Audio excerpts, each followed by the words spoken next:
Li Feng, who had been schemed against by his family and sent aboard a deadly warship, initially planned to rely on a level 2 genetic serum to survive and return to his beloved wife.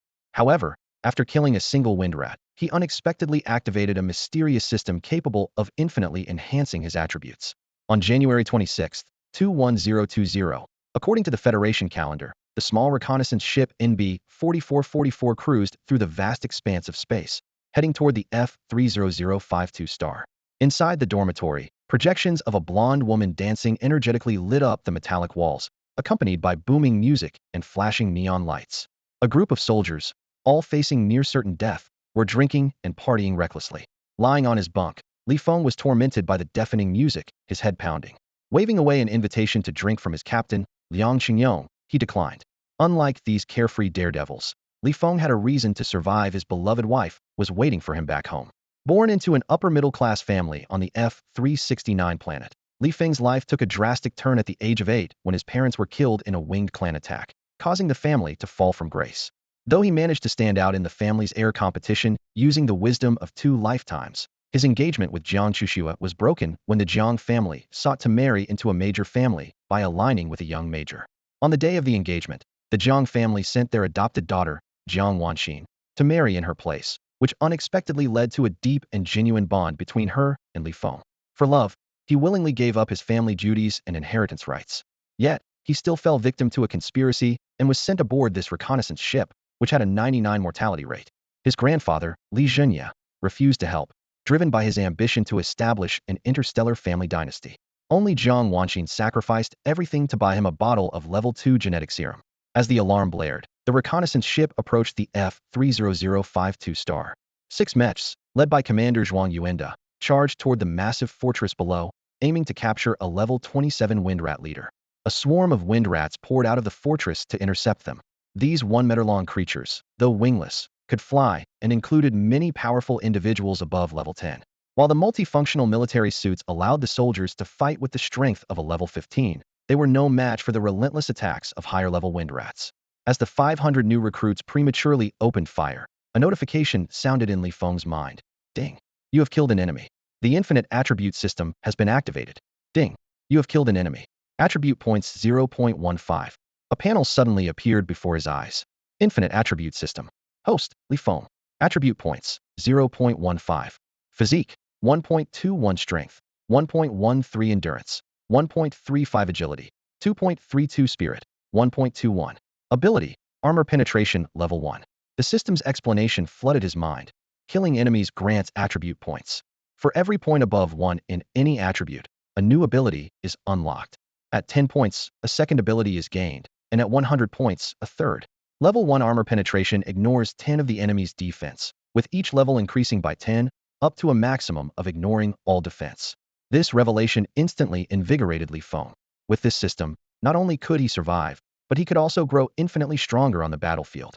The wind rats before him were no longer terrifying. They were not just military achievements, but also endless sources of attribute points. Puffed, puffed, puffed. In an instant, the battle erupted. The veteran soldiers launched their assault, energy bullets raining down with precision, piercing through the skulls of the wind rats.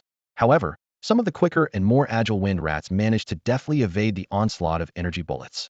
At the same time, wind blades, sharp as knives, slashed through the multifunctional combat suits of the veterans, cutting through both fabric and flesh, severing bodies in half. Below the battlefield, 6 mechs had broken through the swarm of wind rats, charging straight toward the castle. The deafening roar of energy cannons echoed as they unleashed relentless destruction upon the massive fortress, attempting to force the level 27 wind rat leader to reveal itself. Li Feng took a deep breath, focusing his thoughts as he allocated the 0.15 attribute points he had just earned from killing a wind rat to agility. According to the system's description, the agility attribute directly affected reaction speed, movement speed, jumping ability, and overall physical dexterity qualities that were critical on the battlefield. This was precisely why Jiang Wanxin had gone so far as to take out a loan of over $1 million to buy him a vial of second-level genetic serum for improving reaction speed. Thanks to this serum, worth over $3 million, his reaction speed had significantly improved, and his agility attribute now surpassed his other 4 primary attributes. At this moment, standing amidst the chaos of the battlefield, Li Feng naturally prioritized allocating available attribute points to agility. With a single thought, the smart system activated energy cannon mode. The energy-firing equipment integrated into the multi-functional combat suits offered two modes: an energy bullet mode with high penetration and an energy cannon mode with a wider area of effect. Each mode had 3 power levels, with the first being the weakest and the third the strongest. To maximize kills, the veterans preferred the energy bullet mode since the energy cannon mode consumed significantly more energy. Feng, however, didn't concern himself with such considerations. His aim wasn't as precise, and he dared not engage the wind rats in close quarters like the veterans. Instead, he opted for the energy cannon mode. Against wind rats below level 10, a direct hit to the body was enough to obliterate them. Boom, boom, boom. Following closely behind his team, Feng raised his arms, firing energy cannon blasts at the wind rats attempting to close in. Each hit resulted in a violent explosion, leaving the wind rats' bodies mangled and torn apart. The weaker ones were reduced to mere fragments of flesh. Ding, you have killed an enemy. Attribute points 0.17. Ding, you have killed an enemy. Attribute points 0.12. Ding, you have killed an enemy. Attribute points 0.21. The system notifications echoed continuously in his mind, while his energy reserves rapidly depleted. 98, 97, 96. Together with the team, Feng fought through the dense, unending swarm of wind rats, eventually reaching the massive castle. Out of the original 500 soldiers, fewer than 400 remained, now completely surrounded by the wind rats. From all directions, the wind rats surged forward in an unrelenting tide. The veteran soldiers, their eyes bloodshot with fury, charged headlong into the densest clusters of enemies, drawing their melee weapons from their combat suits. These included daggers, combat spikes, military knives, and longswords, all crafted from special materials, varying in quality and often acquired through military merit or personal purchase. Puffed, puffed, puffed blades of wind came slicing from every direction. Despite Feng's exceptional reaction speed, he could only do his best to dodge the most lethal wind blades. Several weaker wind blades continued to slice at his military uniform. Although these attacks were blocked by the energy shield generated by the defense system, the energy reserves were depleting at an accelerated pace. His heartbeat quickened, forcing him to have the AI inject a small dose of sedative. Feng glanced at the distribution map of the wind rat clan provided by the AI and swiftly flew toward an area away from the regions occupied by level 10 or higher wind rats. Energy cannons blasted toward the surrounding wind rats. Boom, boom, boom. System notifications echoed in his mind. Attribute points 0.12, 0.19, 0.13. Without hesitation, Feng allocated all these points to agility. Around him, comrades were falling one by one, while the wind rats seemed to pour in endlessly. The voice of the squad leader, Zhuang Yuenda, came through the communicator. Brothers, the target has been successfully captured. 2 minutes left if you've got the guts. Keep fighting freely. If not, regroup with the mechs. At this point, his multifunctional military uniform's energy reserves had dropped to just 15. Feng hesitated, debating whether to stop engaging the enemy and focus on evasion to minimize the consumption of energy reserves caused by the wind blade attacks. Zhuang Yuan's voice was like music to his ears. Feng immediately pulled up the map to locate the position of the 6 mechs, each equivalent to level 25 firepower. The level 27 wind rats were formidable. Though the 6 mechs were invincible against ordinary wind rats, they couldn't withstand the onslaught of the wind rat leader and numerous level 10 or higher wind rats. In just 7 or 8 minutes, 2 of the mechs had already been destroyed. Feng quickly flew toward the 4 remaining mechs clustered together. As he approached within 100 meters of the mechs, a sense of safety washed over him. These 4 mechs were equipped with over 100 energy launchers each, and their advanced AI systems featured intelligent targeting capabilities. Any enemy within a 100-meter radius would automatically be attacked by energy bullets, making these mechs veritable killing machines on the battlefield. Reaching one of the mechs, Feng alternated between remotely attacking weaker wind rats to maximize attribute gains and checking the map. Out of over 500 combat personnel, only around 200 remained a devastating loss. The battle-hardened veterans continued to charge into the wind rat swarms with reckless abandon, while only a few lucky new recruits and less powerful veterans began to regroup with the 4 mechs. Retreat. With the 10-minute countdown complete, Zhuang Yuenda immediately issued the retreat order. 2 of the 4 mechs took off first, clearing the path above. Feng and his teammates quickly instructed the AI to activate smart flight mode and set their trajectories to automatically follow the lead mechs. In the distance, the remaining veterans still fighting amidst the wind rat swarms began to charge toward the mechs. Some managed to close the distance rapidly, while others were intercepted by the stronger wind rats. The 2 mechs covering the rear did not attempt to rescue those intercepted veterans. Instead, they ascended swiftly, positioning themselves at the back to block the wind rats from advancing further. The maximum speed of the 4 mechs could reach 20,000 kilometers per hour, whereas the multifunctional military uniforms had a limit of just supersonic speed, around 1,200 kilometers per hour. Once the mechs reached supersonic speed, they ceased accelerating. Feng glanced at the data and couldn't help but marvel in silence. No wonder the reconnaissance ships of the F-Zone Frontier Defense Forces have a mortality rate as high as 99. In this battle, 2 out of 6 mechas were lost, and only a little over 160 out of more than 500 combat personnel made it back alive. Feng felt a stir in his heart as he opened the system to check his stats. Constitution 3.69, Strength 1.21, Endurance 1.13, Agility 1.35, Spirit 19.55, Ability 1.21, Armor Penetration Level 1. During this battle, his agility had skyrocketed to 19 points. Nearing the retreat, he approached a mecha and killed a member of the Wind Rat clan. However, the attribute points he gained were not automatically added to agility. He still had 3.69 attribute points to allocate. A single bottle of secondary genetic serum, worth over 3 million, had only increased his agility by 1 point. Yet in this battle, he had gained over 20 attribute points equivalent to the value of 20 bottles of secondary genetic serum. Suddenly, an alarm blared. The system issued a warning. A strong enemy is approaching. Based on calculations, you will not reach the battleship in time. Commanders, please arrange for an interception. Feng had thought the battle was over, but the sudden, frantic alarm jolted him. His heart tightened as he hurriedly pulled up the map. The scan data from the reconnaissance ship's AI revealed that hundreds of kilometers away, an unidentified high-level Wind Rat clan member estimated to be above level 40 was rapidly closing in. Mecha 3, 2nd Squadron, stay behind and intercept. Zhuang Yuanda's voice rang in everyone's ears. Feng's heart sank as he realized he might die here. He cursed silently at his bad luck. Still had over 300 military merit points unused. The communication channel was filled with curses and frustration. The mecha and over 30 surviving members of the 2nd Squadron tasked with covering the retreat stopped in their tracks and headed straight for the high-level Wind Rat clan enemy. Orders were orders. Each mission had designated mechas and squads to cover the retreat on a rotational basis. Facing such a situation, they could only resign themselves to their fate. Feng stared intently at the map, his unease growing. Although he wasn't on the first list of those covering the retreat, his 3rd Squadron was assigned to the 2nd wave. Buzz. Under the captain's direct control, a 1-meter diameter energy cannon was fired from the warship's launch port, aimed at intercepting the high-level wind rodents. The distance of several dozen kilometers made it impossible to accurately hit these advanced creatures. Thus, the captain detonated the energy cannons early, several kilometers before they reached the wind rodents. Boom, boom, boom. The energy cannons exploded continuously in front of the wind rodents, creating massive energy storms.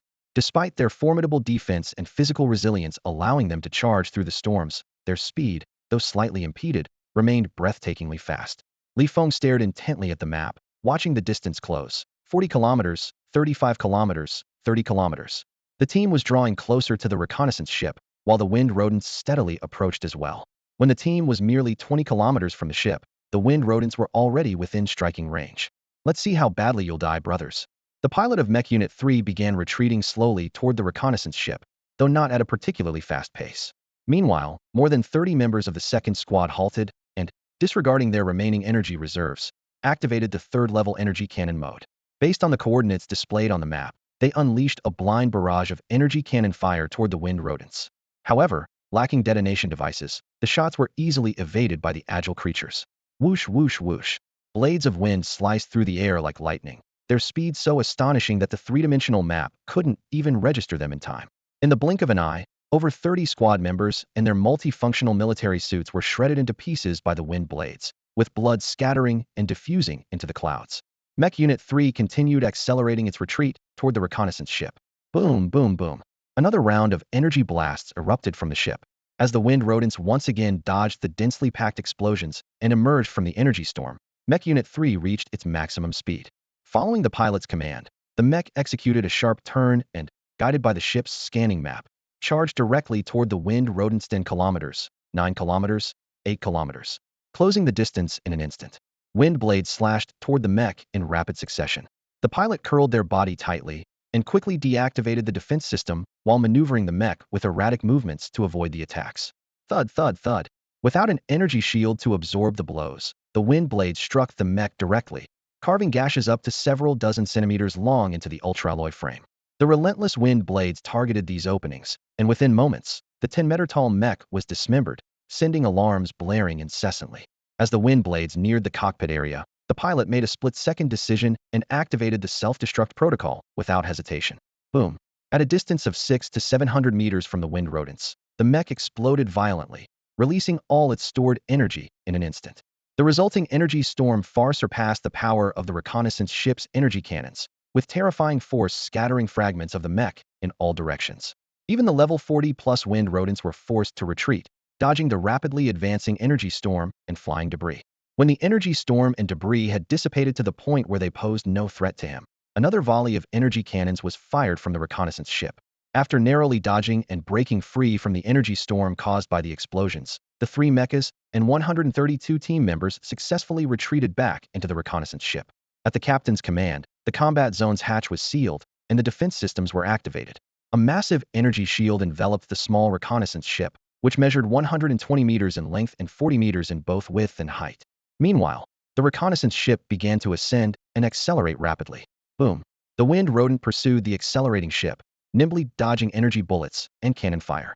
Its gale-like wind blades relentlessly slashed at the energy shield, causing the shield's energy reserves to drop gradually. 95.27, 95.26, 95.25. Although the reconnaissance ship's energy bullets and cannons posed little threat to the level 40 wind rodent at such close range, the creature was equally unable to break through the ship's energy shield in a short amount of time or stop it from ascending and accelerating.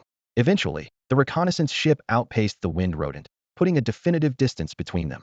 Luck was on their side. It turned out to be only a level 40 wind rodent. Zhuang Yuanda emerged from his mecha, which had numerous metallic tendrils binding an unconscious wind rodent injected with a sedative. This was their mission's target, the level 27 wind rodent leader. The team members deactivated their combat uniforms and celebrated excitedly. That was intense. We made it out alive again, one exclaimed. Don't get too comfortable. Next time, it'll be your squad's turn to cover the rear. Even if you don't die during the mission, you might not make it through the retreat, another teased. Third squad, you're doomed next mission anyway. Stop saving your military credits or Federation coins. Someone treat me to a good time, and I'll call you daddy every day until then, the banter continued. In the combat zone, the survivors were boisterous, showing no signs of exhaustion after their brush with death. Only Feng and a few rookies sat on the floor, physically unscathed but mentally drained. Well, kid, you got lucky this time you survived, said squad leader Liang Qingyong as he approached Feng unexpectedly. Feng managed a faint smile, his tension slowly easing. I'm heading back, Liang Qingyong said, patting him on the shoulder before heading straight to the dormitory. The veterans also began to leave one by one. After 5 or 6 minutes of rest, the combat zone was empty. Even the captured level 27 wind rodent had been taken away and secured. Feng finally returned to the dormitory. When he arrived, only 2 teammates were there, making 3, including himself. This battle had claimed the lives of 7 squad mates from his dormitory. Liang Qingyong and the other surviving teammate, Wei Peng, were drinking and celebrating wildly. They seemed indifferent to their own lives, let alone the deaths of their comrades. Having experienced this battle, Feng, though still afraid of dying, had begun to adopt some of their reckless attitude. He asked Liang Qingyong for a bottle of alcohol and downed it in one go without hesitation. The alcohol powder-infused drink stimulated his nerves, and feeling utterly drained, he collapsed onto his bunk in his uniform, put on his headphones, and fell asleep almost instantly. When he woke up, 5 or 6 hours had passed. The celebration was long over, and his teammates were sprawled on the cold floor, fast asleep. Feng first checked the system, then called the AI assistant to pull up the reconnaissance ship's current location. The ship was still en route to the base, having completed 5 spatial jumps. However, the small reconnaissance ship's spatial jump system could only cover a maximum of 100 light-years per jump and required an hour of maintenance and cool-down between jumps. It would be another 4 or 5 hours before they reached the base. Feng instructed the AI to upload the combat footage from this mission to the ship's database. Feeling the pangs of hunger, he ordered an energy biscuit. Before long, a service robot delivered the biscuit to him. He bit into it. It was hard, dry, and bland. Its only redeeming quality was that a small piece could sustain him for an entire day. The reconnaissance ship offered only synthetic compressed foods like energy bars, biscuits, and liquids. Only officers of the rank of second lieutenant or higher were allowed to bring additional food. The alcohol Liang Qingyong and the others drank was merely alcohol powder mixed with water. A small amount could produce a bottle of strong liquor, and pooling funds to have a second lieutenant bring several kilograms of it was enough to keep the entire crew supplied for a month. After waiting for more than 10 minutes, his military wristwatch received a notification. The combat footage he had submitted had been sent to the military base. The AI had already analyzed the data and calculated his contribution to the mission. Feng had eliminated a total of 112 Wind Rat clan members. Based on their varying ranks, he earned 209 points of military merit for defeating enemies. The calculation method was similar to the system's attribute values, but multiplied tenfold. Additionally, he successfully completed his mission by capturing the level 27 Wind Rat clan leader, which earned him an extra 30 contribution points. In total, he accumulated 239 military merit points. The Federation's military ranks are divided into private, second lieutenant, first lieutenant, captain, major, lieutenant colonel, colonel, major general, lieutenant general, and general, with each rank further subdivided into 9 stars. Recruits start as privates with no stars. Accumulating 100 points of military merit earns a promotion to 1-star private, while 900 points are required to become a 9-star private. Achieving 1,000 points advances one to a 1-star second lieutenant, and 9,000 points to a 9-star second lieutenant, and so on. To reach the rank of 1-star general requires 100 billion military merit points, while 9-star general demands 900 billion. Although Federation law stipulates the existence of a Marshal rank above 9-star general, no one has attained this rank in over 20,000 years since the Federation's founding due to its extraordinary difficulty. The gap between 9-star general and Marshal is only 100 billion military merit points, which is not insurmountable for a 9-star general. Commanding a large-scale battle and securing victory could potentially earn such points with relative ease. The real challenge, however, lies with the Parliament. According to Federation law, the Marshal is the supreme commander of the military, capable of becoming the vice president of the Federation Parliament and holding the sole veto power over military affairs. If a 9-star general were to be promoted to Marshal, the military would stand on equal footing with the Parliament, a scenario the parliamentary elites would never tolerate. As a result, even during major wars, the supreme commander is typically an 8-star general. Once someone reaches the rank of 9-star general, they are invariably sidelined by the Parliament. Feng reflected on this reality with a sense of resignation. After this battle, he had gained 239 military merit points, enough to promote him from a no-star private to a 2-star private, and this was achieved in just half a month since his enlistment. In non-combat zones, unless dealing with rebellions, new recruits could only advance through seniority 1 star per year for privates, 1 star every 3 years for second lieutenants, and 1 star every 5 years for first lieutenants. Even for exceptionally capable individuals, it was nearly impossible to reach the rank of captain within their lifetime. As a 2-star private, his salary increased from 5,000 to 7,000 Federation credits per month. Additionally, military merit points could be directly exchanged for Federation credits or various items without affecting the total accumulated merit points. The exchange rate was roughly 1 military merit point for 100 Federation credits. With 239 military merit points, this amounted to 23,900 Federation credits. After some quick calculations, Feng decided to first exchange for a close combat weapon, as enhancing his strength was the top priority. He changed into a spare uniform, left his dormitory, sent his battle-worn uniform for repairs, and headed to the training room. The training room was equipped with virtual training pods that allowed users to test the effectiveness of different weapons and practice combat techniques. On the small reconnaissance ship, the training room was modest in size, covering just over 500 square meters with a ceiling height of only 5 meters. 50 training pods, several recovery devices, and training equipment were arranged around the room, while at the center stood a small combat arena. After a fierce battle, only over 300 out of the ship's 700 crew members had survived. Of the 50 training pods, only a dozen were currently in use. Feng casually picked one, climbed in, set up the training content, scenario, and opponent difficulty, and pressed confirm to immediately enter the virtual training environment. After 4 to 5 hours of training, Feng was interrupted by a notification from his military wristwatch announcing the reconnaissance ship's arrival at the military base. He wrapped up his session, ultimately deciding on a longsword as his melee weapon. It was of moderate length and not too cumbersome to carry. Excited, he returned to his dormitory, only to find Liang Qingyong and teammate Wei Peng sitting on the edge of the bed, chatting. Waiting for me? Feng asked, puzzled. We're taking you to a nearby planet for a few days of fun eating, drinking, gambling, and everything in between. You'll be so entertained you won't want to come back. Liang Qingyong said with a grin. Feng reminded him, I'm just a 2-star private after this mission. According to military regulations, only officers ranked second lieutenant or higher can apply for leave. Privates are restricted to staying on the base or the ship. Liang Qingyong slung an arm around his shoulder, laughing. Those pesky regulations can be ignored. You need to understand, we're part of the F-Zone Border Defense Force reconnaissance ship, where the death rate is 99. Still confused, Feng looked to Wei Peng, who explained, the enforcement division is feared by everyone. But for us, members of the Border Defense Force reconnaissance ship, especially those from a small reconnaissance ship, they tend to steer clear of us. Liang Qingyong patted Feng's shoulder. You're one of us now, a veteran. Be bold, be arrogant, be domineering. Don't embarrass our NB 4444 reconnaissance ship. When you're out there, walk with confidence. If you get into serious trouble, go to the captain. If he can't handle it, we have even bigger backers. Don't underestimate this small reconnaissance ship. In the past, it produced a major general. Now, we have a colonel, 2 lieutenant colonels, and 15 majors. No matter where they serve, there are allies and connections. Curious, Feng asked. Even for trivial conflicts, they're willing to intervene? Liang Qingyong nodded. If it's minor, the captain can handle it. If it escalates, they'll definitely step in. Feng was left speechless, thinking to himself that these were indeed madmen. Even those who survived the reconnaissance ship and rose to power remained crazy. On the flip side, if they managed to leave the NB-4444 reconnaissance ship alive, no matter what backing they found or factions they joined in the future, they would still belong to this network. Liang Qingyong added, the military factions are far more intricate than the political scene. The complexities are endless. I only know bits and pieces from what our old team leader shared. What you need to remember is to take a clear stand whether with the radicals or the conservatives, the yellow faction or the white faction. Don't sit on the fence, but also don't go to extremes. Beyond that, align yourself with whoever can help you get promotions and protect you.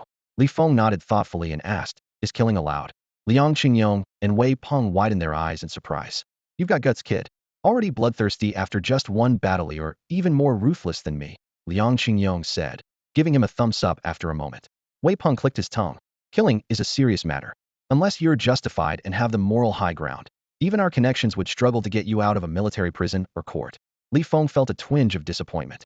This meant he could only kill those who truly deserved it, which would be rare and complicated, and had still risked being arrested. Let's go. Everything's on the house: food, drinks, and entertainment, Liang Qingyong and Wei Peng urged. Free? Feng asked, confused.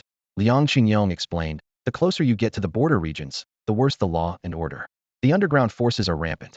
For us, survivors of a small reconnaissance ship, we're like grim reapers in the military and living nightmares outside. Just flash your ID, and the casinos will hand over chips, and the clubs will arrange companions. But don't stick to one place for too long. If there's trouble, we're expected to help out. That's the unspoken rule. Feng nodded in understanding, but remained uninterested. He declined their invitation, shaking his head.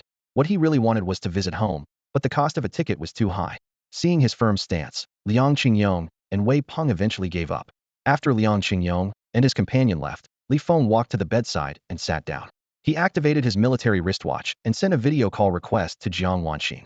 As soon as the reconnaissance ship returned to the military base, he ended his training, eager to return to his dormitory and let Jiang Wanxin know he was safe.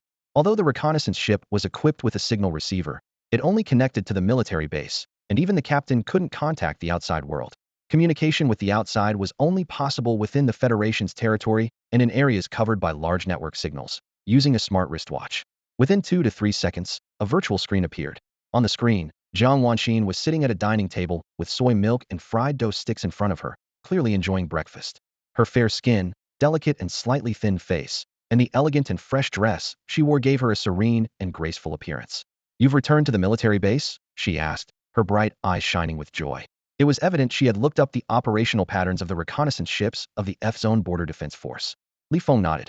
After half a month apart, he noticed she had lost weight, and his heart tightened undoubtedly. She had been worrying day and night about bad news. He wanted to comfort her not to worry too much, but the words caught in his throat. After all, with a 99 mortality rate for reconnaissance ships, no amount of reassurance seemed sufficient. Jiang Wanxin asked with concern, are you adjusting well to life in the military? I've heard that the personnel on the border defense reconnaissance ships are all reckless daredevils, though they bully you. Feng was moved, realizing this was an opportunity to ease her worries. He smiled slightly and replied, not just daredevils, they're lunatics, but they treat their teammates well enough. He continued, this mission earned me 239 military merit points. A few more missions, and he'll be promoted to second lieutenant. Most importantly, it turns out him a rare martial arts prodigiously combat skills improved dramatically during the mission. Jiang Wanxin's face lit up with surprise, but Feng knew she was pretending. It was simple logic. As a direct descendant of a mid-tier family on a life-sustaining planet, if he truly had any cultivation or martial talent, he would have been identified and nurtured by his family long ago. But no matter, actions spoke louder than words. He decisively instructed the AI to send the combat footage of the mission to Jiang Wanxin. With her intelligence, she could easily tell that his combat reflexes had indeed improved significantly. Before long, Jiang Wanxin's smart wristwatch received the transmitted footage. She asked in surprise, are you even allowed to send combat footage of missions to family members? Feng replied nonchalantly, technically no. But it's not a big deal. No one's going to hassle me over something so trivial. It's not like I leaked any major military secrets. Jiang Wanxin, delighted, said, Alright, I'll watch it now. She immediately opened the footage to view it. As expected, Li Feng's hunch was correct. Her earlier reaction had been feigned. It was only after he broke protocol to send her the footage that she began to believe him. She was eager to verify whether what he said was true.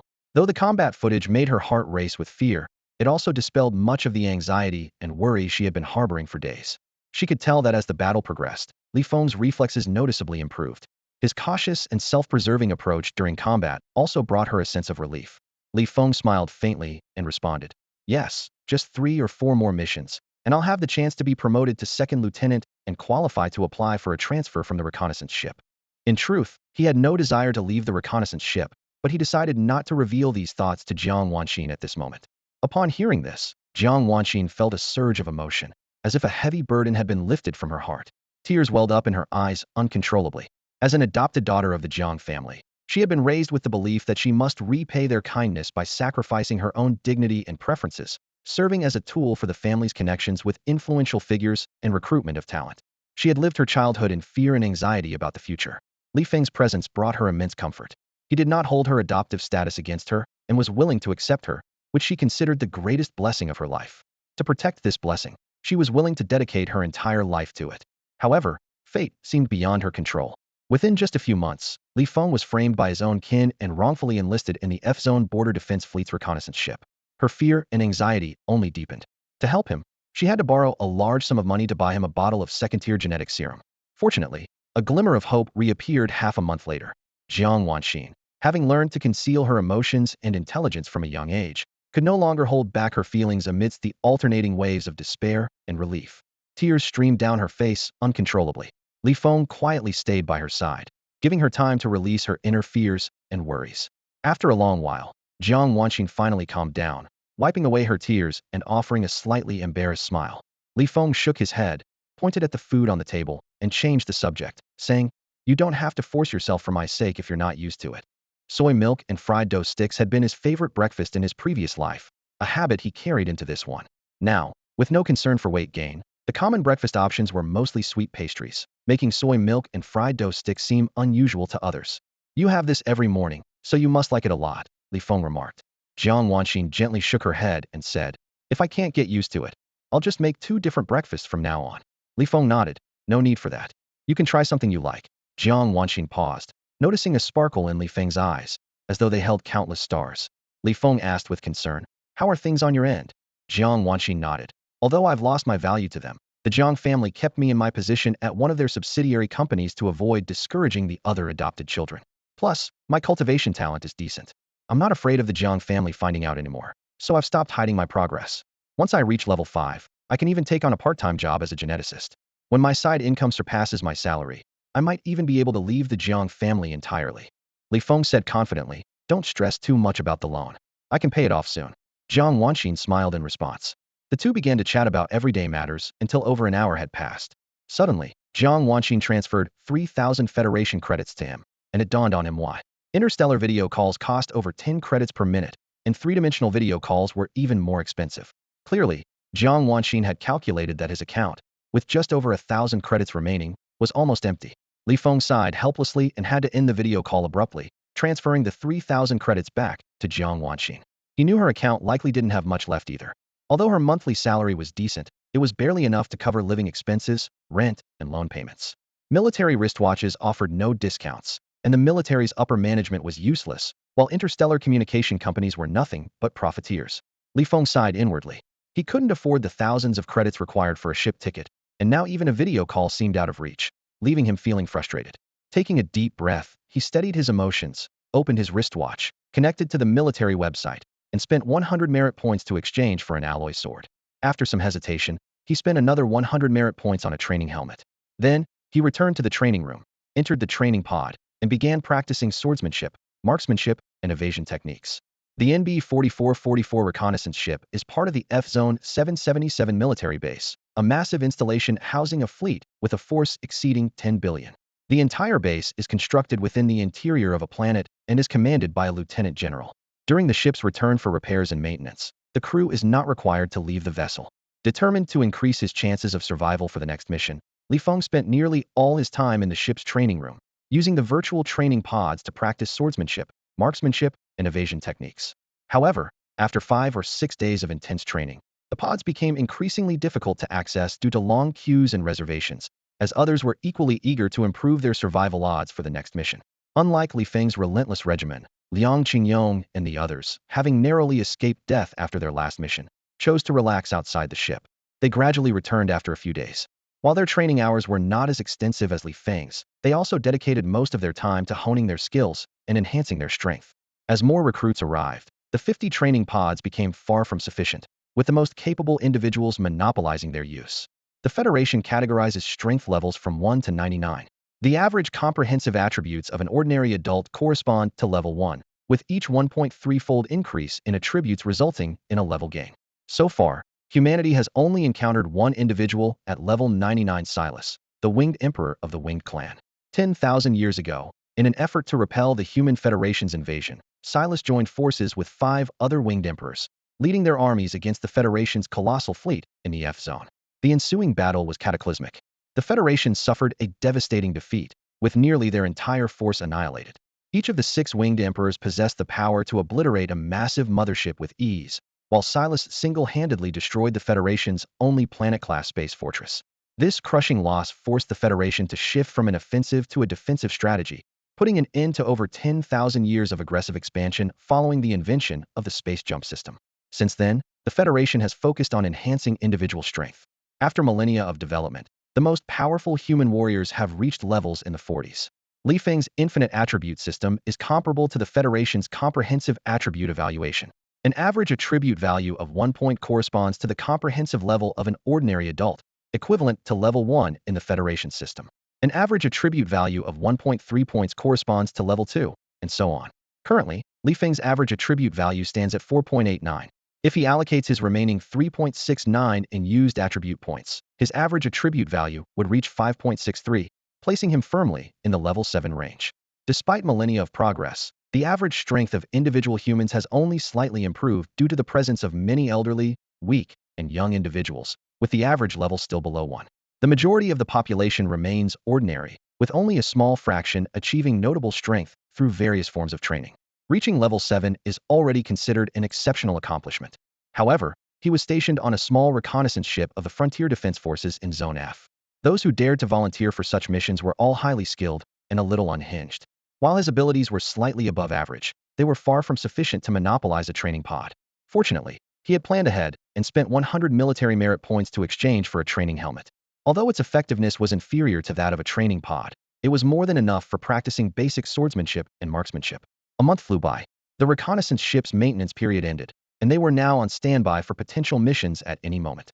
As a result, all officers and crew members, including the captain, were required to remain on the ship. In the virtual environment created by the training helmet, Li Feng's shots hit their mark without fail, taking down one target after another. After a month of intense training, despite his average talent in martial arts and cultivation unable to advance his level through training, his overall combat skills had improved significantly. His swordsmanship, marksmanship, and ability to evade attacks had all seen noticeable progress. Beep, beep, beep. The helmet's alarm suddenly went off. Li Feng stopped training and removed the helmet, only to find Wei Peng grinning mischievously as he leaned in close. Excitedly, Wei Peng said, "I've got 2 big pieces of news for you. Which one do you want to hear first?" Without hesitation, Li Feng replied, "Start with the important one." Wei Peng raised an eyebrow. "Our reconnaissance ship just got a new recruit, a young lady." Impossible. Li Feng couldn't believe it. Female soldiers on warships were nothing unusual, but a small reconnaissance ship in the Frontier Defense Forces of Zone F was a rare exception. The mortality rate was too high, and very few women ever volunteered.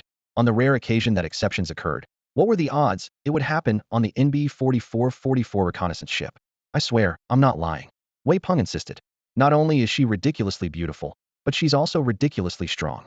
She's only been here 5 or 6 days, and she's already beaten up everyone on the ship who tried to mess with her." Wei Peng added, "If I hadn't gotten a thorough beating myself and realized I had no chance, I wouldn't have told you about this." Li Feng was now 80 convinced. "Interested in giving it a shot?" Wei Peng egged him on. "Worst case scenario, you'll just get a little banged up, humiliated with her foot on your head, then head to the medical bay. You'll be good as new in no time." Li Feng shook his head and asked, "What's the second big piece of news?" Wei Peng looked a bit disappointed but leaned in closer and explained in a low voice, "The second big piece of news is that the military might be planning a large-scale war against the Fengshu tribe." Li Feng's eyes widened slightly.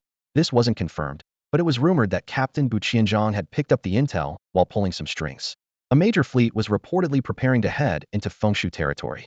Wei Peng elaborated. Although Bu Qianzhang refused to go into detail, he approached squadron leader Zhuang Yuanda, and the two of them used their connections to find out that most reconnaissance ships tasked with recent missions have been heading to Fengshu-controlled regions at a frequency much higher than usual.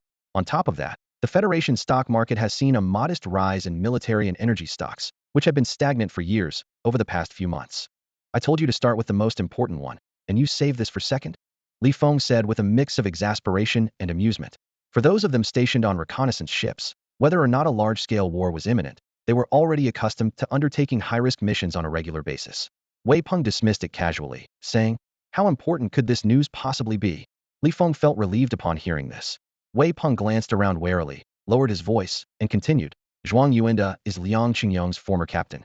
He passed this information to him. Liang Qingyong, being our former captain, decided to let me share it with you."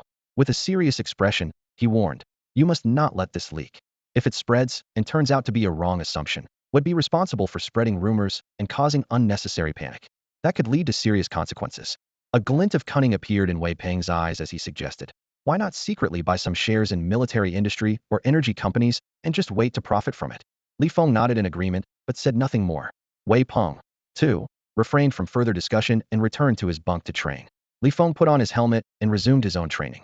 Deep down, Li Feng trusted about 90% of the predictions made by Bu Qianzhang and Zhuang Yuanda. These two senior officers of the small reconnaissance ship had worked their way up from the bottom ranks and had spent years surviving in precarious situations, granting them a sensitivity to war far beyond that of ordinary people. However, Li Feng had no intention of buying stocks in military or energy sectors. For one thing, he didn't have the money, and for another, he didn't want to waste his time and energy picking and purchasing stocks. To him, the potential for a large-scale war against the Fengshu race meant more opportunities to gain attribute points and military merits. That was enough. The rest didn't matter. Just 3 days later, the reconnaissance ship received a new mission and departed from Military Base 777. Judging from the star map coordinates, their destination was still within the Fengshu race's territory. Only the officers aboard the reconnaissance ship had the clearance to know the specific mission details in advance. To prevent information leaks to other races, soldiers like Li Feng would only be informed shortly before the mission began. 6 days later, Li Feng finally received the combat readiness notice. It was only then that he learned the NB-4444 reconnaissance ship had 2 missions this time. For the past few days, the ship had been carrying out the first task, traveling between life-supporting planets under the Fengshu race's control. The mission was to deploy prisoners and defectors with decent power levels back onto these planets. These individuals were to hide their identities, regain some level of influence within the Fengshu race, and act as undercover agents for the Human Federation military. The Fengshu race was not particularly strong overall and was internally fragmented, divided into several major factions. Their outer space defenses were almost non-existent, in stark contrast to the 4 dominant races: the humans, the winged, the vampires, and the souls. These races not only had reconnaissance and patrol forces in outer space, but also monitored the star systems where their life-supporting planets were located. In this regard, the human race held an overwhelming advantage. With its advanced technology, the humans had built numerous military bases along their borders and within their territory, along with an extensive surveillance network. Only individuals of level 50 or above, using various concealment techniques, could hope to evade the surveillance net covering the entire human-controlled domain. The NB-4444 reconnaissance ship was fortunate not to encounter any high-level Fengshu individuals who happened to be out treasure hunting or training. As a result, they were able to approach and reach their target planets with ease. The task of deploying undercover agents was carried out by faster, more agile mechs with combat capabilities equivalent to level 25. Li Feng and the other combat personnel did not participate in this phase. Once the first mission was completed, the second mission began. This time, the task involved launching a large-scale assault on a life-supporting planet controlled by one of the Fengshu race's major factions. The goal was to test and gather data on the response time and strength of the faction's high-level Fengshu reinforcements arriving through spatial rifts. The danger of this mission was chilling.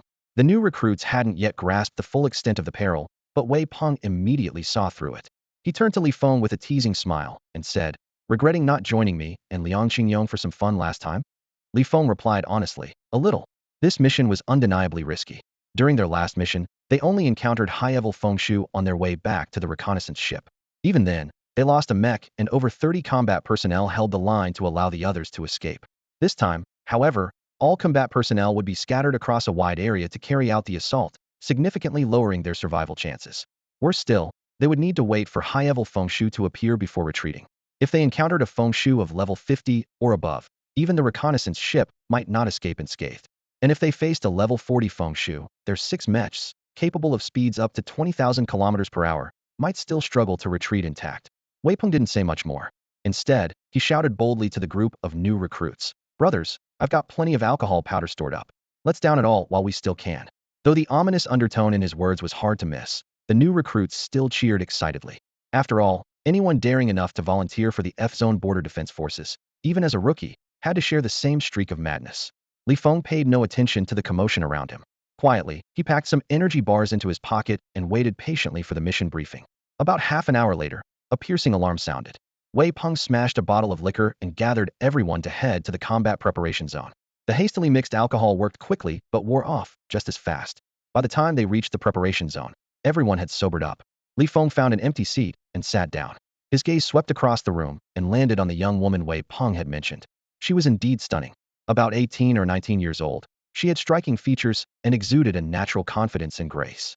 Her deep, bright eyes carried a subtle mix of pride and composure.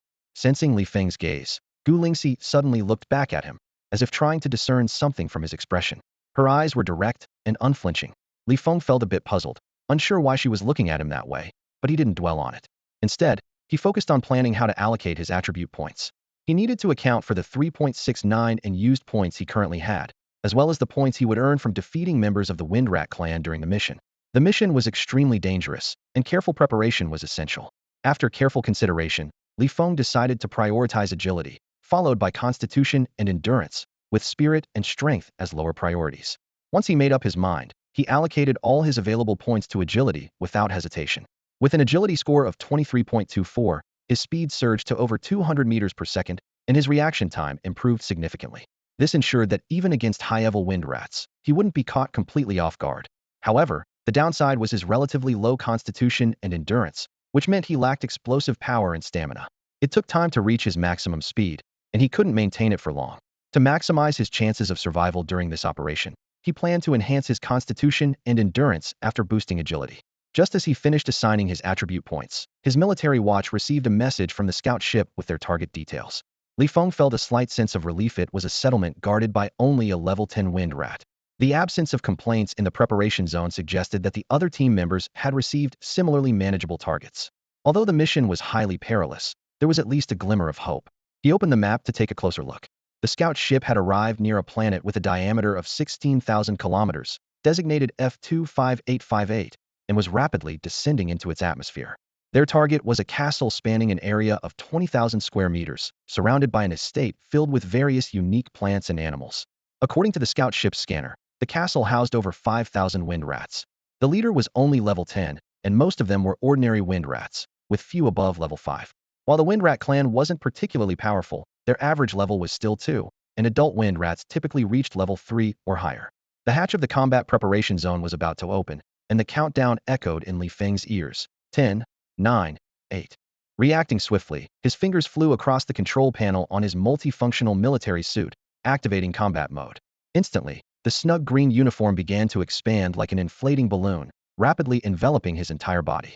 As a series of clicks sounded in succession, energy emitters across the suit opened one by one, emitting a faint blue light. Taking a deep breath, Li Feng silently reassured himself. In this state, as long as my reaction isn't too slow, I can unleash power equivalent to a level 15 soldier. He glanced around at his comrades, their faces tense yet resolute, and shouted, "Brothers, this mission is risky. Good luck to everyone." With a deafening roar, the massive hatch of the combat preparation zone slowly opened. Without hesitation, Captain Zhuang Yuanda piloted his mech and charged out first, heading swiftly toward his designated target.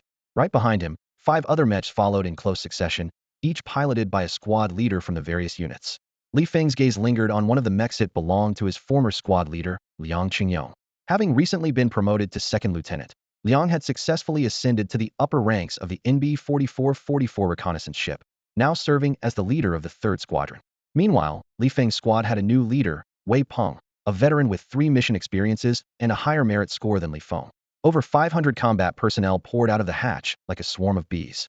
Li Feng quickly activated the intelligent flight mode, allowing the onboard AI to follow preset commands and carry him to the skies above his designated target. Simultaneously, he pulled up a holographic map to carefully analyze the terrain surrounding the mission objective. A few minutes later, Feng arrived at his designated location, just over 10 kilometers from the target castle. The dispersal plan had been executed flawlessly, with other team members reaching their respective destinations as well. Although a few encountered formidable wind rodent clans along the way, the precision of the reconnaissance ship's scanners allowed them to avoid danger with ease. As the countdown to the assault concluded, Feng dove toward the castle at full speed without hesitation. The distance rapidly closed. 9 kilometers, 8 kilometers, 7 kilometers. At 4 to 5 kilometers out, the wind rodent sentries patrolling above the castle spotted him, and their piercing alarm cries shattered the air. In an instant, countless wind rodents surged out of the castle like a tide. Feng immediately hovered midair, raising both arms to target the sentries approaching within a 100-meter range. Energy bullets rained down like a storm, each shot striking with pinpoint accuracy. Ding! You have killed an enemy, gaining 0.19 attribute points. Ding! You have killed an enemy, gaining 0.21 attribute points. As the system notifications chimed continuously, Feng couldn't help but feel a surge of satisfaction. This was the result of a month of intense training. The wind rodent sentries, with their mere level 4 or 5 strength, stood no chance of evading his energy bullets within 100 meters. One by one, the bullets pierced their heads, claiming their lives. Feng quickly allocated the newly earned attribute points, focusing primarily on agility, while occasionally boosting constitution and stamina. In the blink of an eye, over a dozen wind rodent sentries lay dead. Yet more and more of them poured out of the castle, charging at him with reckless abandon. The sheer number of wind rodents was overwhelming. Despite seeing their comrades fall, they continued their relentless assault, unleashing sharp wind blades as they charged. As the horde closed in within 100 meters, Feng cursed under his breath. Damn this mission. By nature, he preferred a strategy of Hitandran using the multifunctional suit's supersonic speed to create distance and wear down the wind rodents with long-range attacks. At greater distances, his reflexes would make dodging the wind blades much easier. However, the mission's strict rules prohibited retreat until a withdrawal order was received, forcing him into a frontal assault. Left with no choice, Feng drew the alloy sword from his back and charged into the dense swarm of wind rodents. Clang, clang, clang. Despite his extraordinary reflexes and agility, the sheer volume of wind blades made it impossible to dodge every attack. While the energy shield of his multifunctional suit could block these low-level wind rodents' attacks, its energy reserves were depleting rapidly. Swoosh! At the moment of close combat, Feng made a sharp turn, narrowly avoiding the claws of a level 6 wind rodent. Though he could have counterattacked and killed it with his superior reflexes, he didn't pause for a second, continuing his rapid descent toward the castle below. Fully focused on evading the wind blades coming from the front, he relied on the suit's energy shield to fend off attacks from the sides. Feng knew all too well that he had to break through and reach the castle as quickly as possible. Staying in midair, surrounded by fearless enemies on all sides, was a death sentence. Even an army of ants could wear him down, let alone thousands of wind rodents with considerable strength. Every second counted. Time was life, and the outcome of the mission hung in the balance. Sparks of blinding light flickered incessantly across the energy shield of the military suit, as wave after wave of wind blades struck relentlessly. The energy reserves plummeted rapidly from 95 to 90, then to 85. Relying on his extraordinary reflexes and the shield's protection, Feng finally broke through the encirclement and stormed into the castle. By then, the suit's energy had dropped to 65, but the cost was worth it. Following the pre-planned route, he headed straight for the spacious central hall of the castle. Windmouse warriors poured in from every direction: front doors, back doors, windows, none of which could escape becoming his prey. The versatile military suit granted him power equivalent to a level 15 fighter. In this settlement, where the leader was only level 10, as long as his energy remained sufficient, he was nearly invincible. Furthermore, Feng's own strength was formidable and still growing. With no threats from above or below, Feng moved like a fish in water. His left hand wielded a long sword, sweeping in wide arcs, while his right hand aimed the energy emitter with deadly precision, taking down enemies at any range. The hall echoed with the anguished cries of the Windmouse warriors, who fell one after another, some cut down by his sword, others shot through the head by energy bullets. Blood quickly soaked the granite floor, and the heavy scent of iron filled the air. These fearless Windmouse warriors were sacrificing their lives to contribute attribute points to Feng. He promptly allocated the gained points to his physique and stamina, maintaining his endurance for prolonged combat. Occasionally, when he failed to dodge a wind blade, the energy shield of the suit effortlessly neutralized the threat. As the battle raged on, the corpses of the Windmouse warriors piled up, even blocking half of the doorway. At that moment, Feng raised his hand to fire an energy bullet. only to see his Targado Wind Mouse warrior suddenly swerve with an uncanny twist, evading the attack at close range. Its eyes gleamed with bloodlust as it hurled a wind blade and charged at Li Feng with a sudden burst of speed. To the enemy's surprise, Li Feng advanced instead of retreating. Ignoring the wind blade coming from behind, he performed a sharp sidestep to evade the frontal attack and aimed his longsword directly at the enemy's head. The Wind Mouse warrior, caught off guard, dodged the sword in haste, only to face Li Feng's left hand. A torrent of energy bullets rained down, the rapid-fire sounds merging with the sharp whine of impact. The enemy's hastily deployed energy shield shattered instantly, and the bullets pierced through its body. Ding! You have slain an enemy. Attribute points 1.15. The system notification rang in Li Feng's mind, but he didn't pause his momentum. The slain enemy was none other than the level 10 leader, who had attempted to blend in with the regular warriors to launch a sneak attack. Unfortunately for him, Li Feng's military wristwatch was linked to the reconnaissance ship, which displayed the power levels of all the Wind Mouse warriors on a map. The leader's deliberate suppression of speed and wind blade strength was futile under the watchful guidance of the system. Not good. Lord Maris has been killed. This damned human. He killed Lord Maris. With their leader slain, the once fearless and relentless Wind Rat clan, surging forward like moths to a flame, began to divide into two distinct groups. Some panicked and fled in disarray, while others, consumed by boundless rage, charged directly at Li Feng. Fueled by vengeance, the Wind Rat's fury burned even hotter. Inside the room, their corpses piled up to heights of 3 to 4 meters in some areas, and 1 to 2 meters in others. Li Feng leapt out of the window. Without their leader, the Wind Rat clan no longer possessed their prior unyielding and fearless momentum. They scattered in all directions, hiding wherever they could. High above, Li Feng moved swiftly, raising his hand to shoot and harvest as many attribute points as possible. In the midst of the chaos, he took a moment to have the AI assistant pull up the map. A quick glance at the data made him click his tongue in disbelief. Although only 6 mechs were assigned to attack locations heavily guarded by Wind Rat clan leaders of level 20 or higher, in less than 20 minutes, over 200 combat personnel had fallen. It was clear they had been overwhelmed by the seemingly endless onslaught of Wind Rats. While the multifunctional military suits provided the strength of a level 15 fighter, they still struggled to endure under the relentless attacks and sheer numbers. With orders to press forward and no option to retreat, Li Feng made the decision to storm the castle, reducing the chances of being attacked from multiple sides and minimizing resource depletion. Li Feng pulled up the system interface again for a quick glance. His current attributes were as follows: Constitution 0, Strength 8.83, Endurance 6.21, Agility 9.02, Spirit 38.46, Ability 6.32, Armor Penetration Level 1. In the span of just 20 minutes, Li Feng had killed over 200 Wind Rats, earning more than 40 attribute points. This had caused his average attribute value to skyrocket from 5.6 to 13.8, and his personal combat level to rise from 7 to 11. For now, Li Feng chose not to use his newly acquired attribute points, keeping them in reserve for emergencies. He planned to prioritize raising his other 4 attributes to 10 points each, as reaching 10 points in all 5 attributes would unlock a new system ability. Warning! Warning! Level 32 Wind Rat detected. Warning! Warning! Level 36 Wind Rat detected. Warning! Warning! Unscannable target detected suspected to be above level 40. The voices of the AI assistant and Captain Buqianzhong echoed in Li Feng's ears. This is Captain Buqianzhong. The reconnaissance ship is preparing to retreat. All combat personnel may begin evacuation, determining your own routes and methods. If the reconnaissance ship remains intact, it will return to re-establish contact with you. If the ship is destroyed, Military Base 777 has no rescue plans at this time. Good luck, brothers. The scattered Wind Rats were harder to kill, and Li Feng's usable attribute points only increased to 2.6. The voices of the AI assistant and Captain Buqianzhong rang out again. He glanced at his energy reserves, which were still manageable at 52. Without hesitation, he set his sights on the mountain range 100 kilometers to the south and took off. At speeds of 100 kilometers per hour, then 200, then 300, the multifunctional military suit accelerated continuously, diving downward. Before reaching its maximum speed, Li Feng arrived at the vast plain south of the castle. He landed decisively, deactivating the flight function, and continued sprinting southward without pause. Li Feng's agility score reached an astonishing 38.46, allowing his top speed to approach nearly 400 meters per second.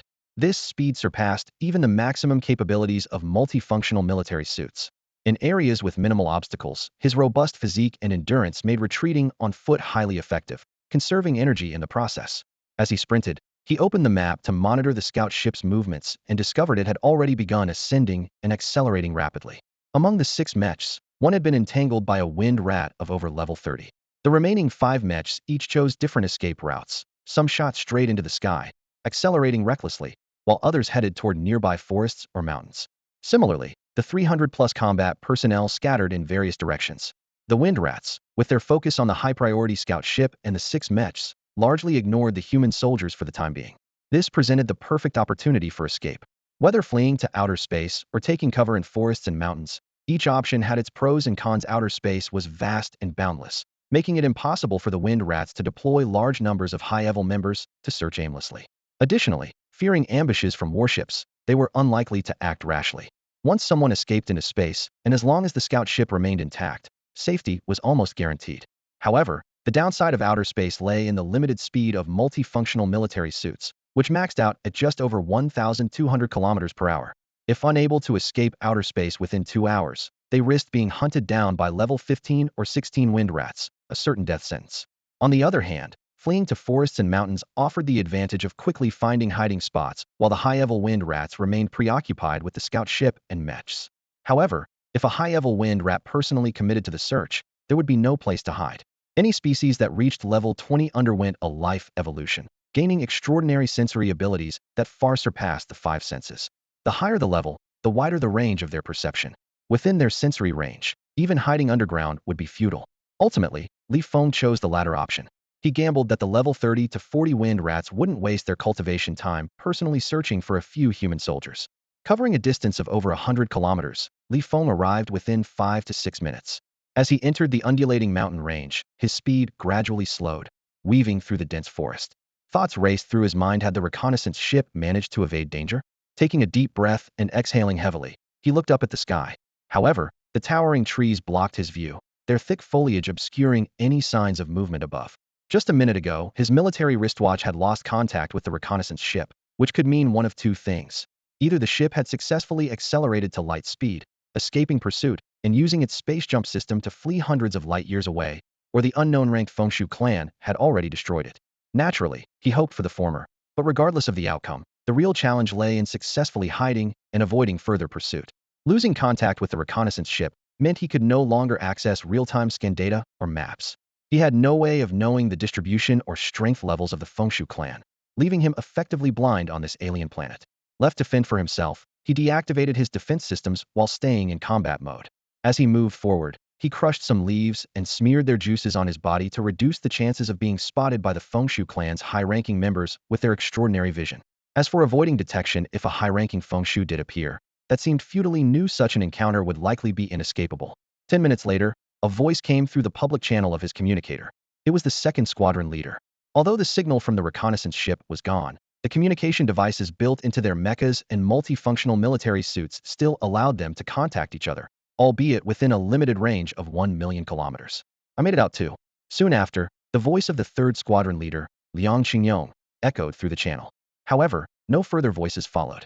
It was clear that the other 4 mechas, including Zhuang Yuanda, had failed to escape the high-ranking Fengshu clan pursuers. How many brothers are still alive? The second squadron leader asked again. I am. Feng responded casually. He found a cave to hide in, leaving his fate to chance. I'm still alive too. More voices trickled in from other team members, revealing that nearly 300 had survived. But this was only because the high-ranking Fengshu clan had focused their attention on the reconnaissance ship and the 6 mechas. Once the Fengshu clan launched a large-scale search, their chances of survival were uncertain. Want to stay alive? A crisp voice suddenly came through the private channel, catching Feng off guard. He glanced at the contact. It was Gu Lingxi, a member of Team 5, the young woman he had noticed briefly in the war preparation zone. If you're willing to sign a loyalty contract, I can guarantee your survival. Gu Lingxi's voice rang out again. Not interested. Feng rejected her offer without hesitation. He knew exactly what a loyalty contract entailed. It was a type of spiritual artifact, a contract scroll developed by high-level practitioners based on ancient texts. According to legend, once blood was dripped onto the scroll, the contract's terms would be witnessed by the so-called will of heaven. Violating the contract would result in divine punishment. Such contract scrolls were quite common among alien species. Feng faced a difficult decision. In the Human Federation, only high-ranking cultivators could craft contract scrolls, which were typically used by the upper class for significant agreements. The military would also utilize such contracts to control powerful alien species when captured. However, Feng would never hand over his future to someone else, even in the face of a crisis. Gu Lingxi's voice echoed again. reminding him that only by surviving and returning home could he see the wife who, knowing he was likely to die, still took on a massive debt to purchase a second-tier genetic serum for him. Li Feng frowned.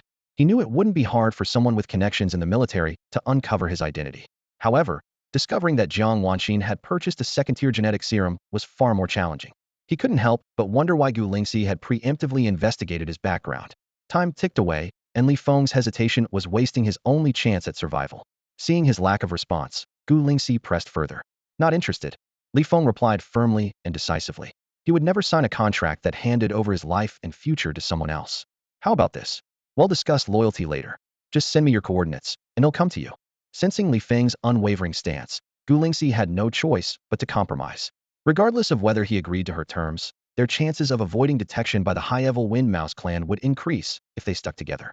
Even if things didn't work out, they could split up to divert their pursuers. Eventually, Li Feng instructed his AI to send his location to Gu Lingxi based on the scan map provided earlier by the reconnaissance ship. About 10 minutes later, a figure descended from the sky and appeared before Li Feng. Gu Lingxi simply nodded at him without saying much. Her right hand, encased in a glove formed by her multifunctional military uniform, flexed slightly, revealing slender, pale fingers. On her ring finger was a bronze-colored ring. As energy surged into the ring, a black metal box materialized out of thin air. The box was approximately 10 centimeters long, 5 centimeters wide, and just 3 centimeters thick. Under Gu Lingxi's control, the metal box opened from the center, releasing tens of thousands of miniature drones that spread out like a swarm of ants. Li Feng's face lit up with delight as he thought to himself, "Is this a miniature surveillance device?" Without answering, Gu Lingxi instructed her AI to share the connected devices with Li Feng's AI. The next moment, Li Feng received real-time maps and data transmitted by the miniature drones. As he suspected, these were not just surveillance devices, but topophyline miniature monitoring equipment.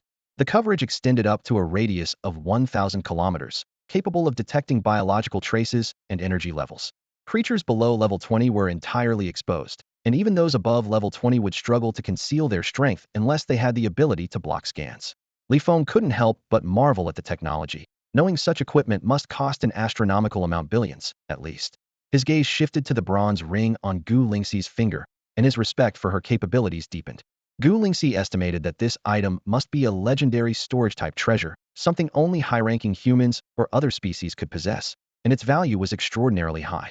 She said to Li Feng, "I'll use this advanced microsurveillance device. If we get discovered by the high-ranking Windrat clan, you're responsible for intercepting and covering our retreat." Li Feng answered without hesitation, "Deal." With this top-tier microsurveillance device, they could easily evade detection, even if the high-ranking Windrat clan personally joined the search. Even in case of an unexpected situation, taking on the risk of intercepting and covering the retreat was worth it. With a flick of her right hand, Gu Lingxi produced a scroll, followed by a brush and a bottle of red, unidentified liquid. She unrolled the scroll and dipped the brush into the red liquid, writing on the blank surface. Each stroke emitted a glowing white light, as if rising from the scroll itself. Once she finished, she handed the scroll to Li Feng and let a drop of her own blood fall onto it.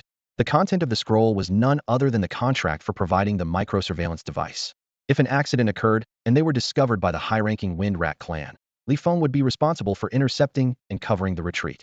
Li Feng couldn't help but click his tongue in amazement, silently thinking that this girl was undoubtedly the carefully nurtured daughter of a military magnate or an ancient interstellar noble family.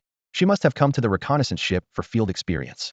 Not only did she carry priceless storage treasures, but she also possessed the most advanced microsurveillance device. And just to find a companion who could act as a shield in dangerous situations, she didn't hesitate to use this immeasurably valuable contract scroll. Without any hesitation, he swiftly extended his right hand, used his alloy sword to cut his finger, and let a drop of blood fall onto the scroll. The blood instantly merged into the scroll, which then emitted a glowing light. Compared to the risks, having the microsurveillance device made their situation much safer. Not only would it help them avoid the Windrat clan's advanced searches, but it also allowed them to hide and launch counterattacks during large-scale hunts, giving them the opportunity to increase their strength and level. As they ventured deeper into the mountain range, Gu Lingxi put away the contract scroll and casually tossed 2 transparent, crystal-clear stones to Li Feng. Upon catching them, Li Feng realized they were energy stones, also known as spirit stones by cultivators and source stones by ability users. This type of energy was abundant across the galaxy, practically inexhaustible. The instruments and devices of the Human Federation heavily relied on it, as did the cultivation practices of Asian cultivators, the abilities of Western ability users, and the training of other species. Each stone was worth tens of thousands. If the energy reserves of a multifunctional military suit were depleted, these stones could be used to quickly replenish it. Li Feng placed the two energy stones into his pocket and immediately activated his flight function to catch up with Gu Lingxi. Unable to hold back, he asked, "Aren't you notifying other combat personnel to rendezvous with us?" Gu Lingxi replied calmly, "Remember, everything that happens today must remain confidential. Not a word of it can be leaked." Li Feng understood her intent. Coming from a prominent family, he was well aware of the ruthlessness of internal family rivalries. For ordinary people, the greatest dangers aboard an F-Zone Border Defense Army reconnaissance ship were the life-threatening missions. However, for Gu Lingxi, likely a carefully nurtured descendant of an ancient and powerful family, the gravest risk lay in being within the territory controlled by foreign powers, lacking defensive forces nearby. If her identity were exposed, she would face not only threats from other species, but also assassination attempts from her family's rivals. "Why did you choose me as your scapegoat? And why do you want me to pledge loyalty to you?" Li Feng asked with a puzzled expression. Gu Lingxi retorted, "What strength level can you achieve right now?" Li Feng couldn't be bothered to respond. Gu Lingxi, displeased, said, "What kind of attitude is that?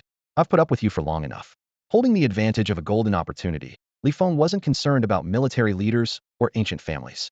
He replied with dissatisfaction, "Every time I ask you something, you either dodge the question or give vague answers, leaving me to guess." Gu Lingxi remained silent, flying steadily toward the heart of the mountain range. After a long pause, she spoke in an unhurried tone. "From a young age, I was taught that as someone in a position of power, I must use the significant advantages of my status to oversee everything and always maintain control and the upper hand. It is the role of those beneath me to deduce my thoughts, intentions, and strategies, reacting accordingly and exposing their personalities, abilities, strengths, and weaknesses." Li Feng found himself speechless and unwilling to press further. Even if Gu Lingxi didn't elaborate, he could piece together parts of the puzzle. Most likely, she had decided to use the NB-4444 reconnaissance ship as her training ground, reviewing detailed profiles and combat footage of all its members. She might have discovered through his records and initial combat videos that he had no natural talent for cultivation or martial arts, had only consumed a single vial of second-tier genetic serum, yet kept growing stronger. It was clear he had encountered some unknown opportunity that significantly enhanced his abilities. Li Feng suspected that during the attack on their target, Gu Lingxi had likely kept an eye on his data. She must have noticed that within less than 20 minutes, he had killed over 200 members of the Wind Rodent clan, demonstrating yet another dramatic leap in strength. There's a significant chance for improvement, and he still has considerable potential. Of course, another crucial reason is that he has people he cares about. To ensure Jiang Wangxin's safety, he wouldn't dare to expose Gu Lingxi's identity for personal gain. It's precisely for this reason that Gu Lingxi chose him as a shield and initially planned to coerce and entice him into becoming her subordinate. Suddenly, Gu Lingxi's voice rang out, "Pledge your loyalty to me, and you'll earn 1 billion annually." Li Feng, however, ignored her. The environment's influence was indeed significant. His personality and behavior were entirely different from the information on file.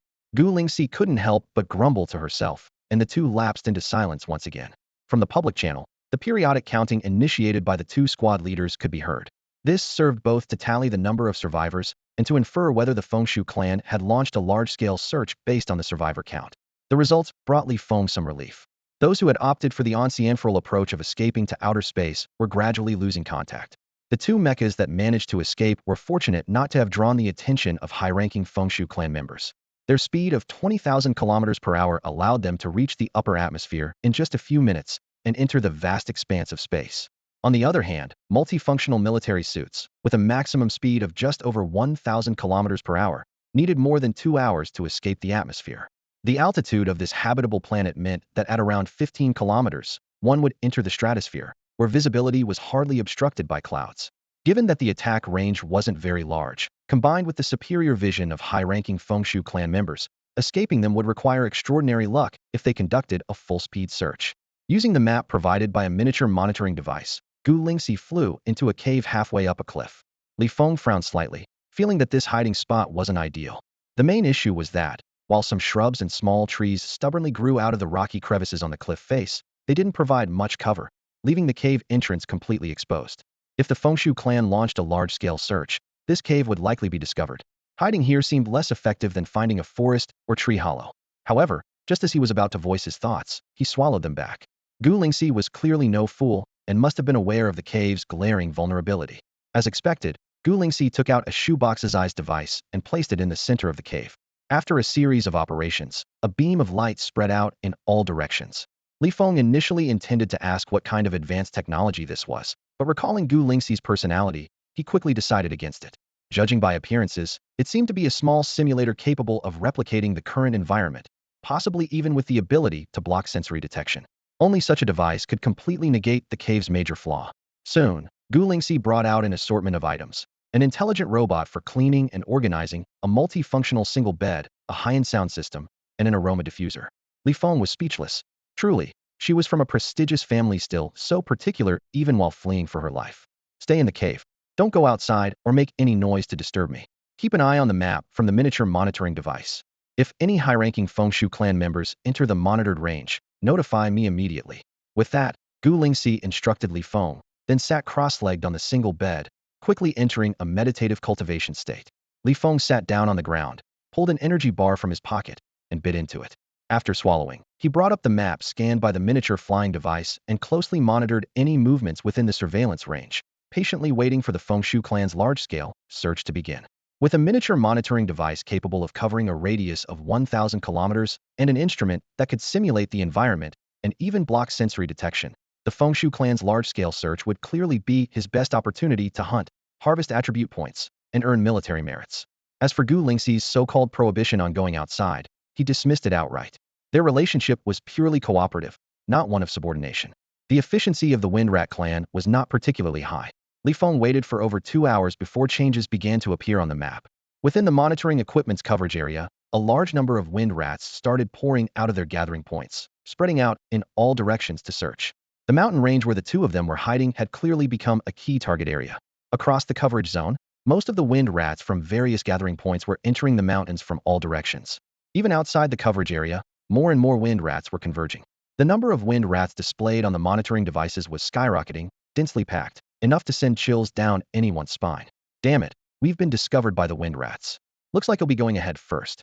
Take care, everyone. A team member's voice suddenly broke through. As the large-scale search by the wind rats commenced, Li Feng thought to himself, my luck's always been decent. This time shouldn't be any different. He decided to make a bet. There were still 215 people remaining after this round of massive searching. Would there be over 100 survivors, or fewer? I'm betting 1,000 on fewer than 100, he mused, feeling a tinge of restlessness.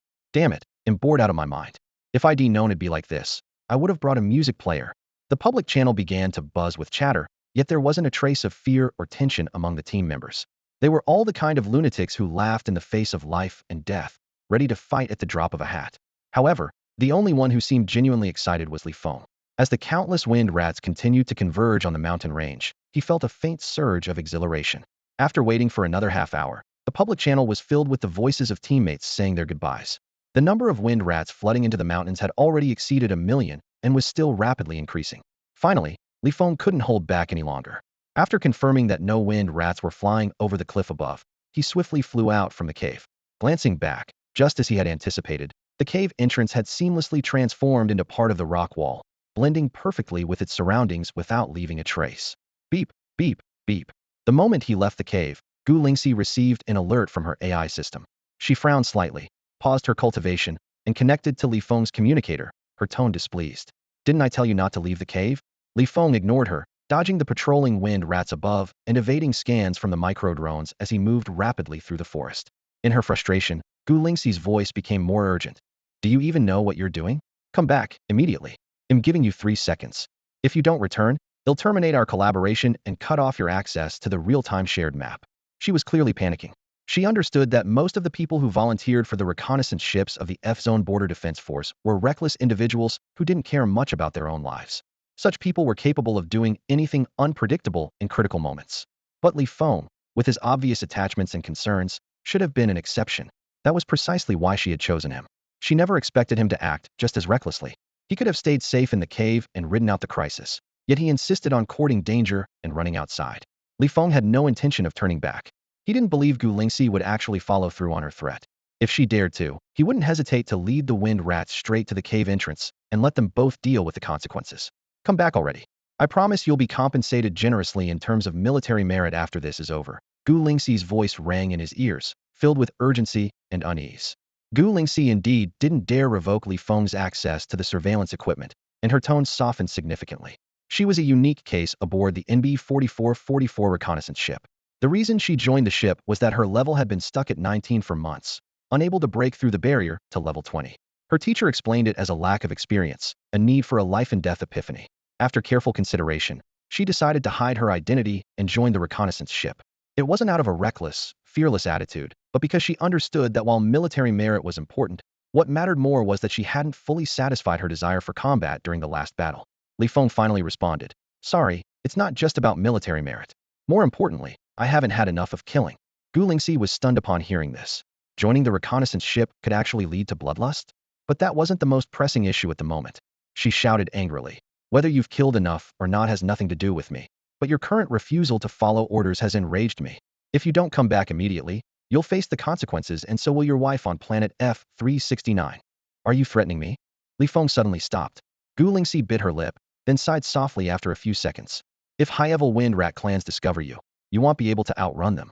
Among them, if there's anyone skilled in soul-searching techniques, my location will be exposed. Moreover, the wind rat clan has plenty of experts in tracking. Even hours later, they could trace us through scent, trails, or energy. If you recklessly leave traces behind, the risk is too great. I'm not going back to the cave. If high-level wind rats hunt me down and escape becomes impossible, they'll choose to end my own life." Li Feng took a step back, then accelerated again. Gu Lingxi was left speechless. She tried to resume her meditation and training, but couldn't calm her mind. She pulled up the map, frustration filling her heart, keeping an eye on Li Feng's movements. She hoped he'd return safely, or, if targeted by high-level wind rats, that he would keep his promise and choose to end his life immediately. The mountain range stretched 800 kilometers long and 200 kilometers wide, with rolling terrain. The cave was located near the central region. According to the map provided by the surveillance equipment, the Wind Rat clan was conducting large-scale searches of the mountains, focusing on various gathering points. Each gathering point's leader was responsible for a specific area, with varying levels of strength and troop numbers. Upon reaching their assigned areas, these leaders would deploy numerous teams to conduct carpet-style searches, combing through the terrain repeatedly. About 10 kilometers from the cave, Li Feng located the first Wind Rat team using the map from the surveillance equipment. This team consisted of only 12 members, with the captain at level 6 and the others at levels 3 or 4. At the moment, they were searching among a cluster of scattered rocks. Hiding behind a towering tree, Li Feng kept his eyes fixed on the map. Once the wind rats patrolling the skies had moved away, he suddenly increased his speed and charged toward the group. Enemy attack. The level 6 wind rat was the first to notice Li Feng. He pulled out a bamboo tube, seemingly to send a signal, but before he could use it, Li Feng had already closed the distance. With a wave of his hand, an energy bullet shot out, piercing the captain's head instantly. A system notification sounded. Ding! You killed an enemy and gained 0.39 attribute points.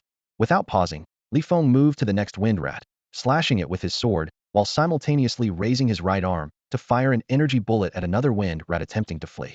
Attribute points 0.18, 0.21, 0.19. The system notifications kept ringing. In the blink of an eye, all 12 wind rats had been killed, earning him a total of 2.51 attribute points. He didn't linger, skillfully avoiding the aerial patrols of the wind rats as he flew toward his next target team. Back in the cave, Gu Lingxi watched as the life signals of 12 wind rats disappeared from the map, her frustration mounting. Li Feng had only completed one mission aboard the reconnaissance ship. Before, how had he developed such a bloodlust? And it seemed quite severe. He had just wiped out 12 enemies in one go and still wasn't satisfied. Meanwhile, Li Feng repeated his strategy, patiently evading the aerial wind rat patrols and locating another suitable target. This team was similarly weak, with their strongest member at level 7. Launching a sudden attack, he ended the battle in mere moments, earning another 2.62 attribute points. He then moved on to a third, fourth, and fifth team. After dealing with the fifth team, Li Feng's attribute points had increased to 15.12, enough to raise all his other attributes above 10. Li Feng found a secluded spot, and with a single thought, instantly enhanced his physique, strength, endurance, and spirit attributes to 10 points each. His remaining attribute points dropped to 5.5. In that moment, a system notification echoed in his mind. Ding! All your attributes have reached 10 points. You have unlocked an ability, teleportation. The teleportation ability was initially at level 1, allowing instantaneous movement within his line of sight or sensory range, unaffected by any material or energy constraints. It could be used once per day, and each level increase would double the usage count. Stunned, Li Feng examined his attribute panel. Infinite attribute system. Host, Li Feng. Attribute points, 5.5. Physique, 10. Strength, 10. Endurance, 10. Agility, 38.5. Spirit, 10. Abilities. Armor penetration level 1, teleportation level 1. Li Feng was utterly shocked. The armor penetration ability had already given him a significant edge, and if upgraded to level 10, it could ignore any defense entirely. Now, the teleportation ability was even more astonishing. Not only was it unrestricted by time or energy, but with a few more upgrades, it could be paired with armor penetration to become a nightmare for his enemies and the ultimate escape tool. Taking a deep breath, Li Feng forced himself to stay calm. Instead of continuing his search for the Wind Mouse clan squad, he carefully avoided any level 20 or higher enemies and those in the air, stealthily making his way westward through the mountain range. Inside a cave, Gu Lingxi observed Li Feng moving westward and felt slightly relieved. After a moment of hesitation, she couldn't help but complain. You've already killed 60 or 70 members of the Wind Mouse clan. Isn't that enough to satisfy your bloodlust? I'm just getting started, Li Feng replied nonchalantly. Just getting started? Gu Lingxi froze for a moment before flying into a rage. I don't care how many you need to kill to feel satisfied. Get back to the cave immediately and stop testing my patience. Li Feng ignored her. 10 seconds passed, then 20, then 30. Gu Lingxi was so furious she was shaking, her chest heaving with anger. She felt like banging her head against the cave wall just to make Li Feng understand how enraged she was. You damn idiot. If you want to get yourself killed, leave me out of it. Gu Lingxi finally exploded, abandoning all pretense of elegance befitting a noble family heiress. If you keep killing like this, even if you keep changing locations, you'll eventually provoke high-level members of the Wind Mouse clan to join the hunt. Her words were met with silence. Still, there was no response. I don't want to die. Can't you stop being so reckless? She sighed helplessly after a long pause. Finally, Li Feng explained, I don't want to die either. Once I finish this round, I'll find you, and we'll leave this mountain range together. We'll head to the forest 300 kilometers to the east. Gu Lingxi, still frustrated, retorted. Didn't you promise not to return to the cave? If you want to go to the forest, you can go on your own, Li Feng stated bluntly, a trace of wariness flickering in his eyes. Without the map provided by the surveillance equipment, the risks are too high. Surviving isn't easy, and I can only shamelessly go back on my word. Hearing this, Gu Lingxi's chest heaved violently, clearly enraged by his words. She clenched her teeth, suppressing her anger, though a glimmer of shrewdness flashed in her eyes. She realized that this man was inherently rebellious, and being forceful would only backfire. Taking a deep breath, Gu Lingxi steadied her emotions and, after weighing the pros and cons, decided to compromise. Fine. But you have to agree that once we escape into the forest, you'll follow my commands and stop attacking the Feng Mouse clan. Deal. Li Feng replied crisply, though his tone lacked sincerity. Gu Lingxi frowned slightly, scrutinizing Li Feng with suspicion. I feel like you're just humoring me. Li Feng remained expressionless and replied indifferently. If you're willing, you can waste a contract scroll to bind me to the agreement. Fine. Gu Lingxi's eyes lit up, and she immediately began preparing. She recalled her intelligent robot and other equipment while drafting the contract. Li Feng said no more and continued heading west. Half an hour later, they reached their destination. By this time, the Feng Mouse clan had launched a large-scale search, with many of their members being ambushed and their numbers steadily dwindling. Using the surveillance equipment provided by Gu Lingxi, Li Feng turned the tables. He quickly identified a weaker squad, launching a surprise attack. After taking down 5 small teams of the Feng Mouse clan, he patiently lay in wait, first moving north toward the mountains and then turning east. After hours of maneuvering, Li Feng finally returned to the cave. Though the process was grueling, the results were rewarding. Had eliminated 200 to 300 members of the Feng Mouse clan, raising his usable attribute points to 57.3. Li Feng promptly made a decision. He used 10 points to upgrade his teleportation ability to level 2, doubling the number of uses per day. He allocated 30 points to agility to enhance his escape capabilities, and the remaining 7.3 points were distributed across the other 4 attributes. At this point, Li Feng's attributes were as follows. Constitution, 12. Strength, 11.7. Endurance, 12. Agility, 78.5. Spirit, 11.6. Abilities, Armor Penetration Level 1, Teleportation Level 2. His average attribute value had now risen to 25.2, equivalent to approximately level 13 in strength. Sign it. Gu Lingxi handed the drafted contract scroll to Li Feng, her eyes brimming with expectation. No, Li Feng said firmly, shaking his head without hesitation. Gu Lingxi's almond-shaped eyes widened in disbelief as she stared at Li Feng. Her voice trembled with anger. You're going back on your word again? Sorry, Li Feng apologized sincerely, but his stance remained unwavering. I have no choice. To survive, to gain the ability to protect myself, I must seize every opportunity for improvement. Gu Lingxi's chest rose and fell violently as she struggled to suppress her fury. She constantly reminded herself that as a leader, she must remain calm and rational, no matter the situation, and make the most advantageous decisions. Being provoked by this man earlier was already a critical mistake. She couldn't afford to make the same error twice. But in the end, her anger could no longer be contained. Gritting her teeth, Gu Lingxi's eyes gleamed with a dangerous light. You bastard. How dare you push my limits over and over again, defy my orders, and test my patience. Believe me, I can kill you right here and now. She finally lost her composure again and began shouting at Li Feng. With a blank expression, Li Feng drew the alloy sword from his back, his stance resolute. If Gu Lingxi truly dared to attack, he didn't mind testing whether he could counter and take her down.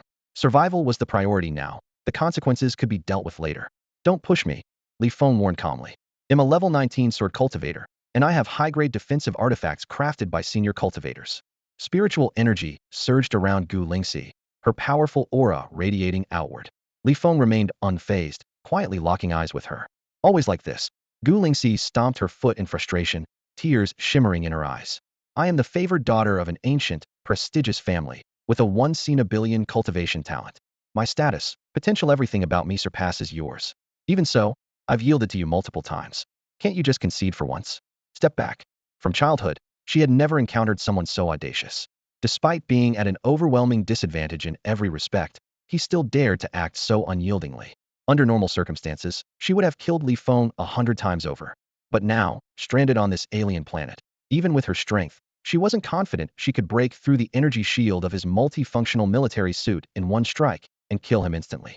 If Li Feng used his energy cannon, the loud noise would undoubtedly attract hordes of wind rat creatures. She didn't want to die, and she needed someone to act as a shield if high-level wind rats appeared. Next time, for sure, Li Feng responded calmly. Gu Lingxi sighed, taking out 2 necklaces and tossing one to Li Feng. This is a miniature simulator. Once connected to the smart system in a military watch, it can activate a simulation function to disguise your appearance, actions, and language as those of various alien species. The only way to detect the disguise is through touch or sensory abilities. It lasts about a day, and when the energy is depleted, you'll need to replace the spirit stone. Great stuff. Li Feng couldn't help but praise it. With this, his safety was undoubtedly enhanced. He added, since we're working together again, how about drafting a contract stating that you won't seek revenge on me or my wife in any way for the next 3 years? Fine. Gu Lingxi agreed with a nod. That easy. Li Feng looked at her skeptically. Believe it or not, Gu Lingxi pulled out a fresh contract scroll, filling it out listlessly. At this point, she had no other demands. All she wanted was to escape from this living planet and the NB-4444 reconnaissance ship as soon as possible. A ship that could drive ordinary people insane in such a short time was far too terrifying. After successfully signing the contract, Li Feng tucked the scroll into the pocket of his military uniform, then replaced the energy stone and completed the connection between the AI system and the miniature simulator. He signaled to Gu Lingxi that they were ready to move. Gu Lingxi carefully observed the distribution of the Wind Rat clan nearby and patiently explained, keep the same pace as me. The Wind Rat clan searches in small teams, with varying numbers of aerial monitors. Starting from the ground will easily raise suspicion. It's better to disguise ourselves as aerial monitors. We need to stay out of the perception range of high-level wind rats. Don't move too fast, or the simulator won't be able to keep up. Li Feng nodded but felt a tinge of impatience. He had once disliked Gu Lingxi's authoritative demeanor, and now he found her overly verbose. Such detailed explanations felt like an insult to his intelligence. Seizing the right moment, Gu Lingxi swiftly put away her equipment and was the first to fly out of the cave. Li Feng followed closely behind, and the two quickly blended into the midair, pretending to be on patrol. They carefully avoided high-level wind rats and headed toward the eastern forest, maintaining a speed of 200 to 300 kilometers per hour. Once they left the mountain range, the number of high-level wind rats noticeably decreased, and Gu Lingxi increased their speed. As they approached within 100 kilometers of the forest, they landed in a concealed area, as they were nearing the edge of the surveillance zone. To ensure safety, Gu Lingxi had earlier directed a miniature drone to move eastward, despite its slower speed. When the surveillance range shifted to the forest's edge, the two set off again. They successfully entered the vast forest, spanning thousands of square kilometers. Li Feng was thrilled. The towering ancient trees, dense with foliage, perfectly shielded them from the wind rats' aerial surveillance. This made their ambush operation significantly safer and more efficient. Li Feng suggested they split up. Find a tree hollow to hide in. I'll scout the area and come back for you. Gu Lingxi shook her head in refusal. I'll act with you. She explained that tree hollows were too cramped, but kept her true intentions to herself. She planned to request a more reliable reconnaissance ship upon her return. To achieve this, she needed to be promoted to second lieutenant and secure the necessary transfer qualifications. This would not only help her maintain her cover, but also provide her with a more dependable team for future missions. Unaware of Gu Lingxi's intricate thoughts, Li Feng readily agreed. His thinking was straightforward, simply remembered that he needed Gu Lingxi's equipment to successfully hunt the wind rats. With their plans aligned, the two prepared to embark on a new adventure in the vast forest. Li Feng decided to share part of the Fengshu clan with Gu Lingxi as a gesture of reciprocation. He quickly selected a weaker team, and the two quietly approached. When they were about 20 meters away, Li Feng was about to signal Gu Lingxi to make her move, but she had already struck first. With a light wave of her arm, the long sword on her back shot out like an arrow, transforming into a silver-white lightning bolt that darted through the forest. Wherever the blade passed, the heads of the Fengshu clan members were pierced one after another, accompanied by the sharp hissing sound of the sword cutting through flesh. In the blink of an eye, 12 members of the Fengshu clan lay dead on the ground. While scouting for the next target, Li Feng reminded her, "Next time, don't take them all out at once. Leave half for me." Gu Lingxi raised an eyebrow and countered, "Everyone relies on their own skills. Why should I leave half for you?" Li Feng frowned and suggested, "Then let's each take responsibility for different areas and meet up after we've finished. I'll follow your lead." Gu Lingxi felt a sense of satisfaction, as though she had regained some dignity. Li Feng, smiling without a word, moved toward their second target. When they were still about 100 meters away from the next group, Li Feng suddenly accelerated, dashing through the forest at a breathtaking speed. In the blink of an eye, he reached the target. His right hand wielded his long sword, while his left hand unleashed energy blasts. In just a few swift breaths, he effortlessly cut down over 10 members of the Fengshu clan. From 100 meters away, Gu Lingxi stood stunned, her mouth agape in disbelief. She murmured to herself, "How is he so fast? This can't be possible." She realized that Li Feng's strength must have grown significantly. Before the mission began, she had chosen him as a shield and had been closely monitoring his movements and stats. By her calculations, someone at level 7 shouldn't be able to kill over 200 members of the Fengshu clan in just 20 minutes. Yet, Li Feng's rate of improvement far exceeded her expectations, especially in terms of speed. Even with her innate talent and status, she found it hard to comprehend. Li Feng suddenly appeared in front of her and asked, "Satisfied now?" Gu Lingxi, still incredulous, pressed him, "How is your speed this fast?" Li Feng shook his head and replied, "Sorry, that's classified." In reality, Li Feng's current level was only 13, far below Gu Lingxi's level 19 as a sword cultivator. However, his agility had reached an impressive 78.5, putting his speed on par with a level 17. In this dense forest full of obstacles, he could even outpace Gu Lingxi at level 19. His exceptional agility not only gave him a speed advantage but also enhanced his reflexes, allowing him to fully leverage his speed in the forest. Gu Lingxi stared at Li Feng, her disbelief only growing stronger the longer she looked at him. She couldn't wrap her head around how he had managed to achieve a level of strength comparable to level 7 on his first mission, then make such incredible progress on his second. Li Feng asked again, "Are we good now?" He was eager to continue collecting attribute points and had no intention of wasting time on infighting. Gu Lingxi nodded silently. Li Feng proposed, "Let's split it 50-50. He still intended to stick to their earlier distribution plan. He worried that if they kept bickering, Gu Lingxi might throw a tantrum and ignore the high-level Fengshu clan members, focusing only on competing with him in speed. Gu Lingxi looked at him in surprise, feeling an inexplicable sense of being flattered. She thought to herself, did the sun rise in the west today? This lunatic clearly has the upper hand, yet he's still willing to compromise. Then, she realized something that sent a chill down her spine. She became aware that, given her status and position, it should be others feeling this way about her, not the other way around. Unaware of her internal turmoil, Li Feng simply said, "Let's go." He continued moving toward their third target, then the fourth, and the fifth. From then on, their cooperation became noticeably smoother. They worked in harmony, dividing the prey evenly. After taking down 5 teams, Li Feng followed his earlier strategy and moved to the other side of the forest to continue hunting.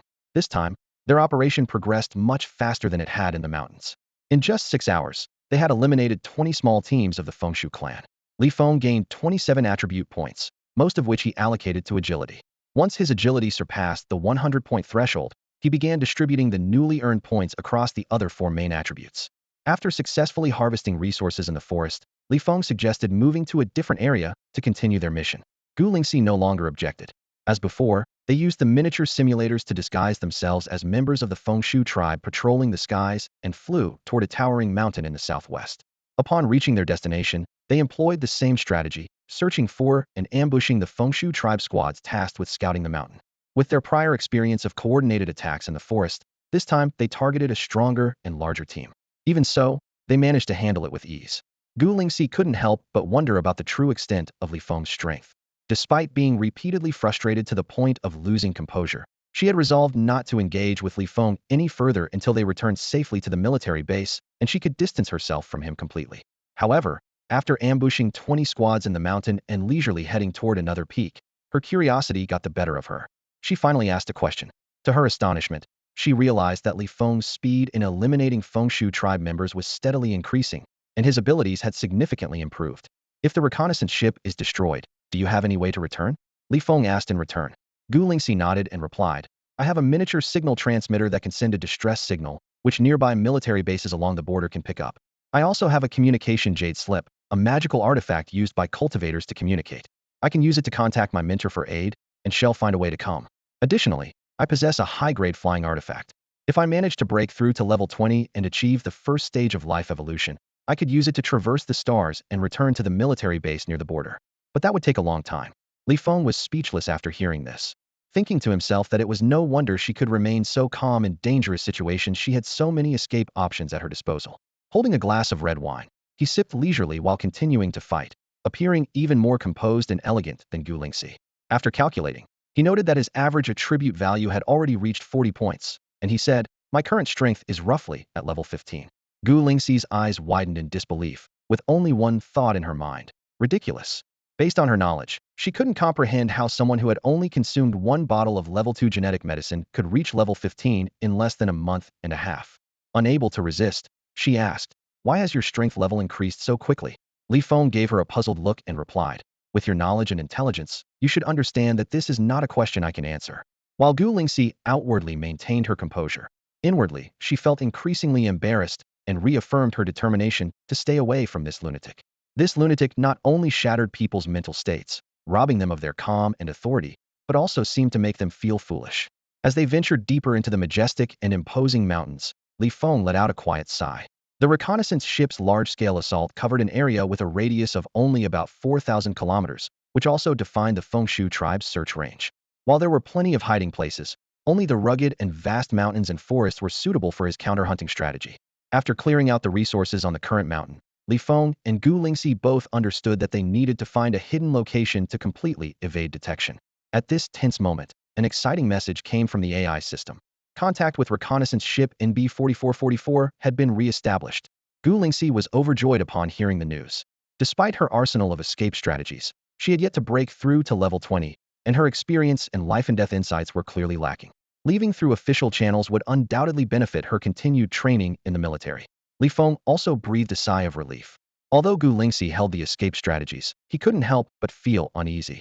Now, with the reconnaissance ship confirmed safe, that concern was eliminated. Li Feng immediately quickened his pace, heading toward their first designated attack target. To avoid the possibility of high-level Fengshu lurking or searching in outer space, the reconnaissance ship was temporarily stationed 200 million kilometers away from planet F25858 at a safe distance. The voice of Captain Bu Qianzhong came through the communicator, announcing the next steps. The reconnaissance ship would leverage its scanning advantage to circle around and search, gradually approaching planet F25858. All personnel were instructed to patiently await further updates. Bu Qianzhong, you coward. You're as timid as a mouse, someone cursed over the public channel. It took you over a day to come back. Damn it. Am I supposed to count myself lucky for surviving? Don't celebrate too soon, another voice warned. Even if there are no high-level Fengshu ambushes in outer space, the reconnaissance ship will still need at least a day to complete risk scans and searches before reaching planet F25858. The Fengshu are still conducting large-scale searches, and we remain at risk of being discovered. This is so boring. Hey, anyone in the control room, send over some videos to kill time. The public channel buzzed with chatter again. At this point, only 52 survivors remained, including 2 mechas, Li Feng and Gu Lingxi. This number could still decrease, as the reconnaissance ship signal could cover planet F25858, but its scanners were not yet able to map the planet. In other words, all combatants were still in the dark about the Fengshu's distribution and the whereabouts of high-level Fengshu. Li Feng focused on reaching the location of their first target. There were 25 Fengshu there, with the strongest reaching level 8. He and Gu Lingxi silently approached within 50 meters before launching their attack. Leveraging his speed and reflexes, Li Feng swiftly eliminated half of the targets assigned to him. Gu Lingxi, not to be outdone, wrapped up her side of the battle in just 5 or 6 seconds. The two set off again, carefully avoiding the Fengshu patrolling above as they headed toward the second target location. The third group, the fourth group, the fifth group. Over the course of more than 10 hours, they managed to eliminate 20 groups in total. With no more suitable mountains or forests left within the large-scale search area for counter-hunting, the duo had no choice but to disguise themselves as Feng and return to the cave where they had initially hidden. After ensuring everything was in order, Gu Lingxi sat on the bed to focus on cultivating, while Li Feng found a dry spot to sit and pulled up his system to check his attributes. Host, Li Feng. Attributes: Physique, 40. Strength, 39. Endurance, 41. Agility, 100. Spirit, 39. Abilities: Armor Penetration Level 2, Teleportation Level 2. This mission had proven highly rewarding for Li Feng. Not only had he raised his average attribute value to 51.8, just entering the ranks of level 16, but he had also acquired the teleportation ability and upgraded it to level 2. Additionally, he had spent 10 attribute points to upgrade armor penetration to level 2, enabling him to ignore 20 of a target's defense. A day later, the Feng's large-scale search efforts continued, but 3 days in, their intensity had clearly diminished. Reconnaissance ship NB-4444, after continuous scanning and searching, finally approached planet F2-5858. The ship's scanners were far superior to Gu Lingxi's monitoring equipment. According to the scan results, the large-scale search involved only one level 35 Fengshu and over 30 level 20 and above Fengshu. The high-level Fengshu that had arrived through the spatial rift appeared to have departed. Captain Bu Qianzhong quickly formulated an evacuation plan.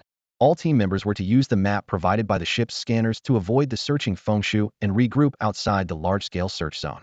They would then seize an opportunity to evacuate under the cover of the reconnaissance ship and the two mechas. The evacuation proceeded exceptionally smoothly. With the precise maps provided by the scout ship's scanners, the survivors moved like ghosts, silently navigating through the Fengshu clan's surveillance network and search teams, reaching the rendezvous point far beyond the extensive search perimeter with ease. Two mechas, which had previously escaped to outer space, returned to the battlefield at this moment, taking on the critical roles of covering and bringing up the rear. Meanwhile, the scout ship descended to a low altitude of just 100 kilometers, ready to provide support at any moment. A sense of relief from the crisis filled everyone's hearts. Even if they were discovered now, it would take 20 minutes for a high-level Fengshu to arrive through a spatial rift after being reported by a level 35 Fengshu. And with the supersonic flight capabilities of their multifunctional military suits, they could reach the ground from 100 kilometers up in only 5 to 6 minutes. A mere level 35 Fengshu could be easily suppressed by the scout ship alone, let alone with the two mechas, each comparable to a level 25, providing cover on the flanks. Within 10 minutes, all 47 survivors, including the two mechas, successfully returned to the scout ship's combat zone. From an original force of over 500 combat personnel, fewer than 1/10 remained. The scout ship wasted no time, its engines roaring as it rapidly ascended and accelerated, swiftly distancing itself from this perilous planet teeming with danger. Well done, kid. Congrats on surviving again, Liang Qingyong said with a grin as he leapt down from his mecha and approached Li Feng, his face showing the relief of narrowly escaping death. Same to you, Li Feng replied with a smile, though a flicker of complex emotions flashed in his eyes. Not bad at all. Wei Peng didn't make it, but you've already been promoted to squad leader after just 2 missions, Liang Qingyong remarked in amazement. Li Feng simply smiled without replying. He knew that his promotion wasn't just to a squad leader. The position of company commander was almost guaranteed, and the likelihood of becoming battalion commander was over 80. By his estimation, this mission alone had earned him at least 2,000 military merit points. Combined with the accumulation from his first mission, his rank could now reach the level of a 2-star second lieutenant. Thinking back to the last mission, the NB-4444 scout ship had already suffered heavy losses. The 235th Company's commander was completely wiped out, and of the 500 combat personnel, fewer than 100 survived. This mission had been even more devastating. 3 of the 5 company commanders had fallen, including battalion commander Zhuang Yuenda, who died heroically. Out of over 500 combat personnel, fewer than 50 survived. Both Liang Qingyong and the other surviving second company commander were newly promoted with initial ranks of 1-star second lieutenant. Although they had gained considerable military merit during this operation, particularly through tasks like planting internal agents within the Fengshu clan, reaching the rank of 2-star second lieutenant was still challenging. If the battalion commander were to be promoted internally, Li Feng's rank would undoubtedly be the highest, placing him above the others. The reason there was only an 80 chance was the possibility of a 3-star or higher-ranking second lieutenant applying for a transfer, potentially taking the battalion commander position. Everything depended on luck. Li Feng silently hoped for the promotion. The higher the rank, the greater the freedom. On a small scout ship, the battalion commander was effectively the second-in-command, not only influencing the decisions of Captain Bu Qianzhong, but also holding command authority during combat missions. With such a role, Li Feng could easily amass more attribute points and military merit. Heading back. Liang Qingyong patted Li Feng on the shoulder before turning and leaving the combat zone. Li Feng also returned to his quarters. Every mission's conclusion was a reminder of the transience of life. After the last mission, only he, Liang Qingyong, and Wei Peng remained from his dormitory team. This time, Li Feng stood at the doorway of his dormitory, waiting for a few minutes, but no one else came. Of the 10 team members, only he remained. The empty dormitory seemed to silently recount the brutal reality of war. Taking a deep breath, Li Feng stepped into the once lively space, now filled with silence. After staring blankly for a few minutes, Li Feng tried to dispel the loneliness and melancholy in his heart. Once he adjusted his mindset, he activated the AI system to organize the combat footage. Instead of immediately reporting it, he followed the agreed protocol and sent the video to Gu Lingxi first. Almost instantly, Gu Lingxi requested a video call. When the call connected, her voice carried a hint of negotiation. Once we reach the military base, I'll need to contact someone to edit this combat footage. It might take a few hours. Are you okay with that? Li Feng replied casually. No problem. He wasn't too concerned about delaying the results of his military merit points. Gu Lingxi pressed further. Aren't you forgetting something? Li Feng shook his head. No, I haven't forgotten. Unrelenting, Gu Lingxi said. Think again. Without hesitation, Li Feng ended the call. He knew she was hinting for him to return the life-saving miniature simulator. To him, the device was more important than pride. After changing out of his uniform into a spare military outfit, Li Feng headed straight to the training room. He entered the virtual training pod to practice swordsmanship and shooting. Compared to the training helmet he had redeemed for 100 merit points, the training pod could simulate diverse battlefield scenarios, environments, and enemies. More importantly, it featured a semi-sleep function to alleviate physical and mental fatigue. He trained inside for an entire day. His session was interrupted by a notification from the AI system. The reconnaissance ship had arrived at the military base and officially entered a 1-month inspection and maintenance period. Ending his training, Li Feng made his way to the ship's exit while using the AI to access the military base's shopping platform. With his remaining 39 merit points, he redeemed an upscale fruit basket. Brothers, I'm taking you out to have some fun food, drinks, and all the entertainment's on me. Who's in? Liang Qingyong's voice echoed through the squad channel. I'm in. Count me in. Me too, I'm going. The squad members eagerly responded, except for Li Feng, who replied coldly, not going. While the 7 members of the 3rd squad celebrated, Li Feng remained calm and detached. At the ship's exit, Li Feng didn't leave immediately. He stood by the door, quietly waiting as crew members disembarked one by one. Liang Qingyong approached him with a grin and tried to persuade him. You're really not coming? This is a tradition passed down through generations on our reconnaissance ship. If you don't join us, how will you lead the team on outings in the future? Li Feng shook his head. Maybe next time. Liang Qingyong didn't push further and left with the others. A few minutes later, a drone delivered the fruit basket Li Feng had ordered. The packaging was exquisite, and the fruits inside were mostly rare varieties. However, the total weight was only around 6 or 7 pounds, and the price was astonishing 39 merit points, equivalent to 3,900 credits. Carrying the fruit basket, Li Feng headed to Gu Lingxi's quarters. He had waited at the exit not for the basket's arrival, but to ensure Gu Lingxi didn't leave the ship. Otherwise, his 39 merit points would have been wasted. He soon arrived at the female soldier's dormitory. Outside her door, Li Feng rang the bell. Inside, Gu Lingxi was focused on her training. As the only female soldier on reconnaissance ship NB 4444, she had a dormitory to herself, which was more spacious than many officers' private quarters. Hearing the doorbell, Gu Lingxi frowned, suspicion rising in her mind. She paused her training and pulled up the feed from the door camera. Seeing Li Feng standing there with a fruit basket in hand, she became even more perplexed. Was he here to rob her? That didn't seem right. This guy might be crazy, but he was also smart. Aware of her own identity, she had never shown the slightest hint of greed, even when on an alien planet, let alone now that she was back at the military base. After a moment of hesitation, she pulled out a compact defensive device about 50 centimeters in size from her chest pocket. She quickly configured it to automatically activate an energy shield if anyone approached within 1 meter. The instant the shield lit up, she felt significantly more at ease. In addition, she was also wearing a high-level defensive artifact crafted by a skilled cultivator. With this double layer of protection, even if she encountered a high-ranking alien attack, it would buy her some precious time to escape. After confirming her defenses were secure, Gu Lingxi issued a command through her smart device and unlocked the door. The moment the door opened, Li Feng stepped in with a bright smile, carrying a basket of exotic fruits unique to the alien planet. Each fruit in the basket had been carefully selected, its skin vibrant and emanating an unusual sweet fragrance. Swinging the basket slightly, he grinned and said, I brought you some fruits, local specialties here. Every single one is top-notch. In an instant, a gleaming sword appeared in Gu Lingxi's hand. She sprang up from her chair, her gaze as sharp as a blade, locking onto Li Feng with utmost vigilance. She was certain that the person before her was not the real Li Feng. The most likely scenario was that a high-ranking alien had infiltrated the reconnaissance ship, disguised as a team member, and was attempting to take control of the entire ship.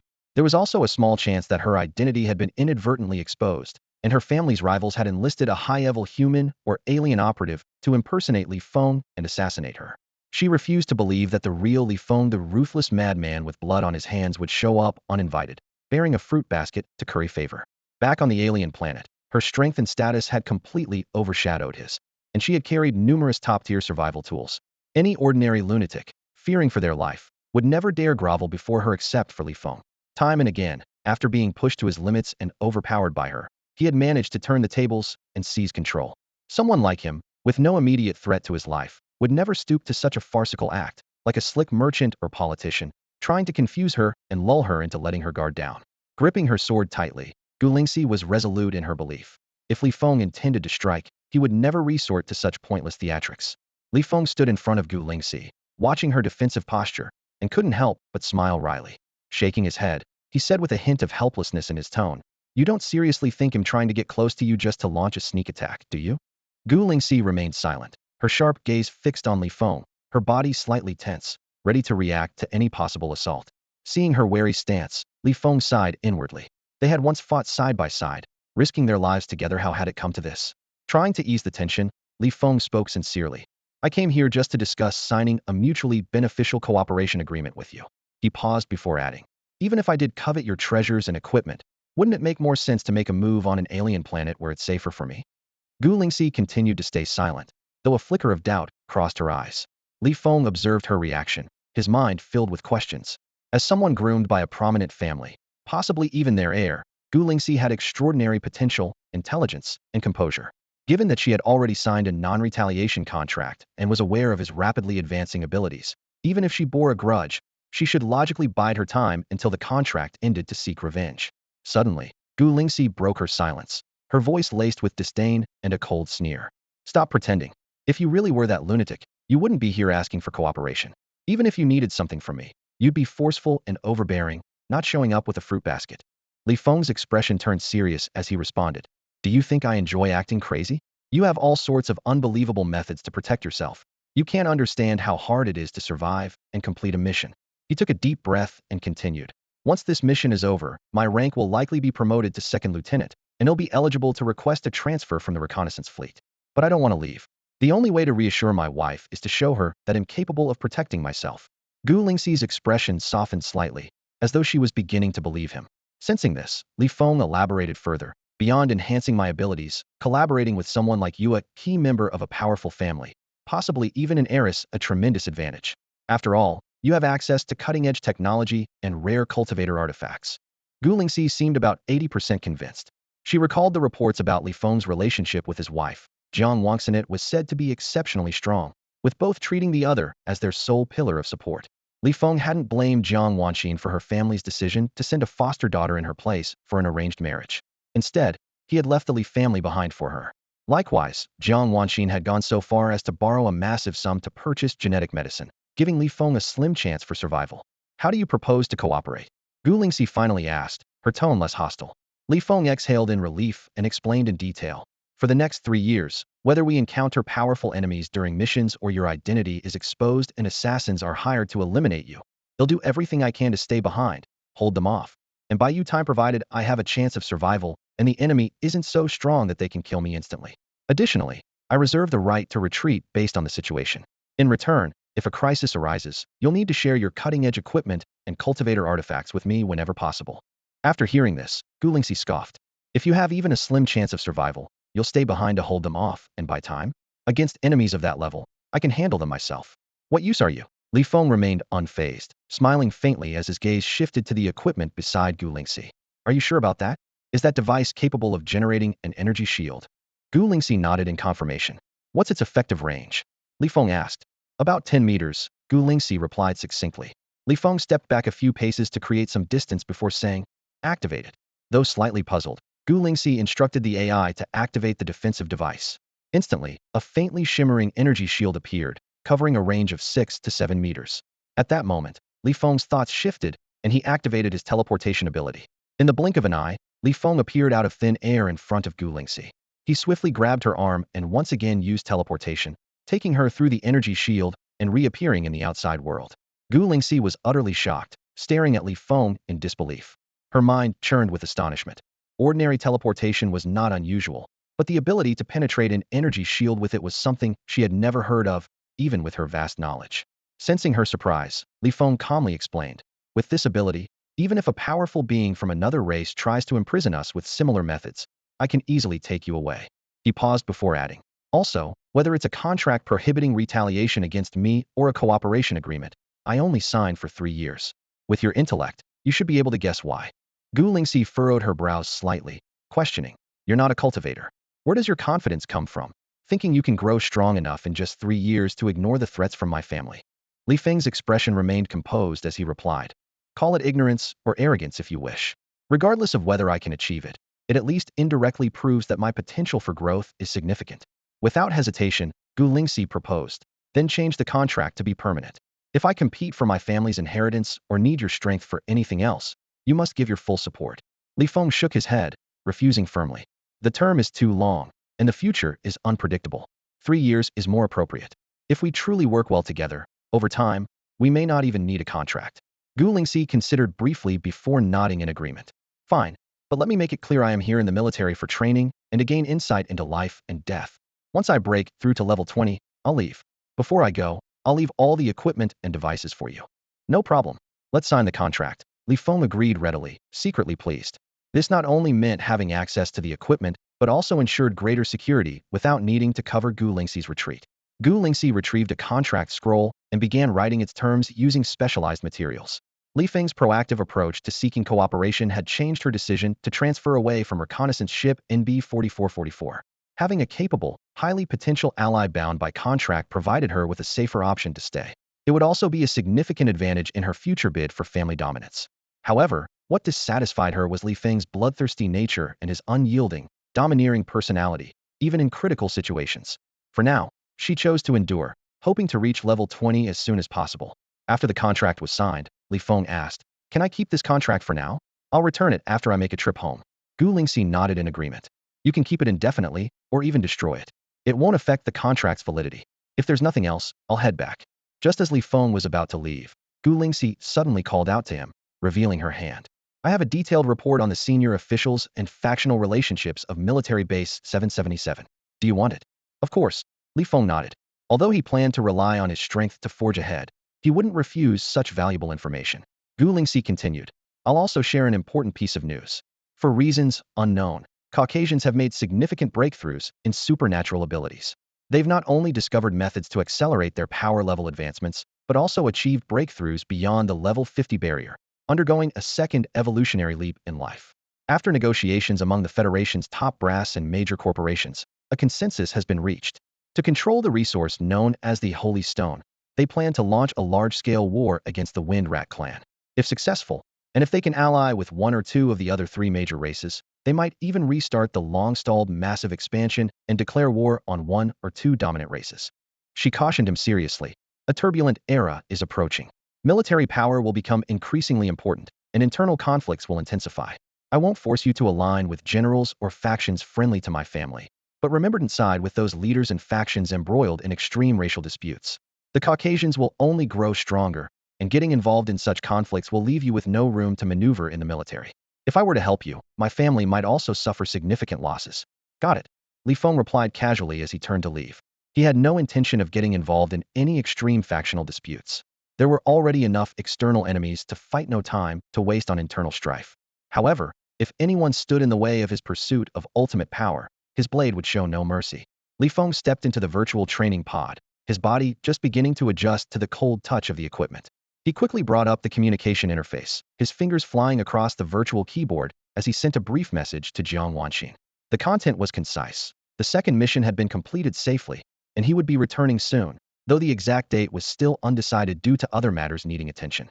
Afterward, Li Feng instructed the AI system to compile the combat footage from the mission. He meticulously reviewed every frame, editing out moments that were overly aggressive in tone or action. In the removed segments, his eyes gleamed with a bloodthirsty intensity, and his voice carried an unrestrained, killing intent.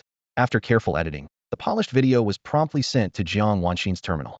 Not long after, Jiang Wanxin's reply arrived as expected.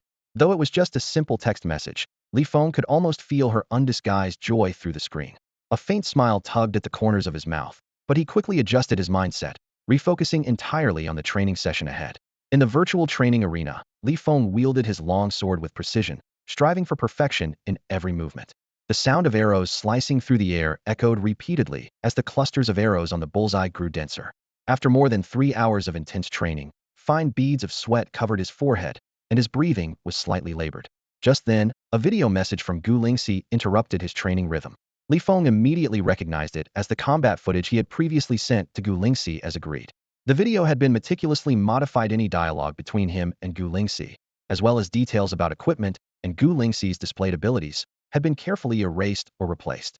After a thorough inspection, Li Feng found the edits nearly undetectable, and all data perfectly aligned with the reconnaissance ship's scan results. Li Feng paid little attention to the modified video.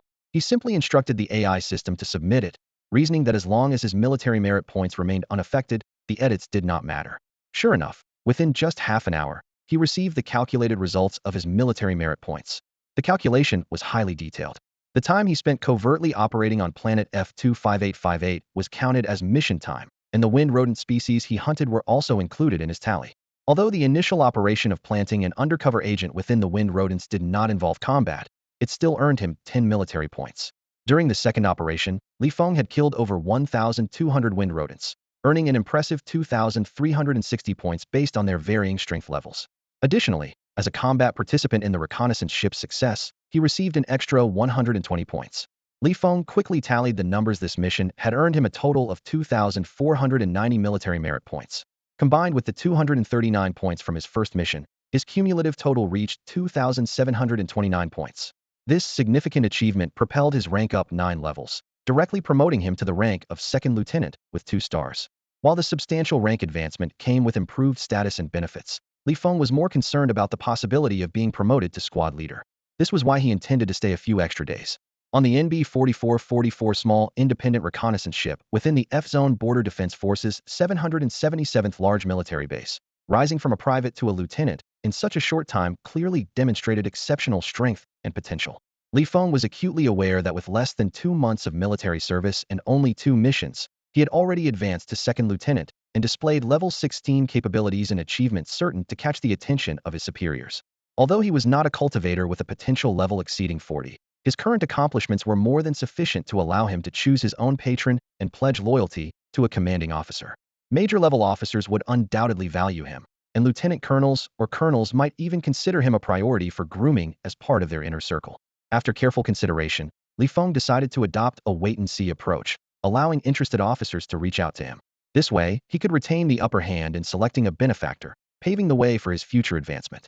Li Feng stood in the training room, his weapon still radiating residual heat. His gaze swept over the timer on the wall as he calculated the time for the military merit points to be tallied. Just then, his military-issued wristwatch beeped with an incoming communication request. Quickly halting his practice, Li Feng raised his wrist to check. The screen displayed a voice communication request from Captain Bu Qianzhang. Without hesitation, he accepted the call. Li Feng, where are you? Bu Qianzhang's voice came through the wristwatch. In the training room, practicing marksmanship, Li Feng replied concisely. Why not go find something fun to do to unwind? Bu Qianzhang asked with a hint of curiosity in his tone. Li Feng chuckled lightly. Not bored for now. Bu Qianzhang didn't dwell on the topic. As someone who had risen through the ranks of the reconnaissance fleet with both skill and intellect, he quickly got to the point. Now that you've entered the ranks of officers, it's about time you found a powerful ally, Bu Qianzhang said, his voice turning serious. Our NB-4444 independent reconnaissance ship is directly under the Information Department's reconnaissance division of the base. We don't have a direct superior, which gives us a high degree of freedom. But on the flip side, when trouble arises, there's no superior officer to shield you. He paused briefly before continuing. Moreover, Colonel Dennis, the head of the reconnaissance division, has a tight grip on it. While he won't deliberately suppress anyone, promotions, transfers, benefits, and mission assignments tend to favor white officers. If you're hoping to transfer off this reconnaissance ship someday and land a promising or lucrative military post, relying on him is nearly impossible. Li Feng listened silently, his expression betraying no emotion. Seeing that he understood, Bu Qianzhang continued. Colonel Jiang, the fleet commander of the 7th Fleet, sees great potential and skill in you. If you're interested, I can take you to meet him.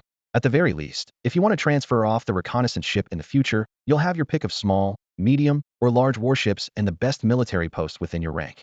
Even if there's no vacancy, they'll make room for you.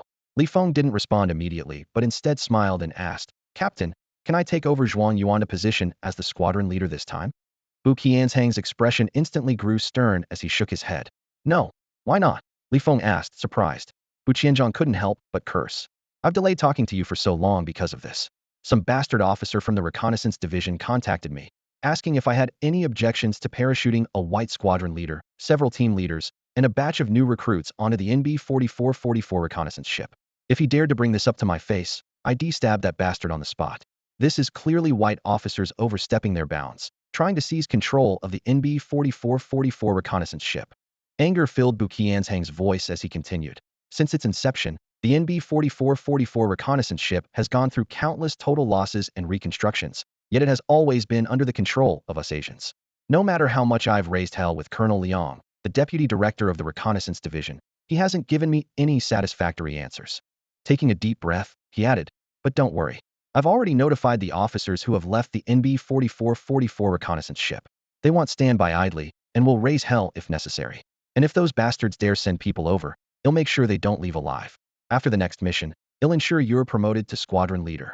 Li Feng frowned deeply and asked, Can Colonel Jiang guarantee my promotion to squadron leader this time? Bu Qianzhang shook his head. Even Colonel Liang can't do anything about it. His influence likely doesn't reach this far normally. It wouldn't be an issue, but this situation is too strange. For a small independent reconnaissance ship like ours, with a simple personnel structure and an illustrious history of achievements, this kind of infiltration and power grab has never happened before. Li Feng didn't outright refuse or agree. After a moment of silence, he said, if that's the case, he'll assess the situation before making a decision. While Bu Qianzhang didn't know the exact reasons, coupled with the crucial information provided by Gu Lingxi, he could piece together what was happening. The white officers had made significant breakthroughs in special abilities and were beginning to vie for greater military power. A ship like the NB-4444, though small, was a cradle for cultivating elite officers through its grueling missions. In the event of a massive interstellar racial war, those who survived and left the reconnaissance ship would undoubtedly become shining stars. It was a battleground for military power. The NB-4444 reconnaissance ship had suffered heavy losses in its last mission, with only a fraction of its crew surviving. Even the second-in-command had fallen, making it a prime opportunity for infiltration. If a large number of white officers boarded the ship while Bu Qianzhang was still captain, they would surely come prepared. It might not be possible for Bu Qianzhang to eliminate them all within the bounds of the rules. Li Feng's mind raced. He still believed that securing the squadron leader position and gaining some decision-making power was the top priority. Bu Qianzhang dismissed Li Feng's polite refusal without concern and calmly said, if another officer offers you better terms, as long as it's not a white officer, just agree to it. You don't need to worry about what I might think. His tone was even, yet carried a quiet confidence, as though officers who had clawed their way up from the lower ranks of the NB-4444 had already formed their own distinct faction. Even those senior officers who had long left the fleet shared similar backgrounds. Li Feng nodded, recalling what Captain Liang had confided in him during their last conversation. He replied earnestly, I understand. Bu Qianzhang reminded him, keep observing for now. I'll go raise some noise at the reconnaissance office. With that, he ended the call. A faint trace of frustration lingered on Li Feng's face. The struggle for military power had escalated beyond a mere shipboard dispute. It had become a contest among the military's highest echelons. The concessions made aboard the NB-4444 reconnaissance ship were already beyond the influence of a mere second lieutenant like him. Even those senior officers who had risen from the fleet couldn't easily shift the tides. He mulled over the situation. Perhaps leveraging the influence of Gu Lingxi's family could yield some adjustments through an exchange of interests. Unfortunately, Gu Lingxi's concealed identity made it impossible for her to step in openly. For now, he could only take one step at a time and adapt to circumstances as they arose. After regaining his composure, Li Feng returned to his training in swordsmanship, marksmanship, and tactical evasion. Just 3 or 4 hours later, his communicator suddenly rang, displaying an unfamiliar number. When he answered, the caller introduced themselves as an aide to a colonel from the Military Justice Department, asking if he could come by. Li Feng cautiously responded, First, ask this colonel if they can guarantee I'll secure the position of squadron leader. Over an hour later, a major personally sent him an invitation to communicate. Li Feng's sole condition remained the same, the position of squadron leader. As more and more contacts reached out, the results were predictable. Those who were aware of the situation gave vague responses, urging him to consider carefully, while those who were clueless made bold promises, but disappeared without follow-up. The next day, he received notice of his promotion to second lieutenant, with all procedures available for online processing. Before long, an intelligent robot delivered 2 new multifunctional officer uniforms to him. Compared to the enlisted uniform, the officer's attire had only minor adjustments in style, with some added features, though its functionality remained at level 15. As time passed, the prospect of the squadron leader position grew increasingly dim. Over the next 3 or 4 days, even the senior officers who had previously approached him began to lose their enthusiasm. Frustrated, Feng decided to stop waiting. Let it be. If anyone dares block my path, they'll regret it.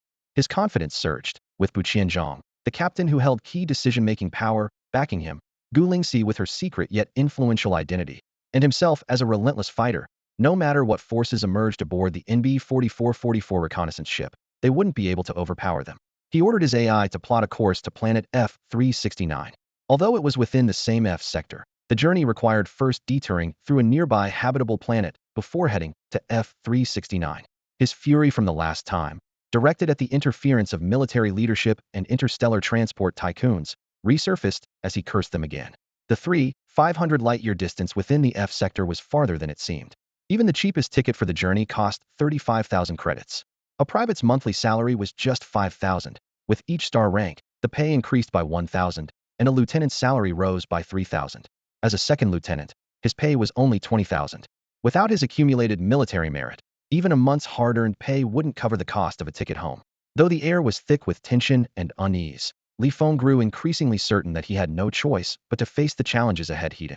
Feng quickly exchanged his military merit points for Federation credits. Adding his 7,000 credit salary from last month, he now had a total of 300,000 credits.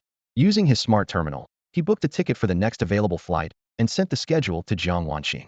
Shortly after, she replied, saying she had already taken leave and would meet him at the space station. Before leaving, Feng spent over an hour practicing his mech operation skills. He then activated the flight function and followed the smart terminal's route to the transport zone. In front of him were various transport ships of different sizes, though there were only a few civilian passenger ships, all of which were relatively small. Just as Feng was about to verify his ticket and board, a burly figure blocked his path. It was a middle-aged man dressed in a major's military uniform, exuding an imposing aura. "Why didn't you salute when you saw an officer?" the major demanded in a thunderous voice. "Not in the habit," Feng replied coldly. "What do you want?" "First, they'll teach you some discipline," the major roared, moving as fast as lightning as he swung a slap directly toward Feng's face. Bang! Feng reacted even faster, landing a punch squarely on the man's cheek. Despite being sent flying, the defensive martial artist quickly got back on his feet as if nothing had happened. "Wait, I'm just here to deliver a message and recruit you." The major hastily raised his hand in surrender as Feng charged toward him. "I don't care what your intentions are. If you make the first move, don't blame me for being ruthless." In the blink of an eye, Feng closed the distance and delivered another heavy punch to the major's face. Boom, boom, boom. Punches rained down like a storm, and before the major could even stand, he was overwhelmed by the relentless assault.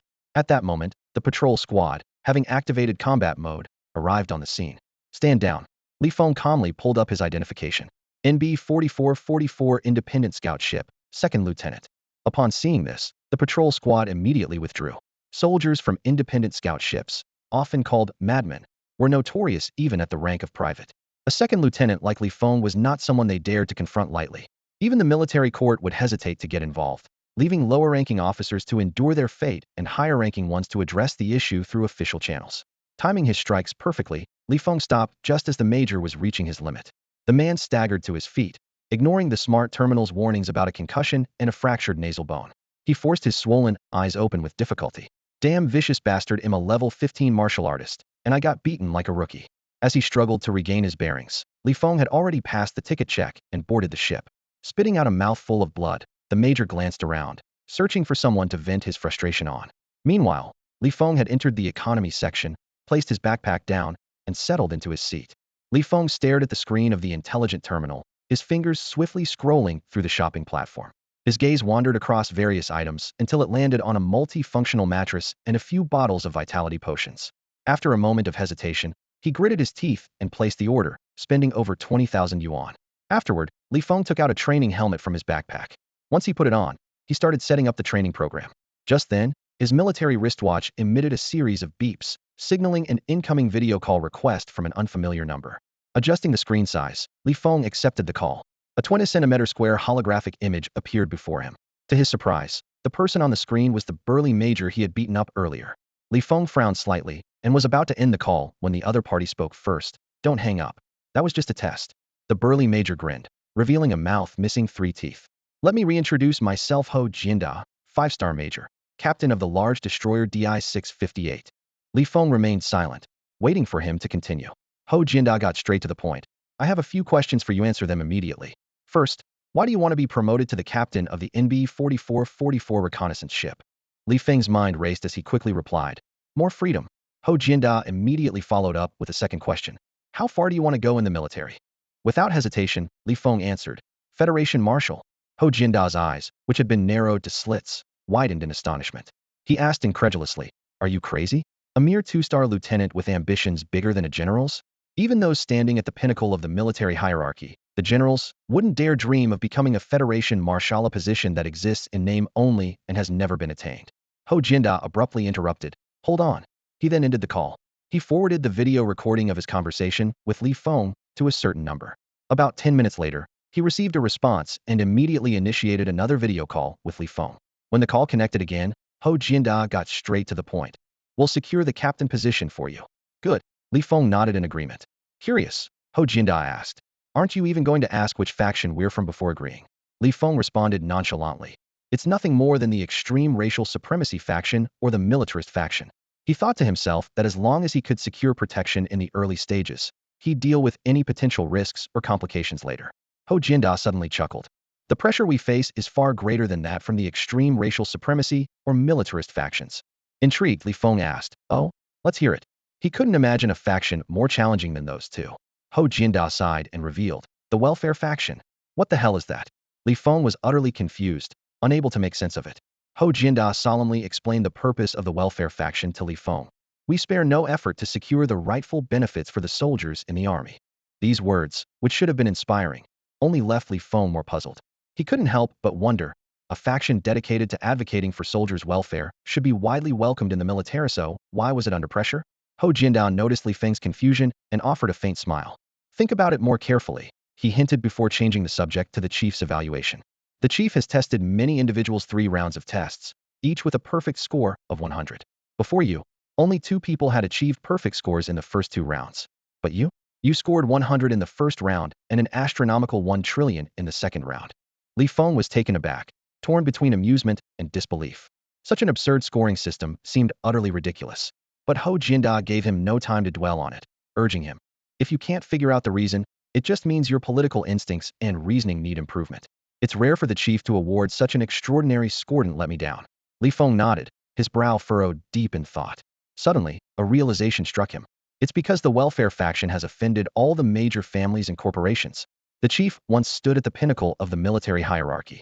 Even in failure, as long as he didn't rebel, he could have had a dignified outcome. But now, even his rank has been stripped away. Ho Jianda smiled in satisfaction. Let me ask you again, are you still willing to join us? Of course, Li Feng replied without hesitation. His principle remained unchanged. He would side with whoever could protect him in the early stages. Welcome aboard, Ho Jianda said with a grin. Work hard and aim to qualify for an interview with the chief. Remember, marginal members at most gain a backer who ensures they aren't bullied, but only core members receive the faction's full support and resources. Li Feng asked curiously, what does it take to qualify for an interview? Ho Jianda chuckled and shook his head. Even I don't know. I was selected to join the welfare faction at 23, promoted to 1-star major at 43, and only then did I meet the chief. I'm 45 now. As for those 2 individuals with perfect scores throughout, they reportedly met the chief after being promoted to captain. Li Feng quickly expressed his gratitude. He understood that Ho Jianda's words were both a piece of advice and a reminder of the stark disparity between marginal and core members. It had taken Ho Jianda 20 years to rise to 1-star major, but as a core member, he'd climbed to 5-star major in just 2 years. You're currently a non-core member, Ho Jianda added. The competition for the position of team leader involves certain confidential matters that you're not authorized to know about for now. Just wait for the notification and have the resources to handle it. With that, he ended the communication. Feeling uplifted, Li Feng began humming, Good Luck is Coming, as he practiced swordsmanship using his training helmet. Meanwhile, the small man transport ship officially set off, accelerating to light speed after leaving the military base. Once it reached the required conditions for a space jump far from any large celestial body, it activated its space jump system. For both small and medium-sized civilian transport ships, as well as small warships, The maximum range for a single space jump was limited to 100 light-years. The military base where Li Feng was located was about 3,500 light-years away from planet F-369. Factoring in various stopovers, the journey would take roughly 2 days to complete. Li Feng arrived near the habitable planet close to F-369 aboard a large manned transport ship and then transferred to another ship heading directly to F-369. With 3 hours left to reach his destination, he was fully focused on his mech operation training when his communicator suddenly beeped. Li Feng answered the call, and Jiang Wanqin's apologetic voice came through. The company has an urgent matter I need to handle. I might not make it back to the space station in time, so you may have to return on your own. No problem. Go ahead. Li Feng replied casually, though his brows furrowed slightly. He knew that Jiang Wanqin, who had already taken leave, being summoned back must mean someone was deliberately targeting her. Li Feng fell into deep thought. In this era, it was even harder for ordinary people to rise above their circumstances compared to his past life. Most jobs could be handled by artificial intelligence, but to maintain societal stability, laws mandated that companies employ a certain number of humans and alien workers. While this ensured basic livelihoods, it also meant there were very few irreplaceable positions. The Jiang family ran the Jinyu Casino Hotel on F-369, which had grown rapidly in recent years. As an adopted daughter, Jiang Wanqin worked as the operations manager of the race venue's logistics department, earning a comfortable monthly salary of 20,000 credits with relatively light responsibilities. Li Feng thought to himself, such a job shouldn't have any truly urgent matters, remote handling should suffice. I'll take care of this as quickly as I can, Jiang Wanqin added. All right, Li Feng responded before ending the call. He didn't dwell on it and returned to practicing his mech operations. With his current skills and connections, there wasn't much on F-369 he couldn't handle. Even if trouble arose, activating the combat mode of his military suit would be enough to deter any opponent. 2 months later, Li Feng set foot on F-369 once again. From the space station, he boarded a small transport ship heading straight to the docking platform in Doran City. Knowing Jiang Wanqin wouldn't be able to meet him, he skipped returning to his rented apartment and instead flew directly to the Jinyu Casino Hotel. Along the way, Li Feng marveled at the prosperity of F-369. Skyscrapers hundreds of stories high stood densely packed, with various aircraft weaving through them. Despite being 3,000 to 4,000 light-years from the border, F-369 still felt some effects of its proximity. The planet's population was around 90 billion, slightly below the average. Most of the population was concentrated in Doran City, while the outskirts were home to factories, plantations, farms, and villa districts. The Jinyu Hotel spans an impressive 200,000 square meters and boasts 55 floors. The Jiang family's young major truly has a bright future ahead, with exceptional potential. Li Feng gazed at the Jinyu Hotel, filled with emotion. The hotel wasn't just expanding upward with additional floors. Surrounding buildings were also being demolished to make way for its growth. Humanity had entered a rapid expansion era of interstellar exploration, during which the federal military enjoyed a glorious period lasting 10,000 years.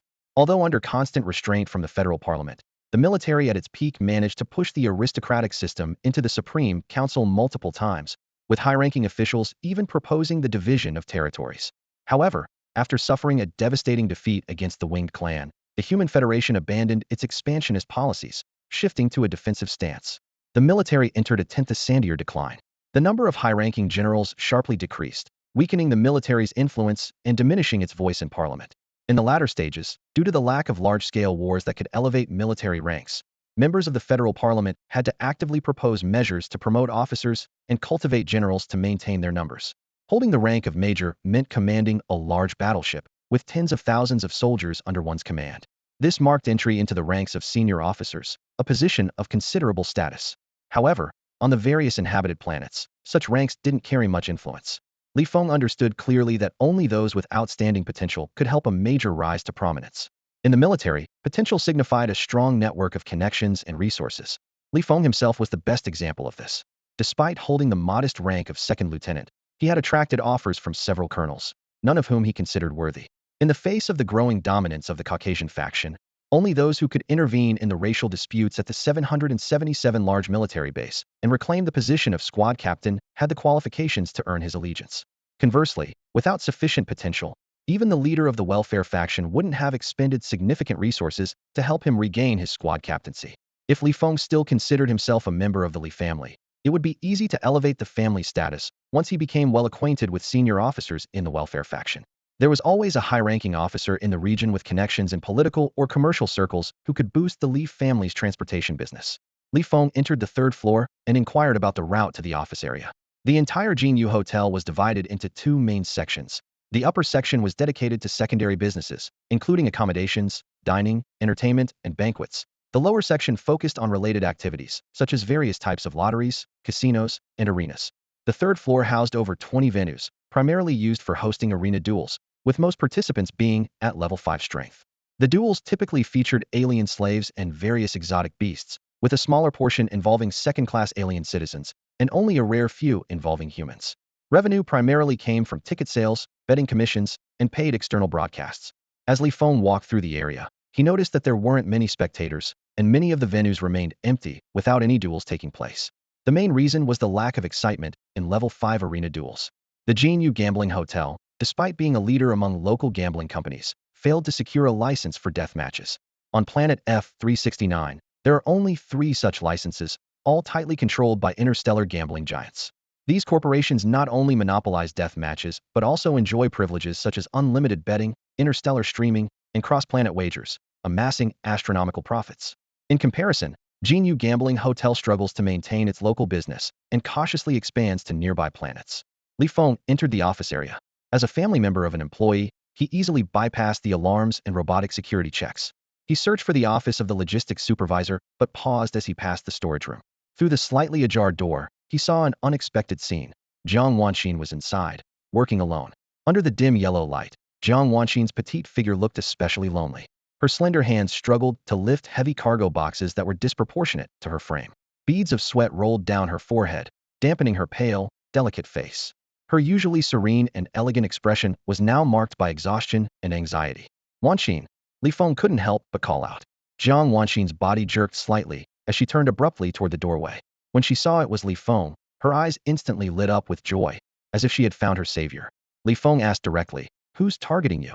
Jiang Wanxin knew that since Li Feng was here, he must have already guessed the situation. She chose not to hide it and explained lightly, "It's not really targeting, per se. Do you remember the eccentric manager I mentioned from the 3rd floor? That woman named Jiang Yuanfeng." Li Feng recalled Jiang Wanxin's previous descriptions. Jiang Yuanfeng was the younger sister of the current head of the Jiang family. Spoiled from a young age, she had a volatile temperament. Even when she reached marriageable age, no minor family dared to propose an alliance. As she grew older, her personality only worsened, becoming more peculiar and critical of everyone. Jiang Wanxin continued, "As an adopted daughter of the Jiang family, she wouldn't normally trouble me. But half a month ago, her husband advanced to level 10 in strength and was promoted to the Jiang family's senior ranks. Her status in the family has risen as well." After hearing this, Li Feng made a decisive suggestion. "Quit your job."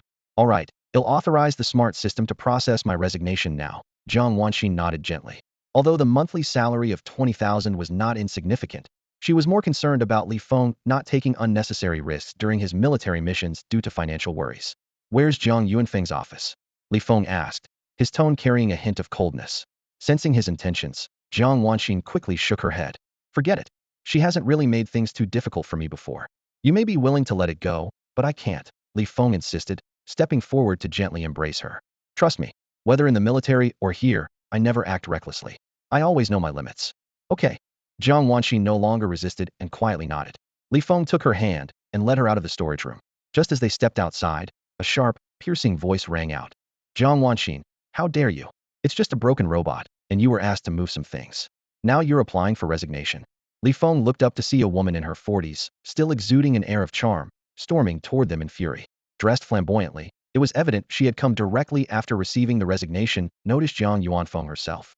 "I was wondering where you got such a big attitude. So you've decided to resign, huh?" Jiang Yuanfeng sneered aggressively. "Turns out it's because your husband thrown away by the family and sent to the frontier to die not only survived, but came back as an officer. Now you think the Jiang family isn't good enough for the wife of a second lieutenant." Before she could finish her sentence, Li Feng suddenly appeared in front of her. Before Jiang Yuanfeng could react, Li Feng delivered a resounding slap across her face. Smack! Jiang Yuanfeng hadn't even processed what happened when a sharp pain spread across her face, and she was sent sprawling onto the metal floor. Li Feng immediately stepped forward and pressed his foot against her face, slowly grinding it down.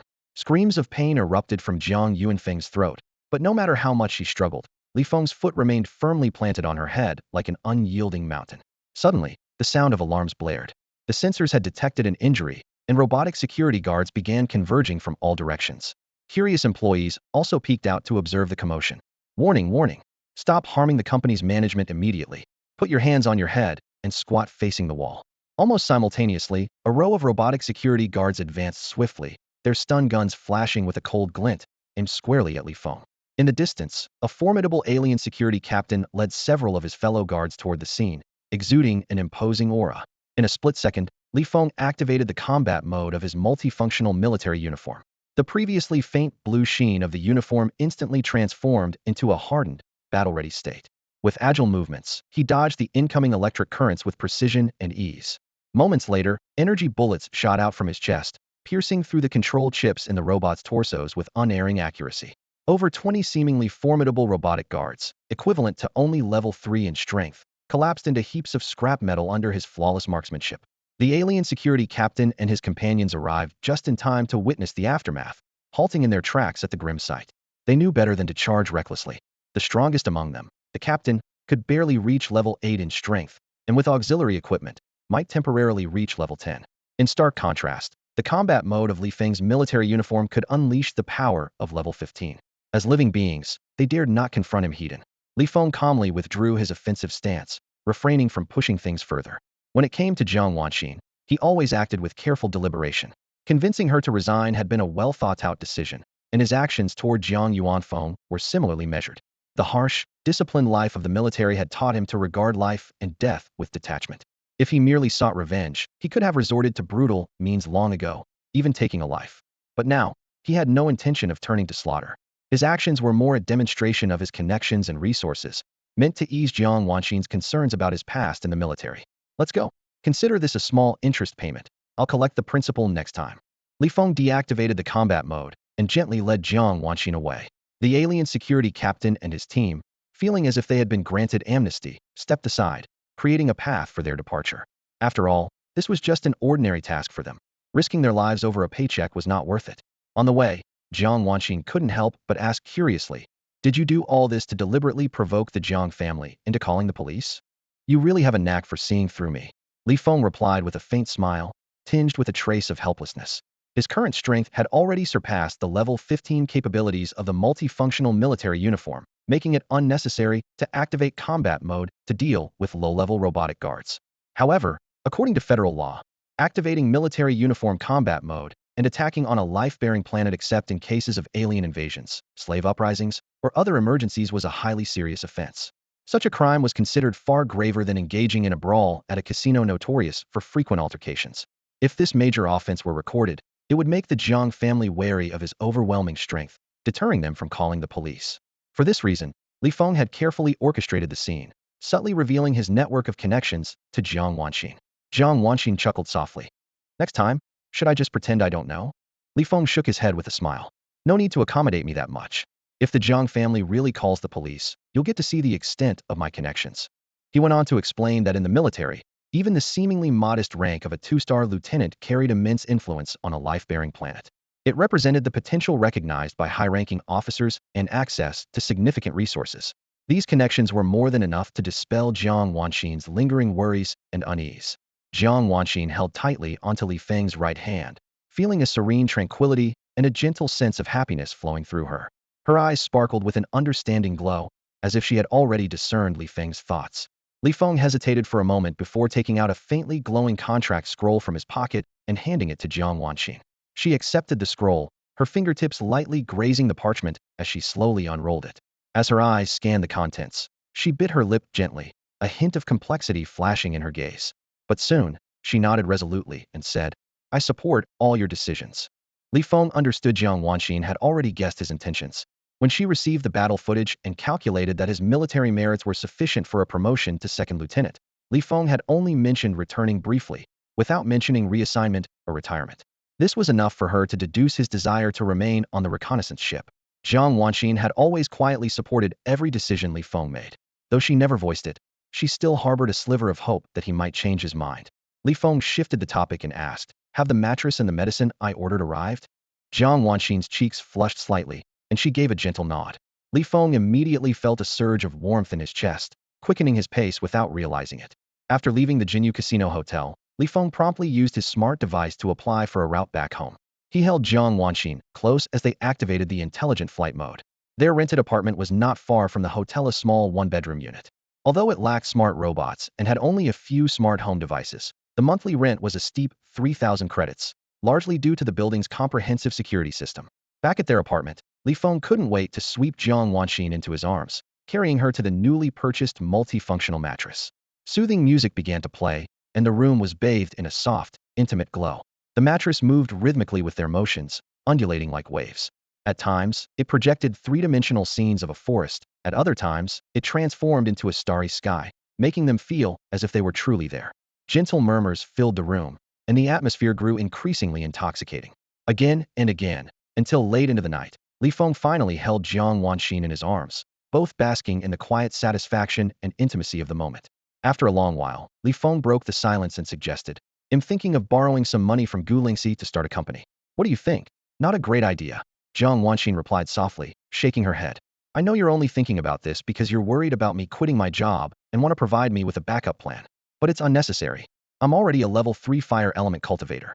Just 2 more levels, and I can find a decent job at a military-industrial company." Li Feng was surprised. "You've reached level 3 already? That's fast. I thought you wanted to become an alchemist. Why the sudden interest in the military industry?" Jiang Wanxin hesitated for a moment before deciding to be honest. "After watching your battle footage and guessing your decision to stay on the reconnaissance ship, I decided to go this route. If I learn how to craft various cold weapons and cultivator artifacts, it might come in handy for you." What she didn't share was that her talent in fire element spells was far inferior to her aptitude for water element ones. The reason she chose the fire element was solely because fire cultivators earned significantly more than those of other elements. Li Feng proposed, "With the speed I'm progressing, I won't be short of weapons or artifacts in the future. You should pursue what you truly enjoy." "I understand," Jiang Wanxin nodded. Li Feng's hands began to wander mischievously as he suggested, "How about trying out some advanced moves?" Just as Jiang Wanxin was about to respond with tacit agreement, the doorbell rang at the most inopportune moment. Li Feng lightly tapped the interface of his smart brain, bringing up the room's video surveillance. The scene outside the door appeared clearly. Four Special Affairs Division members in multifunctional tactical uniforms stood there, their identity information displayed.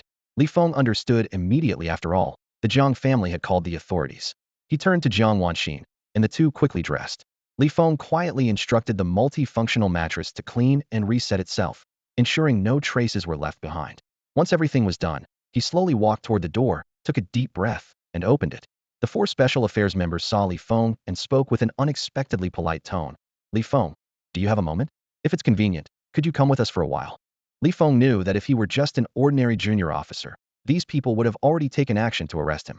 The Special Affairs members were equipped with multifunctional tactical suits capable of unleashing power equivalent to a level 15 fighter, along with advanced military equipment and mechs, making them the strongest force in law enforcement. However, Li Feng's unique status forced them to tread carefully. "Wait outside. I'll have someone handle this," Li Feng replied succinctly before shutting the door. The four outside exchanged glances but had no choice but to wait patiently. Li Feng immediately used his smart brain to contact Ho Jianda. Once the call connected, Ho Jianda's voice came through. "So eager? Relax, the position of squad leader is yours. Not even the King of Heaven can take it away."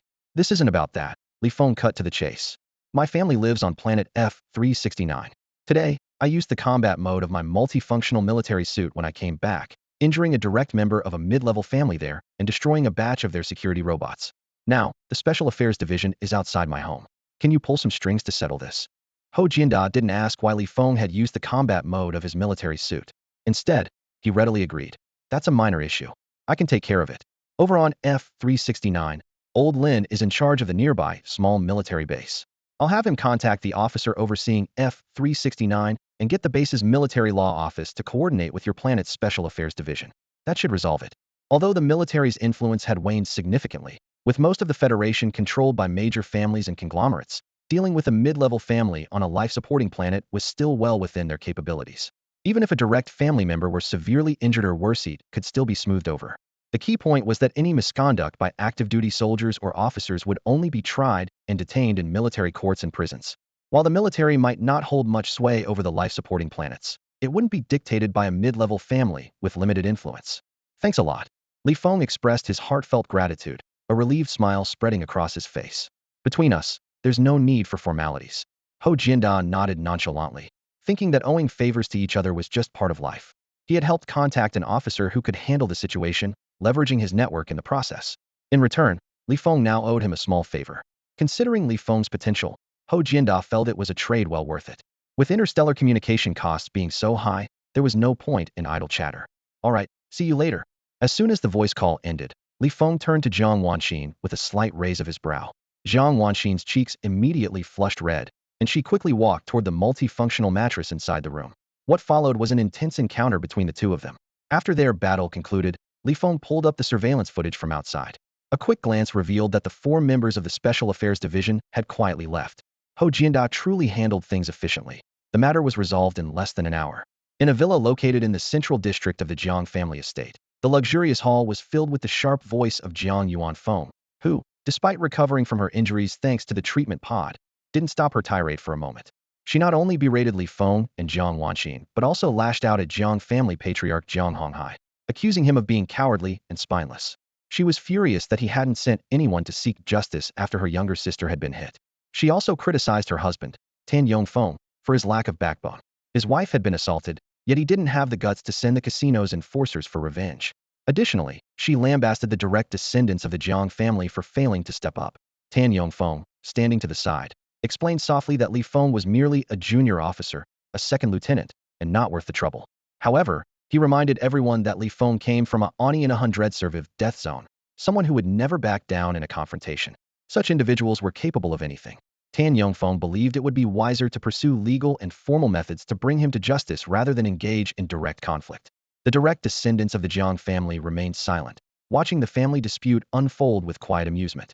Jiang Honghai, seated on the sofa with a furrowed brow, was desperate to send his annoying sister away as quickly as possible. Truthfully, he had no desire to call the authorities, not because he feared Li Feng. After all, Li Feng was just a second lieutenant, albeit one with an unusual and somewhat intimidating background. Those who emerged from reconnaissance ships like his often met their end in the line of duty. If he had only been stationed on the ship for a couple of months and lacked talent in martial arts or cultivation, his prospects were limited and hardly worth worrying about. Jiang Honghai's reluctance to report the incident stemmed from 2 reasons. First, he had disliked his sister since childhood, and their sibling bond was practically non-existent, even bordering on aversion. Second, Jiang Wanxin, though an adopted daughter, was still part of the family in name. While she no longer held value as a tool to form alliances with the wealthy and powerful, targeting her recklessly could stir dissatisfaction among the other adopted children. Ultimately, he decided to call the authorities, primarily to appease Tan Yongfeng's brother-in-law, who was both clear-headed and competent, and had already risen to a senior position in the Jiang family. Moreover, in the gambling industry, reputation mattered. Li Feng had assaulted a direct descendant of the Jiang family and destroyed over 20 robotic security units at the Golden Jade Casino. If they didn't make him pay in some way, it would be difficult to maintain the family's dignity. Beep, beep, beep. The phone rang, cutting through Jiang Yuanfeng's relentless complaints. Jiang Honghai received a video call request from a nearby military base. A familiar major appeared on the screen, prompting Jiang Honghai to quickly rise from the sofa. Sensing the shift in atmosphere, Jiang Yuanfeng fell silent. A look of anticipation spread across Jiang Honghai's face as he swiftly accepted the call. On the screen appeared Major Liang, dressed in his military uniform, exuding a calm and composed demeanor. Jiang Honghai got straight to the point. Major Liang, he'll need your help to communicate with the military tribunal. Get him locked up for 30 to 50 years. He'll transfer the necessary funds to your account. Major Liang shook his head, his tone laced with helplessness. Mr. Jiang, I'm afraid I have to disappoint you. The person in question has a significant background and is directly connected to Commander Ma. More importantly, Commander Ma specifically instructed the military tribunal to coordinate with your Special Affairs Division and not to apprehend him. The actions at your hotel assaulting individuals and destroying robots were all part of a military operation. Jiang Honghai froze, shocked that what should have been a straightforward matter had taken such an unexpected turn. He understood that with his brother's rank as a major and the connections he had, this was as far as they could go. Commander Ma, however, commanded the defense of over 100 planets, a figure of considerable weight. Perhaps someone from Li Feng's reconnaissance ship had intervened to help. After all, those reconnaissance ships had produced many high-ranking figures. Major Liang sighed. Those who emerge from such perilous environments are fiercely protective of their own. To them, soldiers from their old units are still like juniors, and they'll go to great lengths to resolve any issues for them, no matter how big or small, without considering the cost. Jiang Honghai could only sigh and respond with a wry smile. Well, thank you, Major Liang. He'll treat you to a drink sometime. He had no choice but to abandon any plans for direct confrontation. The entire series of events unfolded with gripping intensity, revealing the intricate dynamics within the Jiang family, while illustrating the layers of influence wielded by military connections. Jiang Honghai felt a surge of anxiety as Jiang Yuanfeng abruptly ended the video call. He was desperate to figure out what this could mean. Jiang Yuanfeng pressed him impatiently. What does this mean? If you don't understand, let Yongfeng explain it to you when he gets back. The unresolved situation and the escalating tension between him and Li Feng added to Jiang Honghai's frustration. Unable to contain himself, he lashed out at Jiang Yuanfeng. You're just a second lieutenant. Who could you possibly know? You must be in cahoots with that major to deceive me. Despite Jiang Honghai's harsh tone, Jiang Yuanfeng stood her ground, growing increasingly agitated. If you want stand up for me, they'll call third brother and have him send a warship over to deal with Li Feng and Jiang Wanxin like the traitors they are. Jiang Honghai felt a pounding headache and decided it wasn't worth arguing with her. He knew people like Jiang Yuanfeng were stubborn and clung to their own version of logic, believing in an unwavering, "I'm right, you're wrong" mentality. Instead, he gave Tan Yongfeng a subtle look, signaling him to step in. Tan Yongfeng sighed and began patiently trying to talk sense into Jiang Yuanfeng, enduring her torrent of insults on Jiang Honghai's behalf. Father, this matter won't end peacefully, Jiang Honghai's children chimed in. Chu Shui added, the root of this issue is that Jiang Chuxiu didn't want Li Feng, so Jiang Wanxin was sent as a substitute bride. A mere second lieutenant, if not driven by deep resentment, would never dare to cause a scene at the Jinyu Hotel and assault the Jiang family head's own sister. Does he think becoming a second lieutenant gives him the right to retaliate against the Jiang family? Utterly delusional. A flicker of disdain crossed Jiang Chuxiu's eyes. He's just a clown.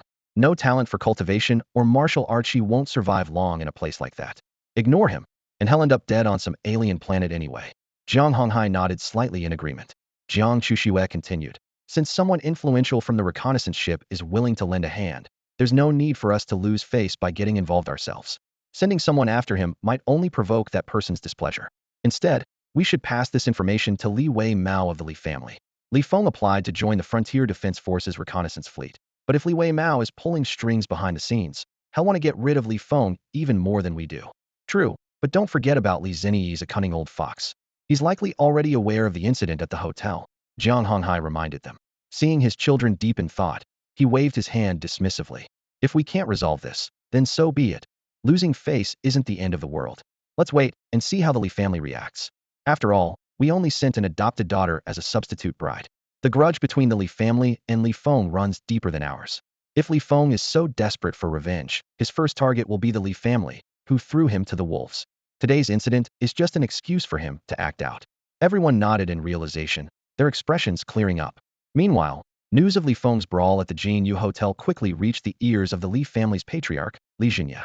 Li Zhenyi remained silent for a long time, as he was fully aware that he had already given up on this grandson of the Li family. Li Feng no longer held any value or posed any threat to him. It wasn't until a deputy director from the Special Affairs Department contacted him, informing him that Li Feng was currently on military duty and that the department's personnel needed to withdraw, that he was taken aback. He realized with surprise that there was someone influential on this reconnaissance ship looking out for the younger generation. This revelation suddenly made Li Feng valuable, perhaps even significantly so. Even though Li Feng lacked talent in cultivation and martial arts, making survival in such an environment almost impossible, transferring to the garrison would mean little to no potential for promotion.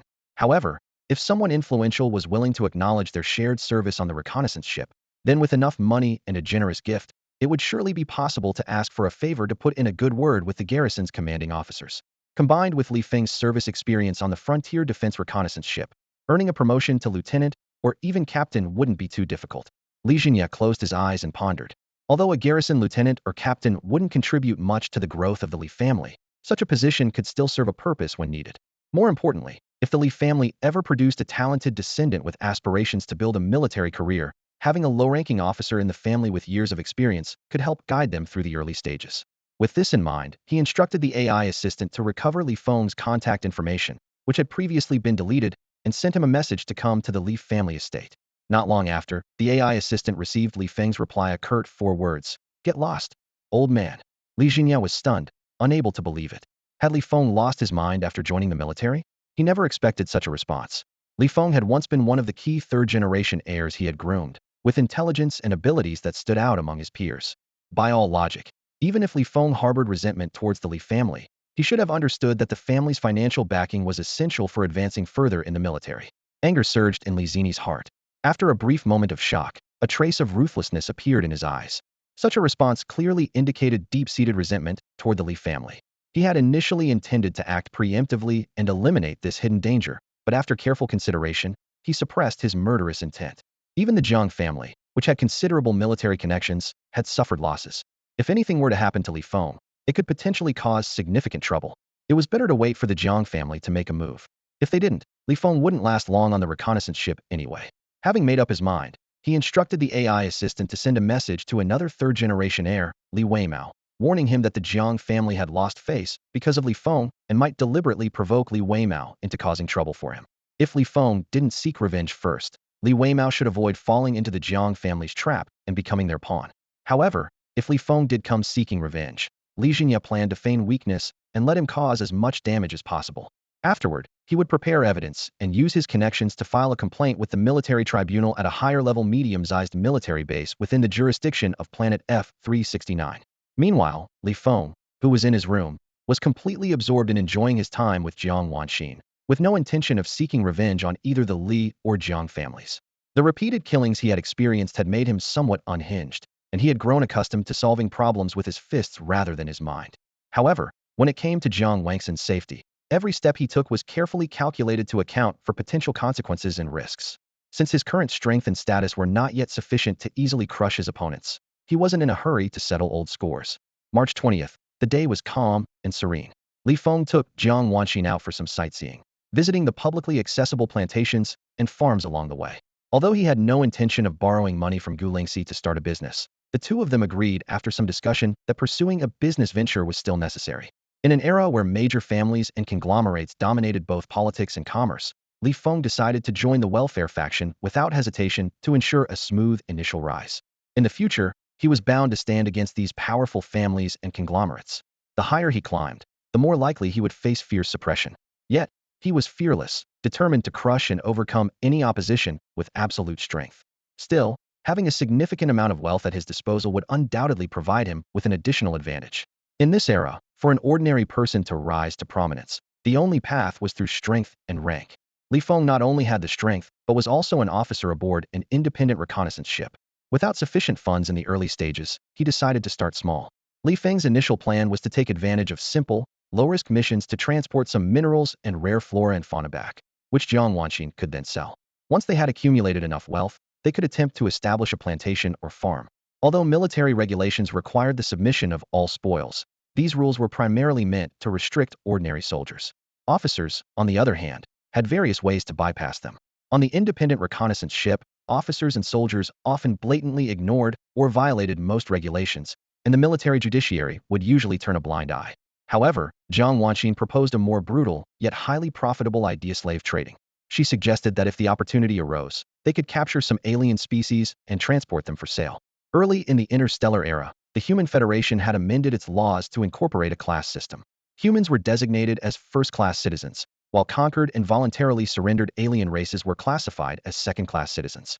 Those alien races that had fiercely resisted and caused significant losses to the Federation were relegated to the status of slaves.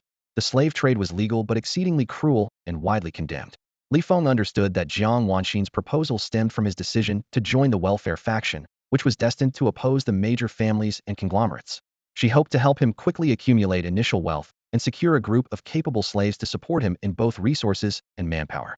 However, Li Feng wished for Jiang Wanxin to only experience the beauty of the world, its food, scenery, and wonders. He wanted to bear the bloodshed, darkness, and violence alone. Yet, for the first time, Jiang Wanxin displayed an unyielding determination in front of him, leaving him with no choice but to reluctantly agree for the time being. While they were observing various planting equipment at a plantation, Li Feng's military wristwatch suddenly buzzed with a notification.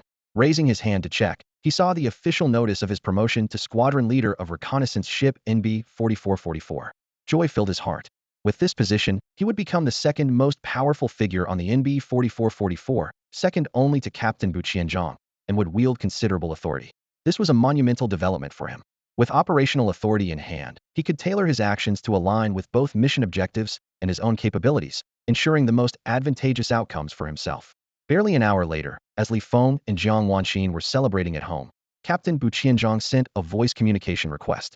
"Well done, kid. Quietly climbing the ladder. And now you've got yourself a golden connection." As soon as the call connected, Bu Qianzhong exclaimed, "The past few days, the uproar over the white people trying to take control of our reconnaissance ship has been deafening.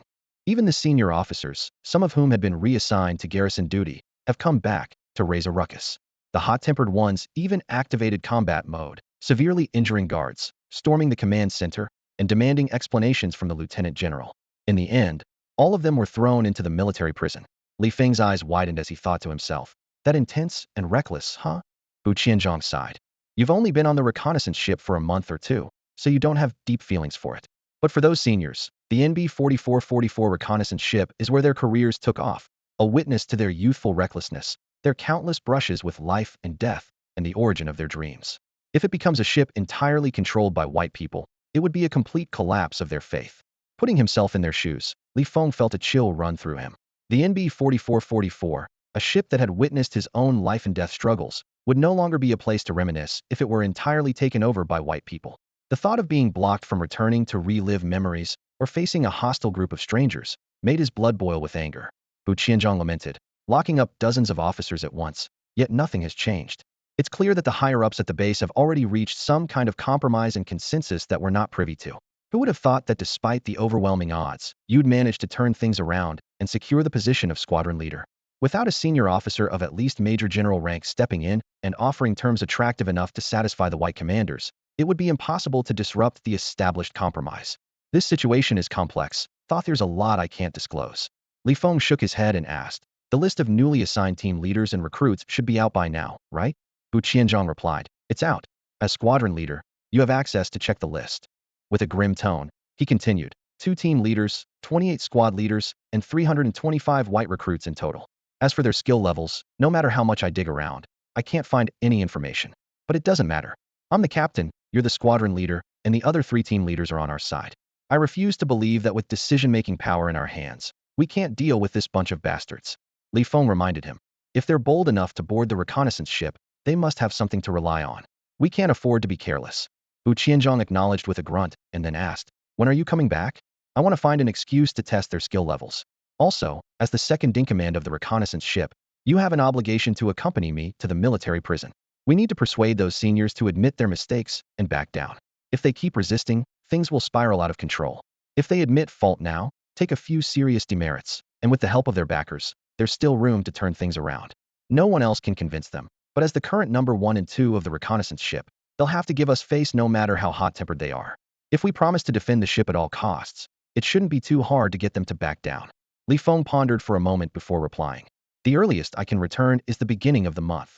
Without hesitation, he declined Bu Qianzhong's proposal. While he thought about the consequences of those seniors being completely ousted, he was more interested in uncovering the white recruit's strength and hidden cards in advance. However, the importance of being with his wife took precedence. You irresponsible bastard. Bu Qianzhong couldn't help but curse. You handle it for now and explain the reason to those seniors for me. When I get back, I'll visit them one by one in prison or reach out to apologize. Fine. Damn it. Why is a married man like you risking your life on a reconnaissance ship anyway? Bu Qianzhong could only begrudgingly relent. On April 3rd, Li Feng boarded a large man transport ship, embarking on a new journey. 2 days later, he returned to the military base and immediately entered a reconnaissance ship. Despite being mentally prepared, he couldn't help but feel a sense of disorientation once inside. Inside the ship, white soldiers moved back and forth, their busy figures causing Li Feng some discomfort. This unease stemmed from a long-standing issue of racial tension. A pivotal moment in human history was the invention of the space jump system. This groundbreaking technology allowed humanity, on the brink of collapse due to resource scarcity, to overcome its limitations and officially step into the interstellar age. However, this revolutionary technology also sparked fierce competition among nations, ultimately leading to a devastating world war. During the early stages of the war, alliances were formed based on national boundaries. As the conflict escalated, many nations were destroyed, and the survivors gradually formed alliances based on racial lines.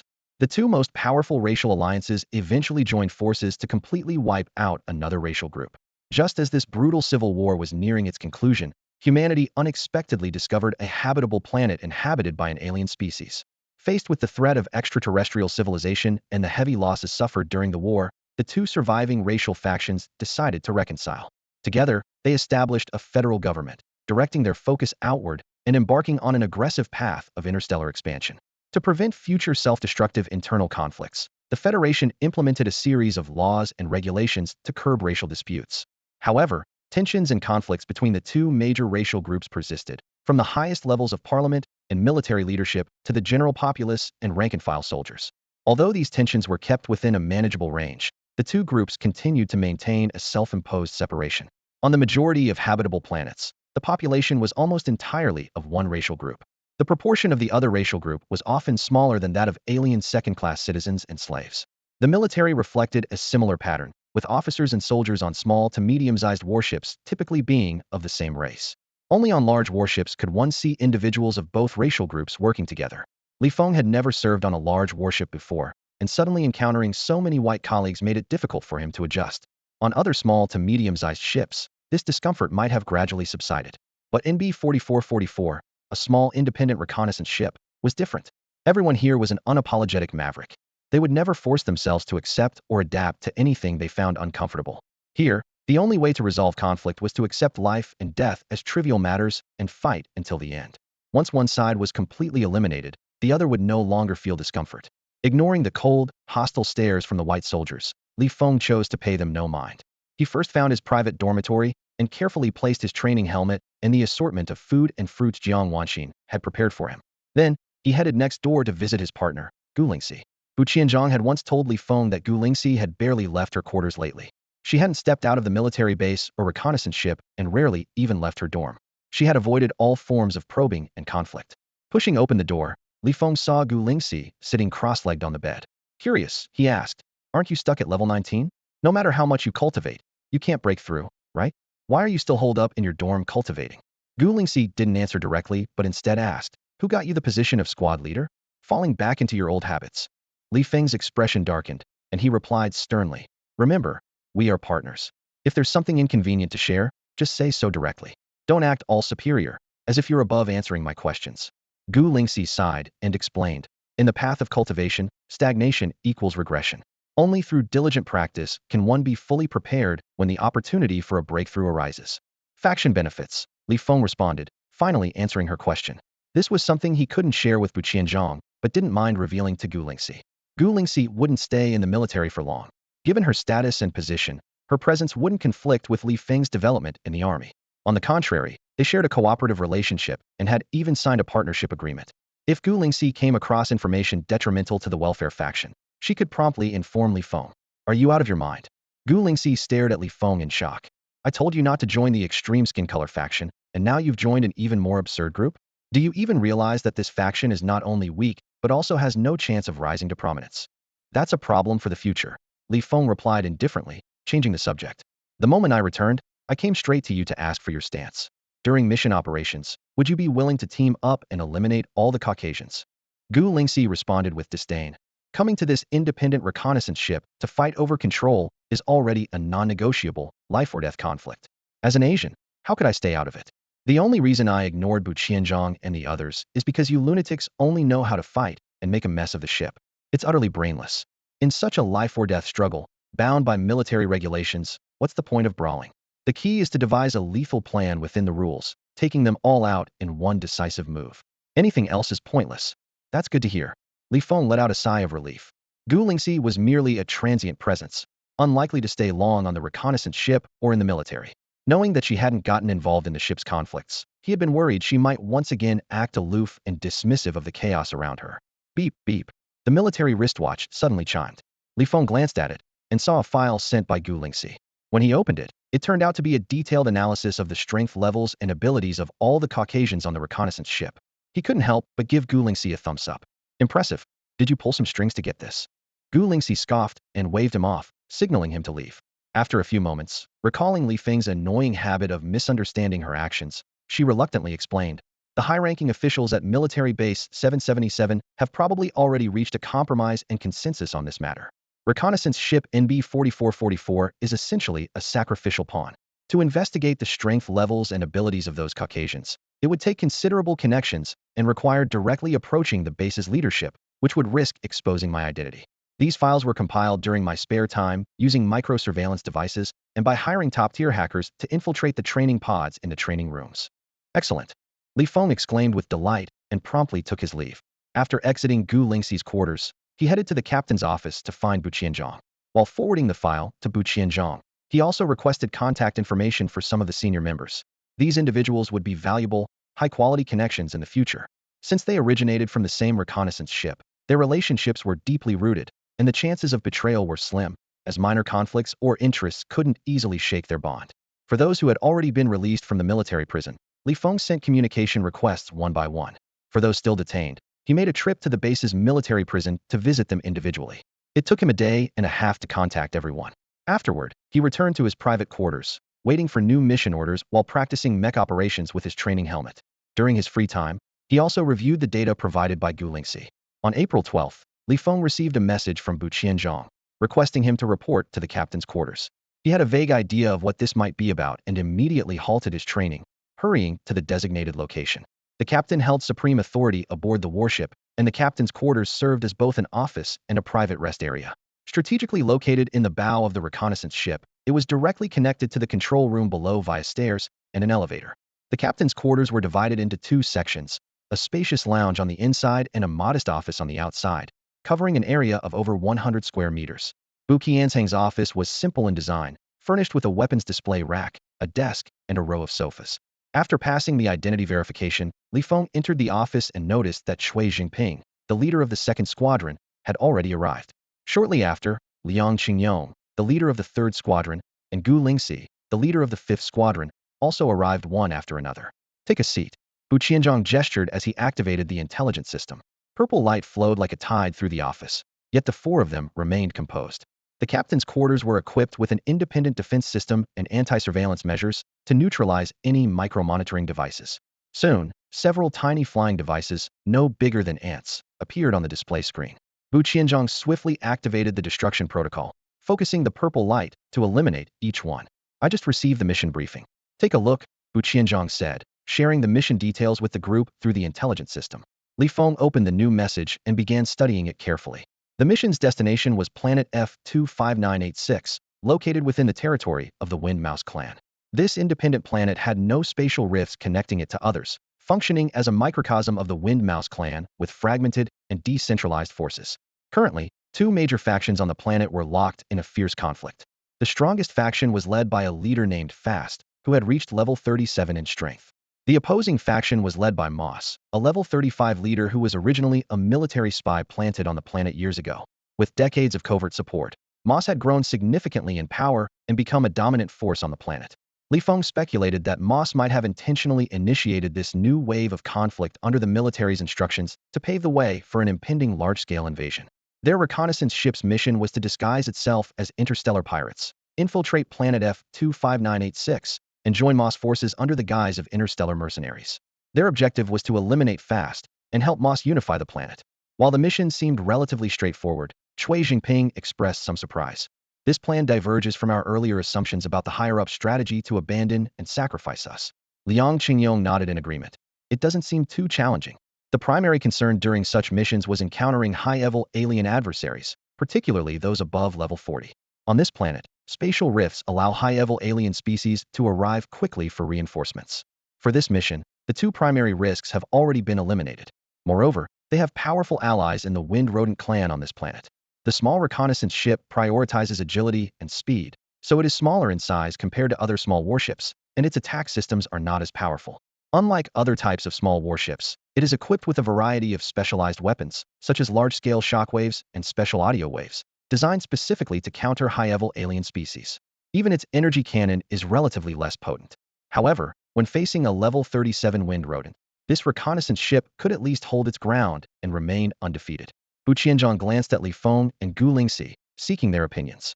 Li Feng pondered for a moment and said, "Hard to say. It feels more like a contest to see who can endure longer and survive better than those white folks." Gu Lingxi gave Li Feng an unexpected look and commented, "You're slightly less stupid than those two idiots." Cui Jingping and Liang Qingyong exchanged awkward glances, while Bu Qianzhong quickly asked Gu Lingxi, "What are your thoughts?" He shared a similar feeling to Li Feng, but couldn't quite figure out the key to it. "You all continue discussing strategies, and let me know when you reach a conclusion." Gu Lingxi, unwilling to explain further, arrogantly stood up, gave her directive, and turned to leave. Bu Qianzhong and the others exchanged baffled looks, while Li Feng felt a bit of a headache, thinking to himself that this girl was putting on airs again. He considered calling her back, but ultimately chose to remain silent. After all, he had come to understand Gu Lingxi to some extent. On this reconnaissance ship, only two people were truly afraid of dying, himself and Gu Lingxi. Her departure must have been because her judgment aligned with his speculation, making her unwilling to waste time staying there. I think we should base our strategy on who can ensure survival better, Li Feng suggested. Regardless of whether the hypothesis was correct, a more conservative plan would be highly advantageous for him. With every opportunity, he could enhance his attributes and boost his strength. The stronger he became, the better his chances of survival. That works. Bu Qianzhong, already inclined to agree with Li Feng's line of thinking, nodded in approval. With the ship's leader and second-in-command reaching a consensus, the rest had no grounds to object. Though Cui Jingping and Liang Qingyong found the approach somewhat confusing and disliked the conservative stance, they readily expressed their agreement. Soon, they devised a relatively cautious and steady plan, though the details still needed to be finalized after meeting with the level 35 Moss and discussing it further. Li Feng and the others left the captain's quarters. According to protocol, squad leaders had the right to be informed of mission details immediately. As Li Feng returned to his quarters, he sent the mission details to the two white squad leaders via the AI system. Passing by Gu Lingxi's room, he decided it would be safer to clarify things, so he turned back and rang her doorbell. The doorbell rang, but the door remained closed. A few minutes later, Gu Lingxi sent an audio message. If you want to rise higher in the military, you must learn to think from the perspective of those in power. The games played at the top level must adhere to the rules. Even if there's a tacit agreement to let the white folks take control of NB 4444 reconnaissance ship, it has to be within the boundaries of the rules. A direct concession is out of the question. Li Feng pondered the situation. Issuing a direct order for the reconnaissance ship to face total annihilation or forcibly transferring the last mission survivors to other warships would not only undermine the authority of the higher-ups, but also make it harder for them to maintain control over their subordinates. Mid-level commanders might follow suit, turning lower-level soldiers into expendable pawns. If those at the bottom found themselves cornered, the result would be a catastrophic class conflict. As a leader, one must sift through the grains of sand to identify and refine the gold worth keeping. Just like the head of the welfare faction, who, despite knowing the risks of intervening in racial disputes, still used his connections to secure the role of squad leader for Li Feng. This act alone demonstrated his deep belief in Li Feng's potential, deeming it worth investing resources to gain an advantage. However, he would only provide a limited advantage, never removing Li Feng from dangerous zones or granting him absolute superiority. Li Feng had to repeatedly prove his potential in the face of challenges, convincing his superiors to invest more resources in him. Only through layers of trials and selection could strong allies, or even successors, be cultivated. The same approach applied to the white high-ranking officials regarding the white crew members aboard the reconnaissance ship. They would leverage their authority to provide these individuals with certain advantages, but challenges remained. After hearing this, Li Feng received another voice message from Gu Lingxi. Our advantage lies in controlling the decision-making power of the warship. To counteract this advantage, Asian and white combat members have been mixed into the same teams. This prevents us from assigning high-risk missions exclusively to the white members. Conversely, the white members cannot exploit this arrangement to target us, either they must rely solely on their average capabilities. Organizing a long-duration mission is the optimal choice, Gu Lingxi continued. Based on the current situation, while the exact reason remains unclear, the critical issue likely lies in the inability of the reconnaissance ship and level 35 Moss to quickly eliminate level 37 fast. However, this limitation only applies to short-term engagements. Other possibilities exist, but may conflict with the overarching goal of defeating fast and aiding Moss in unifying the planet. Against the backdrop of the Federation's large-scale invasion of the Windrat clan, this mission is of paramount importance and represents the true core interest of both sides' leadership. Whoever survives will earn substantial military merit through this mission. It serves as both a reward and recognition from the leadership for maintaining or seizing control of the reconnaissance ship. Li Feng suddenly understood, feeling a deep sense of reassurance. If this were the case, he might very well be the one who laughs last. On March 13th, Bu Qianzhong officially issued a lockdown order, prohibiting all crew members from leaving the reconnaissance ship. This marked the prelude to an imminent mission. However, the actual details of the mission were known only to the captain, the squadron leader, and the 5 squad leaders. On the same day, a large number of engineering robots and aircraft arrived and began modifying the NB 4444 reconnaissance ship. These so-called modifications were, in fact, merely cosmetic adjustments to its exterior. In interstellar space, both space pirates and mercenaries exist among various races, operating beyond the rules of any single civilization.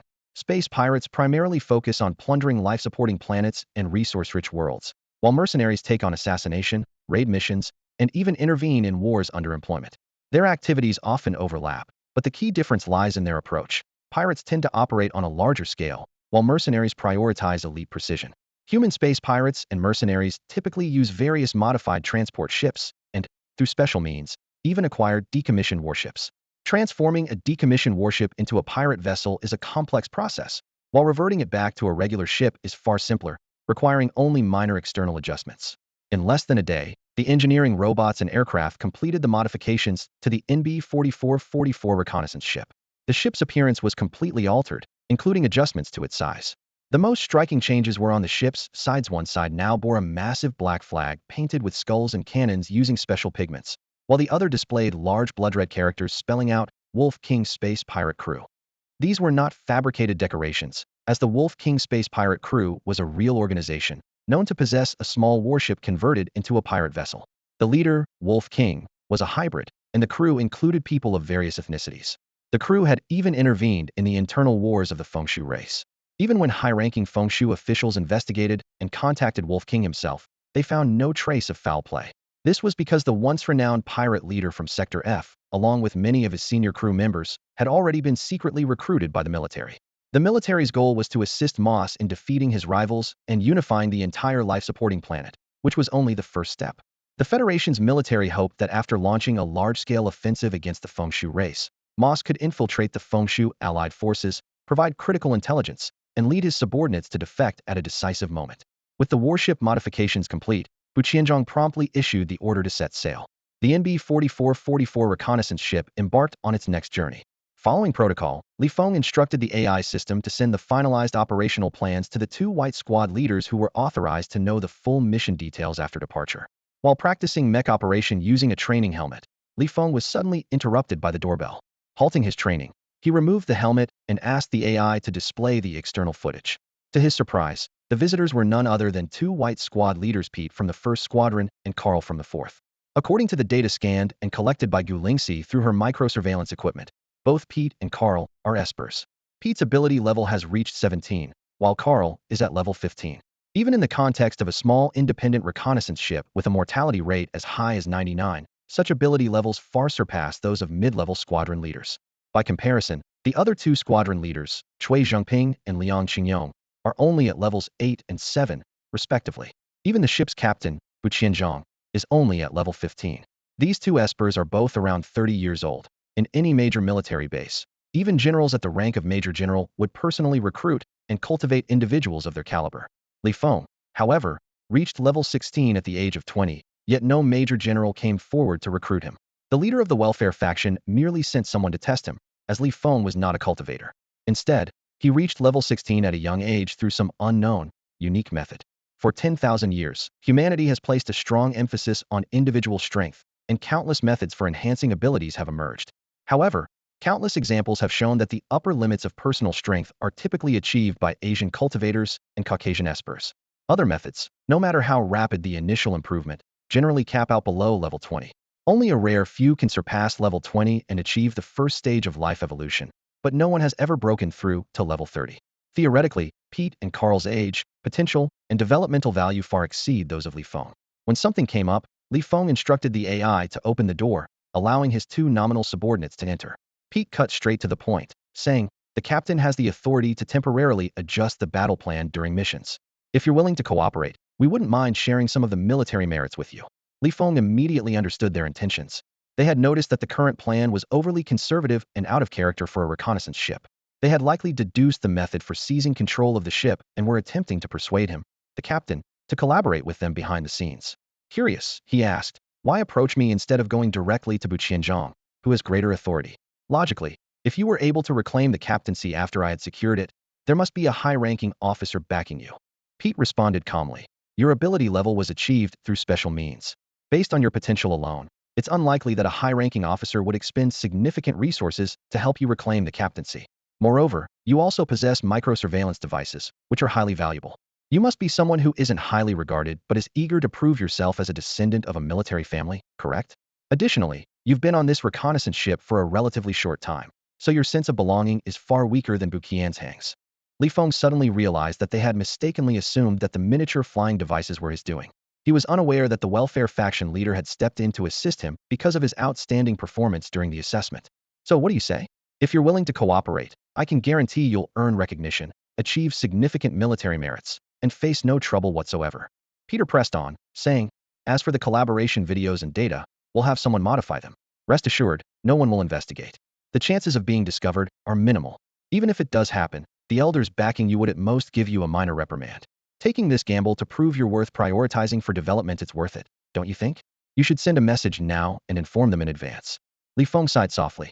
He had already shared all access to the micro-surveillance equipment with Bu Qianzhong. At this moment, a micro-drone was still lurking in the room. Peter and Carl's expressions suddenly turned grim. After exchanging a glance, they seemed to come to terms with the situation. Given the circumstances, they could only give Li Feng a chance to survive.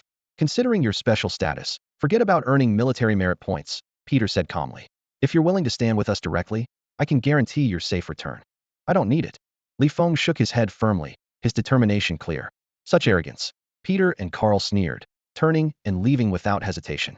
Their purpose for this visit had indeed been to persuade Li Feng to collaborate with them, as the newly received plan was overly conservative. However, their intent wasn't out of a lack of confidence, but rather a desire for greater certainty.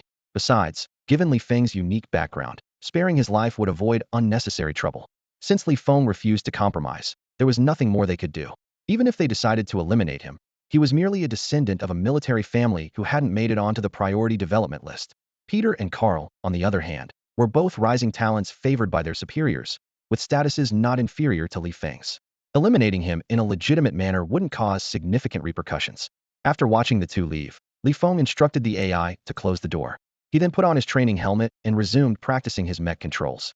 He paid no attention to their disdain. Even without this minor incident, he wouldn't hesitate to eliminate these two obstacles in his path. As the squad leader, Li Feng had significant control over the reconnaissance ship's AI system. A day later, as per his instructions, the AI notified him of their imminent arrival at planet F25986. Li Feng quickly pulled up the visuals and data for review. After confirming everything was accurate, he instructed the AI to send the mission plan to all combat personnel and issued an order for everyone to proceed to the combat readiness area. He equipped himself with the miniature simulator and energy stone obtained from Gu Lingxi during the last mission, activated the flight mode of his multifunctional military suit, and headed to the combat readiness area. Upon arrival, only two squad leaders had arrived earlier and were preparing to enter their mechs. With a thought, Li Feng connected to the AI system of mech number 1 via his wristwatch. The cockpit door opened swiftly. He flew into the cockpit, completed identity verification, and automatically connected his neural interface to the mech system. Testing the mech's movements, he found it similar to virtual training, though the response felt slightly sluggish. This combat mech, with an overall combat power level of 25, boasted high attack and defense capabilities, with over 100 energy launch points across its body. However, its main drawback was its slow response speed. The Human Federation's control systems were highly advanced, capable of responding almost instantaneously to a pilot's thoughts. For those below level 20, the difference was negligible, but beyond level 20, reaction speed and physical agility increased exponentially, surpassing the capabilities of ordinary humans by over 100-fold. Even the simplest energy discharge required the operator to transmit commands via brainwaves, which were then processed by the mech's control system and forwarded to the attack system to activate the energy launcher, firing energy bullets or cannons. Currently, Federation technology could only compress this process to about 100-fold of the reaction speed of an average person. To perform complex movements or maneuvers with a mech, the flexibility and response time of its joints also had to be taken into account. Li Feng had an agility attribute of 100 points, granting him reaction speed and physical dexterity close to level 19. This combination allowed him to barely control his body better than the mech. Li Feng, I've successfully contacted Moss and had a brief discussion, informing him of our plan. Bu Qianzhang's voice came through on a private channel. Understood, Li Feng responded. I've granted you authorization to communicate with Moss. Coordinate with him and let me know how we should rendezvous. We'll discuss the detailed plan after the three of us meet, Bu Qianzhang added. Li Feng opened the communication channel, noticing that Moss, the level 35 leader of the Wind Rodent clan, had been added to the private channel list. He immediately instructed the AI to connect to Moss. Chief Moss, this is Li Feng, captain of the reconnaissance ship, he said. Moss's voice sounded respectful, with a hint of flattery. Greetings, Captain. Glancing at the current location of the reconnaissance ship, Li Feng asked, we're expected to arrive at planet F25986 in 5 minutes. Is the situation on your end still the same as reported? Moss nodded. Yes, it is. Li Feng stared intently at the holographic screen and decisively issued the order. As soon as the reconnaissance ship is spotted, we will reveal ourselves and provide support. Moss respectfully responded, understood. Immediately after, Li Feng contacted Bu Qianzhang and succinctly conveyed the results of their discussion. Once the communication ended, Li Feng surveyed his surroundings. All 536 combat personnel were in position, with 325 of them being Caucasian, forming the backbone of this elite unit. As the reconnaissance ship approached within 1,000,000 kilometers, advanced scanners began a comprehensive sweep of planet F25986. Under the scrutiny of this high-tech equipment, the entire planet was laid bare. The scan results closely matched Moss's earlier report. Two massive armies were locked in a tense standoff, with small units occasionally attempting skirmishes, creating a highly volatile situation on the brink of eruption. After pinpointing the exact location of Moss's forces, the reconnaissance ship began to decelerate and adjust its trajectory. 900,000, 800,000, 700,000 kilometers. The distance steadily decreased as Feng focused on analyzing the real-time data transmitted by the scanners. This large-scale conflict involved an astonishing combined force of over 30 million elite warriors, all above level 3. However, Moss's side was clearly at a disadvantage. With only 12 million troops and significantly fewer high-level combatants, they were outmatched. Among the level 20-plus Fengshu warriors, Moss's side had just over 1,000, compared to Fazite's 2,000. As the reconnaissance ship drew closer, its scanners began to penetrate the energy shields of the level 30-plus Fengshu warriors, revealing more critical information. When the ship reached within 10,000 kilometers, the scanners detected 4 level 30 Fengshu warriors on Fazite's side, including Fazite himself. On Moss's side, only one level 31 Fengshu warrior was detected, but Moss himself was conspicuously absent. This absence was not due to the limitations of the reconnaissance ship, but rather because the federal military had provided Moss with a top-tier artifact capable of masking his presence from both perception and scanners. In the realm of reconnaissance and surveillance, the Human Federation held an overwhelming advantage. Even small reconnaissance ships boasted scanners with a range of up to 1,000,000 kilometers. By contrast, only alien superpower elites above level 50 possessed sensory abilities capable of surpassing such a range. A level 35 individual like Moss could only sense up to 7 or 8,000 kilometers, making the ship's million-kilometer range vastly superior. Both scanners and sensory abilities could easily penetrate physical barriers, but they were not without limitations. Their greatest weakness was in dealing with energy-based shields. Various types of energy barriers could significantly weaken the effectiveness of scanning and perception, with stronger shields causing greater interference. Additionally, both humans and alien species had developed specialized methods and artifacts to counteract scanning and sensory detection. These factors explained why the reconnaissance ship could only detect level 30-plus Fengshu warriors within a 10,000-kilometer range and why Moss's location remained elusive. This also shed light on why Moss, despite being at a severe disadvantage, dared to initiate a war against Fazite. With the federal military's artifact that masked perception, along with advanced scanning equipment and high-grade offensive and defensive gear, Moss was able to gain a thorough understanding of Fazite's movements and respond with precise strategies. The reconnaissance ship swiftly broke through the atmosphere, descending steadily. At this moment, Moss became aware of the ship's presence and decisively deactivated the artifact concealing his position. Instantly, his figure appeared clearly within the scanner's detection range. Feng immediately commanded the reconnaissance ship's AI to notify all combat personnel to prepare for deployment. Following Bu Qianzhang's instructions, the reconnaissance ship descended to an altitude of just 100 kilometers before halting, hovering above Moses' army.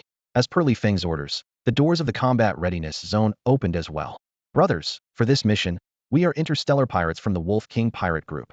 No one is allowed to initiate any form of communication with the Fengshu clan without my authorization. Move out. With that command, Feng took the lead, piloting his mech out of the ship's hatch. Close behind him were 5 other mechs and over 500 combat personnel. Captain, down below, Mose quickly ascended into the air to meet him. Hold on, Chief. Feng greeted Mose briefly, then ordered all personnel to remain in position. He suddenly accelerated his mech, heading swiftly toward the southern flank of Moses' army. What the heck? Everyone was stunned by Feng's abrupt actions, except for Gu Lingxi, who seemed to have realized something. Glancing at the holographic map, she immediately understood. On the southern edge of Moses' army, a small contingent of forces from Fazite was launching a probing attack. This guy was most likely itching for a fight. In reality, Feng's target was indeed that small Fazite force. However, it wasn't due to a bloodlust, but rather his desire to harvest some attribute points.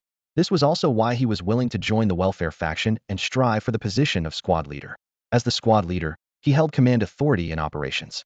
As long as Bu Qianzhang, who had final decision-making power, didn't interfere, he could arrange his actions as he pleased. Feng, what are you doing? Came the inquiry from Bu Qianzhang through the communicator. Feng responded casually, though his heart itched with the desire to slaughter a group of Wind Rat clan members for some excitement. Bu Qianzhang, upon hearing this, felt a flicker of eagerness himself. After all, he had spent 15 years aboard the NB 4444 reconnaissance ship. rising from the lowest ranks to lieutenant through countless life-and-death battles. Were it not for long-term psychological counseling, his bloodlust would have long surpassed the level of a ruthless warlord. Li Feng's desire was further stoked by Bu Qianzhong's words. He thought to himself that if he ever became the captain, he wouldn't care about the higher-ups questioning his temperament, command ability, or decision-making for recklessly firing cannons. He would definitely fire a few rounds first and harvest some attribute points before worrying about anything else. Captain, came the hesitant voice of Moss through the communicator. This formidable level 35 warrior wasn't questioning Li Feng's actions, but was unsure whether to stay and protect the entire team or follow Li Feng to safeguard him. Li Feng replied nonchalantly, "You stay put. I'll just kill some enemies for fun and come right back." Understood. Moss responded promptly. At that moment, the public channel crackled with Peter's sarcastic voice. "Captain, you told us to stay behind, but now you're going off on your own. What's that about?" Other team members chimed in, taking turns hurling complaints and insults, and the atmosphere grew tense. Li Feng remained unperturbed, knowing full well that this was just venting. None of them could truly challenge him. The NB-4444 was an independent reconnaissance ship tasked with high-risk missions. Its crew members were a band of unruly lunatics who dared to disregard most military regulations and even curse at their captain. Yet, none of them would dare disobey a direct order. Even when given a suicide mission, they'd grumble and complain, but ultimately carry it out without hesitation. Disobeying orders was punishable by death, and worse, it would result in being expelled from the ship, with all past records and data erased. For these maniacs, the latter was 10 or even 100 times worse than death. The distance to the target, over 100 kilometers, was closed in an instant. The attacking Wind Rat clan force numbered around 3,000, all elite soldiers with an average level of over 6. Among them were more than 10 level 20 warriors. Their strategy was to leverage their mobility and range advantage, circling quickly along the periphery to launch Hitandran harassment attacks. Further away, a level 32 Wind Rat was closely observing the battle. Both sides had their strengths. Moss's forces, armed with superior intelligence, could assemble elite units to successfully ambush FACT's armies repeatedly, even mobilizing top-tier combatants to assassinate FACT's strongest warriors. Conversely, FACT had overwhelming power, enabling them to openly deploy elite forces to attack and wear down Moss's army. If Moss launched a counterattack with his elite units, FACT would immediately retreat and shift the target of their assaults. Should Moss deploy high-level combatants, this elite Wind Rat force could hold them off briefly, buying time for the level 30-plus Wind Rats in the rear to arrive as reinforcements. Once entangled, more high-level combat forces would continuously join the battle, and Moses' side would inevitably face defeat. To avoid being attacked by a joint assault from Wind Rats above level 20, Li Feng stopped at a distance of more than 10 kilometers from the enemy forces. At this range, energy bullets or energy cannons could be easily dodged by Wind Rats above level 5 with a little focus. However, he was not concerned. Li Feng raised his arms, and 2 smoke grenade launchers quickly extended from the palms of his mech. With a thought, he launched a series of smoke grenades toward the center and all directions of the enemy forces. In the blink of an eye, 10 smoke grenades were fired, releasing thick, pungent smoke that rapidly spread out. Even the Wind Rats above level 20, equipped with advanced sensory abilities, found it difficult to maintain clear judgment within the dense fog. Seizing the moment, Li Feng activated the third-level energy cannon mode. The energy launchers on the mech's hands, chest, and legs unleashed a barrage of energy blasts, wildly bombarding the enemy camp indiscriminately. Boom, boom, boom. System notifications echoed in Li Feng's mind. Ding. You have killed an enemy, earning 0.41 attribute points. Ding. You have killed an enemy, earning 0.45 attribute points. 0.51, 0.42, 0.39. Amid the thick fog, the deafening explosions continued, and fragments of bodies flew in all directions. Retreat. Fall back. The level 26 Wind Rat leading the team hesitated before ultimately abandoning the plan to charge out of the fog and attack Li Feng. Instead, it chose a temporary retreat. Li Feng was hiding within the ranks of Moses' southern army. If the Wind Rats charged in, they would only find themselves surrounded by Moss forces with no means of escape. More Wind Rats emerged from the fog at the rear, rapidly retreating. Li Feng, not foolish enough to pursue, continued launching relentless barrages from the rear. After all, as a squad leader, he had the authority to return to the reconnaissance ship to replenish his energy reserves. The battle began abruptly and ended just as quickly. As the elite Wind Rats retreated, the fog gradually dispersed. Within just a minute or two, Li Feng had fired over 1,000 shots, leaving his energy reserves at only 20. The results, however, were astounding.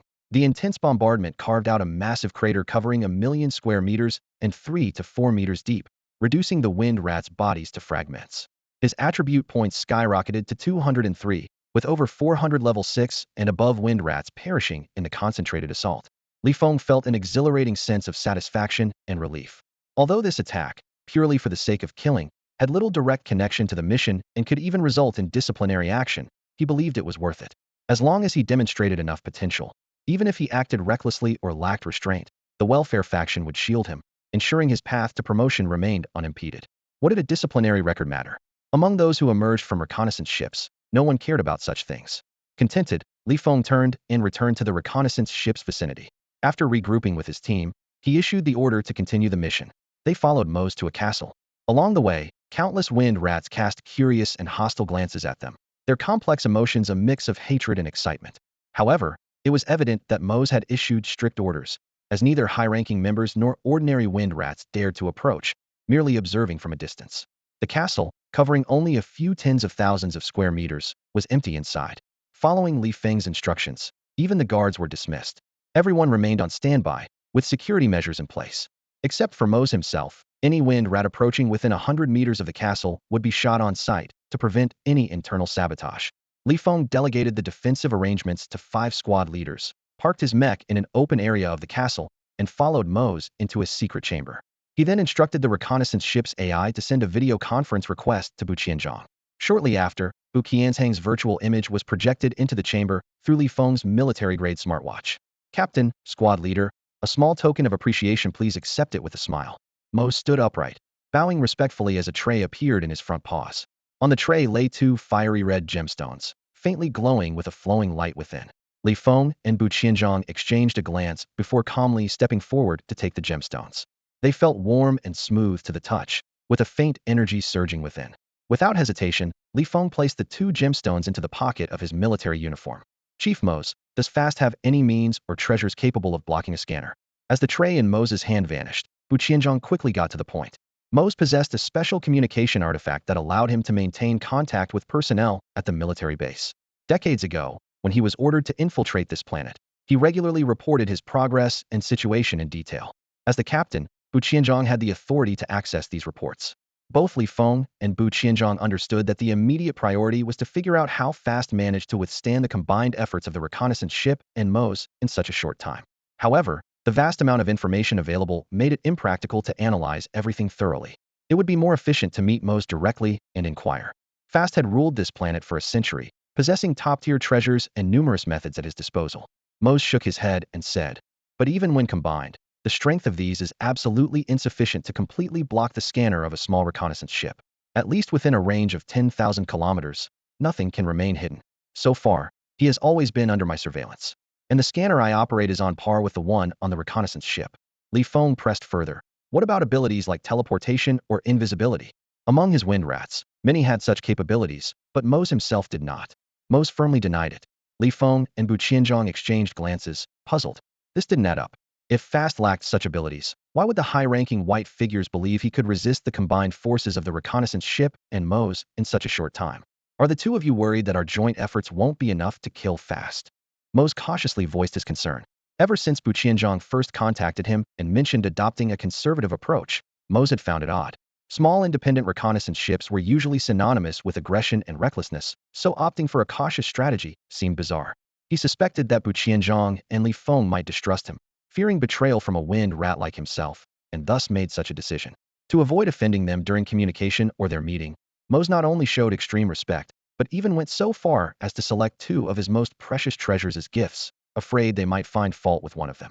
Only after hearing Li Feng and Bu Qianzhang's questions did Mose suddenly realize the reasoning behind their decisions. Bu Qianzhang nodded in acknowledgement, saying, yes, the 2 of us were overthinking it.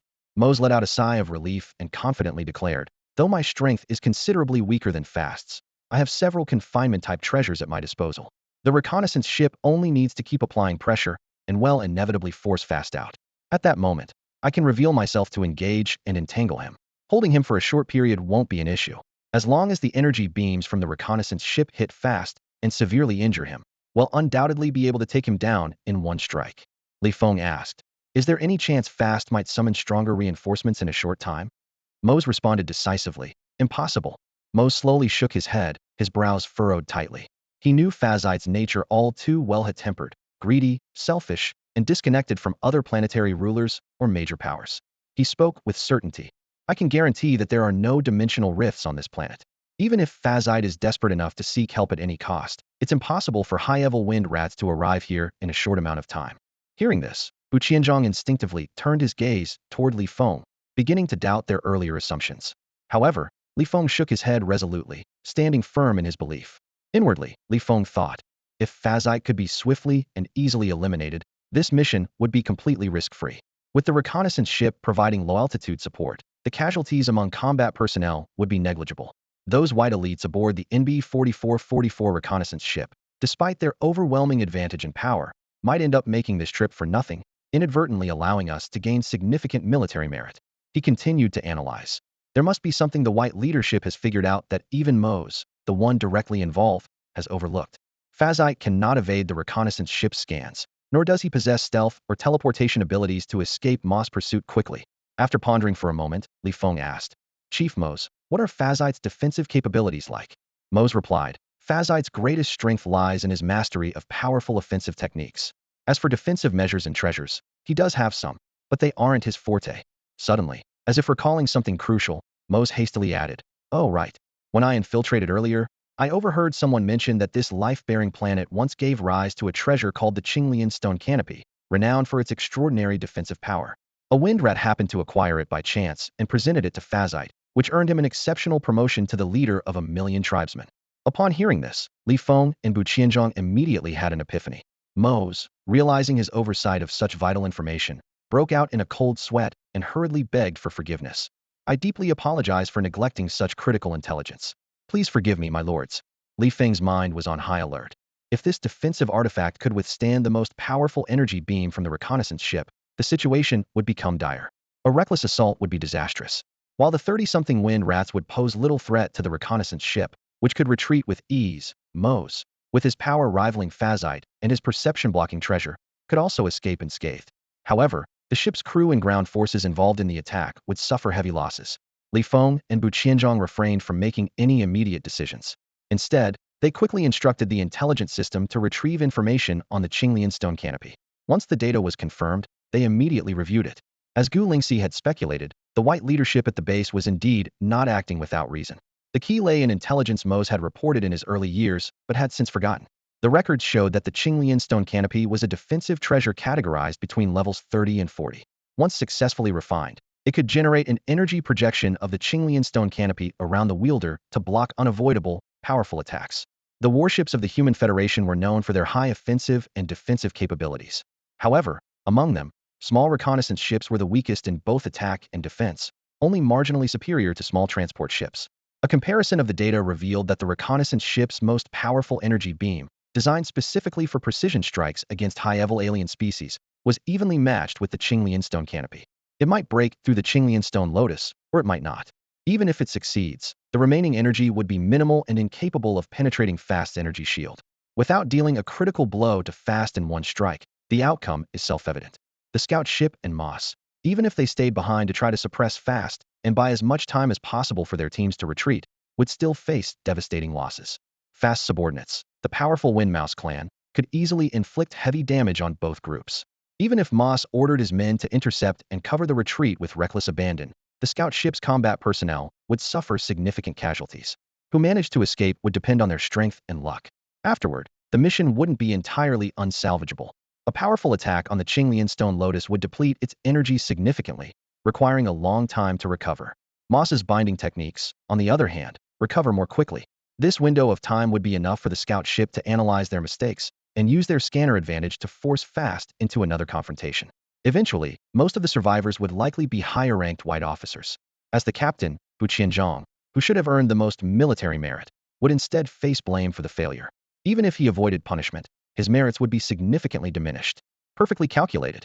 These white officers at the top really know how to play their games. If it weren't for your insistence on this deduction, you'd have been blindsided. Bu Qianzhong clicked his tongue, saying, not only would my brothers lose their lives, but I'd end up as a lone commander. If they keep holding on to this mistake, and I can't handle the dual pressure, I might have to request a transfer myself. The control of the NB-4444 scout ship would then completely fall into their hands. Even if I withstand the pressure, it'd be hard to survive the next mission or the one after that. Now that we know where their calculations lie, it's easier to deal with. Li Feng replied calmly. They'll head back now and show you a magic trick. After you've seen it, we can discuss the detailed plan. A magic trick? Bu Qianzhong asked, bewildered. Li Feng smiled but didn't answer. With a single thought, he allocated 100 out of the 203 newly available attribute points. His level 2 armor penetration skill instantly upgraded to level 3, increasing its effect from ignoring 20 of any target's defense to ignoring 30. After greeting Mose, Li Feng left the secret chamber, activated the flight function of his military suit, and quickly returned to the cockpit of Mech 1. Controlling Mech 1, he soared into the sky as the scout ship's AI followed his instructions to open the hatch of the combat readiness area. By the time he returned to the area, the logistics personnel and intelligent robots were already in place, swiftly replenishing Mech 1 with smoke bombs and energy stones. Li Feng headed straight to the captain's quarters in search of Bu Qianzhong. After a thorough inspection to confirm there were no surveillance devices in the office, Li Feng raised his right hand toward the metal wall. The military suit extended rapidly, encapsulating his fist, while the energy emitter on the back of his hand activated, switching to the third-tier energy bullet mode. Turning to Bu Qianzhong with a smile, he asked, from this distance, if I fire a third-tier energy bullet at the wall, how deep do you think the impact crater will be? 1.6 millimeters, Bu Qianzhong answered confidently, well-versed in the data on both the metal wall and the energy bullet. Li Feng smiled faintly and, with a mere thought, fired the energy bullet. A loud bang echoed as the projectile struck the wall. Energy rippled outward from the impact, leaving behind a crater over 2 millimeters deep. Bu Qianzhong's eyes widened in disbelief. Concerned that he might have misjudged, he stepped forward to inspect the wall closely. The results matched his expectations. He quickly directed the AI to pull up the office's surveillance data, confirming that the speed and power of the energy bullet were consistent with those of the military suit's third-tier mode, and that the hardness of the metal wall remained unchanged. The AI's calculations reaffirmed the 1.6 millimeter depth, aligning perfectly with his prior assessment. Bu Qianzhong stared at Li Feng in astonishment. His mouth opened as if to speak, but he refrained, knowing such secrets were unlikely to be revealed. Li Feng spoke calmly. Let me operate the scout ship's main cannon. This magic can be applied to energy beams as well. Despite understanding the implication, Bu Qianzhong couldn't resist seeking confirmation. So you're saying, if you're in charge of the main cannon, even if we can't kill Fact outright, we can severely wound him? Exactly, Li Feng replied with a firm nod. Then there's only one problem left, Bu Qianzhong said, a glint of determination in his eyes. How do we create an opportunity to eliminate those scumbags and deliver a gift to those bastards in the white upper ranks? The regular members are hard to isolate since they're always mixed together. If we send only the white squad captains and their team members to attack high-level Windrat clans, it would be too obvious and against protocol. Li Feng had already made plans. I'll take those 2 mid-level captains and lead an assault on a level 30 Windrat clan. Bu Qianzhong, intrigued, asked, are you confident you can protect yourself? Yes, Li Feng replied resolutely. After a moment of thought, Bu Qianzhong said decisively, taking out those 2 will be enough. One is level 17, the other level 15, both just in their early 30s with bright futures ahead. This gift will be anything but trivial. The 2 quickly reached an agreement and began discussing the details. In just over 10 minutes, their plan was finalized. Recalling the meeting gift from Mose, Li Feng pulled a red jade stone from his pocket and tossed it to Bu Qianzhong. The video of my meeting with Mose in the secret chamber, and the footage of our discussion, here I'll have the AI delete all of it. Bu Qianzhong pocketed the jade stone and offered advice. The statistics department will notice the missing footage and report it to the investigation team. As for the meeting gift, all the investigation team needs to do is ask Mose. He wouldn't dare to withhold the truth. So, there's no need to hide anything. Don't use the AI to check the value of this jade. Just firmly deny knowing what it is. On the way back, toss it out as trash. We can say it was just a token of goodwill, not a bribe. At most, we'll get a few demerits on our record. This thing AE been on the reconnaissance ship for 15 years and have over 200 of these demerits. Honestly, they feel more intimidating than medals of honor. When I reveal my identity outside, showing over 200 demerits of various kinds, even I get chills looking at it. It's intimidating just hearing about it. Li Feng clicked his tongue in amazement. This guy didn't seem like a lunatic on the surface, but it turns out he's been putting on airs since becoming a captain. Outside, though, he's the same as always. Bu Qianzhong continued. Anyone can guess what we were doing in the office and why we deleted the video. We're discussing how to deal with those 2 bastards. If someone uses methods within the rules and gives each of us a demerit, we can accept that. But if anyone dares to come knocking and ask questions, we'll just knock them out and toss them in the trash bin for another demerit. Li Feng couldn't help but laugh and cry at the same time. Won't accumulating so many demerits become a barrier to promotion? A target for opponents to attack us or give some higher-up an excuse to deal with us? Bu Qianzhong replied meaningfully. For others, yes. But for people like us who came from independent reconnaissance ships, these demerits are life-saving talismans and military medals. Li Feng looked puzzled. Bu Qianzhong explained with a smile. The more mistakes we've made, the more it proves we have serious psychological issues. And how did these issues arise? If they weren't serious before, why didn't anyone help us fix them earlier? Li Feng suddenly understood. We've carried out countless life-threatening missions. Anyone who digs up these demerits is essentially uncovering our record of achievements. Bu Qianzhong nodded. Unlike the political or business worlds, the military is still a place with more backbone. Even those bigwigs in the military who've been corrupted by politicians will, at the very least, consider preserving their reputation within the armed forces and act with a bit more honor. Li Feng felt enlightened, gaining a new perspective. After chatting a bit more, the two started working on their plan. Bu Qianzhong contacted Moss to share the detailed plan, while Li Feng headed to the combat readiness zone, informing all combat members of the plan. What the hell? Peter and Carl, upon receiving the new plan, were immediately surprised and excited. They hadn't expected that Li Feng and Bu Qianzhong, who had already decided on a cautious and conservative approach, would suddenly change the plan. Could there be some kind of conspiracy? Carl hesitated and reached out to Peter to discuss. They probably consulted Moss and made this decision after several confirmations, Peter said indifferently. When we got those multiple hints from the general, we spent several days researching before discovering the key point. Even if they've caught wind of something, they've only been in contact with Moss for 10 or 20 minutes. What could they possibly uncover? Most likely, after some reevaluation, they overturned their previous conclusion and decided to act quickly. Worst case scenario, if they really found something, they'd try to delay as much as possible and wouldn't overturn the original cautious plan. That makes sense. Carl finally relaxed. This unexpected gift is truly a surprise. Peter laughed. Let's split up and inform our brothers to get ready. The moment to test whose luck is tougher is coming. Next, we stick to the original plan. Using our speed advantage, we'll lure the level 25 and above wind rats toward Li Feng's mecha. We'll take them out, leave no one alive. Got it. Carl nodded excitedly. Li Feng had already returned to the number 1 mech in the combat readiness zone when Gu Lingxi's confused voice came through his earpiece. Fast possessed a defensive artifact called the Qinglian Stone Canopy, capable of deflecting energy beam attacks. Li Feng admitted that if he personally operated the attack system, he could reduce its defensive capability by about 30. Gu Lingxi decisively ended the call. Shortly after, Li Feng used private communication to request to borrow the device from Gu Lingxi's dormitory that could generate an energy shield. He planned to lead 2 squad captains on an offensive mission, though a faint worry lingered in his mind, fearing his previously demonstrated abilities might not be reliable enough. Gu Lingxi frowned slightly, understanding that Li Feng's intention was to send the 2 white squad captains to their deaths, though she couldn't openly express this over the comms. She reminded him that microsurveillance equipment had previously captured footage of 2 mech operators authorizing intelligent robots to install propulsion devices, which had halved the acceleration time of the modified mechs. Li Feng nodded in acknowledgement. Gu Lingxi continued, explaining that she only had 2 of those defensive devices, which were bulky and inconvenient to carry. If Li Feng abandoned his mech, the defensive device would also be destroyed. She decided to lend him a passive defensive artifact that could automatically generate an energy shield when attacked.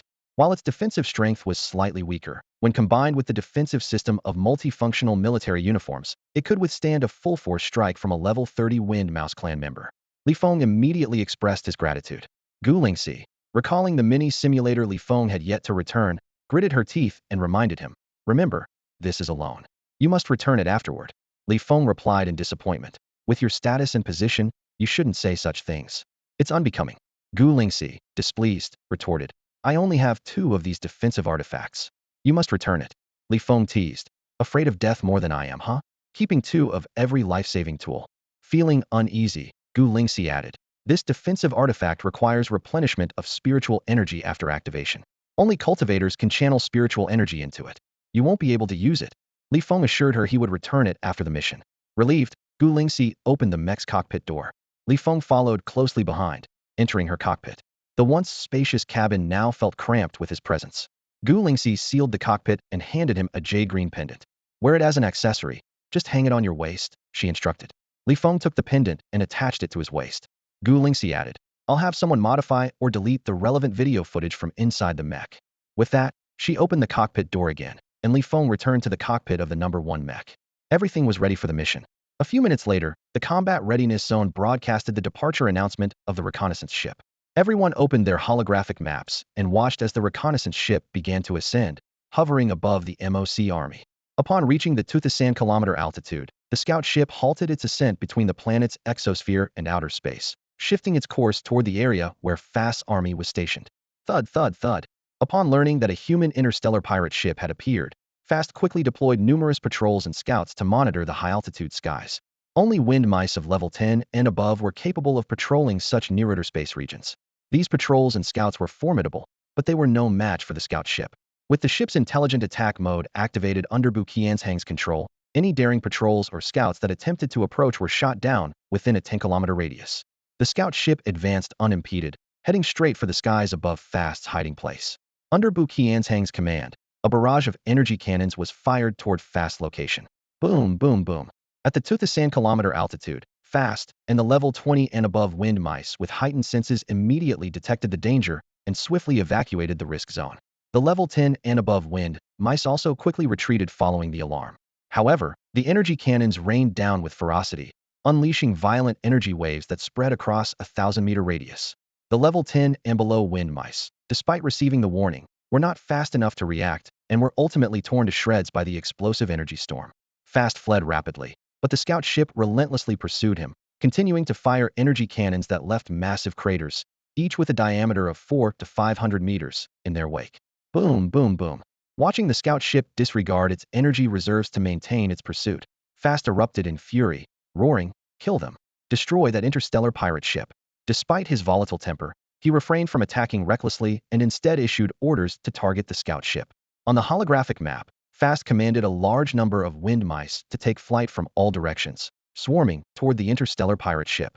The swarm was dense and mostly composed of level 10 and above wind mice, including some level 20 and above elites.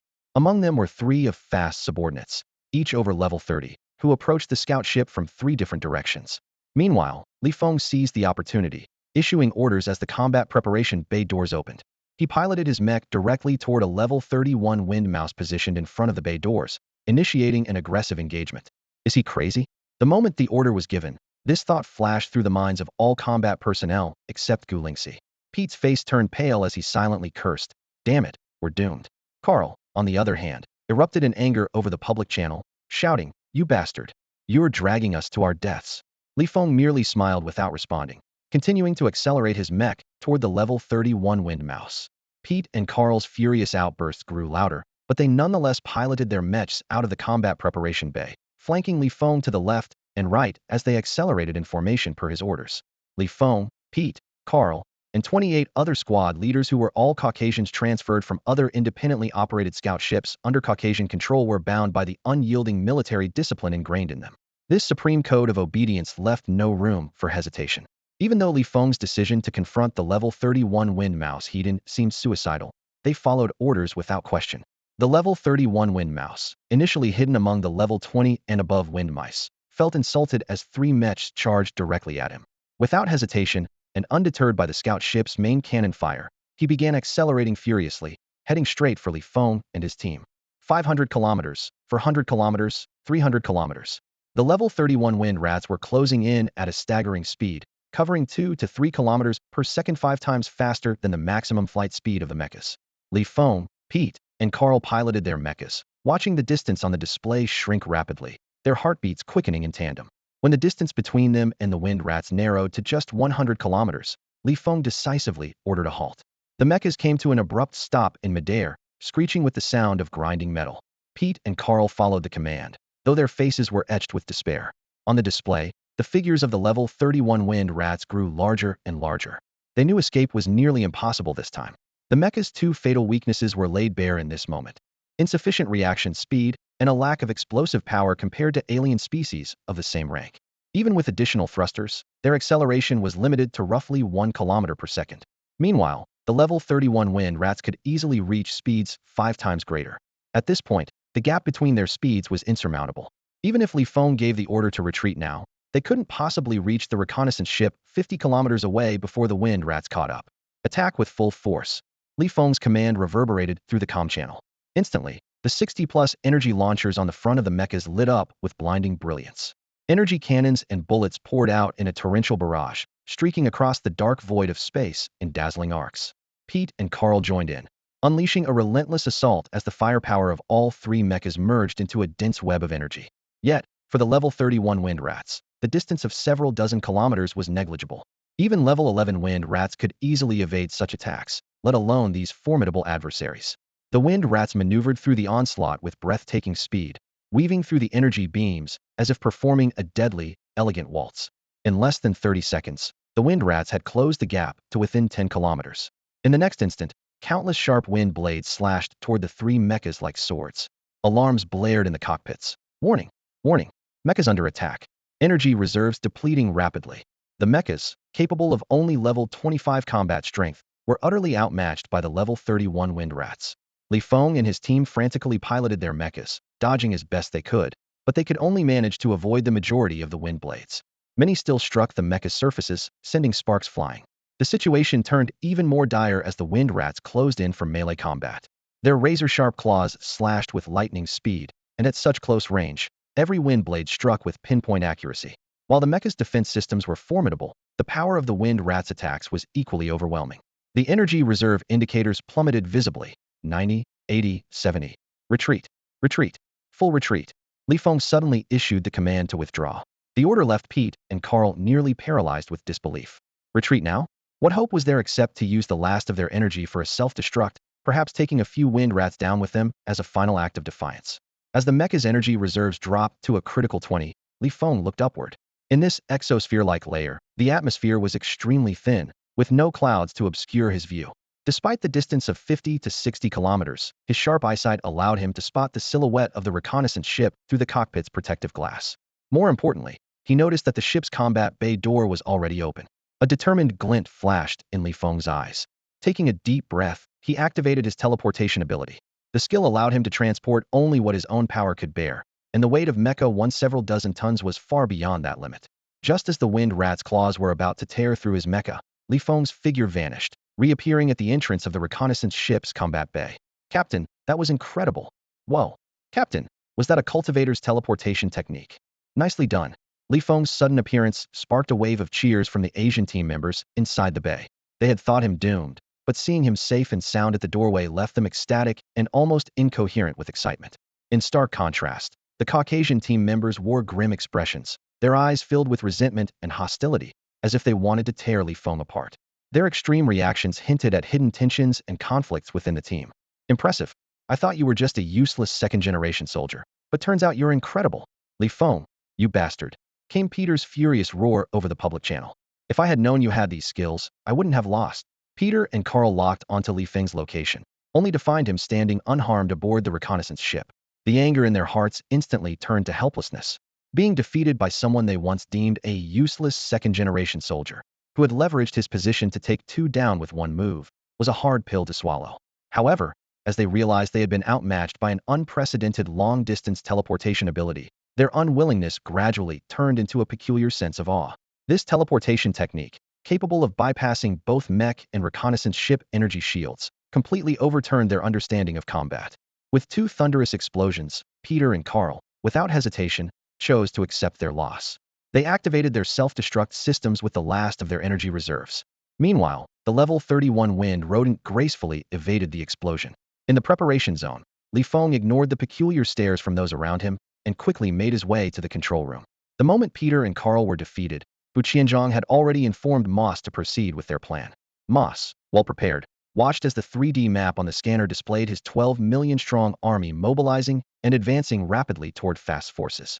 Moss himself, accompanied by the level 31 wind rodent and nearly 500 level 20 wind rodents, was heading straight for the reconnaissance ship.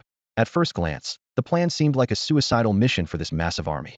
With the leader and most of the high-level combatants absent, launching such a large-scale offensive appeared reckless. In reality, however, it was a deliberate strategy to force fast into a direct confrontation. Boom, boom, boom. Explosions erupted one after another as 3 level 30 wind rodents, along with hundreds of level 20 wind rodents and thousands of level 10 wind rodents, swarmed near the reconnaissance ship. Countless wind blades relentlessly slashed at the ship's energy shield, gradually depleting its reserves. Simultaneously, the reconnaissance ship's energy emitters, controlled by the crew, continuously fired energy bullets and cannons at the surrounding wind rodents. Any level 10 wind rodent that came within a 10-kilometer radius was effortlessly taken down by the automated defense system, while level 20 wind rodents relied on luck to evade the dense, indiscriminate attacks. On the battlefield, countless low-level wind rodent corpses either fell or drifted into space, and occasionally, even level 20 wind rodents were struck down. However, the reconnaissance ship was also in a precarious situation. Its energy shield was under relentless assault from 3 level 30 and hundreds of level 20 wind rodents, all while it continued to fend off the level 10 wind rodents. Inside the control room, Bu Qianzhong kept operating the main cannon, relentlessly targeting fast as he dodged below. The ship's energy reserves were depleting rapidly. "Captain, let us go out there and take these bastards down." In the preparation zone, the combat personnel, including Bai Ren, clamored to join the fight. Though their tones varied, their intentions were the same: to risk it all and fight. Facing such a large number of high-level wind rodents, especially 3 nearly invincible level 31s, their chances of survival were slim. But if they managed to make it through, they would undoubtedly earn a significant amount of military merit. "You idiots in such a hurry to die, shut up already," Li Feng snapped. "Stop whining. All of you stay in the preparation zone for now." Although he, too, was tempted by the flood of attribute points and military merits, he knew the priority was to eliminate the level 37 fast first. Only then could the reconnaissance ship and Moss focus on dealing with the level 30 wind rodents, allowing them to reap the rewards freely. The public channel immediately fell silent at the mention of a future opportunity to fight. Everyone held their breath, waiting for the perfect moment to strike. The stalemate didn't last long. As Moss and his level 31 subordinates arrived at full speed, the tide of the battle quickly turned. Moss led the charge, heading straight for the level 33 Wind Rat clan member, while his level 31 subordinates intercepted the level 31 Wind Rat who had killed Peter and Carl. Meanwhile, Bu Qianzhong continued controlling the main cannon, relentlessly bombarding fast below, and ordered all operators to focus on controlling the energy launch ports to suppress another level 32 Wind Rat. Fast didn't hesitate and rushed toward the reconnaissance ship at full speed. Faced with the opponent's clear determination to settle the fight decisively, he had no choice but to engage. If he didn't, the level 32 and level 31 Wind Rats would have a chance to escape. The level 33 Wind Rat targeted by Moss was far weaker than him and couldn't break free from his pursuit. If Fast's allies fled and the reconnaissance ship, along with Moss level 31 subordinates, joined the fight, Fast would be doomed. Following this strategy, even if Fast kept dodging, his other 2 subordinates above level 30 would still be unable to escape Moss and the reconnaissance ship's combined assault. "Here we go. My future is in your hands." As Fast closed in, Bu Qianzhong immediately stepped back, relinquishing the main control console and activating the combat mode on his military uniform's right arm. Without hesitation, the energy launcher locked onto his thigh, and with a sharp sound, an energy bullet pierced through his leg. He grunted in pain but endured it, quickly accessing the reconnaissance ship's AI to grant Li Feng temporary authorization. The self-destruct function and the ship's main cannons could only be controlled by the captain. Even with the captain's authorization, other operators could only control a few small energy launchers. Although Li Feng was the second in command, his authority was also limited. For the captain to transfer control of the self-destruct system and main cannons to someone else, approval from the base was required, a request that was rarely granted. The only alternative was for the captain to issue a temporary authorization order to the AI while incapacitated. This was why Bu Qianzhong had injured himself. In such a scenario, unless it was a matter of life and death for the reconnaissance ship and required an urgent decision, it would otherwise be considered a severe violation of protocol. If Li Feng could team up with Moss to eliminate Fast, it might cost him some military merits and result in punishment, including a major demerit on his record, but it would be worth it. However, if they failed to kill Fast, Bu Qianzhong would not only lose his position as captain of the NB 4444 reconnaissance ship, but would also have no hope of commanding any other warship in the future. Notification: due to Captain Bu Qianzhong's injury and inability to continue his duties, you have been granted temporary control of the self-destruct system and the main cannon control system, the synthesized voice of the reconnaissance ship's AI announced in Li Feng's ear. He took a deep breath and allocated all 103 of his available attribute points to agility, boosting his already superior agility from 100 to an impressive 203, significantly enhancing his reaction speed. The small reconnaissance ship was equipped with only 2 main cannons, each with a 1-meter caliber, positioned one on top and one below the ship. These cannons extended 2 meters out from the hull, with spherical firing ports. Li Feng's main cannon adjusted silently below, enabling a full 360-degree attack range despite the ship remaining stationary. With a single thought, he swiftly switched the main cannon from level 5 energy mode to level 4. One after another, energy blasts were fired, heading straight for the approaching Fast, as thunderous explosions echoed through the surroundings. Under Li Feng's precise control, the energy blasts detonated midair, forcing Fast to dodge left and right, constantly changing speed and direction. Meanwhile, Bu Qianzhong, injured in the leg and drenched in cold sweat, had a glint of admiration in his eyes. He understood that Li Feng's reaction speed was astonishingly fast. Lowering the cannon from level 5 to level 4 hadn't diminished its power. Based on his keen observation and the data from the scanner, who could tell that each energy blast was preemptively detonated based on fast speed and trajectory. This level of precision left Fast with no choice but to respond with his full effort. Sensing the threat posed by the reconnaissance ship, Fast decisively abandoned his plan to destroy it. Instead, he summoned more members of the Wind Rat clan to swarm the ship, attempting to divert its focus. At the same time, he sharply changed direction, targeting Moss on the other side. His intent was to join forces with his level 33 Wind Rat subordinate to eliminate this secondary threat first. As the distance rapidly closed 100 kilometers, 90 kilometers, 80 kilometers Fast darted like lightning, evading the explosions of energy blasts as he closed in on Moss. Moss, aware of Fast's movements, immediately ceased his attack on the level 33 Wind Rat and tried to widen the gap between himself and Fast. However, the tens of kilometers between them vanished in an instant, and Fast quickly caught up. Moss had no choice but to turn and face him, dodging wind blades while counterattacking Fast. How dare you oppose me? Today will be your end. Fast's eyes gleamed with confident killing intent.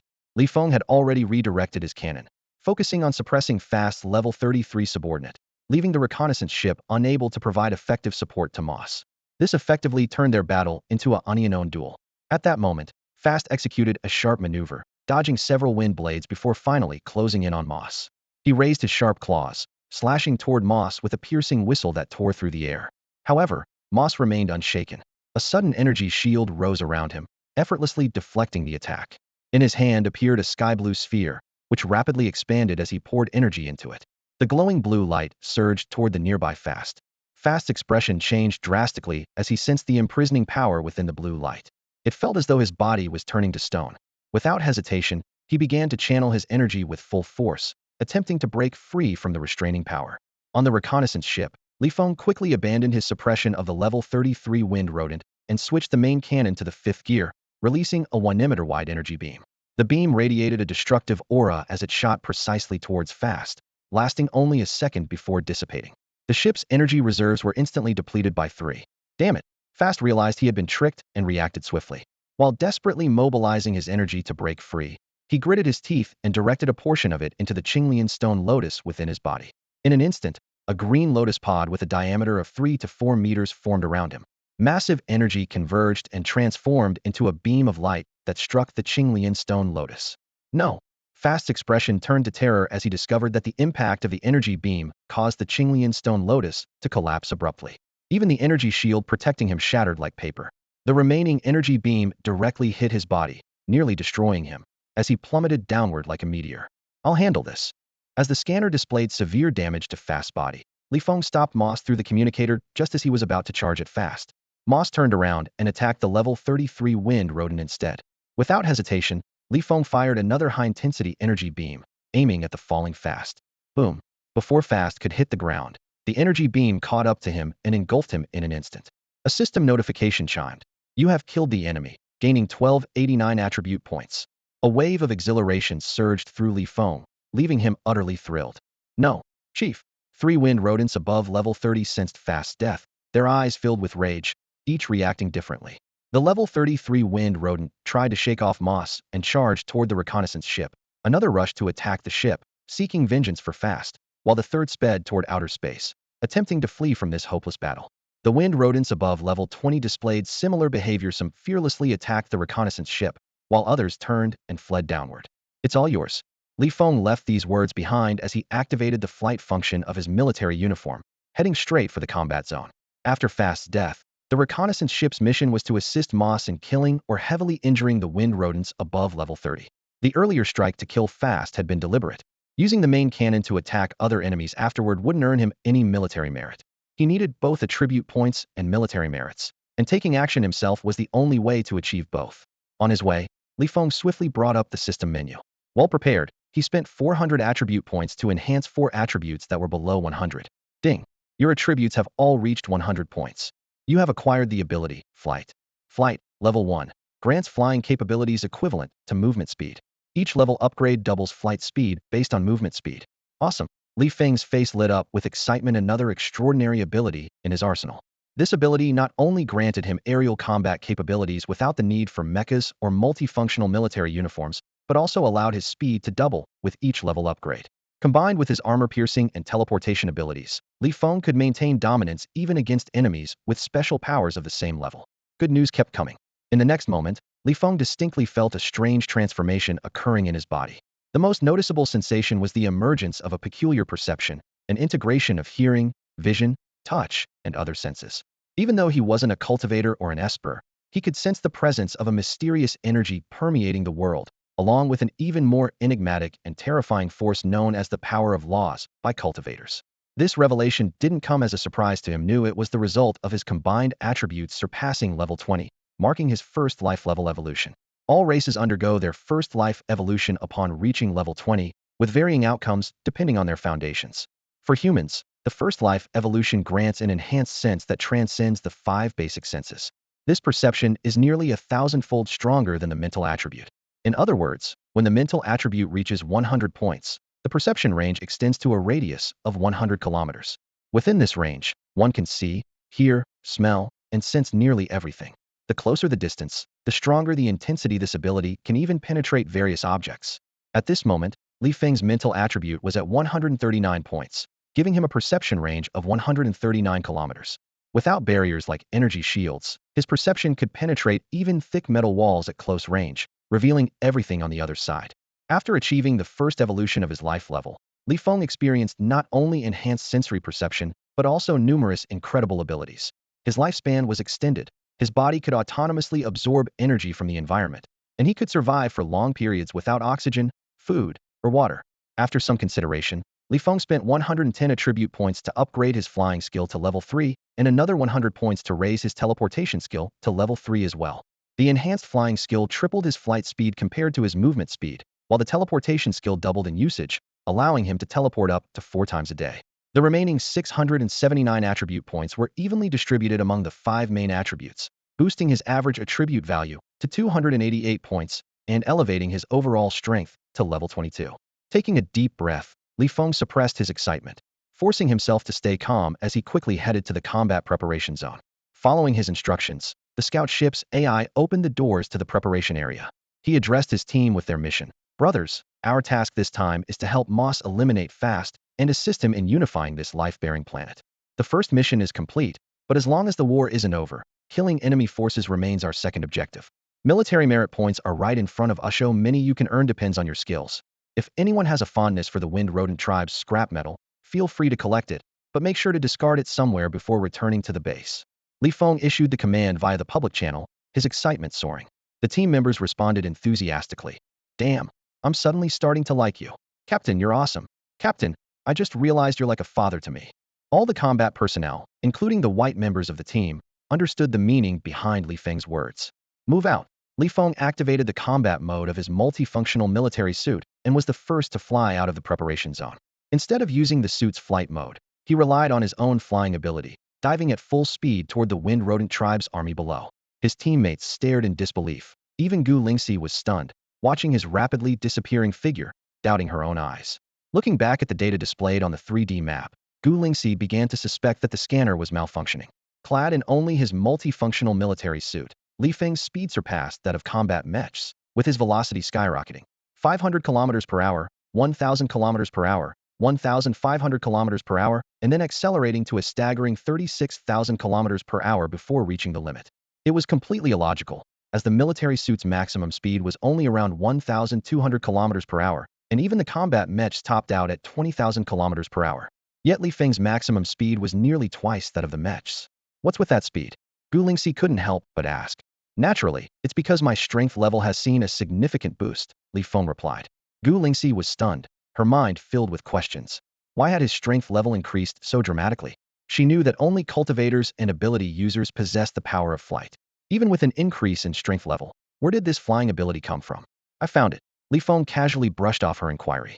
Gu Lingxi was extremely dissatisfied with Feng's response, but she understood his reluctance to elaborate further, so she refrained from pressing him. She maneuvered her mech into a steep dive, hesitated for a moment, then abruptly halted and opened the cockpit door. Without activating the combat mode of her military suit, she gripped her longsword, stepped onto her flying sword, and charged toward the nearby level 21 wind rats. On the map, Gu Lingxi's actions were unexpected. Feng did not stop his descent. He speculated that Gu Lingxi might have been provoked by his recent increase in strength and decided to abandon her mech to face the stronger level 21 wind rats on her own. He hesitated, debating whether to stay close and protect her. Although he was reluctant, the cooperation contract they had signed compelled him to ask, "Need a bodyguard?" "No." Gu Lingxi's response was curt and decisive. Li Feng felt a sense of relief and continued his rapid descent. From an altitude of 2,000 kilometers, it took him only 6 or 7 minutes to reach nearly ground level. Gradually reducing his speed, he gripped his alloy sword in his right hand while his left hand prepared the energy launcher. He charged toward the wind rats engaged in midair combat. With the help of his scanner's markers, Li Feng easily identified which wind rats belonged to which faction. Conversely, the wind rats under Moss's command were already aware that these humans were allied with the space pirates they had summoned for support, so they refrained from attacking indiscriminately. Attribute points 0.3, attribute points 0.28, attribute points 0.26. System notifications echoed continuously in Li Feng's mind. He swiftly headed toward a densely packed enemy area devoid of level 20 or higher wind rats. His longsword slashed through the air, and energy bullets fired in rapid succession. Wherever he went, it was as if a tiger had entered a flock of sheep. Li Feng, like a demon from the depths of hell, unleashed a relentless massacre, harvesting the lives of the wind rats one after another. Li Feng charged through the swarm of wind rats with lightning speed, darting back and forth among the dense pack. Every sword strike and every energy bullet he unleashed was a lethal blow that claimed a life. His attribute values climbed rapidly, and he distributed them evenly across the 5 main attributes. This not only kept him tireless, but also made him grow stronger with each battle, fighting with even greater ferocity, like a relentless killing machine. "Captain, I've broken into the treasure vault of a large castle, but I'm blocked by a restriction. I need firepower support." Just as Li Feng was in the heat of battle, the voice of Liang Qingyong, the leader of the 3rd Squad, came through his communicator. Li Feng quickly scanned the map, confirmed Liang Qingyong's location, and headed toward him. On the way, he checked on Gu Lingxi's situation. Over an hour had passed, and she was still locked in a fierce fight with a level 21 wind rat. Despite giving up her mech and not even activating the combat mode of her multifunctional military suit, her profound understanding of various techniques allowed her to hold her ground against an opponent 2 levels higher. Especially in the thin air of high altitude, where the wind rats excelled in aerial combat, Li Feng had no concerns about needing to rescue her. Turning his attention to the reconnaissance ship, he saw that a level 31 wind rat had already been slain by the combined efforts of the ship and Moss. A level 33 wind rat was also on the verge of death.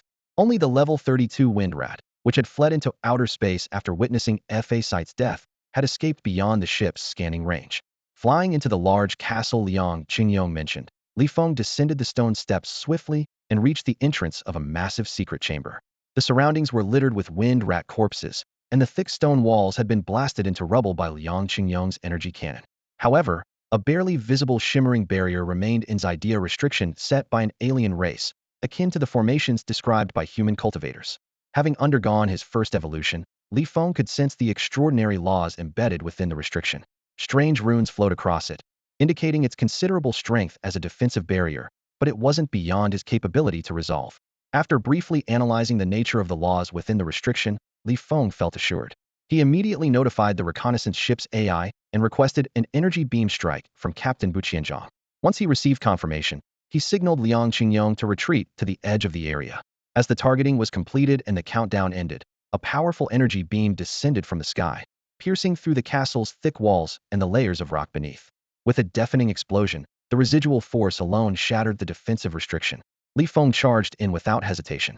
Inside was a massive treasure vault, where piles of spiritual minerals, rare materials, and energy stones were stacked like mountains. Around the perimeter were numerous smaller secret chambers. Liang Qingyong, piloting his mech, fired shot after shot, blasting open the stone doors of these smaller chambers. Though the collections in the smaller chambers were limited, each item radiated a unique brilliance, and those with perception abilities could sense the laws of power contained within them. Li Feng moved swiftly in and out of the chambers, extending his perception to its fullest to locate treasures with the strongest law energies. Liang Qingyong, equally unrestrained, seemed even more thrilled than Li Feng. Since he was piloting a mech, his capacity far exceeded that of Li Feng, who was only wearing a multifunctional military suit. The power of spatial laws. Li Feng knew he couldn't carry much, so he carefully searched the small chambers without immediately taking action. It wasn't until a fist-sized mineral, resembling bronze, entered his perception that he sensed its rare spatial law energy. Without hesitation, he swiftly moved forward and pocketed the mineral. Then, he continued his search. After scouring the area and finding no other treasures imbued with unique law powers, he began collecting smaller items with higher law energy intensity. Only when his multifunctional suit was packed to the brim did he feel satisfied. On the other hand, Liang Qingyong lacked perception abilities and couldn't distinguish good from bad. However, knowing that the small chambers were bound to house valuable items, he indiscriminately stuffed everything into his cockpit. Over the public channel, Feng called out, "Hey, everyone, I found the treasure vault. If anyone wants to grab a few trinkets to show off on the recon ship for a few days, come on over. Just remember to leave a few items for the operators when we head back." The operators aboard the recon ship cheered. "Captain, you're the best. Captain, we love you."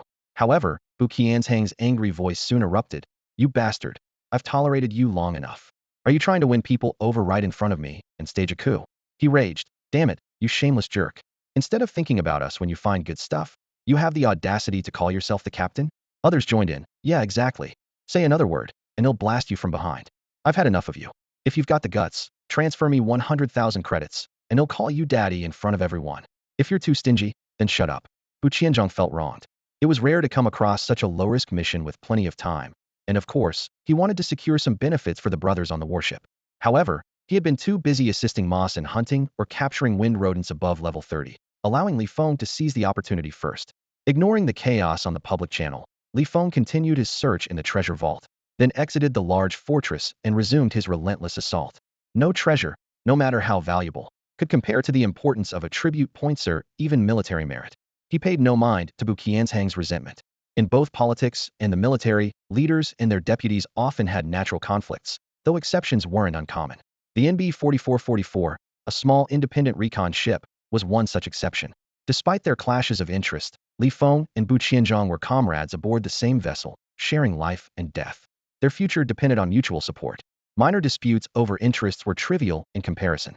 This was evident when, to complete their mission and take down fast, Bu Qianzhang unhesitatingly took the blame.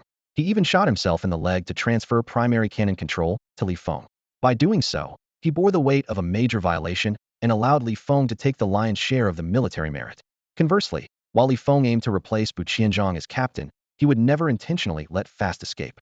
Such an action would escalate Bu Qianzhang's violation to career-ending levels, possibly leading to his immediate dismissal by the base. The system notification chimed. Attribute 0.31, Attribute 0.28, Attribute 0.19, with the capture of a severely injured level 33 wind rodent. Fast forces began to crumble. Entire groups of wind rodents surrendered, lying flat in submission. Those still willing to fight became increasingly sparse. By this point, most combat personnel had already returned to the recon ship, their energy reserves depleted. Even Gu Lingxi, who had been holding out, lasted only half a day. Only Feng continued his rampage. He fought from daylight into night, and then from night into the next day, stopping only when there were no more wind rodents to resist. Checking his system, he broke into a brilliant smile. Host Feng's attributes were Constitution 550, Strength 551, Endurance 550, Agility 558, Spirit 551. His abilities included Level 3 Armor Penetration, Level 3 Teleportation, and Level 3 Flight. After a grueling day and night of combat, he had drained the energy stones acquired from Gu Lingxi and depleted the reserves of his multifunctional suit. Even his alloy sword had become dulled from overuse. His achievements were remarkable. Over 4,000 wind rodents had fallen by his hand, earning him more than 1,300 attribute points. His average attribute value had soared to 552, officially reaching level 25. Feng, with his pockets brimming with treasures, returned triumphantly and flew towards the reconnaissance ship. Leveraging his agility rating of 558, his speed instantly soared to 20,000 kilometers per hour. Coupled with a threefold flight ability boost, he quickly ascended to an altitude of 2,000 kilometers, reaching his destination in just 2 or 3 minutes. The combat preparation area was desolate. The combat personnel had already returned to their quarters, indulging in celebratory revelries. Feng first sought out Gu Lingxi and returned the defensive artifact he had borrowed from her as promised, before heading straight to the captain's quarters. "Once we get back, you'll probably need to undergo some serious psychological counseling," Bu Qianzhang remarked, looking at Feng with a sigh. "Anyone who comes out of a small reconnaissance ship alive is usually a killing machine. And you've reached the level of a killing king. Good thing you didn't slaughter the prisoners. Otherwise, the base would have definitely suspended your military rank," Bu Qianzhang continued. "They'd assign someone to monitor you closely, ensuring your mental health stays above the red line before allowing you back to duty." Feng nodded. It was precisely for this reason that he refrained from killing the prisoners who had surrendered, despite the potential attribute gains. He pulled out a portion of the treasures he had acquired from the treasure vault and casually tossed them onto the desk. Moss contacted me, Bu Qianzhong said. He's wrapped up the aftermath and plans to host a victory banquet in 2 days. He asked if we'd like to attend. Not much point in going. I doubt he really wants us there anyway. Li Feng replied nonchalantly. He knew the Fengshu clan harbored deep resentment towards the human clan. Even the interstellar pirates who came to assist shared similar animosity, though they dared not show it openly due to Moss' orders. If they attended the banquet, it would only embarrass Moss and undermine his authority in front of his subordinates. I thought the same, but Qianzhong nodded. In that case, should we just set sail and head back? Li Feng chuckled. Opportunities like this don't come often. I'm planning to ask Moss for some of his subordinates and prisoners to take back with us. I can cut you in for a share of the spoils. Bu Qianzhong caught on to Li Feng's intentions. After a brief moment of thought, he gestured towards Li Feng's bulging uniform pockets. Forget it. Someone like you, clearly a control freak who doesn't tolerate dissent, wouldn't let anyone else interfere. We probably wouldn't work together for long before clashing over profits. Besides, I'm a lone wolf, no family to help manage or share the wealth. Too much money would be wasted on me. Fair enough. Li Feng didn't press further. He pulled out another pile of treasures from his pocket and dropped them on the desk. Then, he activated his communicator and contacted Moss. Captain, what can I do for you? Moss' respectful voice came through. Congratulations, Chief Moss. You're now the supreme ruler of this life-bearing planet. Li Feng began with a light-hearted tone before cutting to the chase. I'd like to build a friendship with the Fengshu clan. I'd like to invite some of your subordinates and a batch of Fengshu prisoners above level 20 to visit a life-bearing planet under human clan control, let's say, for about 10 years. Of course, Captain. Consider it done. Moss instantly grasped Li Feng's intentions. As a member of the Fengshu clan, he naturally held some reservations. However, after witnessing Li Feng's relentless combat prowess over the course of a day and night, he recognized Li Feng's extraordinary potential. Whether out of a desire to foster goodwill or out of fear of offending him, refusal was out of the question. Thank you, Chief Moss. Li Feng quickly expressed his gratitude, while Moss responded with polite reassurances. After a brief conversation about not attending the celebration banquet, Li Feng ended the call, inwardly praising Bu Qianzhong's decisiveness. He thought to himself, this guy is ruthless. Unable to resist, he gave a thumbs up and silently estimated Bu Qianzhong's level at least above level 20. Li Feng knew he couldn't afford to give up easily, especially with a recently unemployed wife at home depending on him. Smiling, he left the captain's quarters, his mind already calculating how to escalate the situation. Within the Human Federation, the number of slaves was countless. These included entire races forced into slavery, as well as numerous slave owners and interstellar pirates who plundered different alien races from life-sustaining planets. The slaves came in all shapes and forms. The most valuable ones typically possessed special abilities, had highly desirable appearances, or belonged to rare and endangered species. However, nothing was more rare and expensive than high-level slaves. Slaves above level 20, having undergone their first stage of life evolution, were highly sought after by security firms, pharmaceutical corporations, and wealthy elites willing to pay exorbitant prices. Even in high-risk industries like interstellar piracy and mercenary work, such slaves were in high demand. Li Feng began to devise a plan. If he could bring back a batch of level 20 Fengshu captives, have them trained at a slave domestication facility, and prepare them for auction, it would be an easy way to earn his first fortune. Back at his private quarters, Li Feng worked to adjust his mindset, trying to empty the void and loneliness left by the recent bloodshed, as he patiently waited. Moss did not disappoint him. A little over 2 hours later, Moss arrived at the reconnaissance ship with a group of Fengshu captives. Moss had 3 subordinates, 1 at level 28 and 2 at level 25. After some negotiation, Li Feng secured various promises from Moss, and all 3 subordinates agreed to have slave chips implanted, pledging to accompany Li Feng to the Human Federation for a 10-year vacation. As for the captives, there were 32 of them, ranging from levels 20 to 26. They were the type who surrendered at the first sign of trouble, those who valued their lives above all else, and were easier to tame. All the captives had their powers sealed through special methods by the 3 Fengshu subordinates, and were locked in a storage room aboard the reconnaissance ship. Once Moss departed, Bu Qianzhong gave the order, and the reconnaissance ship officially set course for Military Base 777. After several space jumps, the ship paused mid-journey, where everyone disembarked temporarily, gleefully discarding the treasures they had retrieved from the hidden vault into the void of space before returning to the ship. On April 16th, the reconnaissance ship, disguised as an interstellar pirate vessel, successfully returned to the military base. Upon receiving the notification, Li Feng immediately instructed the AI system to submit the compiled combat footage for review and also sent a copy to Jiang Wanqing. Then, he sent a voice communication request to Jiang Wanqing, informing her that he had successfully completed the mission and would be bringing back a group of captives. After ending the call, He contacted an interstellar courier company to have the treasures gifted by Moss from the hidden vault shipped to Jiang Wanqin for processing. Next, he sent another voice communication request, this time to Ho Jianda. Upon learning that Ho Jianda had no connections for slave registration, he asked him to consult other welfare faction members. Just minutes after ending the call, Li Feng's military wristwatch received a combat achievement report, which exceeded his expectations. However, the first thing that caught his eye was a long list of violation notices. When Li Feng met with Moss, his first rash move was to temporarily abandon Moss and the team, piloting his mech to launch a massacre against hundreds of Wind Rat clan members. This action not only failed to contribute to the mission but also indirectly exposed the reconnaissance ship, leaving a poor impression on Moss, the Wind Rat clan leader, and tarnishing the military's image. As a result, he was recorded with a third-degree offense, sentenced to 10 days of confinement, and required to undergo 3 days of psychological counseling. Subsequently, he conspired with Bu Qianzhong to delete the surveillance video of the captain's room where they discussed battle plans with Moss, an act suspected of shady dealings. This led to the framing of 2 squadron leaders, earning him a 5th-degree offense, a half-month confinement penalty, and the requirement to cooperate with the investigation department's inquiries.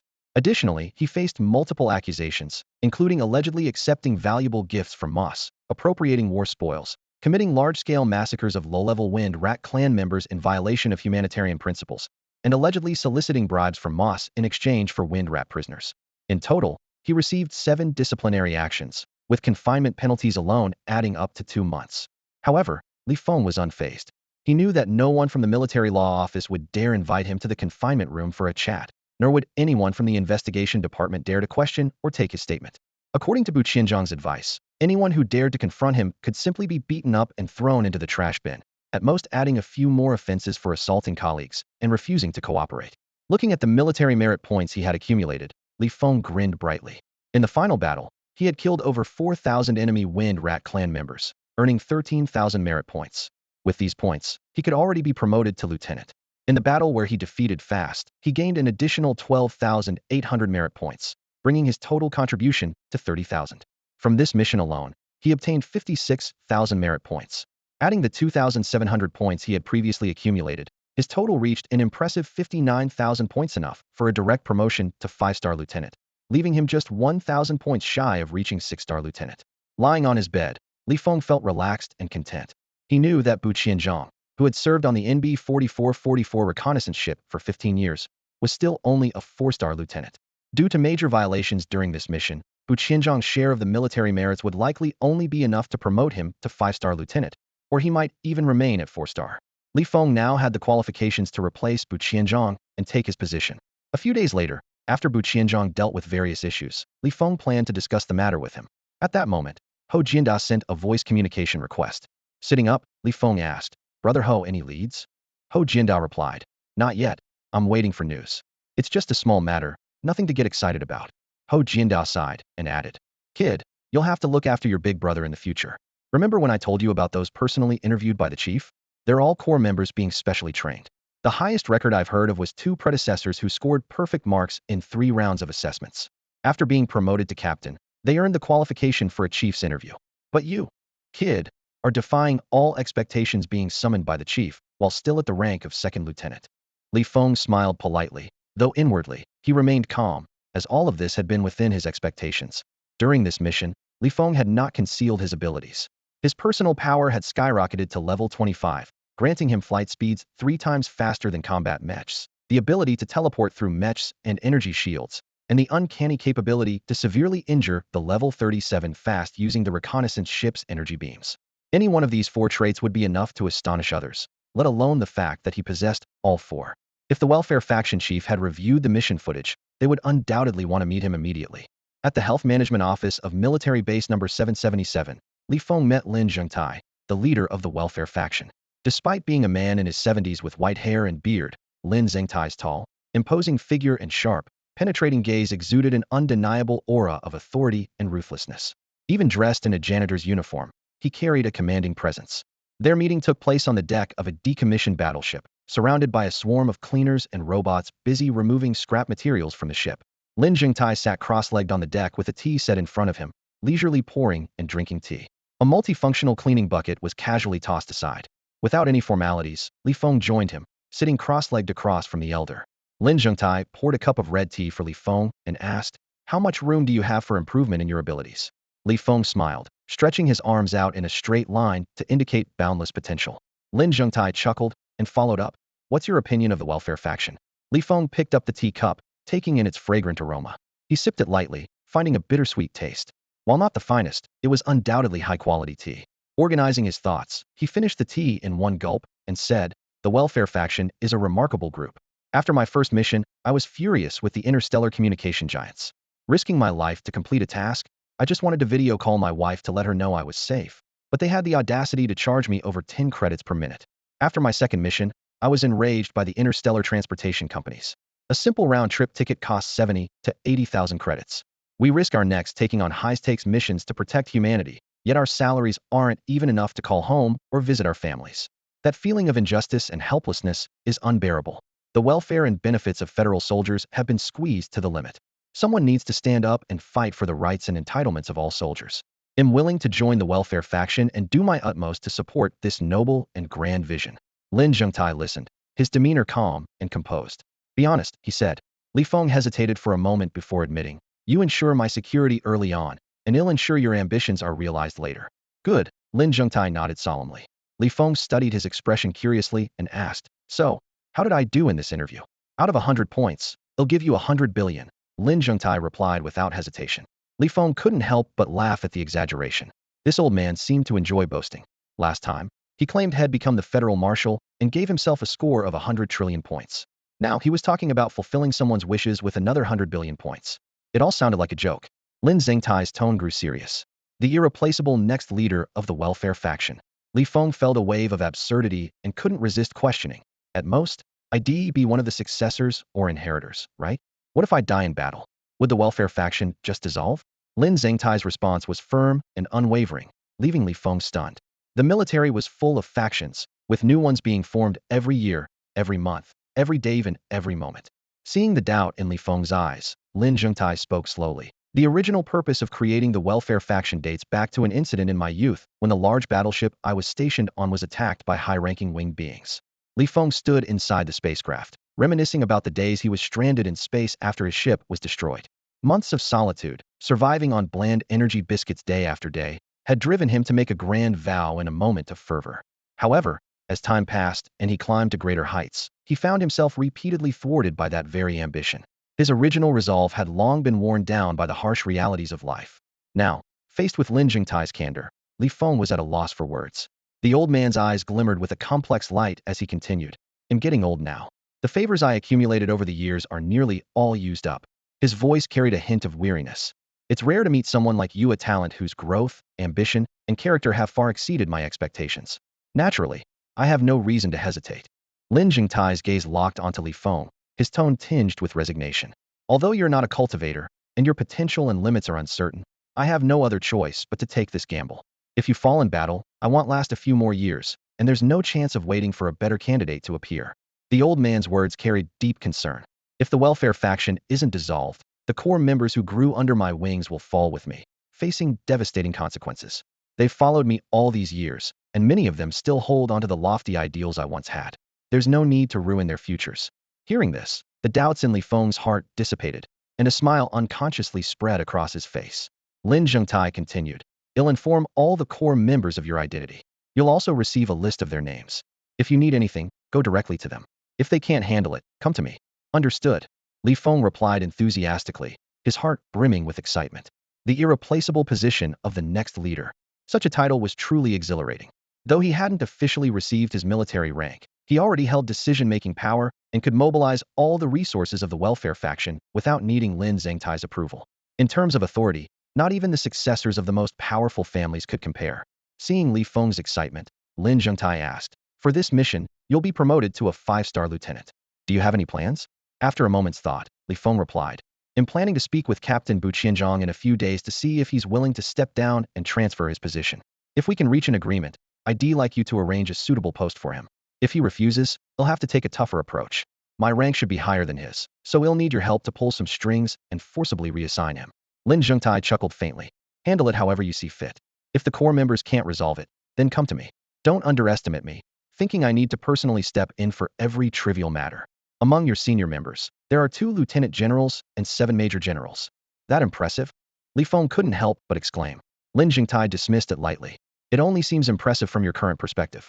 If your strength continues to grow significantly, combined with your dominant personality, your strong inclination for action one even more intense than the extreme militarist and you're standing in the welfare faction, I can guarantee you'll reach the rank of Major General without a hitch.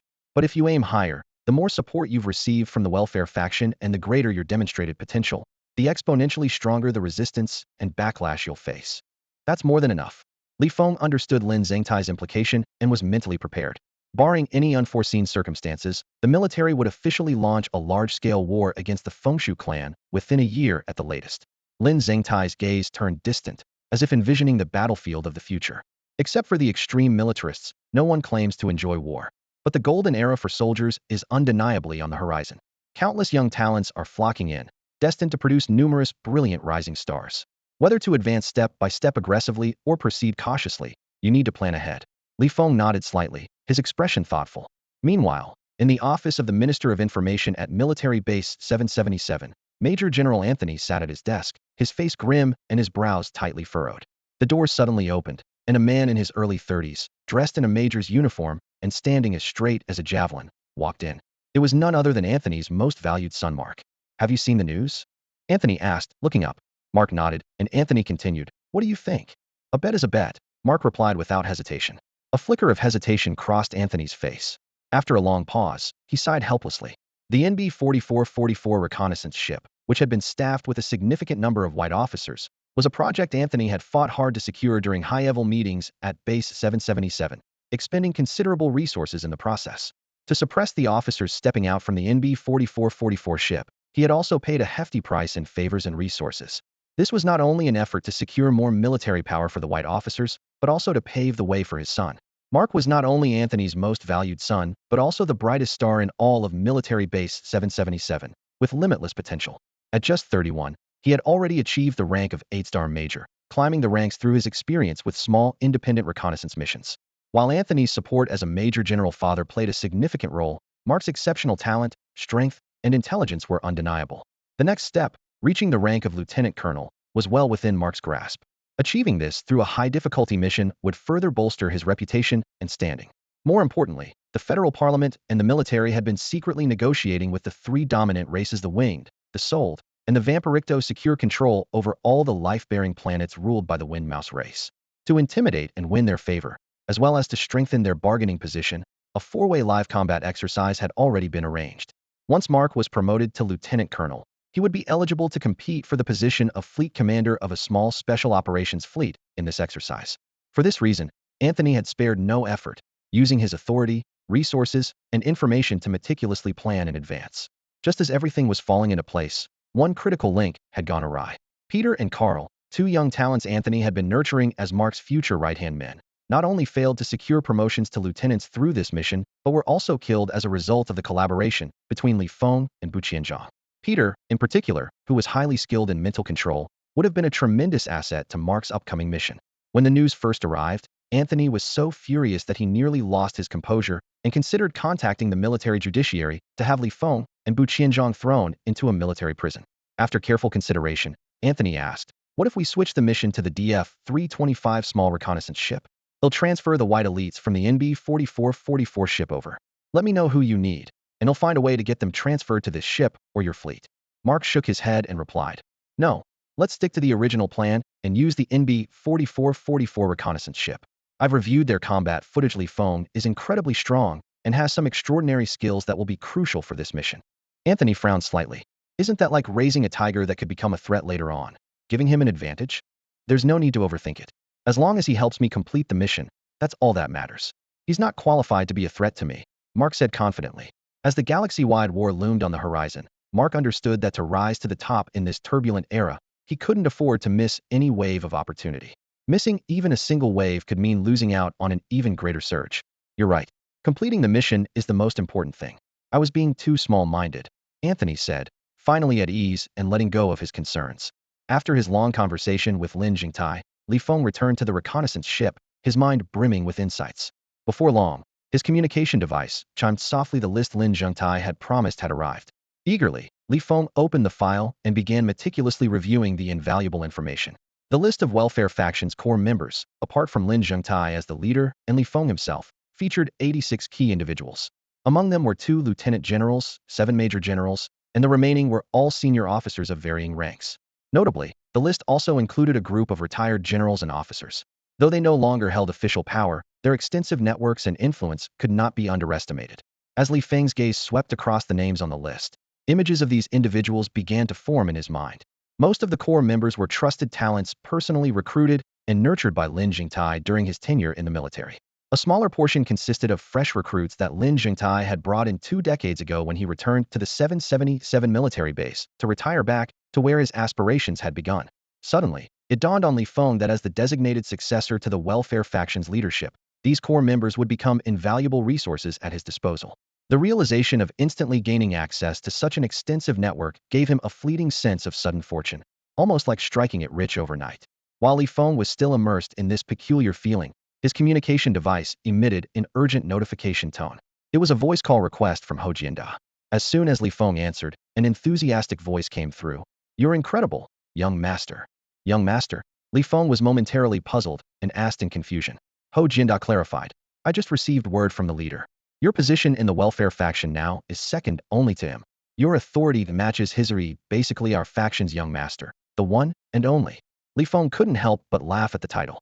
"I thought you were calling to tell me you found a way into the slave registration records." Unfazed, Ho Jianda replied. "What's the rush for that? You're the welfare faction's young master now.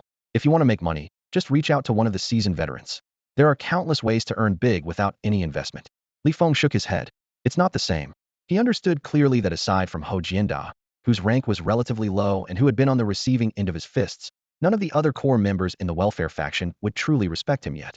To fully take control of the faction and gain unwavering loyalty, he would need to demonstrate sufficient strength and potential. Using these resources solely for personal gain would only incite further discontent among the officers. "Should I push them a bit more?" Ho Jiandao asked. "Go ahead," Li Feng agreed. He wasn't in a rush to make money. He simply wanted to wrap things up quickly and head back. "Got it. Just wait." Ho Jianda ended the call decisively. Li Feng didn't feel like some lone heir to the welfare faction, but he didn't sit idle either. Now that Lin Zhengtai had publicly announced his role, it was only natural for him to reach out and introduce himself to the others. Taking advantage of the downtime, he began sending video call requests to each core member, one by one. Unlike politicians, military personnel weren't bogged down by excessive formalities. While networking, building connections, and fostering relationships were part of the process, it was all much simpler. A few words were often enough to get the job done. During these exchanges, Li Feng's communication device continuously received various requests, some from the military law office, some from the investigation department, and even some from the psychological division. These were related to punishments and investigations regarding the recent mission. Li Feng brushed them off with casual, non-committal responses. As he neared the end of his outreach efforts, a growing number of colonels, lieutenant colonels, and even major generals began contacting him directly, attempting to win him over. Li Feng politely declined each of them. He was well aware of the factional nature of the military, with countless groups of all kinds vying for influence. Many officers sought to enhance their connections and resources by joining multiple factions. However, Li Feng had his own plans and was unwilling to be easily drawn into any other faction's orbit. However, for someone like Li Feng, who had become a core member of a faction and was even considered a successor, receiving significant resources and focused cultivation from the faction, the situation was entirely different. Ho Jianda finally sent a communication request, and the channel for slave registration applications was successfully found. Although the process was somewhat cumbersome, Li Feng had to first conduct video verification for the 35 members of the Wind Mouse clan. Only after passing the initial review could he apply to purchase and install slave chips. The price of slave chips started at 100,000 Federation credits, with no upper limit. Specialized surgical robots would implant the chips into critical areas of the target's brain, heart, or other vital organs. Once connected to the smart system of a military-grade wristwatch, the owner could use it to punish the slave, or even execute them directly. The functionality of the chips was proportional to their price. Chips costing over 1 million credits could even monitor a slave's emotional state and mental fluctuations in real time. Li Feng converted all his military merit points into Federation credits, amounting to over 5 million, and borrowed another 3 million from Ho Jianda. He ordered 35 slave chips in one go, 3 high-grade chips priced at over 1 million credits each, and 32 standard chips priced at 100,000 credits each. In theory, slaves ranked above level 20 would generally be equipped with high-grade chips, as their strength made it difficult for the owner to resist if they became rebellious. However, Due to financial constraints, Li Feng opted to purchase high-grade chips only for 3 of Moss's subordinates, while the rest of the slaves were sent to a slave training facility for conditioning and would later be auctioned. He planned to bring these 3 subordinates to Jiang Wanxin. Although these 3 strong and loyal Wind Mouse clan members had pledged their allegiance to Moss, the added security of high-grade chips was undeniable. The slave chips alone cost 6.2 million credits, and transporting this group of slaves, all ranked above level 20, back to planet F-369 required the purchase of specialized tickets, each costing 60,000 to 70,000 credits. The fees for training at the slave conditioning base were also substantial. After installing all the slave chips, another video review was required, and only upon passing this could the slave registration be officially completed. These numerous tasks kept Li Feng extremely busy, but good news arrived in quick succession.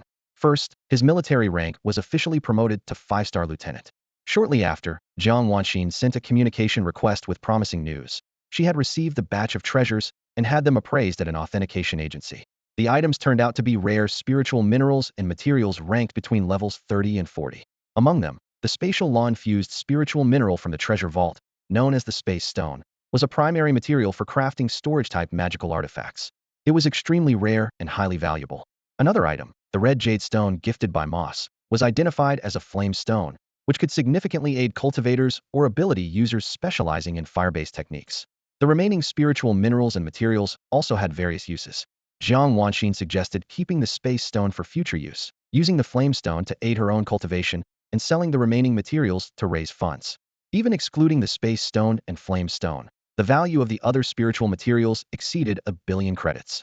However, without the right connections and channels, an ordinary person attempting to sell these materials might only fetch 1/10 of their value, or worse, attract trouble. Thus, timing and discretion were crucial. After completing the slave registration, Li Feng contacted the 2 most powerful slave conditioning bases on planet F-369, and everything went surprisingly smoothly.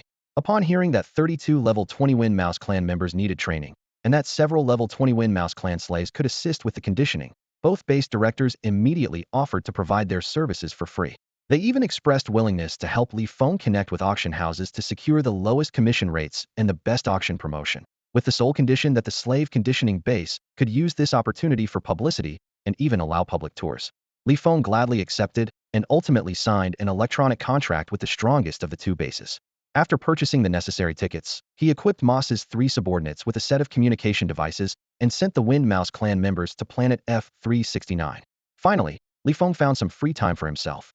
He contacted Bu Qianzhong and, upon learning that he was in the captain's cabin, headed directly there to meet him. "I got my hopes up for nothing. I thought you wouldn't show up." Bu Qianzhong glanced at Li Feng as he entered, his expression less than welcoming. Lately, he had been swamped running around to build connections, maintaining relationships, handling the affairs of the Fengshu clan, dealing with the military law office and the investigation department, and even submitting daily videos of his mandatory psychological counseling sessions. It was all too much to bear. Li Feng couldn't help but complain. Bu Qianzhong got straight to the point. "All right, let's hear it. What's your plan? If you want, I can arrange for you to transfer to another position or post of your choice." Li Feng didn't hold back and replied, "Or I could just pull some strings and have you transferred out instead." Bu Qianzhong clicked his tongue in amusement. "Confident, aren't you? You must have some serious connections." "Not bad." Li Feng responded modestly, while Bu Qianzhong sighed deeply. "I've been on this reconnaissance ship for 15 years. I made up my mind long ago either I die here, or I get promoted to captain before leaving. Never thought I'd end up being pushed out by one of my subordinates." Li Feng spoke bluntly. "Just lucky, that's all. If it weren't for this mission, where you took the fall for something huge, and I got all the credit for the military merits, there's no way my rank could surpass yours. And even then, your rank wouldn't have been overtaken unless you stepped aside willingly. No matter how strong someone's connections are, they can't force you out. The military has an unspoken rule. Unless a commander commits a major mistake or their rank is surpassed by an up-and-comer, the captain of any warship has the right to refuse reassignment." Bu Qianzhong said, "With a large-scale war on the horizon, the interstellar battlefield is where I belong. My backer, Colonel Jiang, the fleet commander of the 7th Fleet, has already secured a combat assignment. The day we returned from the mission, he approached me about transferring to his command. He can free up roles for me as the captain of smaller warships. Originally, I wanted to wait a few more missions, get promoted to lieutenant, and then transfer to a medium-sized ship as its captain. But with someone as capable as you under me, earning military merits has become far too easy." Li Feng remained silent. Given their camaraderie, he had no issue sharing military merits with Bu Qianzhong, even letting him take the lion's share. But as long as Bu Qianzhong stayed, Li Feng couldn't become the captain of reconnaissance ship NB 4444. He desperately yearned for absolute freedom and decision-making power. Bu Qianzhong pulled a few bottles of strong liquor from the cabinet behind his desk, placing them on the table. He exhaled heavily. Let's drink to our heart's content. Once we've had our fill, I'll leave this place to you. Li Feng nodded in agreement. Each man took a bottle, sitting across from one another. Together, they drank, reminisced, and savored the moment. The vast skies and endless seas they would meet again someday. On the 21st, after 5 days of preparation, Li Feng finally set off on his journey home. 2 days later, he arrived at F-369 Star. By then, it was no secret that the Federation government and military were amassing fleets along the border. Anti-war propaganda and protests could be seen everywhere in space stations, docking platforms, and even the skies above the cities. The catastrophic defeat 10,000 years ago had shown humanity the overwhelming power and terror of dominant species. It was like a bucket of cold water extinguishing humanity's ambition to unify the galaxy. Even after a millennium, the memory of that defeat remained a nightmare for all of humankind. Upon hearing that the Federation government and military might reignite a large-scale war, nearly all anti-war and conservative factions immediately stood up in opposition, drawing widespread support. Within just a few days, life across various planets was thrown into chaos, with tensions escalating under the manipulation of certain individuals, even leading to conflicts that left people on edge. Back at home, however, Li Feng paid little attention to the turmoil outside. He was completely absorbed in his work, dedicating himself tirelessly to his tasks. The Skydome Slave Training Base, an interstellar institution specializing in slave training, might not rival the industry's giants in scale, but it boasted thousands of subsidiary bases and formidable promotional capabilities. Despite much of the public's attention being diverted by anti-war campaigns and other events, news of a new batch of wind rat slaves, all above level 20, quickly spread across planet F-369 and neighboring planets. The fact that their owner intended to auction them off only added fuel to the fire. In mere days, the Skydome base's management began receiving inquiries from major corporations, pharmaceutical groups, security companies, and wealthy elites. The base saw a surge in visitors coming to observe and assess, leading to substantial gains in connections, fame, and ticket revenue. Li Feng benefited as well. Within days, companies were offering over 1 billion credits to purchase a single level 20 wind rat slave. Once the slaves were fully trained and marketed through auction houses, their prices would soar even higher. Li Feng easily earned tens of billions, possibly even over 100 billion, as his first major fortune. Meanwhile, Jiang Wanxin, appearing as the owner of these slaves, would find herself in a prime position to succeed in any industry she chose to enter. On May 3rd, Li Feng received an official notification regarding personnel changes. Bu Qianzhong was reassigned from the NB-4444 reconnaissance ship, and Li Feng was promoted to captain. Gu Lingxi, due to her higher military merit, surpassed Liang Qingyong and Cui Jingping to take over as team leader. Li Feng was puzzled. Were the white officers in charge unwilling to accept defeat? What confused him further was that the white squad leaders and members were not reassigned from the NB-4444. Upon examining the personnel list more closely, however, he began to see a different picture. The 3 vacant squad leader positions had indeed been filled by white officers, but all of them were internal promotions. It was simply because this group of white officers had higher strength levels and military merit. The 3 newly appointed squad leaders were only at level 8. Meanwhile, the more than 20 new recruits assigned to the reconnaissance ship were all of Asian descent. If the white higher-ups truly refused to accept defeat and intended to seize control again, they would have parachuted in stronger squad leaders. Yet assigning 3 level 8 leaders, who were clearly unfit for the role, made no sense. On the other hand, if they had accepted their loss, they wouldn't have left the entire group of white officers on the ship. These whites, mostly at levels 7 or 8, were young, experienced, and full of potential. Keeping them on the NB-4444 was practically a death sentence. Even a general wouldn't willingly sacrifice such promising future leaders. Unable to make sense of it all, Li Feng decided to stop overthinking. With his current strength and absolute control over the reconnaissance ship, no scheme or plot could hope to stir up trouble on the NB-4444. It wasn't until May 14th that he boarded a transport ship and returned to the reconnaissance vessel. Along the way, he was greeted repeatedly, even by some white team members. Their attitudes were a stark contrast to the coldness and hostility he had encountered during his last return. Yet, this sudden friendliness only made Li Feng uncomfortable. Inwardly, he wondered with suspicion, "What's your game, white turtles? What are you all up to? Don't think that just because you completed one mission and tried to butter me up, I'll go easy on you." Li Feng finally couldn't hold back and shouted over the public channel, his voice echoing with authority. He wasn't an extremist when it came to race, but the illustrious history of the NB-4444 reconnaissance ship was built on the sacrifices of countless lives, predominantly those of Asian descent. Generations of their blood and sweat had forged its legacy. Now, as the current captain, It was his duty to uphold that honor and preserve the ship's heritage. Calling yourself, Captain, do you really think you're that important? The team members retorted, clearly dissatisfied. If it weren't for that last mission where we all got promoted to second lieutenant and made a fortune, we wouldn't even bother with you. Think you're tough? Come to the training room and prove it. And don't flatter yourself if it weren't for the higher-ups saying there's a mission involving you and that we need to stick around. You think we'd choose to stay in this hellhole and deal with your attitude? The public channel erupted into a cacophony of insults, escalating as more Asian crew members joined the fray. The argument soon spiraled into challenges for physical duels. Li Feng shook his head in disbelief. What a bunch of lunatics knowing they can't win, but still eager to fight. Every time, whether it was this occasion or the last, the Asian crew members returned battered and bruised, limping back in defeat. It was clear that brawls broke out regularly, and the results were predictable.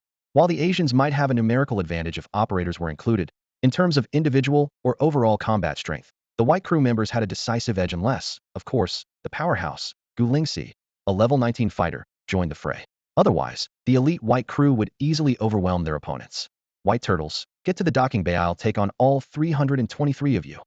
Halfway down the corridor, Li Feng abruptly turned back toward the hatch, a steely determination in his heart. He was ready for a fight not only to restore some dignity for the Asians, but also to flex his muscles and assert dominance for the benefit of the individual looking to collaborate with him. Bring it on. I'll crush you with one slap.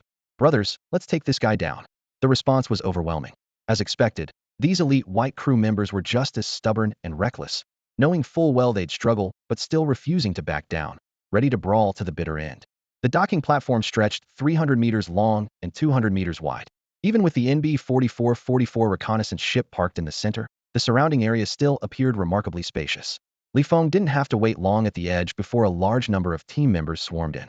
The Caucasian members rushed to the forefront, ready and alert, while the Asian members stood at the back, watching with excitement.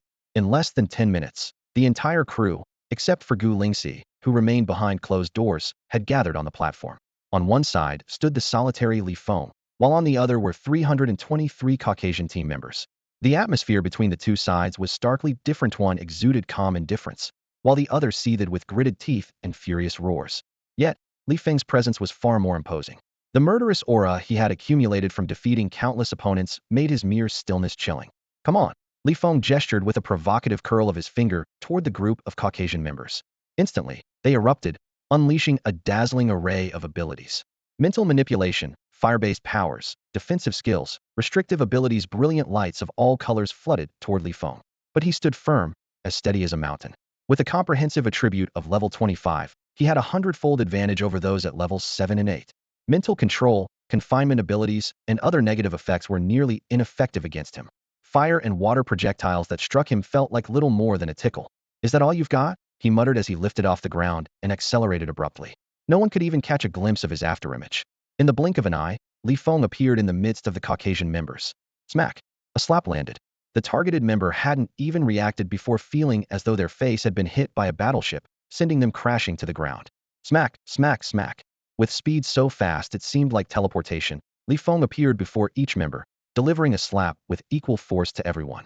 Level 7 members were knocked unconscious immediately, while level 8 members struggled to rise, but couldn't manage it for a while. After half an hour of relentless slapping, Li Feng finally stopped. Not a single Caucasian member remained standing.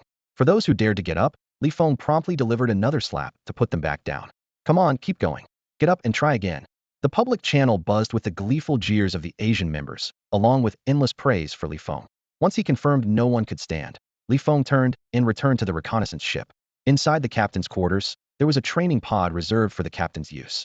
With some free time on his hands, Li Feng familiarized himself with the various instruments and equipment in the lounge and office before entering the training pod to practice piloting the reconnaissance ship. The 17th, 18th, and 19th passed. Despite already being a month into the rest period and on the brink of a large-scale war, the NB-4444 reconnaissance ship received no action orders. It wasn't until the 27th that Li Feng, tempted to visit the reconnaissance department to inquire about the situation, finally saw the ship's AI receive an action order notification. Damn, no wonder we haven't had any missions under these circumstances. They were deliberately holding me back, subtly threatening me, Li Feng realized.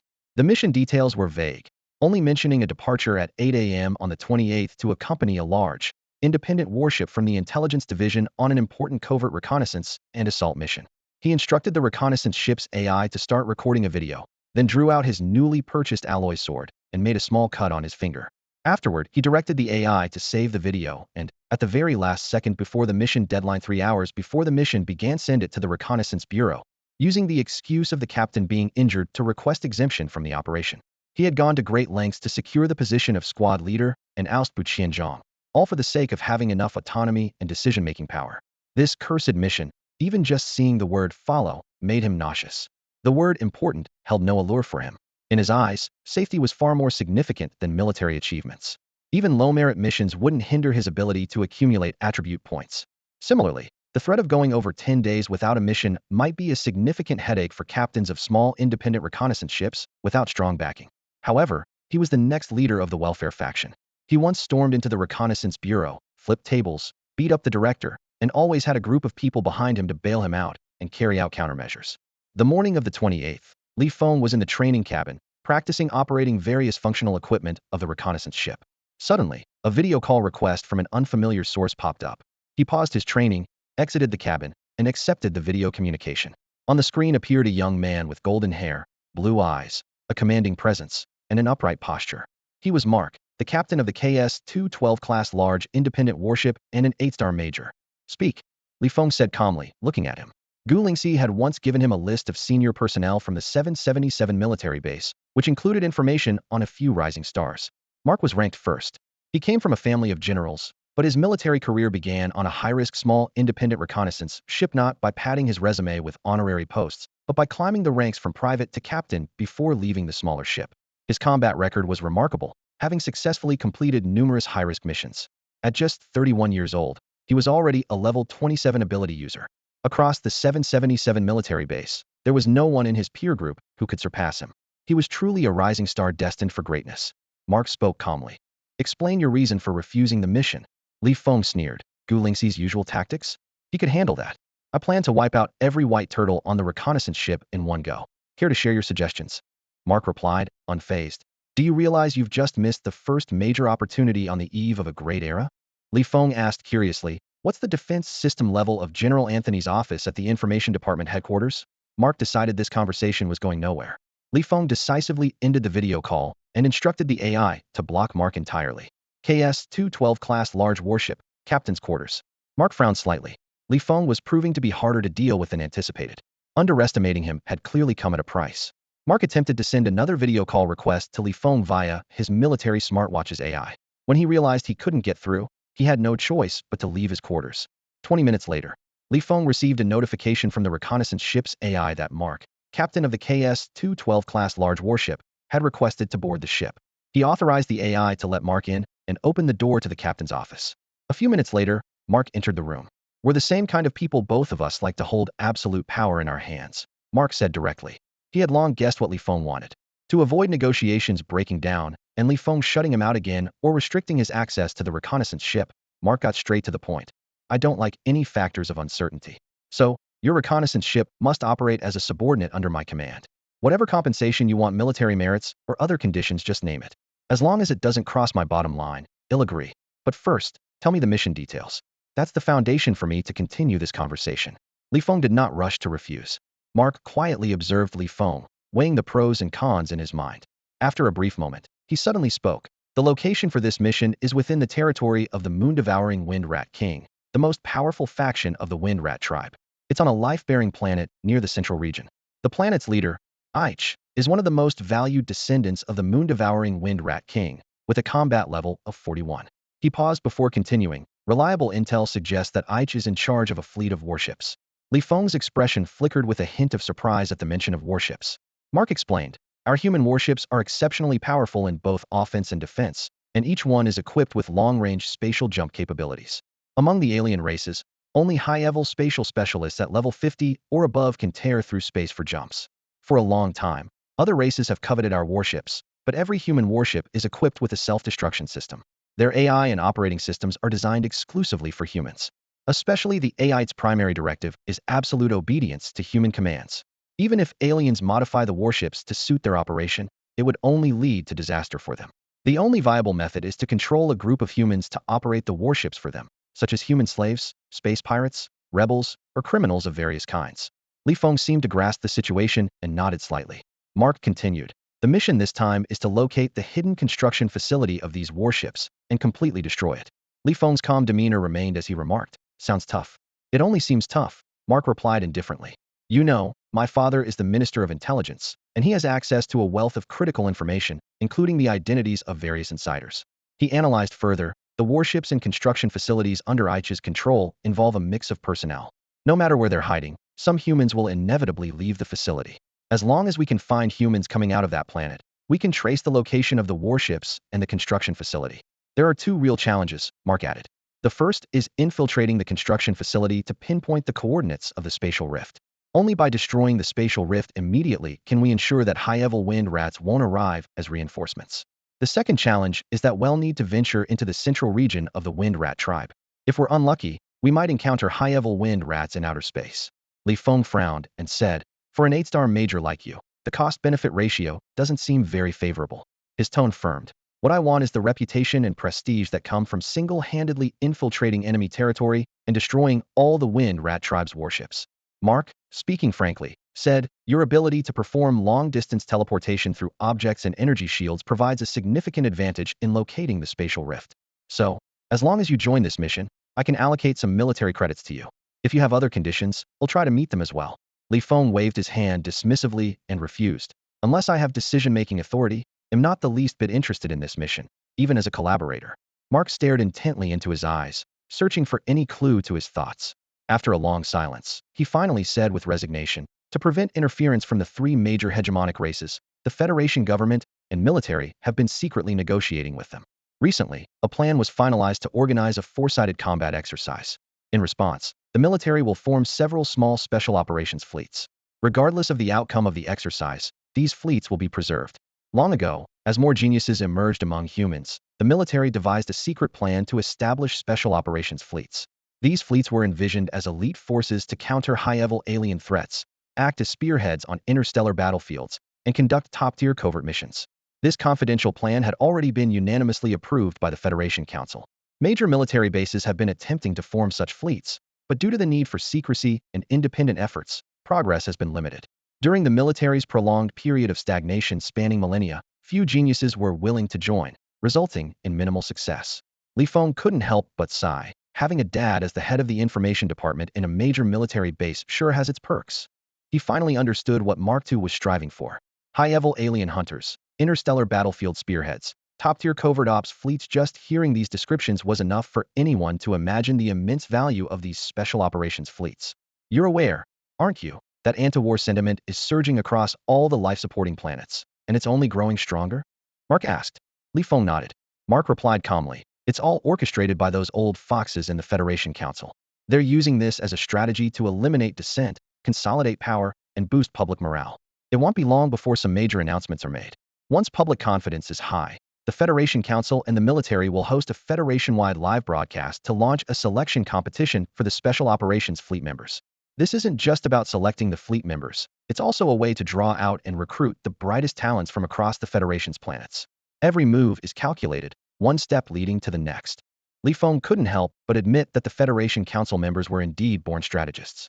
Turning to Mark, he asked skeptically, "There are only a few fleet captain positions. Wouldn't it be more practical and easier for you, as a major, to compete for the role of a large warship captain?" Mark answered resolutely, "He'll ride the waves and face challenges head-on. A new era of rising stars is upon us, and I will be the brightest among them." Li Feng clicked his tongue. This kid's bragging might not be on par with his own, but it was only slightly inferior. Mark continued, "With your skills and intellect, you'd stand out in the military, whether as a lieutenant or captain. Competing for a commanding position on a medium or small-scale warship wouldn't be a challenge for you. If you can't think of any conditions for now, consider it a favor I owe you. What do you say?" Li Feng dismissed him disdainfully. "Not interested." Mark smiled calmly. "Your biggest flaw is that you're not a human cultivator, so your potential is limited. During a large-scale war, countless geniuses will flood into the military. The tides of newcomers will inevitably surpass the old guard, and situations of juniors overtaking seniors will become commonplace. In a talent-packed fleet like the Special Operations Units, this will be even more pronounced. If you want to build enough experience within the fleet, you'll need a strong backer to help you ride the waves a bit longer. That's the only way to avoid being swept away too soon. Given our shared mission this time, I can be that backer for you." Li Feng couldn't be bothered to respond. Compared to his own bold declarations, Mark's words didn't even qualify as bragging. After some contemplation, he asked, "Are the large, medium, and small warships under the Special Operations Fleet independent entities?" He was well aware that both the council and the military leadership understood that geniuses were often prideful, disliking being scrutinized by others, and even more so having their fate controlled by someone else.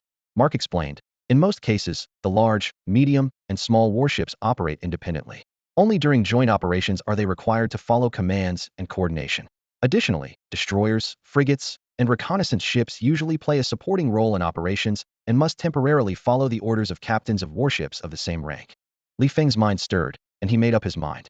"Given the critical information you've provided, I must have absolute autonomy in our collaboration," he declared firmly without hesitation. Mark frowned and said, "I've made it clear I dislike any element of uncertainty. Your reconnaissance ship must follow my orders." Before he could finish, Li Feng raised his hand to interrupt him, pulled up the reconnaissance ship's AI system, and quickly blacklisted him.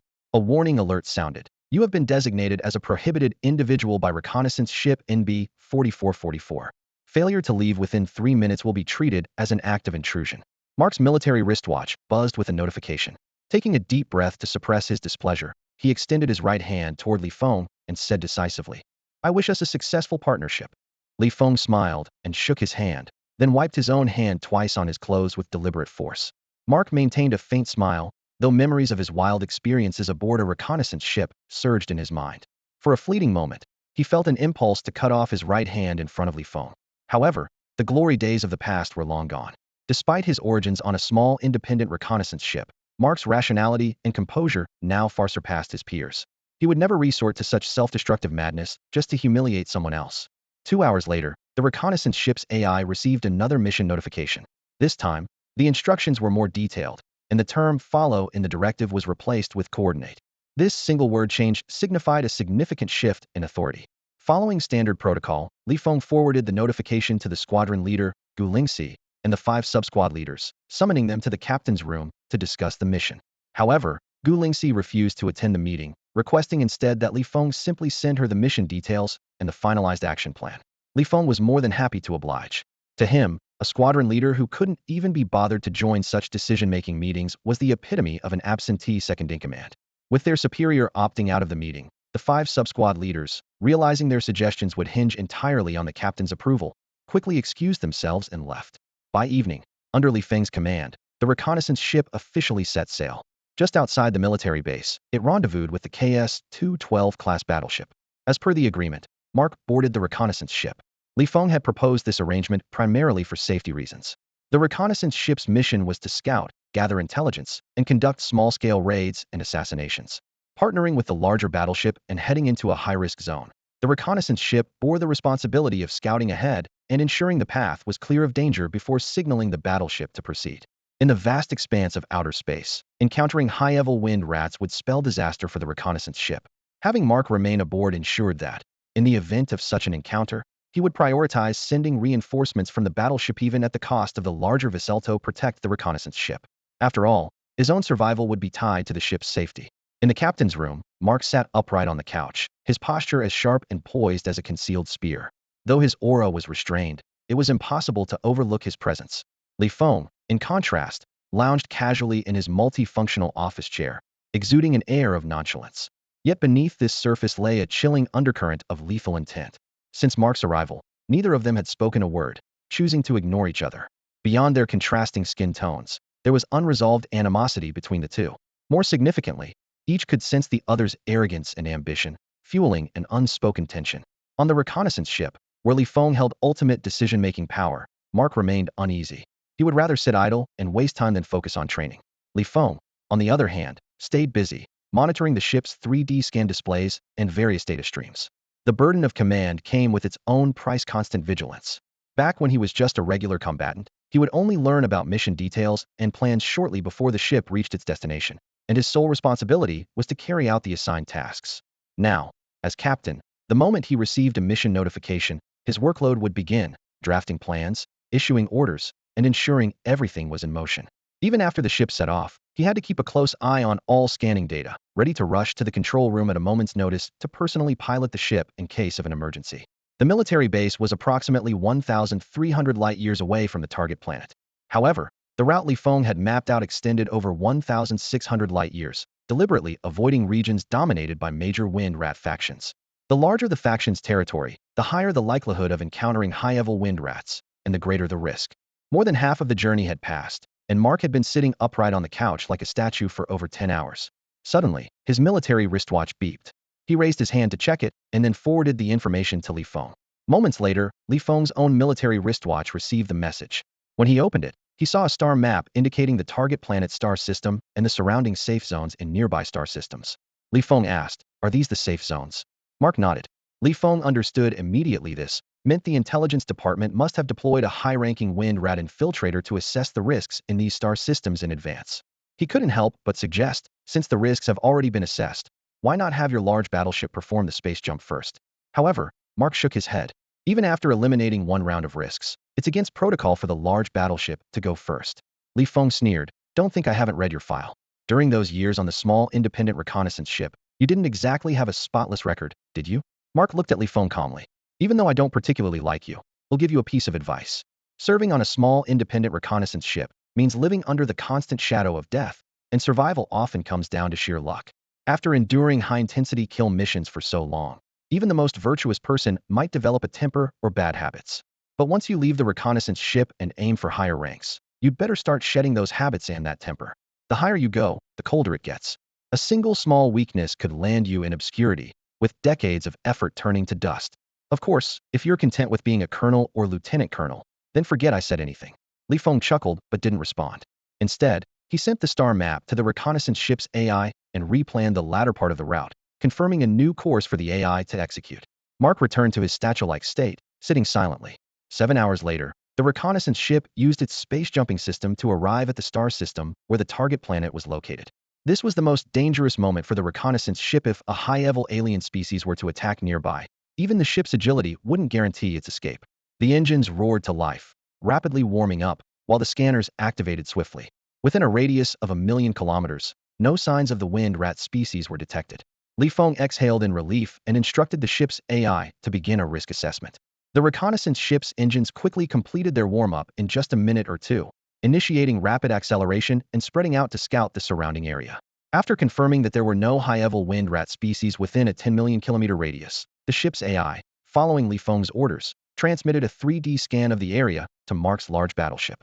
Upon receiving the data, the KS-212 large battleship maintained its speed of light, avoiding large celestial bodies, and within less than a minute, it performed a space jump to appear in the center of the scanned area.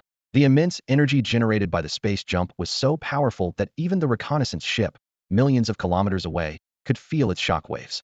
The large battleship's scanners, capable of covering a range of 1 billion kilometers, began sharing real-time data and 3D maps with the smaller reconnaissance ship under Mark's instructions. While the large battleship's engines required over 10 minutes to warm up again, 20 mechas and 3 small shuttles headed toward the reconnaissance ship. On board were Mark's elite team members along with various instruments and equipment, 36 individuals in total, all level 10 or higher ability users, with the strongest reaching level 21. 7 of them held ranks higher than Li Feng, a 5-star lieutenant. After the team rendezvoused, the reconnaissance ship, relying on the large battleship's scanning data and 3D maps, accelerated to light speed and headed straight for the target planet. No wonder this is the central region of the most powerful faction of the Windmouse clan. Li Feng stared intently at the real-time scan data and three-dimensional images transmitted by the large battleship, silently marveling in his heart. The atmosphere of the target planet was filled with scouts and patrols of the Windmouse clan. Even in outer space, on those uninhabited planets, numerous Windmouse clan members at levels 20 and above could be detected. The proportion of level 20 and higher Windmouse clan members far exceeded that of his previous mission targets. Mark said calmly, "The 3 dominant races monitor the entire star system, even in non-central regions." Li Feng asked curiously, "Have you ever carried out missions within the territories of the 3 dominant races?" Mark nodded in response. The Windmouse clan members there have an average level of 6 or higher, with high-level ones as common as dirt. And at the same level, their strength far surpasses that of other races. "Amazing," Li Feng exclaimed, his mind full of admiration and longing. Mark looked at him in surprise, seemingly unable to understand his current expression. Li Feng didn't explain further, instead refocusing his attention on the scan data and 3-dimensional images. When the reconnaissance ship was still 100,000 kilometers away from the target planet, it stopped, as per Li Feng's instructions. The large battleship halted even farther out, millions of kilometers away. The scanners detected no signs of human presence on the planet, nor were there any traces of small spacecraft nearby. Mark activated the communicator to contact the informant on the planet. Moments later, he looked up at Feng and reported, "According to the intel, there's a group of humans watching a gladiatorial match in Atek's arena. However, there's a large restriction outside the main fortress, making it impossible for the scanners to penetrate." "Well, just wait." Feng nodded slightly, displaying patience. Inside Atek's main fortress, while there was a spatial rift leading directly to the construction factory, it was unlikely to be easily accessible. Time ticked by, and half a day later, Mark suddenly stood up from the sofa, staring at Feng. "There's a small complication," he said. The informant reported that 7 humans, along with 2 Wind Mouse clan members, have boarded a flying treasure shaped like a sailing ship.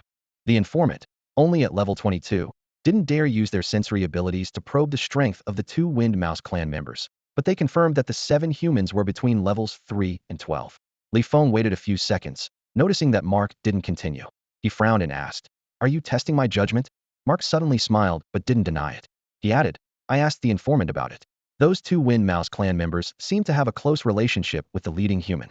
Also, the construction factory collaborates with an interstellar pirate group of the Wind Mouse clan. The group's leader is a level 26 ability user, with 3 high-ranking members at level 20 or above." Understanding the situation, Feng immediately headed to the combat preparation area. Just finding the coordinates of the construction factory had required Mark to prepare multiple plans, considering all possible scenarios. The most challenging situation would involve relying on a shape-shifting ability user and a simulator to disguise themselves as Wind Mouse clan members. Infiltrating the life-bearing planet with the informants helped to abduct the targets. A slightly better scenario would involve the targets leaving in a small spacecraft, airship, or small battleship. In such cases, they would need to disguise as Wind Mouse clan members to approach, then use the large battleship's signal jammers to intercept the distress signals sent by the smaller vessels after being attacked and breach their energy shields. At the same time, they launched a sudden attack, infiltrating the spaceship and airship, swiftly taking control of everyone on board while ensuring the Fengshu clan couldn't use their communication artifacts to call for help. A single misstep in coordination could expose the entire plan. Ideally, the target's flying artifact would be able to ride the wind and escape. Lower-tier non-human species, including human cultivators and those with special abilities, often use simpler designs for their flying artifacts due to material constraints and limited perception abilities. These designs are typically flat, resembling carpets, discs, or sailboats. While such designs are cost-efficient and provide a wide field of vision, they are also more vulnerable to attacks. If the Fengshu clan's strength is mediocre and their large warships are beyond detection range, it would be easy to break through the energy shields of these flying artifacts and quickly subdue the Fengshu clan and humans inside using restraining weapons. Disguising as Fengshu clan members and launching a close-range assault would further increase the success rate of preventing them from calling for reinforcements. If the intel provided by the insider is accurate, the flying artifact in question is sailboat-shaped, with the human leader being at level 12, which is considered mid-tier among interstellar pirates. This leader is reportedly close to 2 Fengshu clan members, whose strength is estimated to barely exceed level 20, making them easy to handle. Upon reaching the combat preparation area, only Mark's elite team and the equipment they brought were present. Over 20 mechas, along with the devices, made the previously spacious preparation zone feel somewhat crowded. Following Mark's orders, a special ability user dressed in a multifunctional military uniform quickly twisted their body, transforming into the image of a Fengshu clan member in the blink of an eye. Next, a mecha equipped with a medium-sized simulator on its back activated the device, and its glow instantly enveloped the entire preparation area. Everyone, including Feng, Mark, and the mechas, instantly transformed into Fengshu clan members. Although their sizes varied, their appearances were otherwise identical. As adjustments continued, their body sizes gradually became uniform, with minor changes to their forms.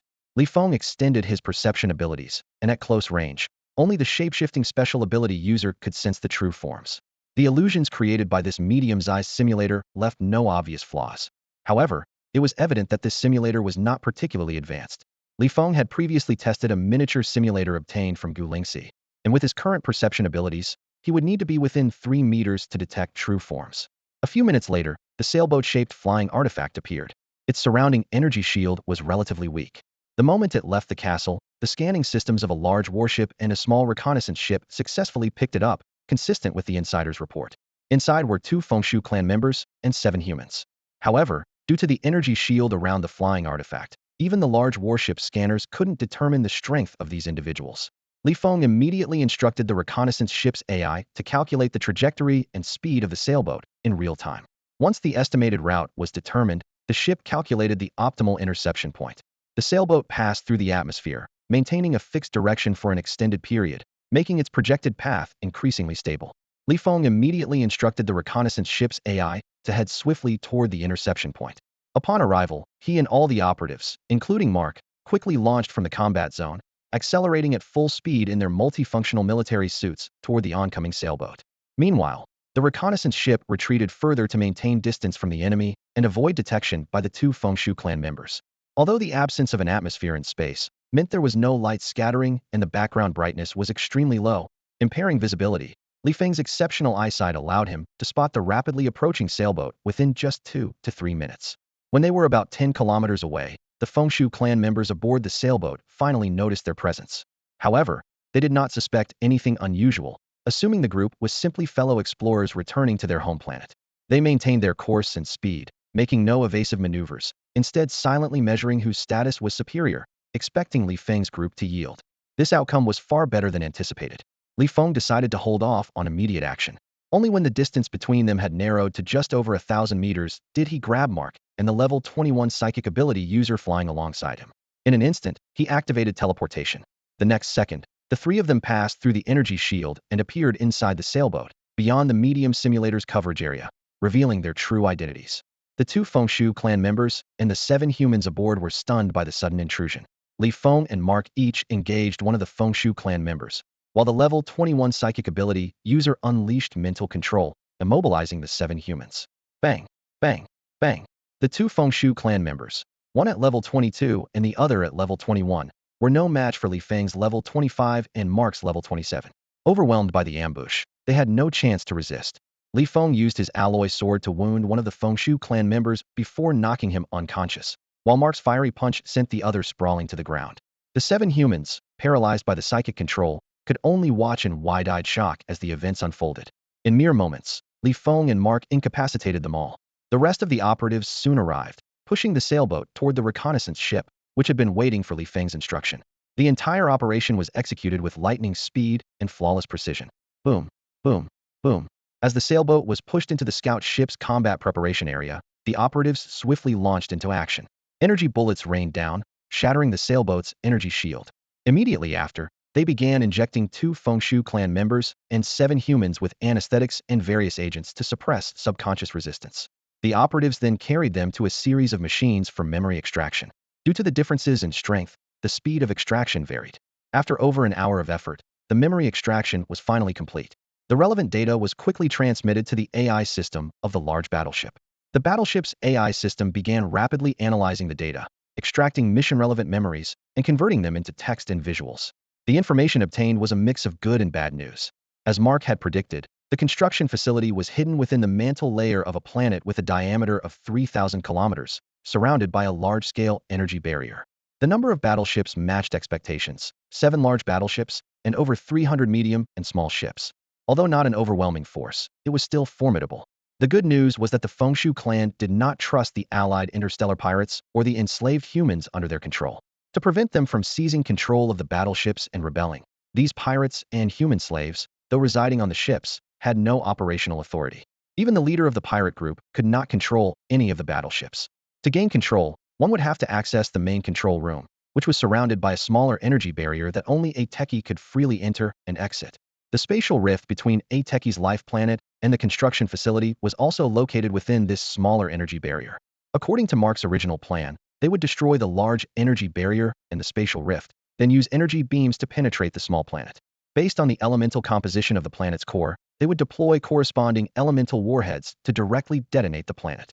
The explosion's power would heavily damage or destroy all the battleships. Currently, since the interstellar pirates lacked control over the ships, they would be unable to activate the energy shields in time, providing more tactical options. By directly using energy beams to strike the energy storage areas of the battleships, they could destroy the ships entirely, leaving no chance for repair. This would also eliminate the interstellar pirates allied with the Feng clan, ensuring the Feng clan could not rebuild the construction facility. Combining these tactics would make it nearly impossible for the Feng clan on the planet to escape. However, The Fengshu clan leader of the construction facility possessed a combat level of 40, a level of strength sufficient to rule a life planet within the Fengshu clan's most powerful faction. It was clear this individual was not under a techie's command, but was likely sent by the moon-devouring Fengshu king. A level 40 Fengshu clan member had a sensory range of over 20,000 kilometers. Using a medium simulator to infiltrate the facility would carry a high risk of detection. Only Li Feng, equipped with a microsimulator and a shapeshifter with transformation abilities, could infiltrate the facility with minimal risk of discovery. Without Mark and the other specially gifted operatives, responding to unexpected situations would be challenging. Nevertheless, while the difficulty had increased, it remained within an acceptable range. After thoroughly analyzing a wealth of information, the large battleships and reconnaissance ships set course for the asteroid.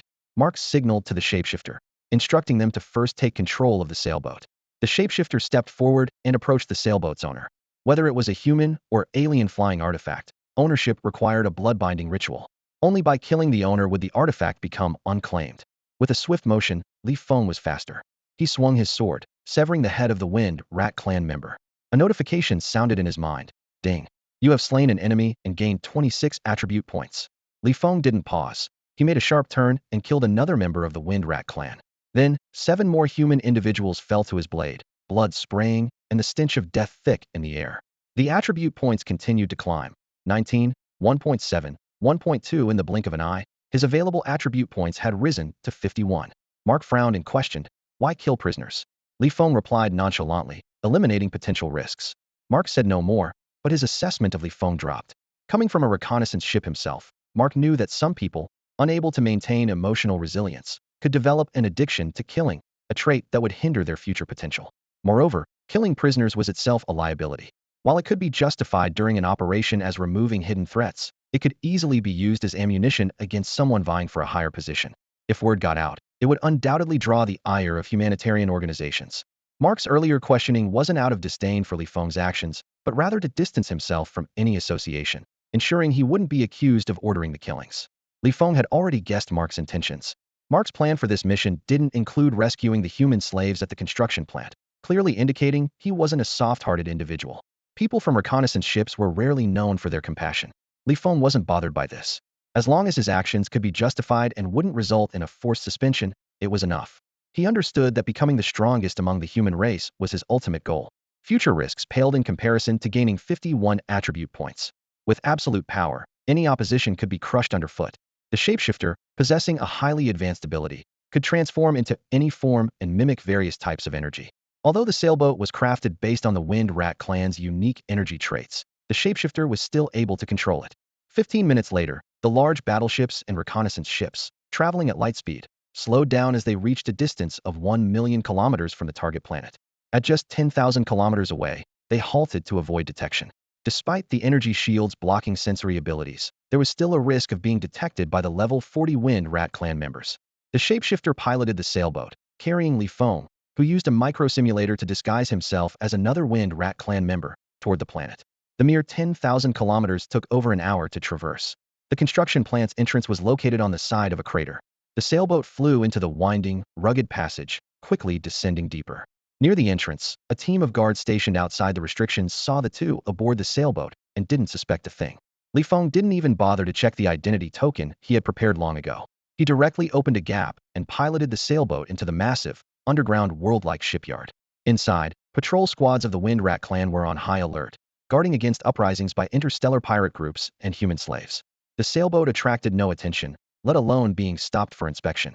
Seeing no trace of flying artifacts in the shipyard, and to avoid suspicion, the shapeshifter retracted the flying artifact after they had gone deeper, shrinking it to its smallest form and hiding it on his person. Maintaining the appearance of the Wind Rat clan, the two flew towards the direction of the main control room, with everything proceeding smoothly. As they neared their destination, Li Feng expanded his sensory perception, probing deeper and deeper. He not only detected the restrictions within the main control room, but also circled around to ascertain the size of the restricted area. He then transmitted the coordinates of the restricted zone to the intelligence systems of the reconnaissance and large battleships. The restricted area had a coverage of about 300 meters. Beneath the large battleship, there were 10 main cannons, each capable of firing energy beams with a maximum diameter of 100 meters, capable of sweeping through the entire restricted zone in a short time. There was no need to pinpoint the exact location of spatial fissures. They could ensure its destruction through sheer firepower. We can retreat now. Once you're near the passage, I'll order the battleship to launch an attack and destroy the large restriction, came Mark's voice through the communicator. No rush. I'm heading to the supplies warehouse for a look, Li Feng replied, refusing to retreat as he flew towards the warehouse. The shapeshifter, though puzzled, had no choice but to follow. Don't complicate things. Mark immediately guessed Li Feng's intent and couldn't help but warn him. The only promising talent among the yellow-skinned people on the NB-4444 reconnaissance ship is that squad leader. Trying to win people over by prolonging the mission and increasing the risk is not worth it. Li Feng ignored him. His ambitions were clear, and he would never miss a chance to win people over when the opportunity arose. However, he wouldn't increase his own risk for such a purpose. The real reason lay in this mission. If his team members were not involved at all, they would only earn a small share of the military merit. As the captain, Li Feng believed it was his responsibility to secure greater merit and benefits for his crew as long as the risks were manageable. Even for the white-skinned members of the reconnaissance ship, whose positions differed from his, he would not hesitate to eliminate them if necessary. But during missions, as long as they were willing to follow his orders and stake their lives under his command, he would treat them equally. A hopeless case. Mark cursed inwardly, further lowering his assessment of Li Feng. However, he refrained from saying more. Their relationship was a cooperative one. Mark had no authority to terminate or alter Li Feng's decisions. Saying too much would only provoke Li Feng's fiery temper, increasing the risks of the mission. As he approached the vicinity of the supply warehouse, Li Feng's sensory abilities quickly expanded. Aside from a few guards from the Windrat clan, there were no restrictions set up within the warehouse. His senses easily penetrated the walls, allowing him to perceive the situation inside. While there were no particularly valuable treasures, most of the supplies were ordinary, but the abundance of energy stones was striking. Without hesitation, Li Feng issued orders and contacted Mark to propose slight adjustments to the overall plan. For the greater good, Mark didn't refuse, but he secretly vowed never to cooperate with Li Feng again. Working with someone like him was fraught with uncontrollable variables. As the countdown ended, the large battleship and reconnaissance ships began descending simultaneously, an element not included in the original plan. With the battleship's long-range attack capabilities, the mission could have been completed easily. Li Feng's speed allowed him to bring shape-shifting ability users to rendezvous with the reconnaissance ship quickly, closing the distance for the purpose of suppressing the firepower of the level 40 Wind-Rat clan leader. Boom, boom, boom. During the descent, Mark remotely controlled the battleship's AI to issue commands. A massive energy beam shot toward the designated coordinates. Soil and rocks evaporated instantly, and the large barrier collapsed within half a second. The energy beam pierced through, shattering the barrier outside the main control room. Following this, the 9 main cannons beneath the battleship simultaneously fired, sweeping concentrated energy beams across the smaller barrier-covered areas. The beams penetrated the asteroid's core layer before redirecting their attacks toward battleships further away from the supply warehouse. Smaller diameter energy beams targeted the energy reserve zones of these ships. Meanwhile, the smaller energy launchers locked onto the level 40 Wind-Rat clan leader emerging from the cultivation grounds. The entire construction facility descended into chaos amidst the deafening explosions. Tens of thousands of Wind-Rat clan members rushed out upon hearing the commotion, scattering like headless flies. With the collapse of the large barrier, the air inside the construction facility rapidly escaped. The Wind-Rat clan members found themselves unable to attack the approaching battleships and reconnaissance ships, struggling even to ensure their own survival. Those above level 20 could survive and move in space, but they all opted to flee. Their leader, the level 40 Wind-Rat clan member, had already fled the asteroid upon sensing the destruction of the spatial rift and the arrival of the battleship. He knew all too well that a human battleship of this magnitude was far beyond his ability to contend with. Once the leader fled and no attack or interception orders were issued, the other Wind-Rat clan members above level 20 naturally focused solely on escaping. Ding. You have slain an enemy, gaining 8.5 attribute points. Ding.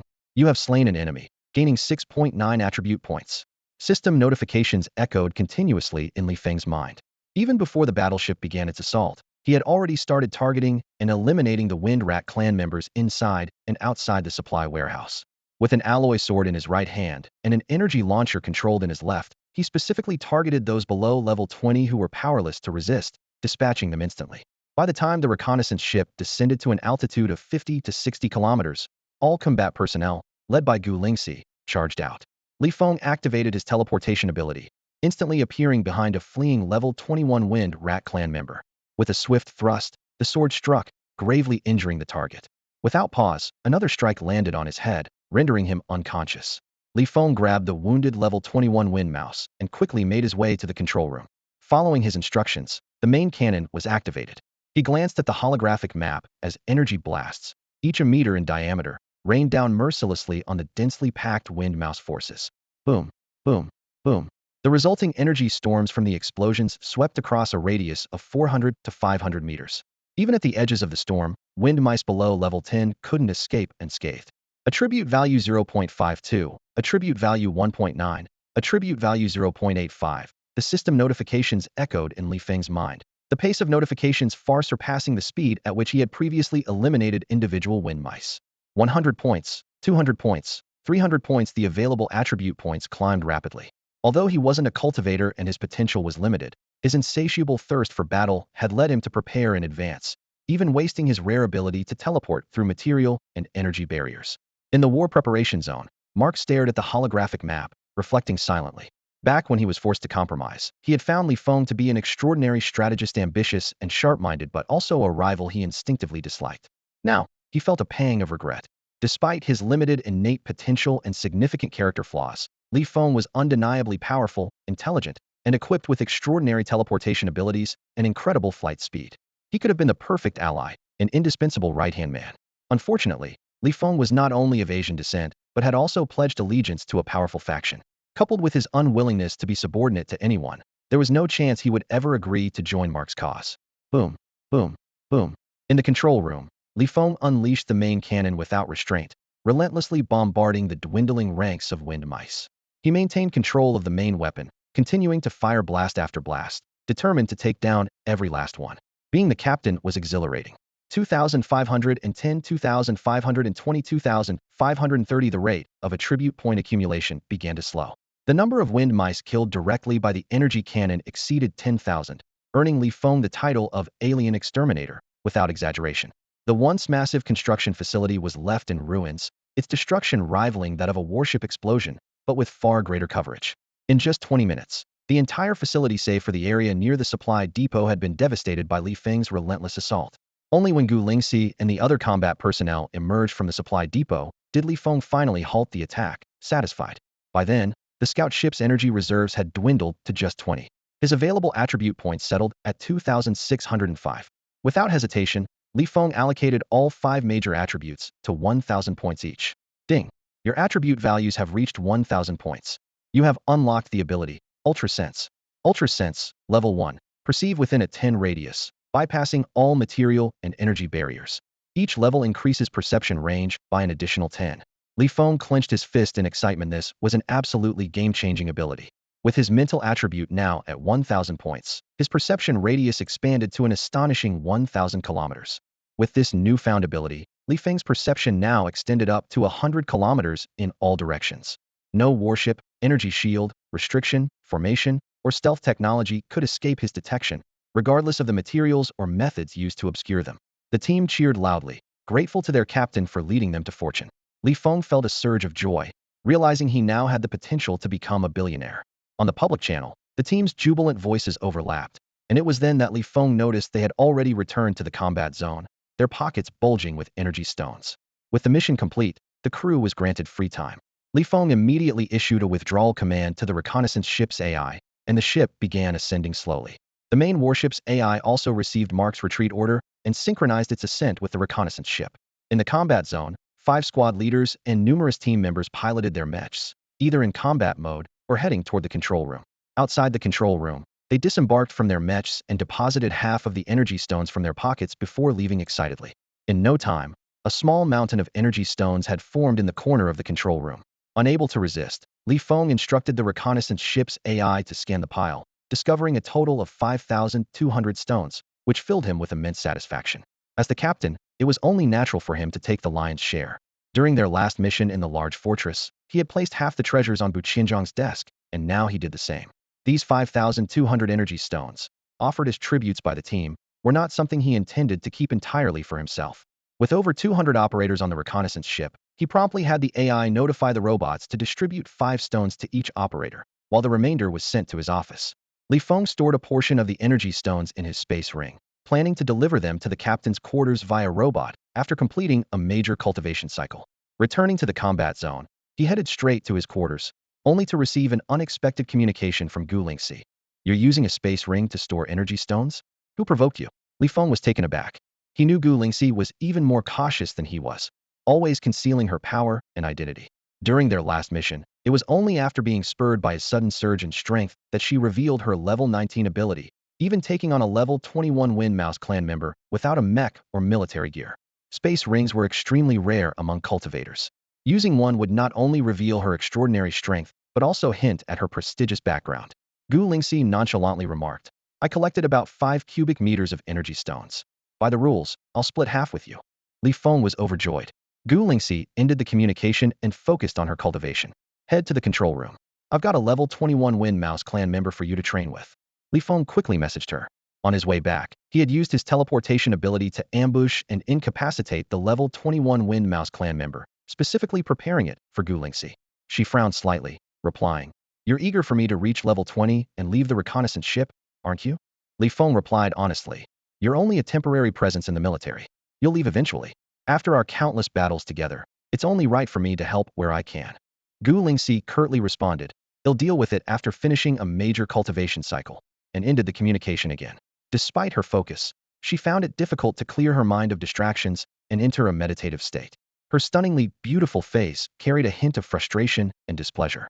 As the heir of an ancient and prestigious family, blessed with unparalleled talent, she had been trained from a young age to command and influence others.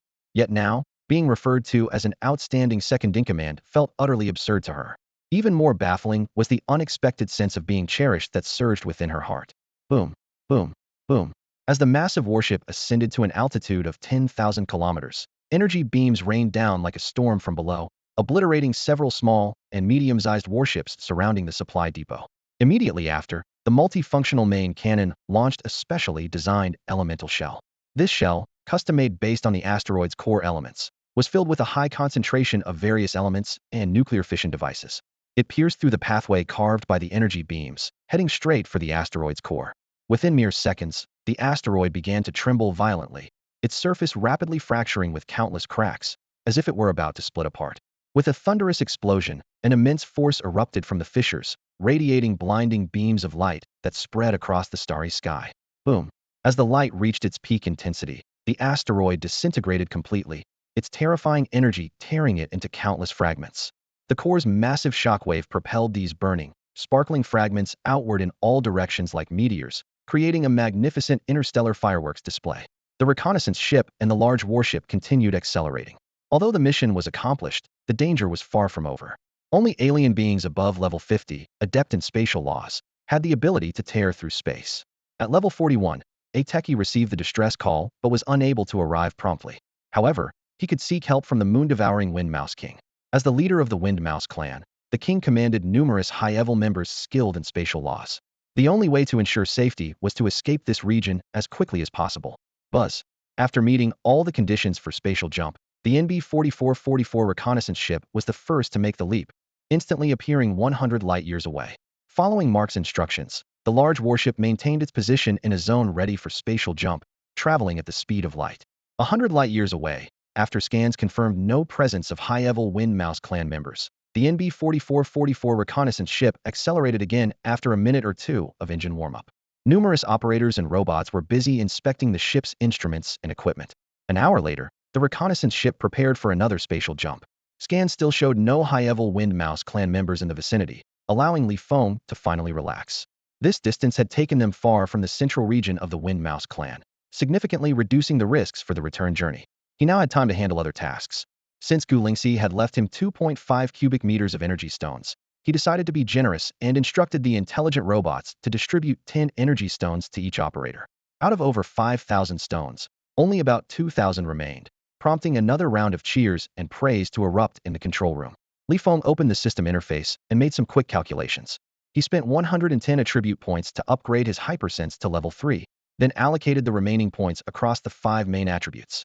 His stats now read: Host Li Feng, attributes, Strength 1043, Constitution 1043, Endurance 1043, Agility 1043, Spirit 1043, Abilities, Armor Penetration level 3, Teleportation level 3, Flight level 3, Hypersense level 3. Overall level, 27. With this level of individual combat strength, even among alien races where personal power was paramount, he could easily hold the position of a ruler overseeing millions. For humans at the bottom rung of personal strength, If placed on ordinary life planets, they would undoubtedly rank among the top 3 most powerful beings. Li Feng, Gu Lingxi, who had just finished her training, walked into the control room. Li Feng casually nudged the 21st level wind mouse lying at his feet, only to be struck by its sword and forced to sedate it. After Mark and his men left, Gu Lingxi nodded in agreement and headed toward the captain's cabin, with an excited Li Feng following closely behind. They arrived at a corner where energy stones were piled up. With a surge of spiritual energy, Gu Lingxi made the energy stones appear in heaps. Li Feng clicked his tongue in awe. After acquiring a spatial stone, he had specifically researched such items and learned that storage rings, these spatial artifacts, also varied in grade. Higher-grade rings not only had larger capacities, but also functioned more efficiently. In contrast, low-grade storage rings could only retrieve items one by one. This meant that these energy stones could only be taken out piece by piece unless one had a high-grade storage ring capable of collecting items from a certain range all at once. Even higher-grade spatial artifacts could store living beings, something even the most powerful human cultivators or ability users might not possess. After retrieving the energy stones, Gu Lingxi turned and left. Li Feng, accustomed to this routine, didn't return to the control room. Instead, he sat in an office chair, pulled up the scanning data and holographic map, and continued monitoring the scout ship's movements. Everything went smoothly along the way. At one point, Li Feng even had the scout ship stop briefly so that all crew members could step outside for a walk before continuing their journey. The purpose, of course, was to dispose of all the energy stones in outer space. As for why the surveillance footage didn't capture the crew carrying the energy stones out, or why they would discard the spoils of war in space, well, the investigation and military law departments were welcome to question him if they dared. By late afternoon, the scout ship returned near the military base. Once safety was confirmed and no support was needed, a large warship also arrived near the military base via the spatial jump system. The two groups rendezvoused. Mark, who had stayed in the combat readiness zone with his elite subordinates, didn't even exchange pleasantries. He led his team and their numerous instruments and equipment directly back to his large warship. In his view, the mission was successful, but the collaboration was far from pleasant. Both parties then headed to their respective exclusive docking platforms at the military base. Li Feng immediately used his military-issued wristwatch to compile and submit a combat video report, though he didn't hold out much hope. He had killed numerous wind mice in the supply warehouse and used the scout ship's main cannon to annihilate tens of thousands more. However, these actions didn't contribute to the mission's success and might even have negative repercussions. Not only was he unlikely to earn combat merit points, but he might also face several disciplinary actions. Once that was done, he sent a voice communication request to Jiang Wanxin. The captured wind mice had originally been carefully selected by Moss. After over a month of taming, they had reached the standard for legal sale or transfer. The Celestial Slave Taming Base had already established connections and negotiated terms with the largest auction house on planet F-369. As soon as a contract was signed, the auction house could begin promotion and auctioning. However, after discussing with Jiang Wanxin, Li Feng decided to wait another 10 days to 2 weeks. At this stage, anti-war propaganda and unrest had already reached a peak, with major life planets in complete turmoil. Li Feng estimated that the federal government was nearing the right moment to eliminate dissidents and boost public morale. By the time the population accepted the outbreak of large-scale war, holding an auction would maximize both prices and influence. Another reason Li Feng was in no rush was that he possessed a significant stock of energy stones. 1 cubic meter of energy stones contained roughly 4,000 pieces, with 2.5 cubic meters that totaled 10,000 pieces. Adding the 2,000 pieces contributed by other combat personnel, the total reached 12,000 energy stones. Among the alien races, these stones served directly as currency, and within the Human Federation, they were considered a hard asset. Each stone sold for 100,000 credits, with a buyback price not much lower. Bulk transactions could reach 95,000 credits per piece. With 12,000 energy stones, Li Feng could secure over 1 billion in funding. Li Feng and Jiang Wanxin planned to focus on recruiting and accommodating human cultivators and alien slaves. Initially, they intended to start with plantations and farms, then expand into mining, security, and slave training facilities. This funding was sufficient to establish the plantations and farms. After consulting with Jiang Wanxin, Li Feng immediately contacted Hou Jianda, asking him to help locate companies that had not made large-scale purchases of energy stones. As a hard asset, energy stones had many buyers, but transactions involving such large quantities and amounts were difficult to finalize quickly. Seeking Hou Jianda's help was more for securing a guarantee, aiming to expedite the deal.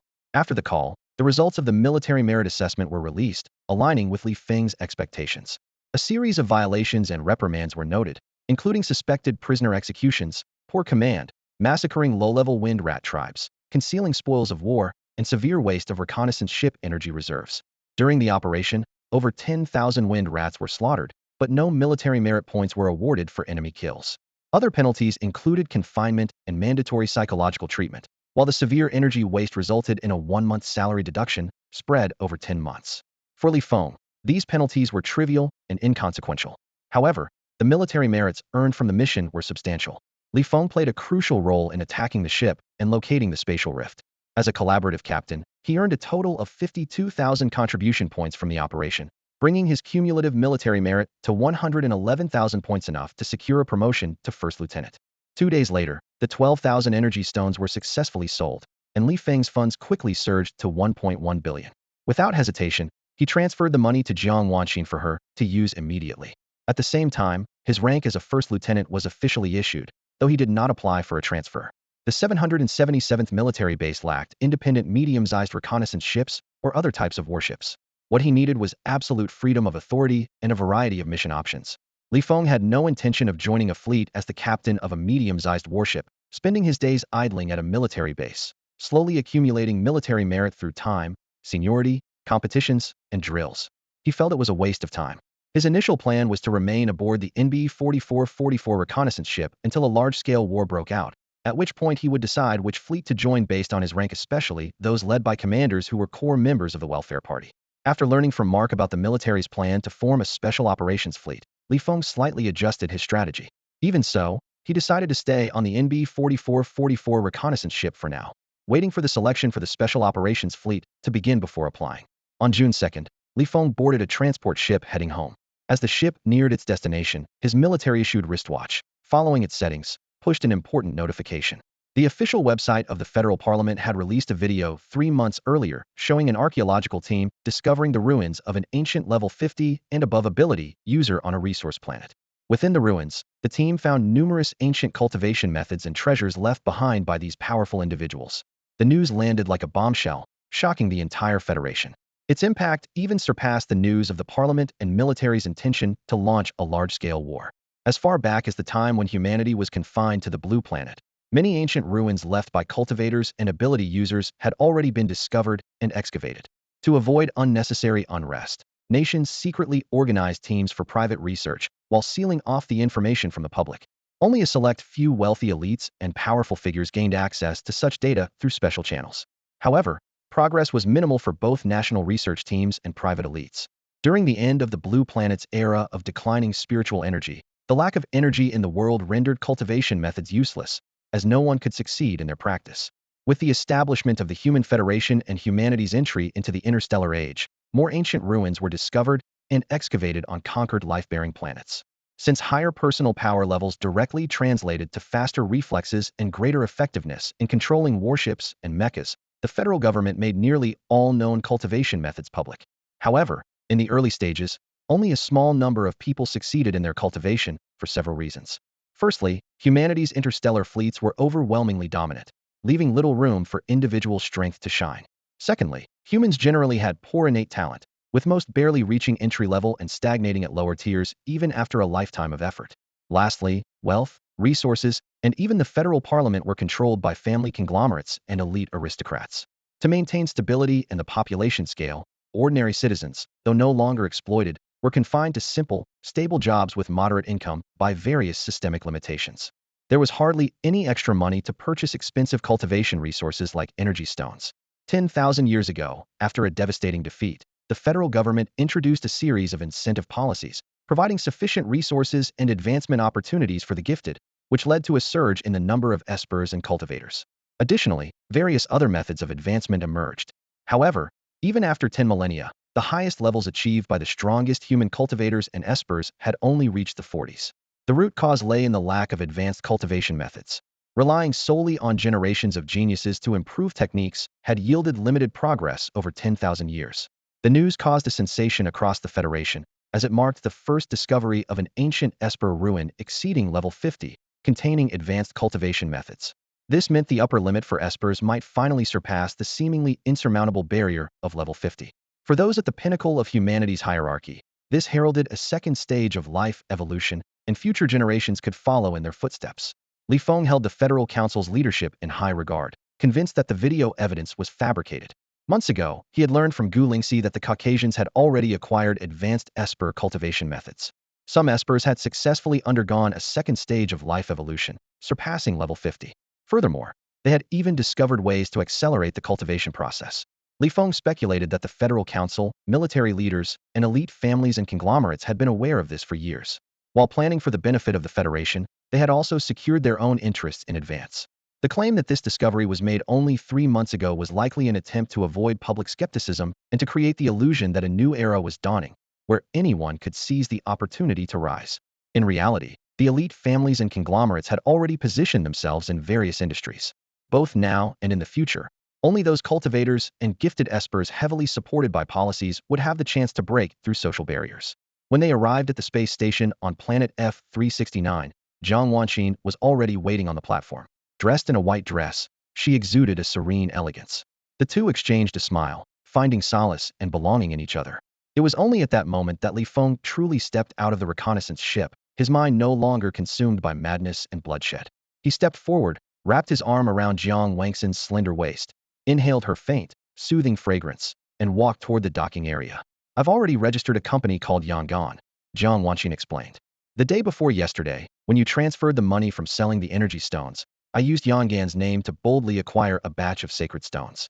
Making a profit is secondary. The main goal is to build influence. Once the Federal Council starts steering public opinion and the news spreads that sacred stones are incredibly beneficial for espers cultivation, everyone will know that our Yangon company has an extraordinary background, capable of accessing such critical information in advance. At that moment, the Federal Council's official website suddenly released the video and data of the high-level esper ruins, clearly beginning to guide public opinion. Li Feng decided to notify the auction house to arrange the auction. Although he wanted to give a definitive response, after being away for half a month, his mind was filled with the longing to return home and rest. Jiang Wanqin couldn't help but lightly punch his chest to express her dissatisfaction. In response, Li Feng scooped her up in his arms and quickened his pace. His pursuit was ultimate power, and wealth held little appeal to him. His status and strength were earned through brutal battles. He wished for Jiang Wanqin to enjoy life under the sunlight, rather than endure another bloody conflict alongside him. However, Jiang Wanqin was aware that Li Feng planned to stay in the military long-term, even joining the welfare faction, which was neither recognized by his family nor the conglomerates. She was determined to amass enough wealth and influence to ease his path forward. Li Feng fully supported her efforts and would usually take time to strategize with her, but this time was an exception. No matter what, he was resolute about fulfilling his marital obligations.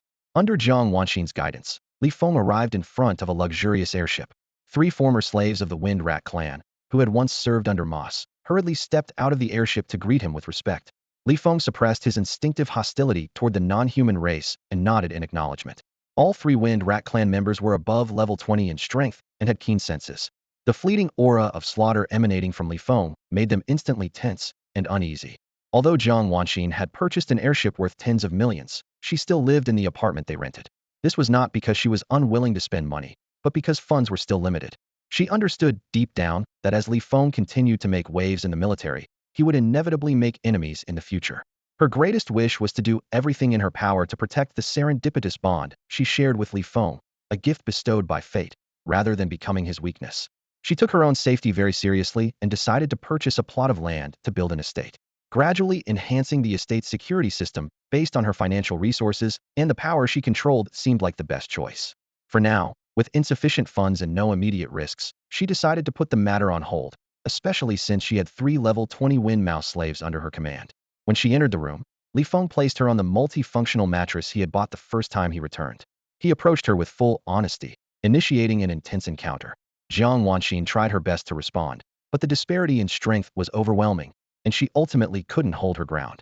After 2 hours of struggle and multiple defeats, she finally surrendered and pleaded for mercy.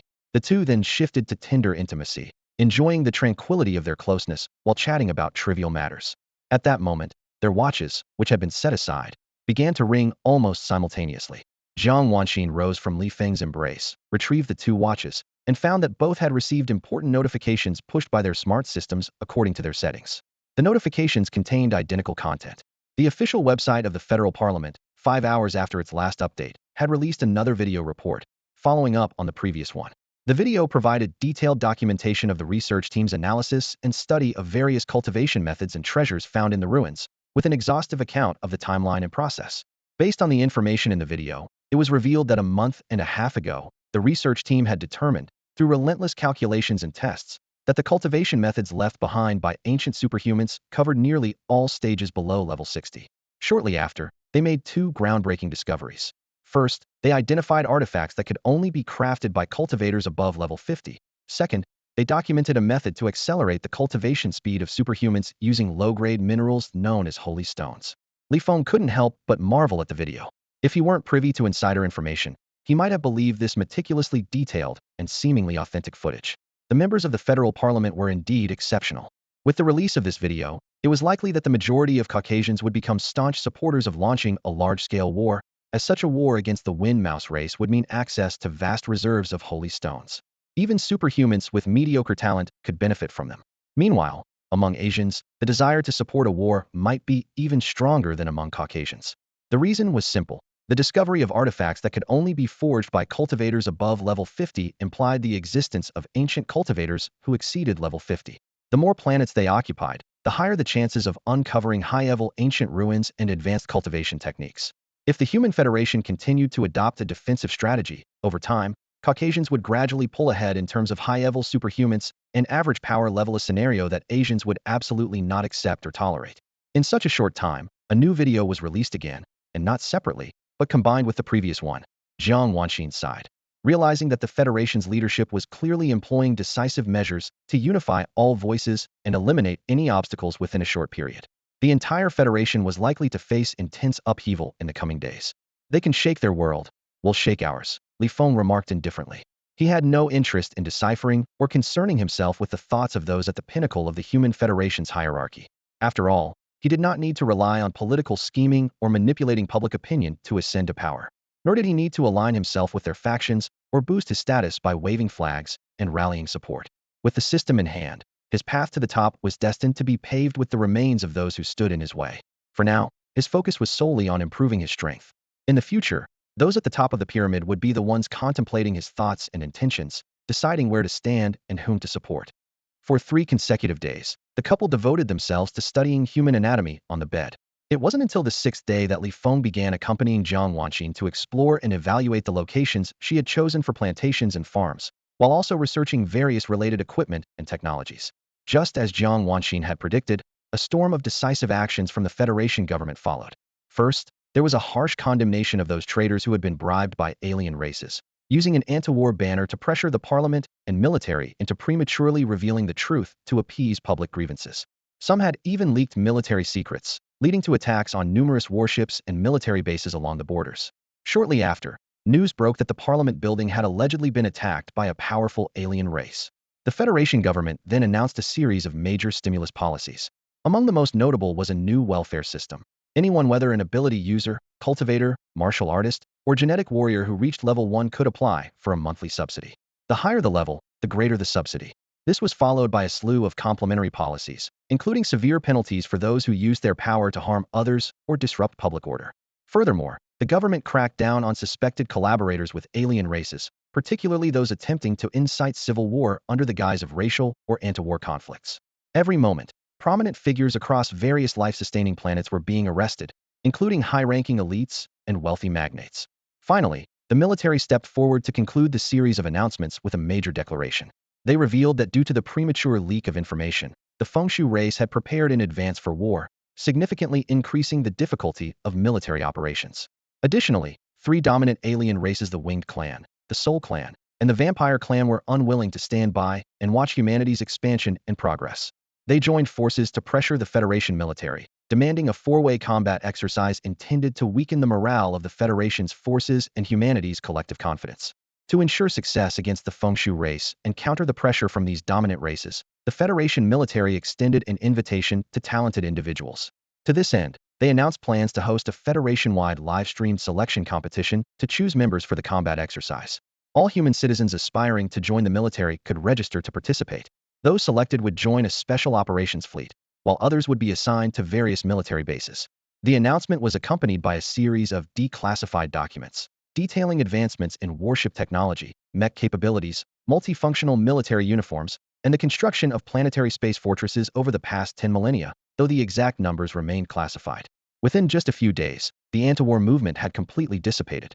With the Federation government's strategic guidance, the long-dormant ambition of unifying the galaxy and seizing all resource and aspiration shared by the Federation's citizens for over 10,000 years was reignited. Whether it was the parliament, the military, family conglomerates, or ordinary citizens, a deliberate alignment of personal and collective interests brought about a remarkable unity. On June 15th, on Star F369, the Mutual Benefit Auction House officially launched advertisements across major media platforms, announcing a special auction on the 25th for 32 Feng slaves ranging from levels 20 to 26. Interested parties could visit the auction house's website to view detailed information about the Feng individual's abilities and characteristics. At the dawn of this turbulent and transformative era, not only did the elites and wealthy of Star F369 show interest, but those from neighboring planets also reached out to the auction house, seeking more detailed information. On the morning of the 25th, the top-floor lounge of the Mutual Benefit Auction House was bathed in soft light filtering through crystal chandeliers, casting a warm glow on the meticulously polished floors. A faint floral fragrance lingered in the air, creating a soothing ambience. The walls of the hall were adorned with exquisite murals and carvings, while rare greenery and flowers were carefully placed in the corners. Second-class citizens, dressed in exotic attire, moved gracefully through rows of multifunctional sofas and chairs, pushing carts laden with various refreshments and drinks, their smiles adding to the refined atmosphere. With 1 or 2 hours remaining before the start of the auction, many invitees had already arrived in the lounge. For these attendees, this high-profile auction was not just a transaction, but also a grand social event to forge valuable connections. The room was filled with prominent figures from the political and business spheres of F369 and neighboring life-bearing planets, as well as their carefully groomed heirs. Suddenly, a blast from an energy cannon shook the area, plunging the political and business elite of F369 into panic. As the auction drew closer, with just 30 minutes to go, 2 highly influential figures made their entrance.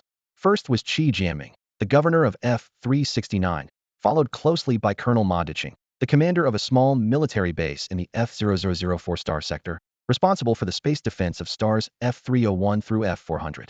Their arrival electrified the atmosphere in the lounge, prompting many who deemed themselves qualified to engage in conversation to approach with their children in tow. Those of high status mingled effortlessly with the two, engaging in lively discussions. Those of moderate standing offered brief greetings before tactfully retreating. Meanwhile, individuals of lower status remained at a distance, offering polite smiles in hopes of catching the attention of the dignitaries. A few overestimated their importance and attempted to approach, only to be ignored and leave in embarrassment. In a quiet corner of the lounge, Li Zhenya, the head of the Li family, and his heir, Li Weimao, appeared somewhat ill at ease.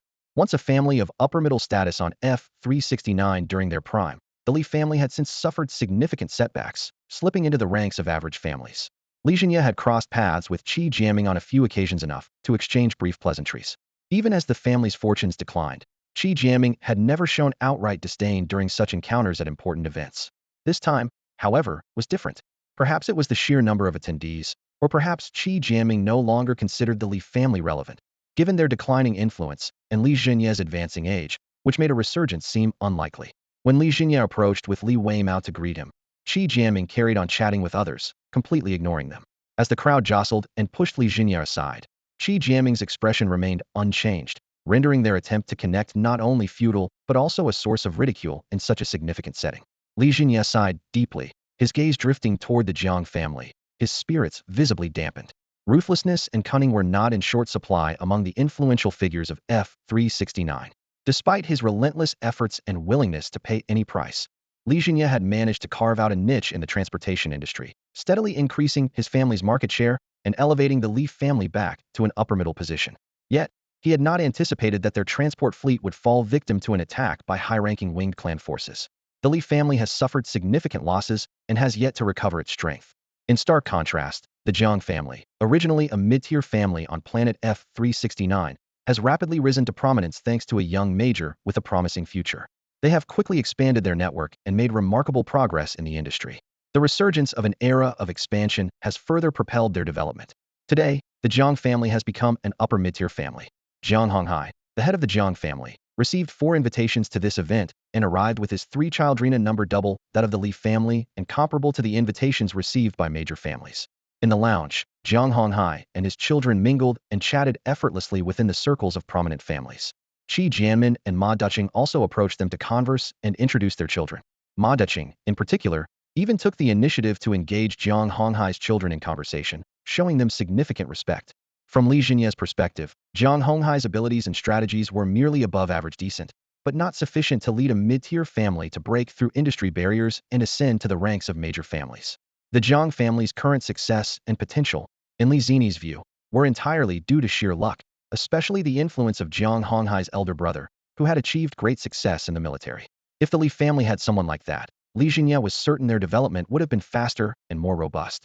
Wait, is that Li Feng? Li Weimao couldn't help but exclaim softly. Li Jinya silently cursed him for being blind. At such an important auction, stringent security checks were in place to ensure the safety of the guests.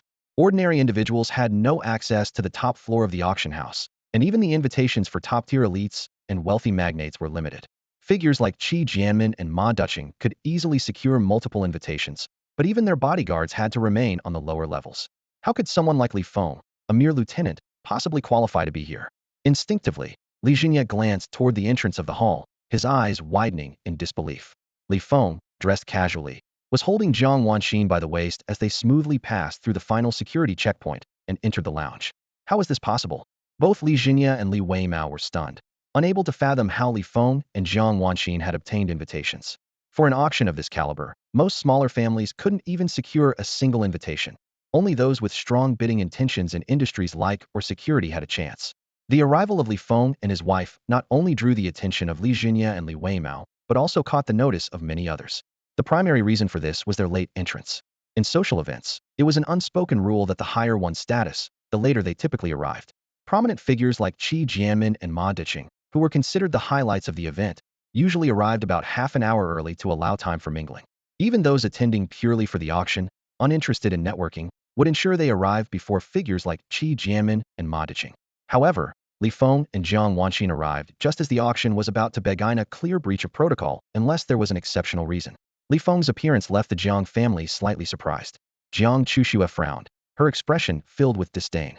The last time Li Feng caused a scene at the Jiang family's Jinyu Hotel, everyone in the Jiang family concluded that his promotion to lieutenant was purely due to luck. They believed he had caused trouble deliberately, using Jiang Wangxin's previous mistreatment as an excuse to seek revenge on the Jiang family, trying to win Jiang Chuxue's attention and make them regret using an adopted daughter as a substitute bride. His appearance this time seemed to be driven by the same intentions. Viewing him as nothing more than a clown seeking attention, the Jiang family decided to ignore him, believing that engaging with him would only encourage his behavior. Jiang Honghai calmly reminded them that Li Feng had previously managed to avoid arrest by the Special Affairs Department and had now obtained 2 invitations for this, even an achievement that must have required significant influence. However, he cautioned that while favors could be extended once or twice, no one, not even a senior officer on his reconnaissance ship, would tolerate such behavior a third time. Jiang Chuxue nodded slightly, shifting her gaze and choosing not to spare Li Feng another glance. After entering the lounge, Li Feng and Jiang Wanxin ignored everyone else and headed straight toward the central platform, preparing to watch the performance of alien slaves.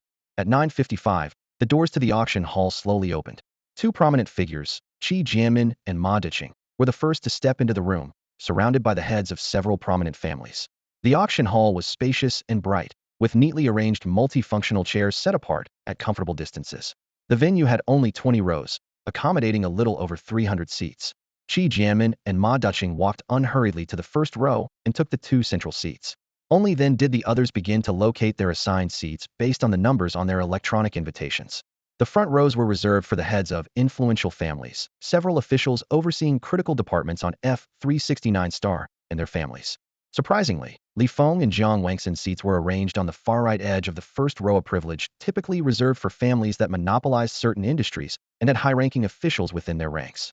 In comparison, the Jiang family, despite its promising potential, found Jiang Honghai and his 3 children seated on the far right edge of the second row, even positioned behind Li Feng and Jiang Wanxin. Jiang Chuxue couldn't help but mutter softly from behind, questioning Li Feng's background. She assumed he was merely a lieutenant and speculated that he must have sold himself into servitude to secure an invitation to sit in the front row. Li Feng and Jiang Wanxin paid no attention to the remarks. They disliked pointless arguments and were well aware that when the time came to deal with the Jiang and Li families, they would act decisively, without wasting time on words. Jiang Chuxue wanted to say more, but was silenced by a warning glance from Jiang Honghai. After all, Causing a scene in such a setting would only bring mutual embarrassment, and the higher one's status, the greater the loss of face. In the eighth row, Li Jinye shifted uneasily in his seat, repeatedly tempted to stand, but holding himself back each time. He shared a similar perspective with the Jiang family, believing Li Feng lacked any cultivation talent, and assuming Li Feng had only managed to get a front-row invitation through connections with a senior figure on a reconnaissance ship. He suspected this was a deliberate attempt to retaliate against both the Jiang and Li families.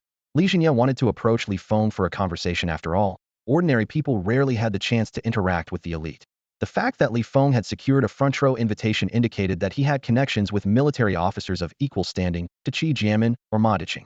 If relations could be mended and Li Feng persuaded to return to the Li family, they would gain a valuable military connection. Even if Li Feng ignored him, at least others in the middle and back rows would see that he and Li Feng were acquainted. However, he also worried that, surrounded by such influential figures, Li Feng might openly turn him down, which would be utterly humiliating. With 2 minutes left before the auction began, the auctioneer stepped onto the platform and delivered a brief, yet rousing opening speech. Shortly after, an alloy cage was wheeled in by a robotic assistant, containing a 20th-level wind mouse lying low inside. At exactly 10 o'clock, the auctioneer officially announced the start of the auction, and everyone's attention immediately shifted to the item on display. Building connections was just a secondary benefit. Their primary goal in attending this auction was to successfully acquire 1 or 2 wind mouse slaves. Part of the reason was that an era of great upheaval was dawning, and conflicts between the Human Federation and other races were bound to escalate. In Zone F, having family members or slaves above level 20 greatly enhanced security. Additionally, their family businesses required such powerful slaves. With the Human Federation resuming its expansionist path, their industries were poised for a new wave of growth. The demand for powerful slaves was becoming increasingly urgent, and the determination to acquire them was stronger than ever. Some were even prepared to spare no expense. As expected, the starting price for a level 20 wind mouse slave was approximately 1 billion Federation credits. Although they were in high demand, the price was often deemed impractical. When the need arose, hiring security firms or interstellar mercenaries was sometimes a more cost-effective solution. As the Human Federation resumed its expansion, the life planets they were about to conquer represented untapped opportunities across various industries' prime targets for claiming market share and aggressive growth. Consequently, the price of level 20 wind mouse slaves soared, with the auction house setting the initial bid at 1 billion credits. The bidding quickly escalated 1.1 billion, 1.2 billion, 1.3 billion until it reached 2 billion, at which point the pace slowed slightly. When the bidding hit 2.5 billion, Li Jinye gritted his teeth and entered a bid of 3 billion through the auction device on the armrest of his multifunctional chair. 3 billion bidder 112 offered 3 billion. The auctioneer promptly updated the bid, and the auction hall fell into a tense silence. This price exceeded the budgets of many small to mid-sized families, forcing them to reconsider their financial limits. Li Jinye and Li Weimao's hearts raced. The Li family's share in the transportation industry had plummeted from a peak of 50 to the current 30, with no signs of recovery. Determined to make a bold move, Li Jinye believed that acquiring 1 or 2 level 20 wind mouse slaves would significantly boost the security and credibility of their transport fleet. To this end, he had gathered 5 billion in funds for the auction, determined to win. However, the auctioneer had not yet brought down the hammer, and the outcome remained uncertain. 3 billion, going once, 3 billion, going twice. Suddenly, 3 billion and 10 million bidder 17 offers 3 billion and 10 million. The auctioneer's voice sent Li Jinye and Li Weimao's hopes crashing. Li Zini's expression shifted as he hesitated. He hadn't expected the prominent families in the front rows to be so aggressive, unwilling to let even the first level 20 wind mouse slave slip away. Once one major family entered the fray, others were sure to follow. With this precedent set, it was highly likely that the prominent families in the front rows would monopolize all the wind mouse slaves in the auction. Li Jinye wanted to raise his bid. No matter what, even securing just 1 level 20 wind mouse slave would be worth it. Yet, he feared offending the prominent family that had placed the latest bid. 3 billion and 10 million, going 3 times, sold. Before Li Jinye could make up his mind, the auctioneer struck the gavel and immediately announced the auction of the second wind mouse slave, also level 20. As Li Jinye had predicted, the situation unfolded just as he had feared. The bidding had just reached 2 billion when another prominent family raised the price to 3.2 billion. Medium and small families dared not compete, while the larger families, out of pride, refrained from open conflict. Shortly after, a third bidder from the Feng clan, another major family, offered 3.3 billion. This shattered any remaining hopes for the medium and small families, who now realized that the major families had reached an understanding during the early rounds to monopolize and divide up the Feng clan slaves. While the smaller families could technically afford higher bids, They couldn't risk offending the powerful major families. As the auction progressed, the price continued to climb rapidly: 3.4 billion, 3.5 billion, with deals closing at an increasingly brisk pace. The major families took turns bidding, securing the Feng clan slaves one by one, while the medium and small families were relegated to mere spectators. At the same time, the major families also avoided antagonizing the original owners of these slaves. Each bid exceeded the previous one, maintaining a steady upward trend. By the time the auction reached the 21st Feng clan slave, the price had jumped to 4 billion, and for the 22nd, it soared to 5 billion. As the number of the 32 Feng clan slaves dwindled, only Li Feng and Jiang Wanxin remained seated in the front row, casually observing the proceedings. Qi Jianmin and Ma Duqing sat calmly as well, refraining from bidding altogether. Their attendance at the auction was merely a signal to the major families that they were interested in the Feng clan slaves. Once the auction concluded, the major families would naturally approach them for negotiations. Li Zini's expression was grim, but he was powerless to change the situation. He began considering whether he could approach one of the major families later and acquire a Feng clan slave at an even higher price. The Li family's total assets were substantial, still exceeding 30 billion, despite a devastating attack on their transport fleet over a decade ago. However, Li Jinye could only muster 5 billion in liquid funds, as most of the family's wealth was tied up in transport ships. With declining performance over the years, banks were unwilling to extend loans. Still, if push came to shove, selling off some assets or ships in secret could easily raise 10 to 8 billion. Meanwhile, in the front row, Jiang Honghai and his children were in high spirits. Leveraging the goodwill of the major families, the Jiang family had participated in 3 rounds of bidding, spending 10 billion to successfully secure 2 Feng clan slaves. Although the price was steep, it was worth every penny, as their business heavily relied on Feng clan slaves above level 20.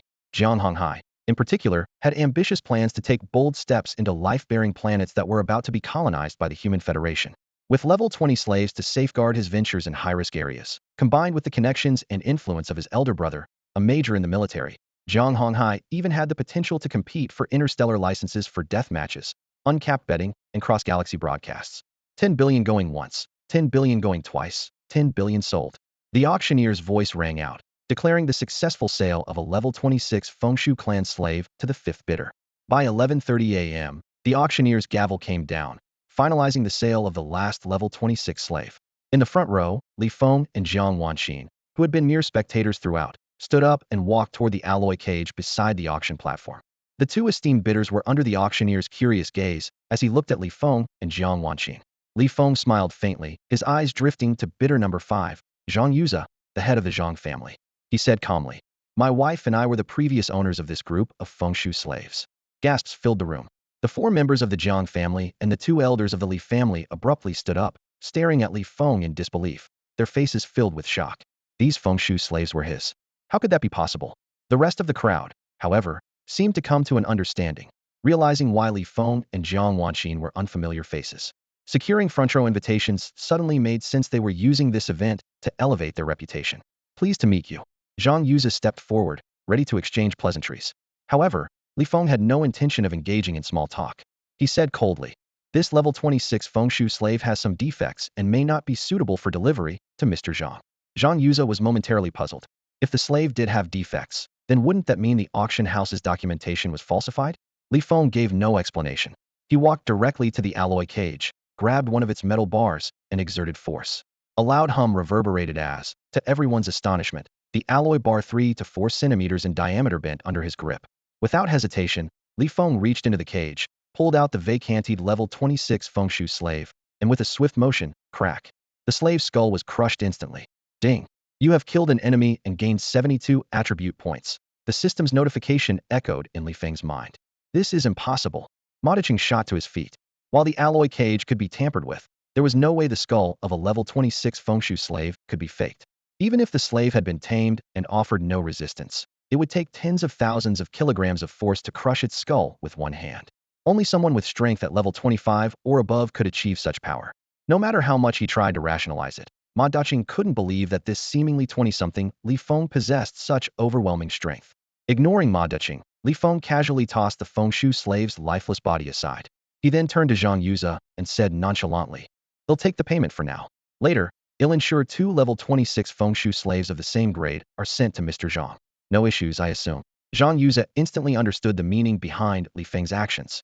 This young man clearly intended to make a bold statement and establish a dominant presence in a particular industry on F369 star. Sacrificing a level 26 Feng Shui slave as a display of power would clear most obstacles in one decisive move. No issues at all, of course. Zhang Yuze replied with an unwavering smile. A Feng Shui slave worth billions used as a stepping stone. With strength so formidable, even Ma Duqing was left in disbelief. This was not someone to trifle with. Even if Li Feng hadn't promised the compensation, Zhang Yuze wouldn't dare to risk offending him. Li Feng nodded slightly, then turned his gaze to Ma Duqing. Colonel Ma, my wife has recently started a company specializing in plantations and livestock farms.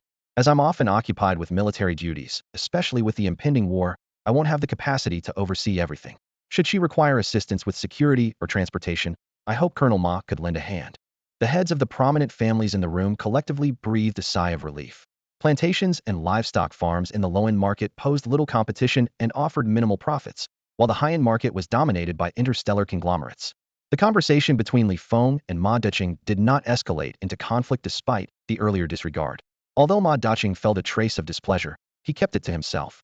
When Li Feng displayed the identification details on his military wristwatch, Ma Duqing was secretly astonished. 20 years old, a first lieutenant, and captain of a small independent reconnaissance ship in the F-Zone Border Defense Forces.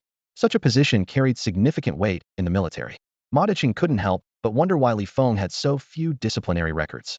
On second thought, he speculated it might be due to Li Feng's rapid rise through the ranks, leaving him little time to accumulate the typical infractions associated with other captains. At that moment, Li Feng's identity gave Ma Duqing a sense of relief. After all, in a military base, young officers like Li Feng who dared to question their superiors were not uncommon. Ma Duqing proactively offered his assistance, stating that if Li Feng's younger siblings ever needed help, they should not hesitate to reach out. Li Feng responded with polite yet reserved gratitude, then shifted his attention to Governor Qi Jiamen. Although Qi seemed eager to approach and greet him, Li Feng did not pause, instead turning and leaving with Jiang Wanqin. Jiang Honghai, snapping out of his shock, nudged Jiang Chushua beside him, urging her to follow. Realizing Li Feng was leaving, Jiang Chushua hurriedly called out, Li Feng, wait. I know you're still holding a grudge against me, but there were reasons back then, things you don't know about. Can we find a place to talk this through? We could even start over. Jiang Honghai nodded repeatedly, clearly acknowledging that Li Feng's status now demanded the Jiang family's attention. Although Li Feng didn't slow down, he couldn't help but marvel inwardly at Jiang Chushua's confidence. She seemed to believe he harbored resentment toward the Jiang family because he was spurned. In reality, his sole focus was on settling scores with Li Zhinya and Li Weimao, and he had no intention of concerning himself with the Jiang family. While Jiang Chushua's actions surprised him, he felt that marrying Jiang Wanqin was a price well worth paying.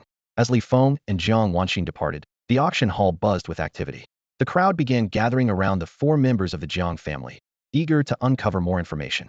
The Jiang family, however, seemed at a loss for words, while Li Zhinya stood in the center, looking utterly bewildered.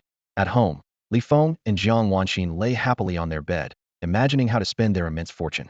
The auction price for the 32 Wind Mouse slaves had reached an astonishing 13.5 billion. Even after deducting the auction house's 5 commission, they still had 12.8 billion left. This amount was enough to sustain the assets of a small family in the major life planets of District F. Yet Li Feng and Jiang Wanqin could easily come up with over 10 billion in cash. Over the next few days, they planned to purchase the land needed for farms and plantations, place orders for equipment and instruments, and even choose a location for their villa estate, while adding various defense systems and personnel. As they were enthusiastically discussing their plans, Jiang Wanqin's smart wristwatch beeped. She checked it and was surprised to see a message from Jiang Honghai, inviting her to visit the Jiang family for a talk. Without hesitation, Li Feng said, "Tell him to get lost and block him." Jiang Wanqin nodded in agreement, replied with a single word, "Get lost," and promptly blocked Jiang Honghai. In the villa of the Jiang family estate, Jiang Honghai was stunned, his expression shifting unpredictably. He hadn't expected the adopted daughter of the Jiang family, who had always been cautious and submissive in front of others, to dare treat him with such an attitude. Not long after, Jiang Wanqin's wristwatch received another message. This time, it was from Li Jie, stating that as long as she was willing to return to the Li family, they would give her a satisfactory explanation regarding the matter with Li Weimao. Li Feng raised an eyebrow slightly and forwarded the message to Li Weimao before blocking Li Jie entirely. Jiang Wanqin couldn't help but laugh. She then instructed the watch's AI to search for Li Weimao's contact information, forwarded the message to him as well, and blocked the AI system altogether. Meanwhile, in a villa within the Li family estate, Li Weimao, who was already troubled by the potential retaliation from Li Feng, suddenly received an unexpected forwarded message. The content left him utterly shocked and trembling with fear. Although the Zhang family had refused to reveal Li Feng's identity, it wasn't difficult for the upper-class figures of F-369 Star to investigate someone's background. The truth quickly came to light, and the real identities of Li Feng and Jiang Wanxin were exposed, causing a sensation throughout the upper echelons of society. The Li and Jiang families became the top two laughingstocks on F-369 Star's high society gossip lists, with family members too embarrassed to step outside. Li Feng and Jiang Wanxin began receiving various invitations to banquets and events, but Jiang Wanxin declined them all. Thanks to Li Feng's dominant performance at the auction, she no longer needed to cater to anyone on F-369 Star, nor did she need to attend social events to build connections or secure collaborations. On June 27th, Li Feng boarded a transport ship to return to the military base. On the NB-4444 reconnaissance ship, the previous white crew members had been replaced with new Asian recruits, making him feel much more comfortable and at ease. On July 1st, the registration for the Special Forces Fleet Member Selection Tournament officially opened. The competition, which had no age restrictions, consisted of preliminary and elimination rounds conducted in a large-scale virtual reality game called Galactic Warfare. The event was broadcast live by 7 interstellar media giants and sponsored by tens of thousands of major corporate groups. All first-class citizens could watch any preliminary or elimination round for free. Li Feng also applied to compete for the position of a mid-sized warship captain in the Special Forces fleet, though he didn't need to participate in the preliminary or elimination rounds. Li Feng was well aware that the positions of all captains and ship commanders could only be applied for by active duty officers with the appropriate ranks. Active duty officers had video records from military drills and various competitions, which could be directly used as a basis for the selection process. If a few officers with significantly improved capabilities failed to be selected, they could request a challenge match to compete against lower-ranking officers for the same position. With Li Feng's level of strength and various capabilities, he was almost guaranteed to secure a spot in the selection process for the medium-sized ship commander roles in the 4 small special operations fleets. Since there were no age restrictions, if rank requirements were also lifted, his level 27 strength might not be as secure. Among the 4 small fleets, there were around 100 medium-sized ships, including 90 warships. Across the total of 360 medium-sized warships and 360 positions within the entire Human Federation, there were undoubtedly numerous applicants stronger than him. However, among active duty officers, those with the captain rank were relatively few. Even young prodigies, regardless of how exceptional they were, found it difficult to surpass him. Gu Lingxi was a prime example. Her strength was capped at level 19 purely because her mentor prohibited her from using any potions, materials, formations, or artifacts for cultivation assistance before reaching level 20, aside from spirit stones. Even without this restriction, it was unlikely for Gu Lingxi to reach level 27 at her age. Meanwhile, top-tier talents in their 30s or 40s were also rare among those with the captain rank. Li Feng was confident that among the 360 positions, he would be in the top 10, or at least close to it, facing no pressure and simply awaiting the selection results. On July 2nd, shortly after the rest period ended, Li Feng was sitting in the captain's quarters, video chatting with Jiang Wanxin, when the scout ship's AI suddenly sent a mission notification. The mission was to scout enemy activity, similar to operations conducted under Bu Qianzhang's command. Specifically, he was tasked with gathering intelligence on a small faction ruling over 8 habitable planets on the fringes of the Fengshu clan's territory. The more detailed the information, the better. Additionally, he needed to deploy a level 35 Fengshu clan spy near the faction's main planet, where the spy would infiltrate the planet independently. Since the mission might require entering planets controlled by the Fengshu clan, Li Feng was authorized to obtain a medium-sized simulator. The reconnaissance department also provided a list of early deployed Fengshu clan contacts and their communication methods. Clearly, the military was preparing to swiftly push through the Fengshu clan's border regions. The faction's ruler was only at level 43, while the leaders of the vassal planets included one as weak as level 36. As Li Feng reviewed the mission details, he considered the possibility of conquering the weakest habitable planet. With the assistance of the level 35 Fengshu clan spy, a surprise attack might have a good chance of success. Although Military Base 777 did not have the authority to occupy a Fengshu clan habitable planet, Li Feng was unfazed. He knew that completing the mission would earn him significant military merit, and the ability to plunder resources and treasures from the planet while piloting the scout ship would be more than enough. Resolving to proceed, Li Feng instructed the logistics personnel to retrieve the medium-sized simulator and prepared a detailed mission plan, which he distributed to Gu Lingxi and the 5 team leaders.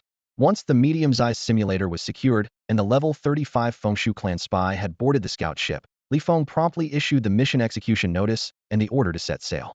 "Sir, my mission is to infiltrate the main planet of this faction, find a way into the ruler Stan's castle, conceal my power level, and blend into the guard force. Once the war breaks out, I am to provide real-time updates on Stan's movements. In a private dormitory, Breton, a level 35 Wind Mouse clan member, was lying on the ground, trembling uncontrollably. Even the slave domestication bases could train non-human species into absolute obedience without resistance. The Intelligence Division's defection department was known for its strict and effective methods of taming alien captives. When Breton heard that Feng intended to abandon the original plan and directly attack a vassal planet, he was so terrified that he almost collapsed. He didn't dare to oppose Feng's decision, but at the same time, he couldn't defy the orders of the Intelligence Division. Feng suggested, "Then contact your liaison and have the Intelligence Division and Reconnaissance Division discuss this." Breton, however, responded with distress. I wouldn't dare. He knew that while he spent most of his time detained in the defection department, reporting this matter would surely provoke severe punishment from Feng, the captain. Reluctantly, he had no choice but to follow Feng's orders. Feng patiently persuaded Breton, emphasizing that he didn't have a choice and that questioning the orders was pointless. After listening, Breton's thoughts began to shift. He reasoned, if that's the case, I might as well consider myself his subordinate for now. When promotions and rewards come, I won't be left out. Satisfied, Feng left the private dormitory and returned to the captain's quarters. There, he reviewed various data and star charts, closely monitoring the movements of the reconnaissance ship to guard against any unexpected situations.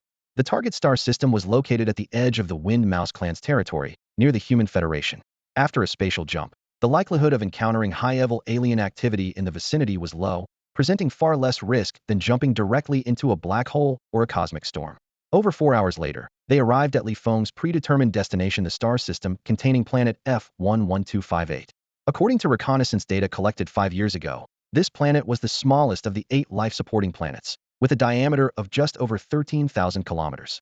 The population density of the Wind Mouse clan was much lower than that of humans, and the Wind Mouse population on this planet barely exceeded 1 billion. The local leader, Mario, was the weakest among the rulers of the 7 vassal planets, with a power level of only 36. Whether the situation had changed over the past 5 years remained to be seen, which was why the Reconnaissance Division had dispatched the NB-4444 reconnaissance ship to update and gather more detailed intelligence. The Human Federation possessed the strength to defeat and conquer the Wind Mouse clan without much difficulty. However, they had delayed launching a war because they were just beginning to reignite their expansionist ambitions. To boost morale and strengthen public confidence, they needed to crush the Wind Mouse clan with overwhelming force, like autumn leaves swept away by the wind. In the face of a similar situation, the overwhelming deterrence of the 3 dominant species left them unwilling to directly mobilize their armies despite any dissatisfaction. Feng hoped to use a display of strength to successfully persuade 1 or 2 of these dominant species to form an alliance. Following his orders, a reconnaissance ship set off at the speed of light toward planet F11258, with the AI system notifying all members of their mission. Despite the large number of new recruits, none questioned Feng's decisions like Braden had done before. This was the strength of a small, independent reconnaissance ship. Even with a 99 mortality rate, it still attracted many ambitious daredevil people who were already reckless before joining and were further inspired by the ship's audacious aura to become even more fearless. As the reconnaissance ship entered within a range of 1 million kilometers, its scanners successfully covered planet F11258, and its speed began to decrease. Feng carefully analyzed the scanning data and 3-dimensional maps, realizing that the difficulty and risks of this reconnaissance mission were significantly higher compared to life-supporting planets under the control of the Fengshu clan. The greatest danger lay in the spatial rifts that connected such planets to their main planets. If discovered, the powerful Fengshu clan reconnaissance ships would quickly arrive as reinforcements. Furthermore, most independent life-supporting planets lack the ability to deploy large-scale restrictions, making them almost entirely exposed to the reconnaissance ship scanners.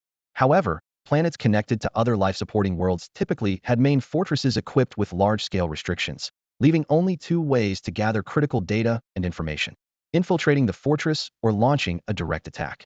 Feng's approach was more audacious than Captain Buqian's, yet his actions were more cautious. While formulating a detailed plan based on the data and 3-dimensional maps, he instructed the AI to notify Gu Lingxi and Braden to assemble in the combat preparation area, while the rest of the combat personnel were to remain ready for immediate deployment. Once the 2 arrived at the preparation area, Feng joined them and explained the detailed plan.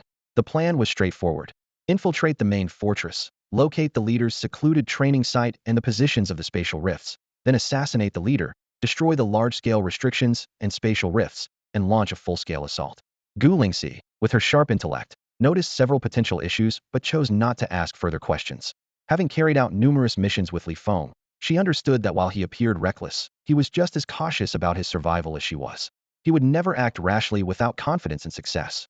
Brayden quietly pointed out that, as a subordinate relying on his sensory abilities, it would be challenging for him to detect the leader's exact location through smaller restrictions, let alone penetrate layers of guards to carry out an assassination. Li Feng, however, responded nonchalantly, "It doesn't matter if we can't kill him, as long as we injure him." Brayden dared not press further. The reconnaissance ship came to a halt approximately 10,000 kilometers away from the life-supporting planet. News of the imminent large-scale war between the Human Federation and the Fengshu clan was no longer a secret, and even the Fengshu clan rulers of isolated planets had become aware of it. As a result, strengthening defenses and patrols had become a top priority. As the ship drew closer, the Fengshu clan scouts and patrols grew increasingly dense. However, on life-supporting planets controlled by smaller factions, the number of Fengshu clan members above level 20 was limited, and no matter how much they reinforced their defenses, it was still insufficient. At a distance of 10,000 kilometers, the reconnaissance ship easily evaded all scouts and patrols. Although Li Feng's physical strength had long surpassed the energy shield of the multifunctional military suit, he still activated the suit's combat mode and started the microsimulator. "Let's move," he commanded as he led the way, flying out of the open combat preparation area. Gu Lingxi and Brayden followed closely behind, skillfully avoiding the Fengshu clan's patrols and scouts as they headed toward the main fortress. Li Feng glanced at Gu Lingxi, secretly surprised in his heart. "Your flying speed. Have you broken through to level 20? Among the three of them, Gu Lingxi was the weakest in terms of strength, so Li Feng had always maintained the same flying speed as hers. However, to his astonishment, Gu Lingxi, without piloting a mecha, could achieve a speed of 8 or 9,000 kilometers per hour. This was already the standard of level 22. Gu Lingxi responded coldly with a single sentence, and Li Feng felt relieved. The difficulty of advancing in strength for Gu Lingxi was increasing exponentially. For those lacking talent, even a lifetime of grueling effort might not result in a single level increase. Yet, she had managed to rise from level 20 to 21 in just 12 days. When Li Feng learned of this, he merely uttered an indifferent "oh," which left Gu Lingxi feeling dissatisfied. "Are you not planning to apply for retirement?" Li Feng suddenly asked out of curiosity, as if something had crossed his mind. Gu Lingxi snorted lightly and replied, "Depends on my mood." Li Feng understood Gu Lingxi had likely changed her mind, realizing that the battlefield was the best environment to improve her strength.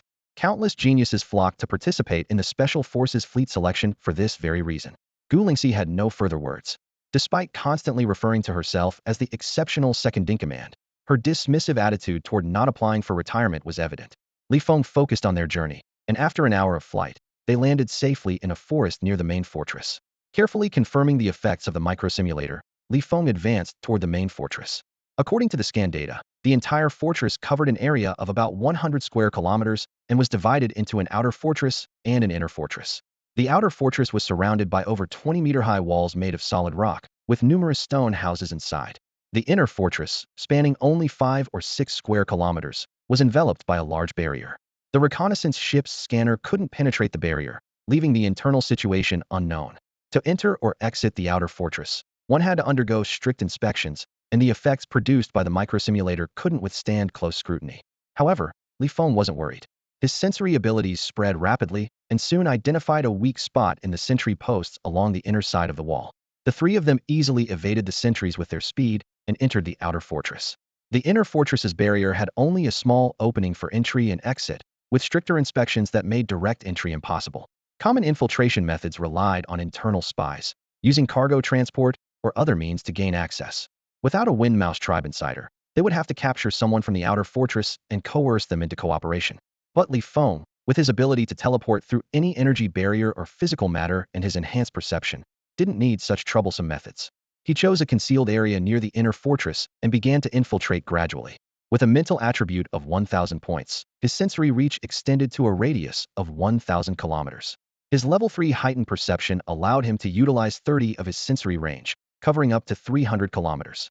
While still outside the main fortress, his heightened perception easily encompassed the entire structure. The reason for his meticulous approach first entering the outer fortress before moving closer to the inner fortress was that individuals above level 20, whether human or non-human, possessed sensory abilities beyond the 5 senses. These abilities could not only detect enemy movements, but also sense the observation and perception of others in return. Li Feng's sensory abilities were extraordinarily sharp, allowing him to sense killing intent and danger in advance.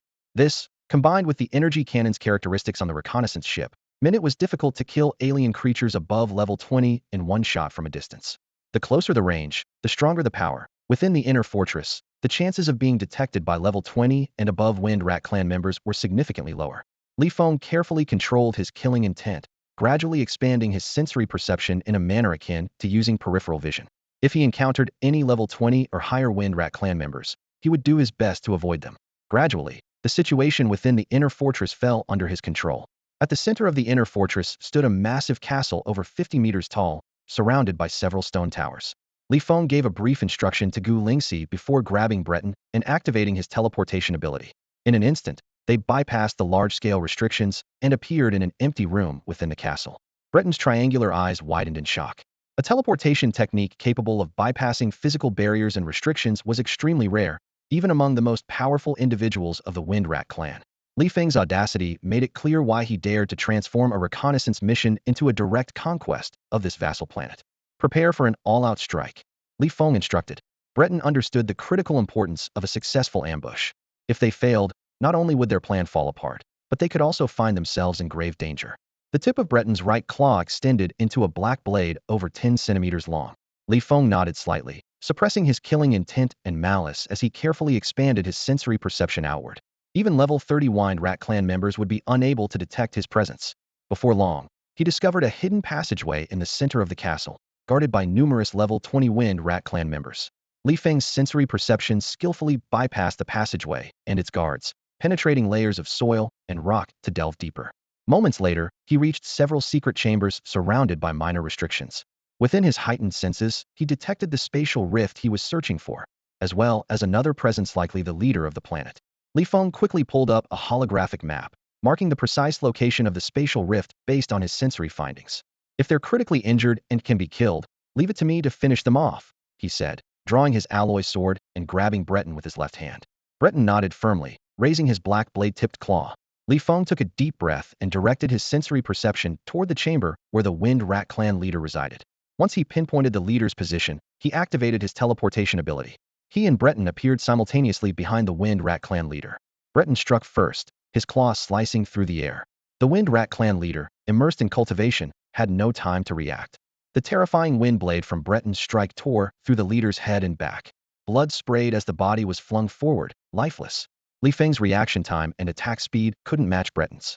His alloy sword had only risen halfway when the Wind Rat clan leader's body was already sent flying, trailing blood. Master, critical injury inflicted. The target has lost the ability to resist, Breton reported, following Feng's instructions to refrain from finishing off the leader immediately. Feng felt a surge of joy and quickly advanced toward the gravely injured leader, with Breton close behind, prepared to guard against any desperate counterattacks.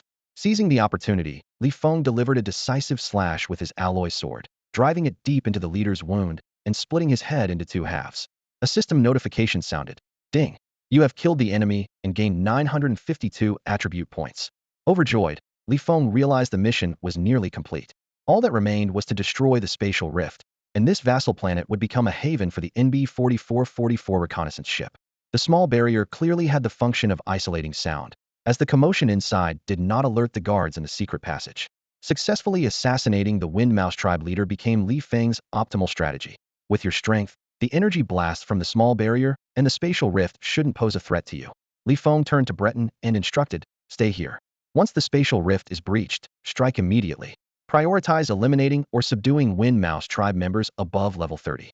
They'll have the reconnaissance ship provide firepower support for you. After dealing with those above level 30, you're free to act as you see fit, whether to climb the ranks or amass wealth. You can continue to eliminate or subdue those above level 25 or search for resources and treasures. For the latter, just like the combat members, you'll contribute 50% to me as the captain. Breton replied enthusiastically, understood. This captain may be crazy, but he's certainly generous. To a Wind Mouse tribe informant who didn't dare show any defiance, Feng only claimed 50% of the spoils. Without hesitation, Feng activated his teleportation ability for the third time, instantly appearing in a forest over 100 kilometers away. He then issued an emergency assembly order for the combat personnel and commanded the reconnaissance ship to begin descending, rapidly flying toward it. Along the way, he quickly accessed the system interface and distributed the attribute points gained from killing a level 26 Wind Mouse tribe member at the auction and the tribe leader evenly across his 5 main attributes. Li Feng's current attributes were Constitution 0, Strength 1201, Endurance 1201, Agility 1201, Spirit 1201, Ability 1200, Armor Penetration Level 3, Teleportation Level 3, Flight Level 3, Hypersensitivity Level 3. With 1201 points in agility and a threefold bonus from Level 3 flight, his flight speed reached an astounding 130,000 kilometers per hour. Within just 4 to 5 minutes, he rejoined the reconnaissance ship and entered the combat preparation area. Captain, a group of combat personnel eagerly awaited in the preparation area, raring to go. Although killing Wind Mouse tribe members wasn't part of their mission and likely wouldn't earn them military merit points, the more enemies they defeated, the higher their share of contribution points would be. Promotion or fortune you choose, Li Feng shouted, heading alone to the control room. The public channel immediately erupted in cheers, the soldiers' morale surging with a bloodthirsty fervor. Captain, I love you. I want both promotion and fortune. Kill, kill, kill me. Energy cannon is itching to fire. The recruits excitedly discussed amongst themselves, with some even volunteering to act as shields. When Li Feng arrived at the control room, the reconnaissance ship had already descended to an altitude of 5,000 kilometers, quickly dropping further to 4,000 kilometers, 3,000 kilometers, 2,000 kilometers. Meanwhile, in the castle below, 2 Wind Mouse tribe members above level 30 sensed the presence of the reconnaissance ship. Failing to detect the aura or commands of their tribe leader, they each retrieved communication artifacts in an attempt to contact him, but received no response. Under Li Feng's orders, the operators directly controlled the reconnaissance ship to descend to an altitude of just 100 kilometers, activating the main cannon in the process. Li Feng's sensory abilities rapidly expanded, penetrating both large and small barriers, and once again locking onto the location of the spatial rift. As the main cannon emitted 1 second-long energy beams, deafening booms filled the air. With the enhancement of level 3 armor-piercing capabilities, the second energy beam alone shattered the large barrier. The third beam pierced through the smaller barrier and struck the spatial rift. The fourth and fifth beams directly detonated the rift, causing it to collapse entirely. As a result, the scout ship's energy reserves dropped sharply by 15. However, Li Feng didn't stop. He switched the main cannon to energy cannon mode, firing meter-wide energy blasts into the densely packed areas of the outer fortress where the Wind Rodent clan gathered, while issuing attack orders. In the combat preparation zone, aside from Gu Lingxi's mech, 5 squad captains piloted their own mechs and were the first to charge out. Over 500 team members activated the battle mode of their multifunctional military suits, roaring as they charged forward. In the control room, operators focused their efforts on small firing ports, concentrating firepower on 2 scan Wind Rodents above level 30. Attribute points climbed steadily, and system notifications echoed in Li Feng's mind. 100 points, 200 points, 300 points. Although the slain Wind Rodents were low level, their overwhelming numbers caused the available attribute points to increase rapidly. Gu Lingxi and Breton also sprang into action. Gu Lingxi targeted a level 23 Wind Rodent, clearly aiming to hone her combat skills through a life-or-death battle with a strong opponent. Breton, on the other hand, went straight for the strongest Wind Rodent at level 33. With the Wind Rodent leader yet to appear and issue commands, Li Feng controlled the main cannon in a relentless barrage, throwing the entire fortress into chaos. Explosions lit up the sky, and piercing roars echoed continuously. A few bold Wind Rodents charged at the combatants and the scout ship, but most scattered in panic, with some cowardly ones even prostrating themselves in surrender. After the barrage ended, Li Feng glanced at the available attribute points, which had skyrocketed to 3,265. The number of slain Wind Rodents exceeded 20,000. As the combatants stormed the fortress, the remaining Wind Rodents fled. Li Feng decided not to switch to energy bullet mode, but instead distributed the attribute points evenly across 5 main attributes before leaping out of the scout ship again. At his current speed, close-range assaults were more efficient than using the scout ship's energy bullet mode to kill the Wind Rodents.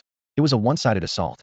If the Wind Rodent leader had been present, even without directly participating, a single command to resist with full force would have enabled the Wind Rodents in the fortress to hold out for hours. But without the leader's orders, the Wind Rodents were utterly demoralized, with most fleeing in all directions. In just over an hour, the massive fortress was devoid of any presence except for the surrendered Wind Rodents. The combatants began shuttling between the fortress and the scout ship, frantically transporting anything they deemed valuable treasures and resources to the control room and their quarters. Among the 2 Wind Rodents above level 30, the level 33 one targeted by Breton eventually surrendered, while the other broke through the scout ship's firepower blockade and escaped into outer space. The battle had come to an end, but the mission to conquer this life-bearing planet was far from complete, as countless smaller fortresses remained outside the main fortress. Breaking the main fortress merely disrupted the gathering place for the planet's high-level Wind Rodents. The ruler of this minor faction, Stan, was only at level 43 and lacked the ability to tear through space. With the spatial rift destroyed, Stan would be unable to arrive in the short term. Feng was in no rush and calmly waited as his team transported the resources and treasures from the main fortress. Captain, the dormitory is already packed with supplies, and the control room is nearly overwhelmed too. Should we consider discarding some of the less valuable items or relocating them elsewhere? I'm worried this might affect the scout ship's agility and speed. Transporting these resources is taking longer than taking down the main fortress. The public channel is buzzing with the excited voices of the team members. Are you running a bank or something? Exactly. If the dormitory is full, there's still the warehouse, and empty rooms just stack it wherever you can. The team's complaints echoed through the public channel. While it's one thing for the dormitory and control room to be overflowing, the weight is indeed impacting the scout ship's mobility. Breton, sort through everything and see if we have any storage-related treasures. Make full use of them. Also, move another batch of energy stones to the reserve area to replenish the energy supply. Feng's voice commanded over the channel. Captain, you're brilliant. Truly worthy of being the captain. You think of everything, came the fawning responses. No matter how rebellious they might be, no one could resist the captain's generosity. Promotions and rewards came without fail. At Feng's command, the task of transporting supplies immediately shifted towards wrapping things up. All the surrendered Wind Rat clan members were gathered together. Those above level 25 were controlled by Breton, using treasures resembling cultivator contract scrolls. Breton had only managed to acquire 2 of these treasures from the military. The rest were found in the treasure vault. As for those below level 25, they were all handed over to be managed by the contract-bound Wind Rat clan members. After over an hour of effort, the reorganization was complete. At Feng's order, 27 Wind Rat members between levels 25 and 29 were each assigned as leaders of a team, commanding a group of surrendered Wind Rats, and set off along the optimal routes calculated by the scout ship's AI. Meanwhile, Breton and the level 33 Wind Rat clan member accompanied the scout ship, heading directly to the nearest small fortress. Upon arrival, the 2 level 30-plus Wind Rats called out from the sky, "Leaders in this area, come out and surrender within 3 minutes." If they surrendered within the time limit, it would be ideal that incoming Wind Rat teams could handle the takeover and integration. If they refused, even better, Feng would simply fire the cannons and reduce the entire fortress to rubble. Afterward, they moved on to the next fortress. The 3rd, 4th, 5th. Despite their speed, it still took an entire day to visit all the small fortresses of any significance. Those who surrendered were spared, and those who didn't were annihilated with ruthless efficiency. Feng couldn't resist checking the system. Host, Feng. Attribute values: 0 Constitution, 25-30 Strength, 25-30 Endurance, 25-29 Agility, 25-29 Spirit, 25-29 Ability. Skills: Armor Penetration Level 3, Teleportation Level 3, Flight Level 3, Hypersense Level 3. Although this was just a small life-bearing planet with a modest diameter, in a single day, his 5 main attributes had doubled, increasing by over 7,400 points, bringing his power to the equivalent of level 30. He was now just a step away from level 31. He felt invigorated. After issuing a series of orders, Feng waited until Breton and the level 33 Wind Rat clan member boarded the scout ship. The ship ascended into the sky, climbing millions of kilometers until they reached a large asteroid. There, the level 33 Wind Rat, temporarily appointed as the ruler of F11258 by Feng, was left behind. The planet F11258 had now been fully consolidated. These tasks can be handed over to the Wind Rat clan members above level 25, who are controlled by contract scroll-type artifacts. The level 33 Wind Rat clan members are responsible for remote operations and overseeing the situation. From millions of kilometers away, Stan, the ruler of 8 life planets, has likely already received news from the Wind Rat clan that escaped the main fortress. He may either come personally or send someone. The level 33 Wind Rat clan members remaining on this planet are doomed. Staying far away ensures their survival while using communication artifacts to monitor the planet's situation. Whether Stan comes himself or sends his subordinates, he will likely leave after a quick reconnaissance. However, if he dares to attempt reclaiming control of the life planet, Feng will retain the initiative whether by attacking other life planets or launching a surprise counterattack. Without the ability to tear through space, Stan cannot match the mobility of the reconnaissance ship, which can easily outmaneuver him. The reconnaissance ship sped forward at full throttle, heading toward a life planet ruled by a level 37 Wind Rat clan leader. Feng focused on the scanner's data and the holographic map, his senses extending through layers of alloy walls to survey the interior of the ship. Gu Lingxi was sitting cross-legged in meditation, with an energy stone placed before her and a 2-meter diameter stone disc beneath her. The disc was engraved with intricate, mystical patterns, faintly emanating the power of laws. It appeared to be a cultivator's artifact inscribed with a spiritual array designed to aid in cultivation. Li Feng raised an eyebrow. Coming from an ancient and powerful family, she possessed resources beyond the imagination of ordinary people. A once-in-a-billion cultivation prodigy, she worked harder than most. Although she was not particularly interested in leadership, she was gradually adapting to the rules aboard the reconnaissance ship. Her ambitions seemed limited to surpassing Li Feng's power level, with no desire to compete for military authority. Such an exceptional second-in-command was a rare find. Li Feng made a mental note to ask her later if she might be interested in joining the Special Operations Fleet. Looking at the other crew members, Li Feng was equally satisfied. They were drinking and celebrating an outstanding team. Having looted all the valuable treasures and resources from the main fortress, they could sell them on a human Federation life planet and become billionaires. Remarkably, none of them showed hesitation or fear, nor did anyone suggest abandoning the mission. They all continued with their tasks, their mindsets largely unchanged. The only regret was that their current power levels and talents, while top tier in the military, would pale in comparison as countless geniuses flocked to the armed forces.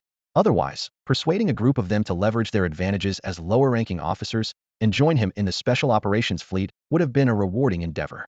The newly established Special Operations Fleet might be filled with extraordinarily talented individuals, but it was unlikely to have a team like this one fearless, loyal, and willing to execute his orders without hesitation, no matter the danger. The second target planet was only 8 light-years away. With a single spatial jump, the reconnaissance ship arrived in the star system where the life planet was located. It continued forward at light speed, gradually decelerating as it approached the planet. As Li Feng had predicted, the planet's defenses had been significantly reinforced. In outer space, 100,000 kilometers away, level 20 and above Wind Rat clan members were patrolling. However, their numbers were limited, and in the vastness of space, the gaps between them were substantial. The reconnaissance ship, being relatively small and equipped with advanced scanners, could easily slip through the patrols unnoticed. Nonetheless, Li Feng remained vigilant. The risks of carelessness compared to preparedness were worlds apart. In an unguarded situation, his various abilities combined with Breton's support could enable them to conquer a life planet ruled by a level 36 leader with a single reconnaissance ship.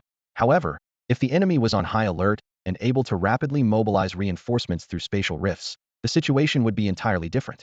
As defenses and patrols were strengthened across all life planets, Stan, the level 43 ruler, could deploy level 30 and above Wind Rat clan members from the main planet to ambush in the outer space of subordinate planets. Using artifacts and techniques to block scanners, they could lie in wait or search for the reconnaissance ship. Stan might even personally participate in the ambush. If the reconnaissance ship were detected, Stan and other life planet leaders would immediately converge on its location. Facing numerous Wind Rat clan members near level 40 or just Stan himself at level 43, the reconnaissance ship would stand no chance of survival. Worse still, if Stan were willing to pay the price, he could enlist the help of even more powerful forces or Wind Rat clan members, greatly increasing the risk. Therefore, when the reconnaissance ship was still 1,000,000 kilometers away from the target planet, it began circling at a steady speed under Li Feng's orders, ready to retreat at a moment's notice. Li Feng asked Gu Lingxi, "Do you have any treasures that can block perception abilities?" In this world, whether among humans or other races, level 20 marks a significant milestone. Upon reaching level 20, life undergoes its first evolution, bringing about many extraordinary changes. The most notable transformation is the acquisition of perception abilities that surpass the 5 senses. With this heightened perception, cultivators can sense higher dimensional laws of power and even manipulate faint traces of these laws through various treasures and techniques. Although the overall physical attributes of an individual do not change drastically after reaching level 20, their strength can far surpass level 19 with the help of treasures and techniques. For instance, at level 19, Gu Lingxi could only rely on her spiritual energy to perform sword flight. However, once she broke through to level 20 and mastered the appropriate techniques, she could harness faint wind elemental laws to significantly enhance her flight speed and even control flying treasures. High-grade flying treasures, crafted from special materials and embedded with miniature spiritual arrays, are more adept at channeling wind elemental laws, enabling even greater speed. Some advanced flying treasures of other races can even tap into spatial laws. Yes, Gu Lingxi replied confidently. Knowing that Li Feng planned to stay in the military, she mentioned that her master had prepared some life-saving treasures for her, including one capable of blocking perception abilities. As long as it wasn't close-range contact, even perception abilities below level 50 could be shielded. However, Li Feng's mastery of law-based powers was limited, allowing him to utilize only a fraction of the treasure's potential. To maximize its effectiveness in a short time, he would need to consume a perception-enhancing potion, but such potions were extremely difficult to refine, and his master had only given him 2 bottles. Impressive, Li Feng exclaimed. He had initially asked casually, as Breton's mission was to infiltrate the main planet and monitor Stan's every move. To facilitate his approach to Stan, the military had specifically prepared a wind rodent clan technique to conceal his strength, along with a treasure to block perception abilities. With the treasure Breton possessed, combined with the sudden boost in his strength and perception abilities gained through his conquests of planet F11258, he was equipped to infiltrate this life-bearing planet and complete the reconnaissance mission. Li Feng's inquiry to Gu Lingxi was merely an attempt to earn some additional military merit, provided Gu Lingxi could contribute effectively. Otherwise, bringing her along would be pointless. Unexpectedly, Gu Lingxi lived up to her status as the heir of an ancient and prestigious family. Her master had prepared such a powerful treasure to ensure her safety. The perception-blocking treasure provided to Breton by the intelligence department could shield against perception abilities below level 40, as long as there wasn't close-range contact.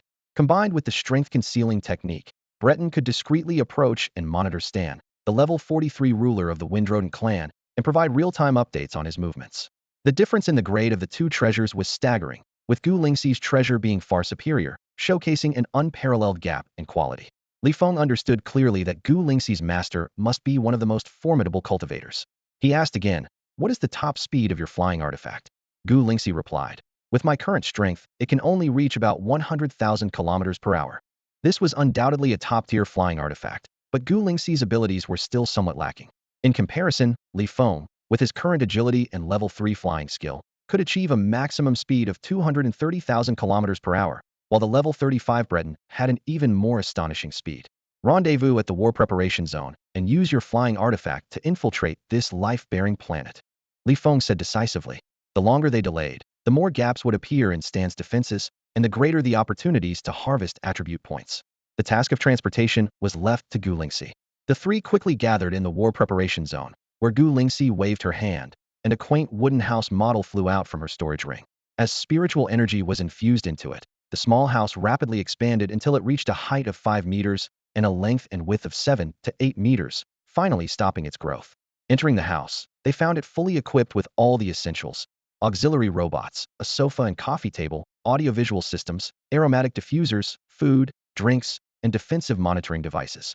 Li Feng made himself at home, lying comfortably on the sofa while instructing an auxiliary robot to prepare drinks and snacks for him.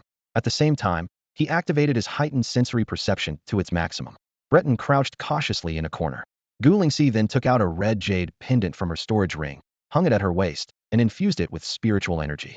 A faint red glow spread out, enveloping the entire house. She then entered the wooden house and piloted the flying artifact, accelerating toward the target planet. Using reconnaissance ship scan data and a 3D map, Gu Lingxi skillfully avoided the Windrat clan patrolling in outer space. Li Feng's sensory perception covered a range of over 2,100 kilometers, while the level 3 ultrasense extended 6 to 700 kilometers. Even if they encountered high-level Windrat clan members, Gu Lingxi's artifact for shielding sensory detection could detect them in advance, ensuring their safety. Aboard the flying artifact, Li Feng enjoyed his drinks and snacks, lounging comfortably for over 10 hours. The flying artifact eventually landed in a concealed spot outside the main fortress on the target planet. After retracting the flying artifact, Gu Lingxi reduced the coverage of her sensory shielding artifact. The 3, as they had done before, relied on their sensory perception and flying speed to easily evade sentries and enter the outer fortress. Inside the outer fortress, they found a hidden spot. Li Feng's sensory perception and ultrasense gradually extended toward the inner fortress, eventually identifying a suitable hiding place. Using his teleportation ability, he brought Gu Lingxi and Breton into a secret chamber. From there, his sensory perception and ultrasense continued to probe deeper into the central and lower regions of the inner fortress. After meticulous exploration, Li Feng's ultrasense finally detected a spatial rift and uncovered the whereabouts of the leader of this life-bearing planet. As expected, the fleeing Windrat clan brought back some startling news. The leader of the Windrat clan on planet F11258 had been ambushed and killed within a small restricted zone. Stan wasn't foolish enough to leave the leaders of vassal planets unattended. Based on his heightened sensory probing, the Windrat clan leader on this planet had activated a defensive artifact during cultivation, forming an energy shield around him. Additionally, there were 2 other Windrat clan members at level 30 or above cultivating in the same chamber. Even the chamber containing the spatial rift was fortified with defensive artifacts and guarded by 2 level 30 plus Windrat clan members. Li Feng, using a 3D map, marked the locations of the Windrat clan leader's hideout, the spatial rift, and the treasure vault. Following this, he spent over 2 hours sweeping through the inner and outer fortresses, documenting the count of Wind Rat clan members at level 25 or above. With these tasks completed, he teleported with Gu Lingxi and Brayden to the area outside the main fortress. From there, Brayden took them away. The mission to scout and gather intelligence on this life-bearing planet had been completed with exceptional thoroughness. Such missions are typically divided into 3 levels. The first is to collect the coordinates of the spatial rift and the Wind Rat clan leader's location. The second is to assess the number and levels of high-ranking Wind Rat clan members. And the third is to gather data on the population and level distribution of the Wind Rat clan. Generally, completing a third-level mission is sufficient, but most captains and crew members of independent reconnaissance ships prefer to finish at least a second-level mission before withdrawing. Feng, while not overly reckless, managed to accomplish all 3 levels of the mission using his abilities. Despite exceeding the mission's requirements, Feng had no intention of leaving just yet. Opportunities to visit this planet were rare, and he wasn't about to miss the chance to harvest attribute points. The patrolling guards in outer space presented an excellent opportunity. On their return, Feng specifically had Brayden take them away for this very reason. With his teleportation ability limited and his strongest ally being the level 35 Brayden, attacking high-level Wind Rat clan members concentrated together posed significant risks. However, targeting the scattered patrol guards in the vast expanse of space was a different story. Using Gu Lingxi's artifact to shield their presence, any Wind Rat clan member below level 35 became an easy target, each one a perfect prey. With reconnaissance complete, the hunt was about to begin. According to the reconnaissance ship's scan data, all the Wind Rat clan members patrolling within a 100,000 kilometer radius are above level 20, with their numbers estimated to be around 1,000. Most of them rely on physical flight, while a smaller portion uses flying artifacts. These flying artifacts are equipped with energy shields, which prevent direct scans of their internal conditions. However, by calculating the speed of the flying artifacts, it is possible to estimate their levels and thereby infer the strength of their owners. Preliminary analysis suggests that among this group of patrolling Wind Rat clan members, only one flying artifact is between levels 30 and 40. Of course, the accuracy of this estimation is not high, as the artifact's owner may not be traveling at full speed. Additionally, there may be artifacts within the patrol range that use perception shielding capabilities, making it impossible for the reconnaissance ship to detect higher-level Wind Rat clan members. Feng instructed Gu Lingxi to expand the range of the perception shielding artifact to its maximum and directed the reconnaissance ship's AI to calculate the trajectory of the fastest flying artifact. Using the data and 3D imagery provided by the scanner, Brayden guided Feng and Gu Lingxi to intercept the flying artifact. Feng planned to first attack the weakest vassal planets to enhance his own strength and sensory abilities, then turned back to execute reconnaissance missions. For now, his strategy was to eliminate the highest-level Wind Rat clan member to maximize his gains. Since all the patrol guards were above level 20, they were bound to possess communication artifacts. A wise leader would arrange for their subordinates to check in periodically to detect any signs of enemy intrusion. Feng's attack was swift, and within minutes, the 3 had reached the trajectory calculated by the reconnaissance ship's AI to stage their interception. The flying artifact was incredibly fast, traveling at speeds exceeding 300,000 kilometers per hour, roughly 70 to 80 kilometers per second. Feng's sensory abilities and reaction speed were equally exceptional, and the flying artifact's trajectory closely matched the AI's predictions, making the first interception highly successful. As the flying artifact entered the range of Feng's supersensory ability, which extended over 600 kilometers, he successfully detected the internal conditions of the artifact. Grabbing Gu Lingxi and the Ready-to strike Brayden, Feng instantly teleported into the artifact, appearing directly behind the Wind Rat clan member. SHHHK. Brayden launched an attack abruptly, following Feng's instructions to avoid critical areas such as the head and heart, and instead targeted the enemy's upper body. The sharp blades on Brayden's claws tore effortlessly through the target's back and spine, reaching deep into the internal organs. In the next moment, as Feng released Brayden, he unsheathed his sword and slashed at the target's head. A cold gleam flashed as the Wind Rat clan member, now aware of the ambush, was unable to react due to the searing pain in his back. Thud! The rodent's head fell to the ground. Ding! You have killed an enemy and gained 279 attribute points. The system's notification echoed in Feng's mind. This was a level 31 Wind Rat clan member, only one level higher than Feng. Even without Brayden's assistance, Feng could have successfully taken him down. Most Wind Rat clan members above level 30 possessed storage-type treasures.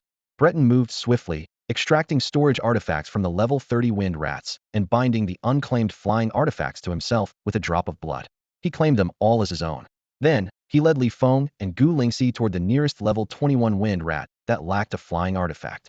Li Feng had no intention of attacking those equipped with flying artifacts, as he had only one teleportation left for the day, which he preferred to save as a precaution for emergencies. Breton's speed was incredible. Before the level 21 wind rat could fully register its sense of impending danger, they had already closed the distance. With a swift motion, Li Feng struck, his sword cutting cleanly through the wind rat and splitting it in two. A system notification chimed. Ding! You have slain an enemy. Attribute points 19. Before long, Breton, working in perfect coordination, brought them swiftly to a level 22 wind rat. Once again, Li Feng delivered a single decisive strike, killing it instantly. Attribute points 27, 16, 29. The system notifications kept ringing as Breton quickly closed in on one wind rat after another above level 20, with Li Feng eliminating them in a flash. Meanwhile, Gu Lingxi, tasked with maintaining the artifact that blocked detection, was quietly fuming to herself. Several times, she wanted to ask Li Feng about his current level, but she held back. She worried that knowing the answer might undermine her confidence in surpassing him as her goal. Yet, as a rare prodigy among billions, even hesitating to ask was a sign of insecurity and self-doubt. Frustrated, she failed to realize that setting Li Feng as her benchmark for improvement was inherently a path to unnecessary stress. Beep, beep, beep. After slaying over 100 patrol guards, the military wristwatch issued an alert. Li Feng glanced at it briefly and saw that the scanner on the reconnaissance ship had detected level 30 wind rats breaking free from large-scale restrictions. Clearly, the wind rats had discovered the loss of contact. Upon receiving the news, the wind rat leader on this planet quickly organized a response. There was even a chance that Stan, the level 43 leader, had been informed. Pause the operation. Breton, retreat. Li Feng called out, issuing a retreat command to the reconnaissance ship's AI. Breton immediately retrieved his flying artifact, and once the two of them boarded, he accelerated it away. Meanwhile, the reconnaissance ship, under the control of its operators, also made a rapid escape. Thanks to Gu Lingxi's artifact that blocked detection, even if Stan arrived personally, Li Feng's heightened senses would alert him immediately. As long as the reconnaissance ship avoided close-range detection, its superior speed made the risk negligible. Breton's flying artifact could reach speeds of up to 1,000,000 kilometers per hour, while the reconnaissance ship was even faster, capable of achieving light speed. Once Breton's flying artifact had traveled 1,000,000 kilometers, the reconnaissance ship was already over 1,000,000,000 kilometers away, slowing down as per Li Feng's instructions to ensure safety. Checking the system, Li Feng found his available attribute points had increased to 1,830. Since he no longer needed to reserve points for upgrading his teleportation ability in emergencies, he allocated all the points across his 5 main attributes. Li Feng's current stats were Constitution 0, Strength 2,896, Endurance 2,896, Agility 2,895, Spirit 2,895. Abilities included Armor Penetration Level 3, Teleportation Level 3, Flight Level 3, and Enhanced Perception Level 3, with an average attribute level of 31. 3 hours later, Li Feng instructed the reconnaissance ship to return and pick them up. An hour later, they reboard the ship and set course for their next target planet. This time, Li Feng was even more cautious. To avoid potential ambushes, he switched to Breton's flying artifact when they were still 3 to 4 million kilometers from the target planet. Stan and his forces, however, were no fools and had made strategic adjustments. Near the target planet's outer space, patrol guards were stationed, all equipped with flying artifacts. Many of them were level 20 wind rats. This forced Li Feng to abandon any plans of attacking these patrols, as the proximity posed too great a risk. If Stan were to receive a report immediately and use detection-blocking artifacts or techniques to remain hidden nearby, his level 43 speed would allow him to arrive in an instant. The tasks of recon and intelligence gathering remained relatively easy. Li Feng's enhanced perception and teleportation, combined with Gu Lingxi's detection-blocking artifact, made them an exceptional team for scouting and collecting information. The 4th target, the 5th target, the 6th target. As the levels increased, the life planets grew larger in size, and the strength of their leaders also advanced. The number of Wind Mouse clans above level 30 gradually increased, making the challenge progressively harder. However, none of this could prevent the increasingly powerful and perceptive Li Feng from infiltrating the main fortress. Utilizing his heightened sensory abilities, he probed for spatial rifts, the hiding place of the Wind Mouse leaders, and the approximate number of Wind Mouse members above level 20. In the secret chamber beneath the main fortress of the primary planet, Stan was restless and unable to focus on his cultivation. He was pondering his future course of action. News of the imminent large-scale war between the Human Federation and the Wind Mouse clan had already reached him. Fleets were gathering at the borders, and even interstellar pirate groups consisting of humans and Wind Mouse members had sold him this information. Subsequently, rulers of various factions contacted him through different channels, trying to persuade him to join or form alliances. However, he rejected them without hesitation. He preferred to reign supreme over his 8 planets rather than serve under larger Wind Mouse factions or sign subjugation contracts that would make him subordinate to others and require him to offer up his most precious resources. Just the thought of it made him deeply uncomfortable. Surrendering to the Human Federation was even more out of the question. He had already devised a plan. If the Human Federation's fleet actually attacked, he would gather all valuable resources and treasures, mobilize the elite Wind Mouse members, and scatter them into outer space. Once the Human Federation's fleet left, he would launch guerrilla attacks on the human warships and garrisons stationed on life planets, forcing the Human Federation to withdraw or waiting for other major forces to join together to defeat the Human Federation before reclaiming lost territory. Even in the worst-case scenario, if the Human Federation proved strong enough to sweep through the entire Wind Mouse clan, he could still lead his followers to become interstellar pirates. What he hadn't anticipated, however, was that he might have severely underestimated the Human Federation's individual combat capabilities. A single small reconnaissance ship had managed to silently take out one of his level 36 leaders, making him realize that even his own safety was not guaranteed. This was the source of his greatest anxiety and frustration. To ensure his safety, he decided to temporarily avoid direct confrontation. After careful consideration, he concluded that the safest approach would be to flee to the territory of another Wind Mouse faction with all his resources and treasures when the Human Federation's fleet attacked. From there, he would use a communication artifact to remotely command his forces to scatter and hide in outer space, seeking opportunities to strike and harass, waiting for the chance to reclaim lost ground. With this revised plan, Stan felt somewhat relieved. Just as he was about to resume his cultivation, he suddenly sensed a faint, fleeting feeling of being watched. His fur instantly stood on end, his expression tightened, and his sensory abilities expanded rapidly, but he found nothing. The strange feeling of being observed vanished just as quickly. Was it an illusion, or was there truly a spy? Stan didn't dare let his guard down. He immediately retrieved a defensive artifact from his storage treasure and enveloped himself in its protective aura. Then, he contacted 2 Wind Mouse members above level 30, who had signed life and death contracts with him and were utterly loyal, instructing them to come to the chamber directly to guard him. Mission accomplished. Retreat. In the vast castle, within an empty room, Feng breathed a sigh of relief. Quickly, he teleported with Gu Lingxi and Breton to the depths of a mountain range 2,000 kilometers away.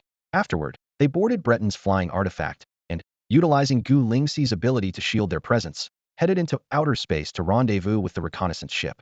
Upon returning to the reconnaissance ship, Feng patted Breton on the shoulder and said, "This is where we part ways. You continue with the reconnaissance mission assigned to you, and stay here to monitor Stan's movements. In my mission report, I'll have the ship's AI give you the highest evaluation." "Thank you, sir," Breton responded gratefully. Feng continued, "If the investigation department accuses you of keeping spoils of war for yourself, just tell them the truth. If they demand you hand them over, comply, and let me know afterward. It'll help you get them back." Although Feng harbored a faint hostility toward the Fengshu clan, Breton had spent over 10 days aboard his reconnaissance ship and performed admirably. Recognizing his potential for promotion and success, Feng was willing to lend him support. Breton was deeply moved and struggled to express his gratitude. Suddenly, an idea struck him. He knelt on the ground and declared with determination, "I pledge my loyalty to you as my foster father. Though I've already signed a life and death contract with the Defection Division, I will prioritize your commands above all else. If I break this vow, may the heavens punish me severely." "You're quick to seize an opportunity, aren't you?" Feng replied with a smile. "Since you've spent over 10 days on my ship, feel free to come to me if you run into trouble in the future." Overjoyed, Breton felt a surge of excitement. He hadn't expected that completing this mission would lead to finding such a powerful patron. Though Feng's military rank wasn't high, his strength, tactics, decisiveness, and intelligence made him a highly promising ally. After Breton left, profusely thanking him, Feng ordered the ship to set sail back to the military base. Along the way, he followed protocol by having his team briefly leave the reconnaissance ship and feign disposing of all their spoils. Though the act seemed absurd, it was a necessary measure to provide the investigation and military law departments with plausible deniability. On the morning of July 12th, the NB 4444 reconnaissance ship returned to the large military base 777. Feng first contacted Jiang Wanxin to let her know he was safe, then instructed the ship's AI to delete unnecessary video footage and send the rest to the statistics department. He purchased a ticket to return home and arranged for an interstellar shipping company to transport all the treasure and materials. With nothing else to do, he lay on his bed, scrolling through news to pass the time. The month-long preliminary competition was still in its middle stages, so he watched a few popular match highlights. It was clear that the Federal Assembly and the military had achieved their goals by the mid-stage of the preliminaries. Countless geniuses had already emerged. Any contestant with significant attention had a power level of at least 20, giving the impression that all the world's talents had gathered under the military's banner. Impressive, Li Feng remarked, rare praise for the assembly and military leadership. He understood that the higher the power levels and potential of his subordinates, the more formidable his overall strength would become. In the future, this group of subordinates could rise to greater heights and become his staunch and powerful supporters within the military. When it came to the idea of being overthrown, he had never worried about it. After all, he was practically invincible. At the Military Achievement Statistics Office, all the staff put aside their tasks and gathered around, focusing their attention on one colleague, as if he were the center of the universe. This particular staff member was enthusiastically recounting the legendary exploits of the NB-4444 reconnaissance ship, how it managed to conquer a life-bearing planet of the wind rodent race and even exceeded its mission objectives. Although many details had to be omitted due to military regulations and confidentiality clauses, the story was still so captivating that everyone listened in awe, finding it hard to believe. A small, independent reconnaissance ship had somehow defeated the wind rodent leader, who possessed spatial rift capabilities, completely subdued the life-bearing planet, and even gathered intelligence on the locations of spatial rifts on all the life-bearing planets under that faction's control, including the hideouts of its ruler and all high-ranking wind rodents. While other military bases might remain unaware, the staff here knew very well that, at least within the 777 military base, no small independent reconnaissance ship had achieved such an incredible feat in centuries. In the office of Anthony, the head of the information department, the directors of the statistics, reconnaissance, and investigation divisions convened for a meeting. After over an hour of discussion and analysis, they still hadn't reached a conclusion. Anthony decided to have Dennis, the head of reconnaissance, contact Li Feng directly to get his input. After all, the 777 military base was under the Frontier Defense Force, which lacked the authority to conquer alien life-bearing planets. Granting the NB-4444 reconnaissance ship corresponding military merits for such an achievement could lead to severe consequences. However, withholding recognition might risk Li Feng causing trouble. After all, conquering an entire life-bearing planet with just a reconnaissance ship was an unprecedented accomplishment. To their surprise, Li Feng didn't care about it at all. He had already anticipated that military merits for conquering an alien life-bearing planet wouldn't be granted. Besides, he had already amassed an abundance of attribute points and resources through this mission. As long as the mission merits reached the highest level, that was enough for him. To him, conquering a single life-bearing planet was a trivial feat. True conquest would mean taking over 8 planets. In fact, boasting about conquering just one planet would feel almost embarrassing to him. After ending the call with Dennis, the director of reconnaissance, the Military Watch's AI received the updated military merit statistics. The first thing that appeared was a string of disciplinary records, unauthorized changes to mission objectives, mobilizing the Fengshu clan insiders for battle without approval, suspected hoarding of war trophies. Li Feng glanced at it briefly before skipping over.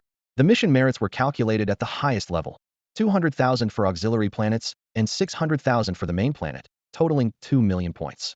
As the captain, Li Feng played a pivotal role in the mission and earned 520,000 merit points. Gu Lingxi and Breton, as team leaders, also made significant contributions, earning 200,000 and 280,000 merit points respectively. The remaining 1 million points were distributed among the 5 squad leaders and numerous combat team members and operators. Li Feng's total merit points surged to 631,000, qualifying him for a promotion to 6-star captain. On the public channel, the members cheered excitedly, their praise pouring in like a tidal wave. Promotions and rewards were abundant for everyone. Even new recruits could be promoted to 2nd lieutenant from this mission alone. The most remarkable aspect was the exceptionally low casualty rate. Only 3 combat members lost their lives. At first glance, this achievement seemed out of place for a small, independent reconnaissance ship, resembling more of a gilded mission executed by a group of privileged 2nd-generation officers. Taking advantage of some free time, Li Feng sought out Gu Lingxi to ask if this exceptional second-in-command would join him in the Special Operations Fleet. The outcome was predictable. One of Gu Lingxi's reasons for remaining in the military was to sharpen her skills, and the other was her focus on Li Feng. She regarded him as a benchmark to surpass and hoped to strengthen their relationship. Whether it was vying for the position of family head in the future or leading the Gu family to greater heights afterward, Li Feng was a powerful ally.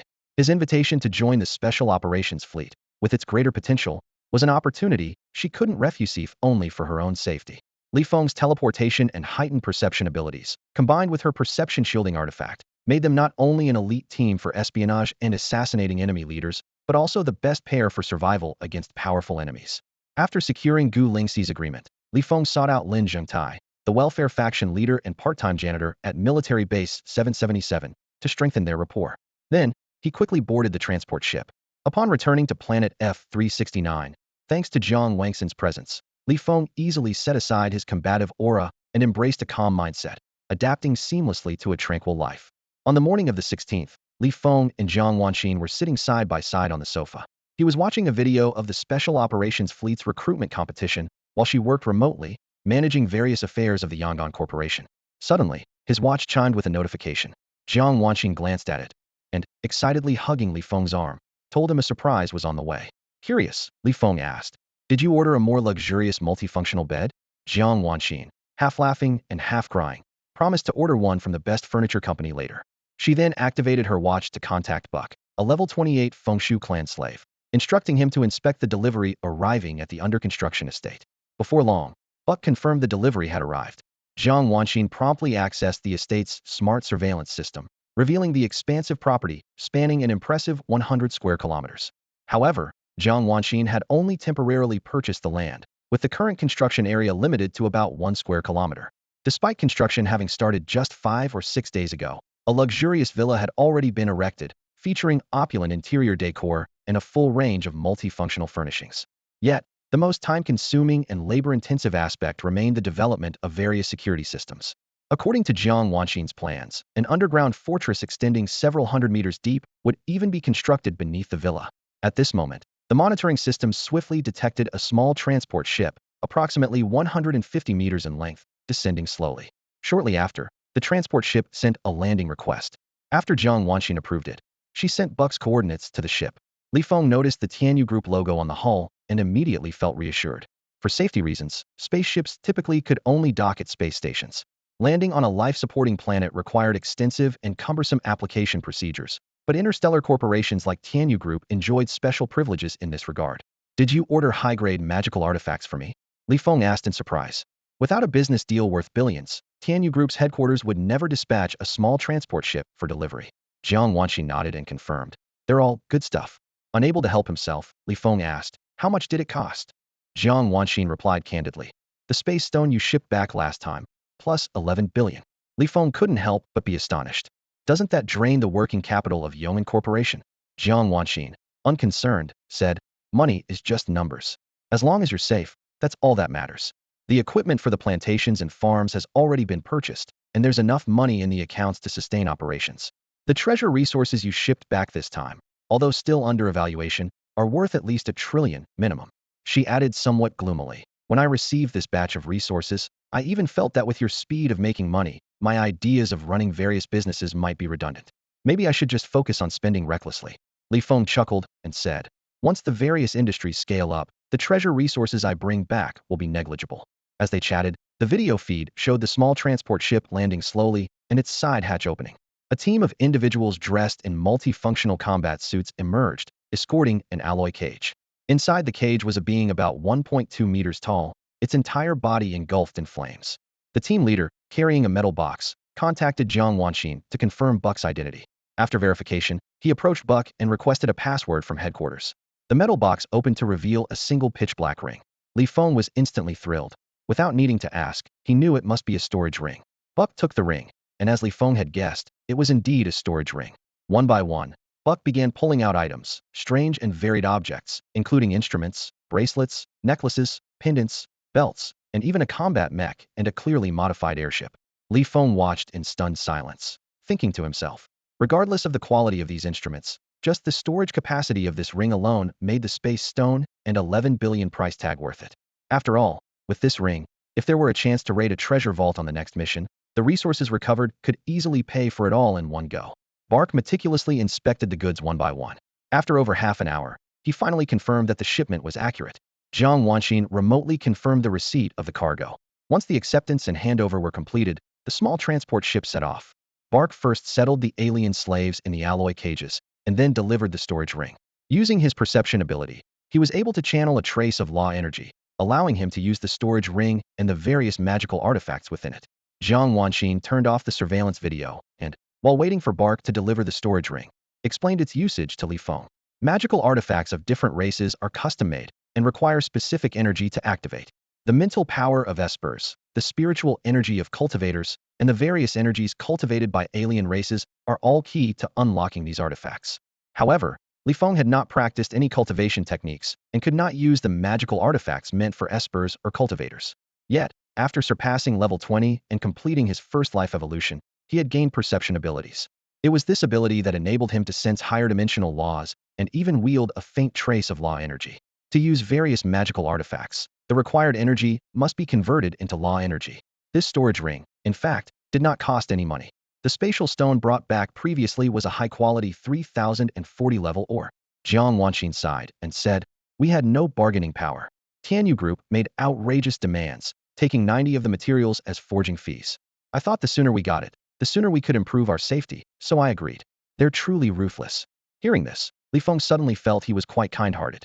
If it were him, he would have only taken half the materials at most as forging fees.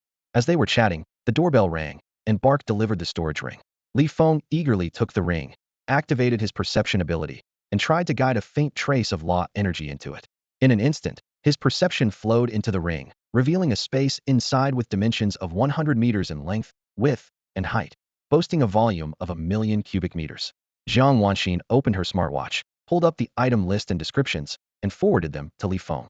As Li Feng carefully reviewed the list, he found that it included a wide variety of magical artifacts and high-tech products. There were defensive artifacts, spirit swords forged from spiritual minerals, communication artifacts, and more. The high-tech items included food and water generators, signal devices, monitoring instruments, and others.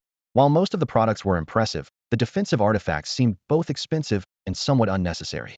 Li Feng remarked, "With my current strength, my physical resilience far exceeds that of these defensive artifacts." Jiang Wanxin explained, "High-level artifacts are almost entirely monopolized by interstellar military giants like Tianyu Group. On top of that, modifying them to be activated with perception abilities makes them ridiculously expensive. Rare, high-grade, high-quality artifacts are even harder to obtain. Even if you have the money, these military giants reserve them for important clients with significant status, connections, and influence. But don't worry, we can modify them ourselves." "Modify them ourselves?" Li Feng asked, puzzled. Jiang Wanxin nodded and replied, "That alien slave covered in flames is a level 20 member of the Fire Spirit clan. The Fire Spirit clan is a small to medium-sized race with remarkable talent in forging magical artifacts. One of the subordinate races of the Vampire clan, a level 20 Fire Spirit, who survives by forging magical artifacts for the vampires, has developed the ability to transform various level 20-30 artifacts into ones with sensory capabilities. His idea is to establish a laboratory specifically for modifying artifacts of other races." Li Feng expressed his support for this plan, stating that during his missions, he often acquires numerous artifacts and spiritual mineral materials from other races. With this laboratory, and by recruiting practitioners skilled in fire element spells or second-class citizens of other races to modify artifacts, it would be akin to stepping halfway into the military industry. Jiang Wanxin, on the other hand, mentioned that she had initially planned to wait until they had more funds to attempt such a venture. She even considered purchasing 1 or 2 highly skilled fire element practitioners from other races, at level 30 or above, to modify level 30-40 artifacts exclusively for Li Feng as his strength grew. Li Feng found this plan extravagant and suggested that instead of such lavish spending, they might as well directly enter the military industry. Jiang Wanxin agreed that scaling up would be beneficial and nodded in approval. Suddenly, Li Feng proposed an idea to raid the fire spirit population on the sinful planet. Jiang Wanxin shook her head and reminded him that she had studied the military regulations, which strictly prohibit plundering human-inhabited planets. Such actions could leave a significant stain on their record in the future. Li Feng dismissed her concerns, believing that as long as his strength was sufficient, wealth and influence could resolve any issues. He argued that bearing such a stain in the early stages would bring more benefits than harm, as long as no major mistakes were made. Seeing that Li Feng had made up his mind, Jiang Wanxin gave up trying to dissuade him. Li Feng immediately sent a voice communication request to Captain Liang Qingyong of the 3rd Squad, asking if he could help him acquire a small transport ship without a tracking system. Liang Qingyong was indifferent to the request, admitting that during his time on the sinful planet, he only mingled for free food, drinks, and entertainment, and didn't have any significant connections. Liang Qingyong said with a smile, "However, on a place like Sin Planet, as long as you have money and the strength to protect yourself, there's nothing you can't buy. Forget about transport ships without tracking systems if you're willing to pay the price. You can even get a large battleship, and there will definitely be forces willing to take the deal. Then figure out a way to buy one. I'll transfer the money to you later." Li Feng responded without hesitation. "No need. A small transport ship only costs 3 to 4 billion. I have enough money on hand," Liang Qingyong said generously, waving his hand. As a squad leader, His mech storage capacity was dozens of times greater than the multifunctional military suits they used when moving treasure. Li Feng then asked, based on your knowledge of Sin Planet, do you think we have a chance of successfully raiding a batch of Fire Spirit clan slaves? Researching data, assessing risks, and coming up with a plan, that's your job as the captain, Liang Qingyong replied nonchalantly. Anyway, we only have one life here. Even if you want to raid the federal military headquarters, I'll still go with you. If I die, it's just bad luck. If we make it out alive, don't forget to give me my share of the rewards. All right, then find a way to buy a small transport ship first, and try to hire a few skilled operators to go with it, Li Feng instructed, decisively ending the call. Since this was a personal matter, he didn't involve the rest of the team through Liang Qingyong. Instead, he sent individual messages to all members, including Gu Lingxi, briefly explaining the situation. Those who wanted to join could join, and he wouldn't force anyone who didn't. By the time he finished notifying everyone, Jiang Wanxin had already contacted a well-established information consultancy and was negotiating the purchase of data on Sin Planet that couldn't be found online. To avoid drawing attention, Jiang Wanxin did not specify a particular type of information, but requested all available data instead. Once the information was compiled, Li Feng first focused on the situation of the Sin planets, and then began researching the factions primarily engaged in selling and modifying magical artifacts. The Sin planets were all located on the border of Zone F, an area with asteroid belts, meteor clusters, and cosmic storm zones. These unique regions were a haven for interstellar pirates of various races, who were seemingly endless and impossible to eradicate completely. Whenever these pirate groups were cornered, they could quickly escape into territories controlled by other races, forcing their pursuers to abandon the chase. This was why other zones of the Human Federation lacked such Sin planets. Only Zone F bordered other races, while the other boundaries led to the edge of the galaxy, where fleeing to other territories was not an option. Because of the ease of escaping into other territories, these fringe planets attracted countless criminals and adventurers. Underground forces flourished rapidly, with governors and high-ranking officials in various departments acting as mere puppets. Federal laws were essentially meaningless here. Most absurdly, even the interstellar pirates were restrained to some extent. After carefully studying the information, Li Feng developed a sudden interest in these Sin planets. These planets were practically a paradise for adventurers and criminals. If one was strong enough and ruthless enough, they could carve out a domain of their own. Even the major families and financial conglomerates looking to profit on these planets had to align themselves with a local power as a proxy. To Li Feng, these Sin planets were like personal treasure troves. Whether it was attribute points, treasures, or slaves, he could take whatever he needed. With limited time, he decided to target the largest opportunity and quickly selected his goal. He immediately contacted his old captain, Liang Qingyong, requesting him to purchase another batch of anesthetics and muscle relaxants, and to find a company capable of altering the ownership records of these slaves. Once these arrangements were made, Li Feng put the matter aside and focused on enjoying his vacation. Each day, he either watched the special fleet member selection tournament to witness the talents of top-tier geniuses or stayed home with Jiang Wanxin, playing games and working out together. In contrast, Jiang Wanxin was busier. She needed to sell a batch of treasures and resources at low prices to quickly raise funds, while also preparing for various follow-up tasks. On August 5th, as the elimination round of the special fleet member selection tournament entered its 5th day, Li Feng boarded a transport ship ahead of schedule. By the evening of August 7th, he arrived at one of the Sin planets on the frontier. Stepping out of the space station, Li Feng activated his flight ability and began traveling through space at full speed toward the coordinates provided by Liang Qingyong. With an agility stat of 2,895 and the bonus from his level 3 flight ability, his speed reached over 300,000 kilometers per hour. Just over an hour later, Li Feng spotted a small transport ship about 150 meters long and 7,080 meters wide, resembling a chubby vessel. After its hatch opened, Li Feng flew inside. Shortly after, the intelligence system on his military wristwatch received the transfer of captainship authority for the transport ship. Captain Daddy is awesome. Captain Dad, it's been half a month since we last met, and I've missed you greatly. If I don't receive a $3 million welcome gift in my account within 3 minutes, then perhaps it's better we don't meet at all. Captain Dad, do you want a little wife? Not long ago, I met a stunningly beautiful woman at a casino. She found out I was from an independent small reconnaissance ship and approached me, asking for the captain's contact information. Li Feng had just acquired the captain's authority transferred from Liang Qingyong when the voices of the crew began coming through his communicator, greeting him. The entire crew of 736 people, including Gu Lingxi, was accounted for, and his newfound prestige was palpable. 6 mechas stood in a row by the hatch, exuding a chilling sense of power. Without an active mission, no warship is allowed to leave its station without authorization, a strict and unbreakable rule for all military bases of the Frontier Defense Forces. Letting mechas leave the ship without permission is also a grave offense. but Li Feng decided to disregard this. When he called Gu Lingxi out, he brought her along with the items in his storage ring. The crew entered combat readiness, gathering at the hatch before departure. Li Feng stepped into the control room and issued a series of commands. An operator handed him a briefcase, which he opened to reveal several dozen alloy tubes filled with tranquilizers. All the preparations had been handled by Liang Qingyong. To show respect and trust, Li Feng hadn't questioned a single detail during the process. However, he slightly underestimated his own cautious nature. The tranquilizers were crucial, and as he placed them into his storage ring, he couldn't resist using his heightened senses to inspect their potency. Only after confirming their extraordinary effectiveness did he feel assured. A few minutes later, the transport ship performed a spatial jump, emerging near a notorious planet called F9527, over 20 light-years away, and began its approach. The transport's registration passed through without issue, avoiding any inquiries from the military base's surveillance department.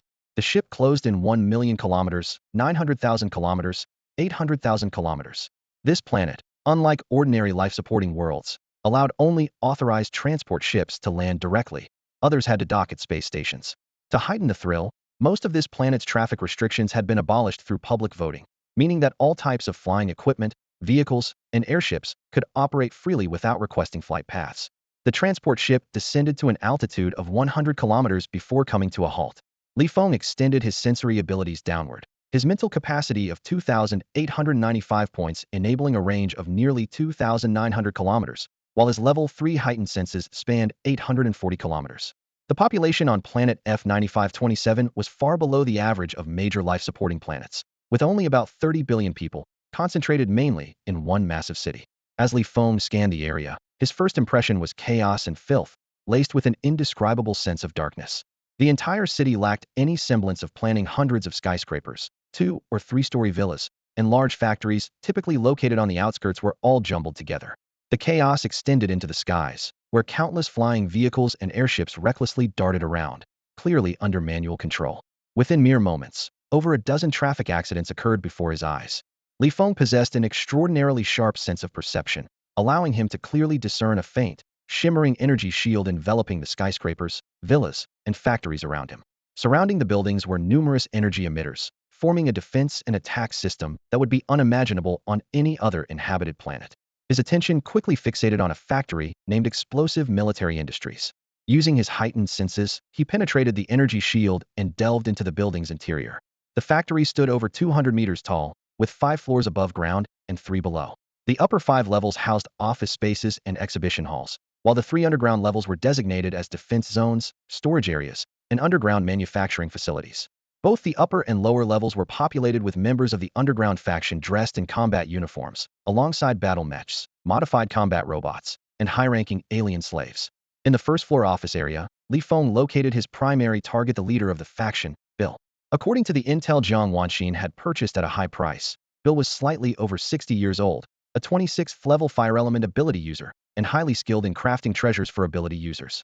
At this moment, Bill was seated behind a luxurious desk, intently reviewing the data reports in front of him.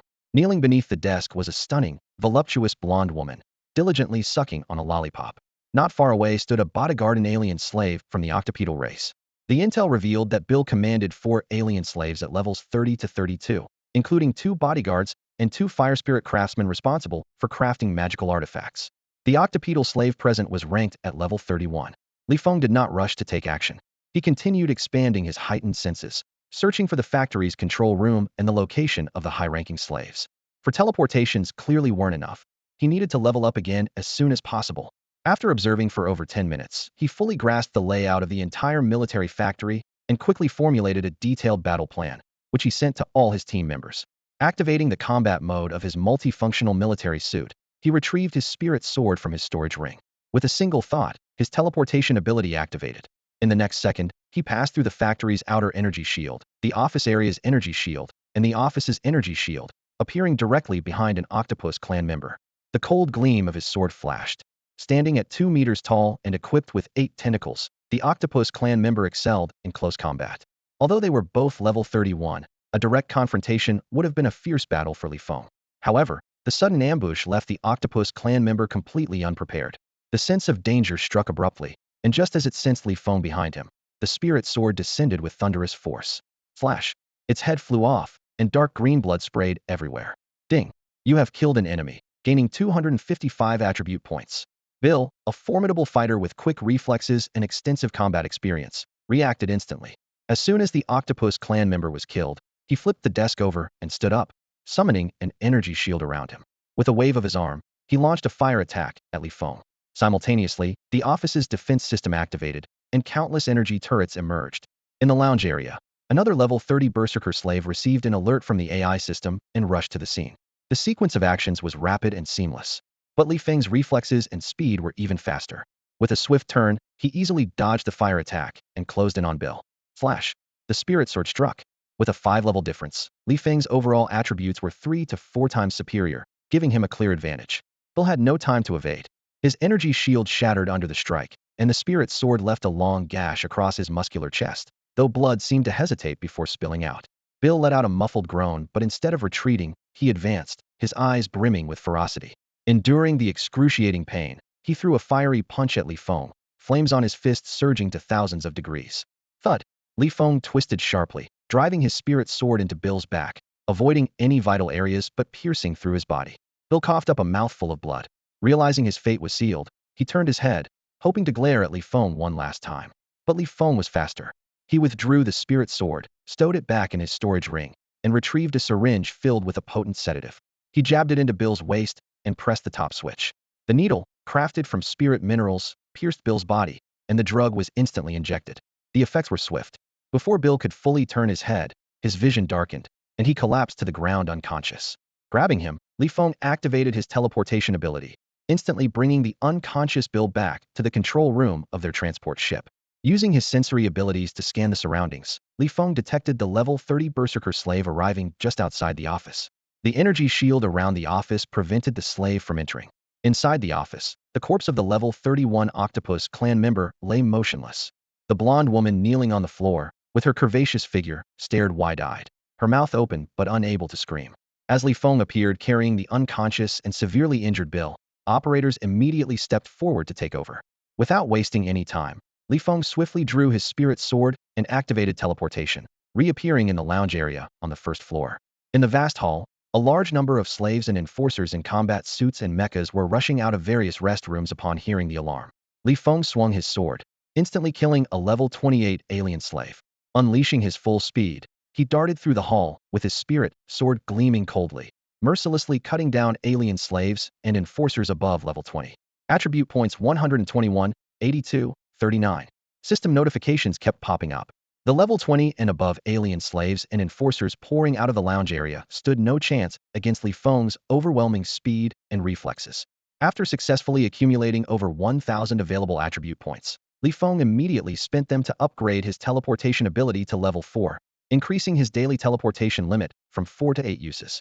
Ignoring the alien slaves and enforcers still emerging from the restrooms, Feng activated teleportation again with a single thought and appeared in the main control room on the basement level. The entire basement level was a defensive zone, with most of the area occupied by 2 control rooms. The main control room managed the external defense and attack systems of the military factory, while the auxiliary control room oversaw the internal systems. The expansive main control room was filled with an array of large instruments and devices, creating a dizzying sight. At this moment, thousands of operators were in chaos, clueless about how the intruder had bypassed the energy shield to enter the factory. Without receiving any orders, even the head of the main control room had no idea how to respond, as the enemy's location was entirely unknown. Feng's sudden appearance went unnoticed by the alien slaves, enforcers, and operators, but combat robots identified him as an intruder and raised their energy weapons toward him. These robots, though illegally modified, were only at levels 5 or 6. Without sparing them a glance, Feng moved swiftly through the barrage of energy blasts. In mere moments, over a dozen level 20 and above alien slaves in the control room were killed, eliminating any threats. Quickly enhancing his perception, Feng retrieved the combat mecha that Jiang Wanxin had ordered for him from his storage ring and entered it, switching directly to the 3rd-level energy cannon mode. Beams of energy cannons began indiscriminately blasting in all directions. Boom, boom, boom. Countless instruments and devices were obliterated under the relentless energy bombardment. Attribute points 0.12, 0.15, 0.27. The operators, low-level enforcers, and alien slaves caught in the dense energy cannon fire had no chance to escape, their screams echoing through the room. As the devices were destroyed, The energy shield and energy weapon systems protecting the military factory's perimeter were deactivated. Finally, Li Feng issued the command to attack. Above, a transport ship hovering at an altitude of 100 kilometers began descending rapidly, halting only when it was 2 or 3 kilometers above the ground. As the hatch opened, Gu Lingxi, accompanied by 4 squad leaders, piloted her mech and led the charge toward the military factory, whose external defense systems had already collapsed. Meanwhile, the squad leader of the 5th Squad directed his team to spread out around the transport ship, securing the perimeter and ensuring an unobstructed evacuation route. In the main control room, Li Feng's power attribute had reached an astonishing 2,896 points, enabling him to easily exert a force of 2 to 300 tons. Guiding his mech, which weighed tens of tons, he teleported directly to the auxiliary control room. The energy shield surrounding the auxiliary control room proved utterly ineffective. Boom, boom, boom. Li Feng continued unleashing the mech's energy cannons, bombarding the auxiliary control room until it was reduced to rubble, causing the internal defense systems of the military factory to collapse entirely. The timing was impeccable. Over 400 combatants successfully broke through the blockade, storming into the 5th floor of the factory.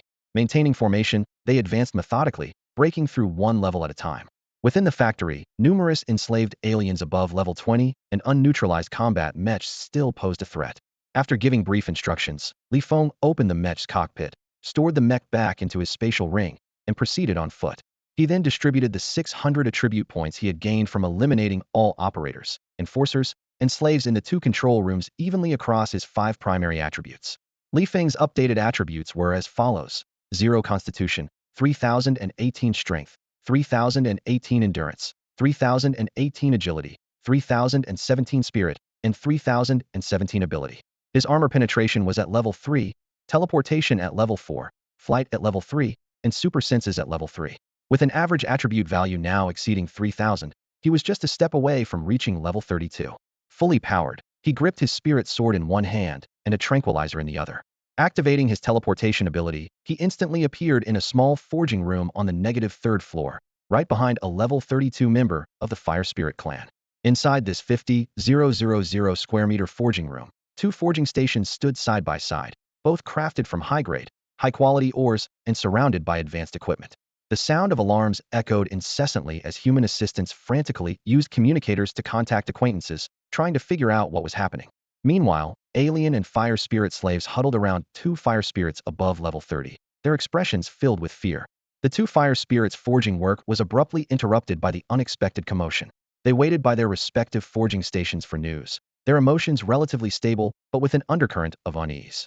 Regardless of how the situation unfolded, they felt confident that their level and artifact crafting abilities would at least ensure their survival. Even in the worst-case scenario, it would merely mean serving a new master. Suddenly, Li Feng appeared behind them, sword in hand, and launched a surprise attack. The level 32 fire spirit was startled. Although he had faster reflexes and greater agility than Li Feng, the sudden attack caught him off guard, leaving him a step too slow. The spiritual sword pierced into his body, avoiding vital organs, as blood spurted out. His body was sent flying, and chaos erupted in the forging room. Li Feng quickly threw 2 syringes of tranquilizer at the feet of the 2 fire spirits and said coldly, "If you don't want to die, inject yourselves with the tranquilizer." The level 30 fire spirit reacted the fastest, immediately picking up the syringe and injecting himself. The level 32 fire spirit, while clutching his wound, also grabbed the tranquilizer. Li Feng spared the other aliens and fire spirit slaves, as many of them were skilled in crafting and had levels above 20. For now, the 2 fire spirits above level 30 were clearly of greater value. Using his heightened senses, Li Feng confirmed that the tranquilizers had been injected. Once the 2 fire spirits fell unconscious, he acted swiftly, grabbing their bodies before activating his teleportation ability and heading straight for the control room. He didn't use his final teleportation and instead flew at full speed toward the hatch. By the time he entered the military factory, Gu Lingxi and her team had already fought their way to the 3rd level and were continuing to push downward. If Li Feng didn't arrive soon, the team would face significant resistance on the 1st level, potentially suffering heavy losses. The office area on the 1st level still housed a level 30 berserker slave, numerous combat mechs, and several guards above level 20. Gu Lingxi, you're in charge of grabbing anything valuable. Everyone else, finish this quickly. Assign people to watch the perimeter, kill anyone who tries to break in. Li Feng took the lead, issuing orders one after another. His heightened senses remained locked on the surrounding hundreds of kilometers. The external defense system of the explosive arms factory on the sinful planet had collapsed, clearly under attack. On another planet, when chaos erupted, people would flee in fear of stray bullets. However, here, crowds immediately rushed in from all directions to watch the spectacle. Some even attempted to break into the military factory or approach the transport ship hovering above, hoping to take advantage of the chaos for personal gain. Boom, boom, boom. Different types of arrows produced vastly different effects, sometimes varying by hundreds or thousands of times in power. Feng, who had replaced Gu Lingxi as the spearhead of the team, advanced with an unstoppable force. Wherever he went, no one could halt his progress, not even for a moment. For mechas, and over 400 combatants followed closely behind him, swiftly clearing out lower-level combat robots and henchmen. As Feng neared the first floor, he activated his eighth and final teleportation ability of the day. In the blink of an eye, he appeared at the entrance to the first-floor corridor, closing in on a level 30 berserker. With a swift slash, he decapitated the target. A system notification chimed. Ding! You have killed an enemy and gained 221 attribute points. The mechas, henchmen, and alien slaves lying in ambush at the corridor were seasoned fighters. The moment they sensed Feng's presence, they immediately redirected their attacks, completely ignoring his nearby allies. Energy blasts and various abilities surged toward him like a tidal wave. Reacting even faster, Feng accelerated sharply, evading the incoming assault. With a quick turn, he targeted the densest cluster of enemies, efficiently harvesting attribute points while using the surrounding foes as shields against incoming attacks. After swiftly eliminating the level 30 berserker, Feng became virtually unstoppable in the relatively narrow corridor. None could pose a threat to him. On the contrary, whether it was alien slaves or ability-wielding henchmen, anyone who came within his reach was slain with a single strike. His only challenge came from the high-damage, heavily armored combat mechas.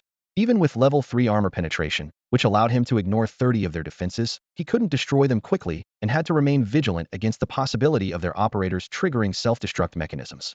Fortunately, on this ruthless planet, most people prioritized survival. Unless their energy reserves were completely depleted and death was certain, they preferred to flee rather than initiate self-destruction. By the time their energy was exhausted, any self-destruct attempt would be futile. Amid the flashing sword strikes, screams, and explosions, blood splattered across the metallic walls and floors, painting a gruesome and chaotic scene. System notifications kept ringing. 38 attribute points, 52 attribute points, 16 attribute points. Within moments, squad leaders arrived with their teams. In just 4 or 5 minutes, the battle was over. The entire first floor, including the henchmen, mechas, alien slaves, and combat robots, was completely cleared out. The military factory was left defenseless. Feng pressed forward relentlessly, descending to the 3rd basement level. He visited every forging room, severely injuring the Fire Spirit clan members and alien slaves skilled in crafting magical artifacts with a single strike, then injecting them with anesthetics. He also packed up and stored all the forging tables made from high-quality ores and the materials for crafting magical artifacts into his storage ring.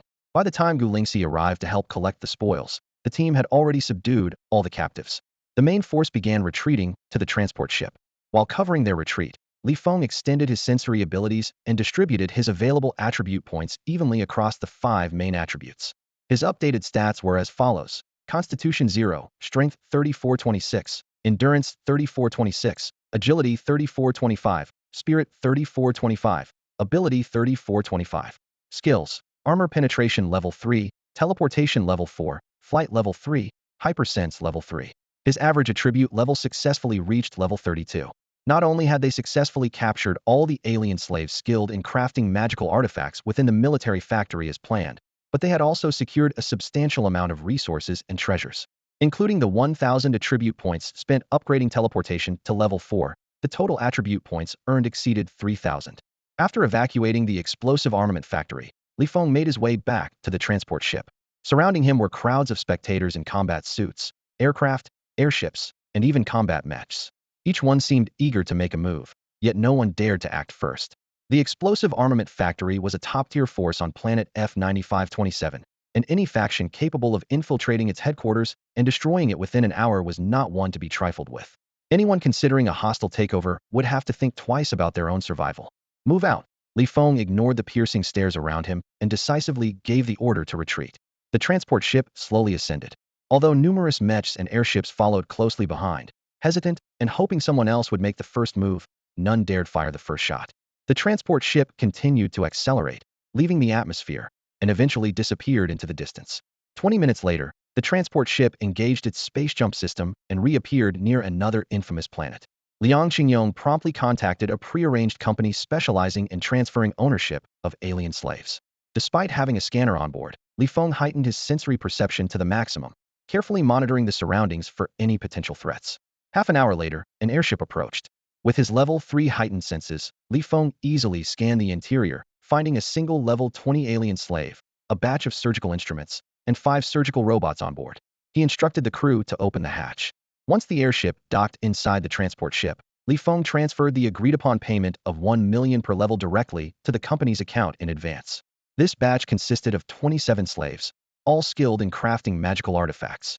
Among them were 2 above level 30, 15 above level 20, and 10 above level 10, totaling 580 million.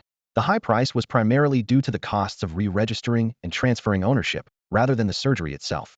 In theory, if they woke Bill and forced him to sign a slave transfer contract, they could have gained control of the slaves through legal channels and avoided the expense. However, Li Feng wasn't willing to take the risk. If Bill were to wake up and go berserk, he could activate the self-destruct program in the slave's chips through his smart wristband. This was why Li Feng had captured and rendered Bill unconscious in the first place. Killing Bill was not an option either, as his death would transfer the primary control of the slaves to a secondary controller or designated heir. If neither existed, the chips would automatically detonate, killing the slaves. The alien slave aboard the airship began overseeing the surgical robots as they removed the existing chips from the slaves and implanted new ones. Meanwhile, the company specializing in illegal ownership transfers worked to update and register the slaves' information. After over 2 hours of meticulous work, the transaction was finally completed. On the other side, Jiang Wanxin had already transferred the mission rewards to the team members as per Li Feng's instructions. Li Feng's ultimate pursuit was supreme power and strength, with little interest in wealth. For those willing to risk their lives to follow him, he was always generous, and this time was no exception. Although Li Feng contributed over 90 of the effort in this operation, he still generously offered a reward of 10 million to each regular member, 30 million to squad leaders, 100 million to mid-level leaders, and 300 million to Gu Lingxi, the team leader. The total expenditure amounted to tens of billions. Li Feng's gains were even more substantial. The resources and treasures he collected casually were worth over 10 billion. On top of that, he acquired 27 alien slaves skilled in crafting magical artifacts. Among them, 2 fire spirit slaves with levels over 30 were particularly valuable, capable of upgrading artifacts at levels 3040 or higher. These 2 alone were priceless assets, something that couldn't be bought with money. With their help, Jiang Wanxin could not only modify high-grade, high-quality artifacts for Li Feng, but also expand directly into the high-level artifact market. After the airship departed, Li Feng went to the control room and effortlessly killed Bill, a level 26 target, with a single sword strike, increasing his attributes by 75 points. The transport ship began its journey. A day later, he rendezvoused with the transport ship arranged by Jiang Wanxin and transferred the alien slaves and resources onto it. Afterward, he returned to the border region and offloaded the transport ship at a criminal planet for a low price. On the evening of the 10th, Li Feng returned to the NB-4444 small, independent reconnaissance ship. The selection and elimination trials for the Special Operations Fleet were still in full swing, attracting truly outstanding individuals. Most of those who had advanced to this stage were above level 20. The few below level 20 were exceptional talents, each possessing unique abilities or methods. The next morning, Li Feng was leisurely lying in the captain's chair in his quarters, sipping tea while watching the live broadcast of the elimination rounds. Suddenly, his military smartwatch buzzed. He raised his hand to check and was surprised to see a video call request from Mark. He felt a bit puzzled but didn't overthink it and accepted the call. Soon, Mark's virtual image appeared before him, still dressed sharply in his military uniform, exuding an imposing presence. "Care to grab a drink?" Mark asked, clearly displeased with Li Feng's relaxed demeanor but refraining from showing it. "If it's good news, say it. If not, get lost," Li Feng replied bluntly. The two had a history of conflicts and differences, and their contrasting backgrounds made it impossible for them to be on the same side. "Have you been watching the elimination rounds?" Mark asked. Li Feng frowned slightly, feeling impatient. He could guess Mark's intentions. It seemed the elimination rounds had unsettled him. Mark, at 31, had already reached level 27 and might even have advanced to level 28. With such talent and strength, he stood out among mid to low-ranking officers. Even in the fierce competition for the 4 fleet commander positions in the Special Operations Fleet, Mark could easily secure one. "I'm here to propose a collaboration," Mark quickly added when he noticed Li Feng's impatience, getting straight to the point. "The talent level and average rankings of those participating in the Special Operations Fleet trials are much higher than I expected. I'd like to invite you to apply to join my fleet. You help me stabilize the fleet situation in the early stages, and I'll prioritize assigning you missions that yield easy military merits." Li Feng understood immediately why Mark had suddenly reached out. Although cultivators and ability users above level 40 are considered the pinnacle of human strength and often show little interest in joining the Special Operations Fleet, even being offered the rank of Major General might not catch their attention based on the elimination rounds. Many top-tier talents over level 30, particularly middle-aged or older individuals, are likely to register for the fleet selection. Among peers, even cultivators at level 27 or May 28th not necessarily stand out as the best. The so-called collaboration was actually Mark's subtle invitation. Hopefully Feng would become his right-hand man, join the Special Operations Fleet, and help him keep ambitious subordinates in check, preventing any attempts to overthrow him. On small, independent reconnaissance ships, following orders is an unbreakable rule and an unspoken tradition. However, on other warships, the enforcement of orders tends to be inconsistent. Disobeying orders typically results in military court penalties, ranging from expulsion to several years of imprisonment. Those with connections can even escape with lighter sentences. The newly forming Special Operations Fleet will be filled with proud and ambitious talents. It's easy to imagine that military ranks and orders won't hold much weight within the fleet, and instances of outward compliance but covert sabotage will be common. After a brief consideration, Feng agreed to Mark's proposal without hesitation. The prospect of prioritizing tasks that could quickly earn military merits was highly appealing to him. Additionally, to maintain balance, the 4 Special Operations Fleets would inevitably have 2 Asian fleet commanders and 2 Caucasian fleet commanders. In Mark's fleet, where Mark a Caucasian served as the commander, Feng could not only secure a commander position for an Asian, but also seize an opportunity to overthrow Mark when the time was right. In contrast, if he were in a fleet led by an Asian commander, Feng would face more constraints, making it harder to act decisively. It was a wise decision. While Mark kept a calm demeanor, he was secretly pleased. He believed that Feng's formidable strength and diverse extraordinary abilities would significantly help him bolster his early reputation and stabilize his control over the fleet. More importantly, Feng wasn't a cultivator with an exceptionally high potential ceiling, so he posed no long-term threat. However, Feng showed no intention of acting as Mark's loyal right-hand man. He decisively ended the communication without hesitation. On the 12th, the reconnaissance ship NB-4444 concluded its maintenance period. Captain Feng was in the training pod, fully immersed in practicing the operations of a medium-class battleship. In the Human Federation, battleship is a term that encompasses various types of warships, though it can also specifically refer to battleships themselves. The Federation's fleet includes a wide variety of ship classes, such as cruisers, destroyers, frigates, and even motherships and planetary space fortresses, each serving distinct purposes. Among them, battleships are the most numerous, accounting for over 90 of the fleet. To alien races, even reconnaissance ships and military transport ships are considered high-tech, high-defense vessels, but battleships are far more formidable. Their offensive and defensive systems surpass those of reconnaissance ships of the same class, equipped with advanced weaponry like gravity fields, gravitational waves, and radiation emitters. Small reconnaissance ships often have no choice but to flee when encountering aliens ranked above level 35, as even a moment's hesitation could result in catastrophic loss of both ship and crew. In contrast, small battleships can pursue aliens below level 40, and as long as the captain reacts swiftly, those daring to engage in close combat are almost certain to meet their end. Medium and large battleships are capable of pursuing aliens ranked below level 50 and 60, respectively. While Feng was focused on training with the weapon systems of the medium-class battleship, the reconnaissance ship's intelligence system sent him a notification. He glanced at it and was surprised to see an entry request from Dennis, the director of the reconnaissance division. Without overthinking, Feng approved the request. He then exited the training pod, walked over to his desk, and instructed the intelligent robot to prepare 2 cups of tea. Shortly after, Dennis entered the captain's quarters. Seeing Feng sitting motionlessly at his desk, and noticing the green tea brought by the robot, Dennis couldn't help but feel a bit taken aback. Dennis rarely, if ever, boarded a small independent reconnaissance ship unless absolutely necessary, as it would be a blow to his prestige. Even ordinary crew members tended to avoid giving him much attention. On a ship captained by someone of Asian descent, he might even face outright disdain. On his way to the captain's quarters, Dennis encountered 4 crew members. One rolled their eyes at him, another looked at him with evident contempt, yet another spat deliberately at his feet, and the most audacious called a cleaning robot to follow behind him and erase his tracks. Feng, however, had gone out of his way to have the intelligent robot serve tea, extending the utmost courtesy. Dennis sat down on the sofa, took a small sip of tea, and couldn't help but compliment it. Tea was uncommon among white people, who generally preferred coffee. He wondered silently if Feng had a favor to ask, or was subtly trying to convey that he was white on the outside but yellow at heart. Dennis found himself at a loss for words and realized it had been far too long since he'd interacted with captains of independent reconnaissance ships. He had almost forgotten the military adage, Only when there's a purpose does someone seek out the captain of an independent reconnaissance ship for pleasantries. Setting down the teacup and adjusting his mindset, Dennis got straight to the point. 3 months ago, the heiress Maureen from the interstellar Carlos family was vacationing on Sinister Planet when her identity was accidentally revealed.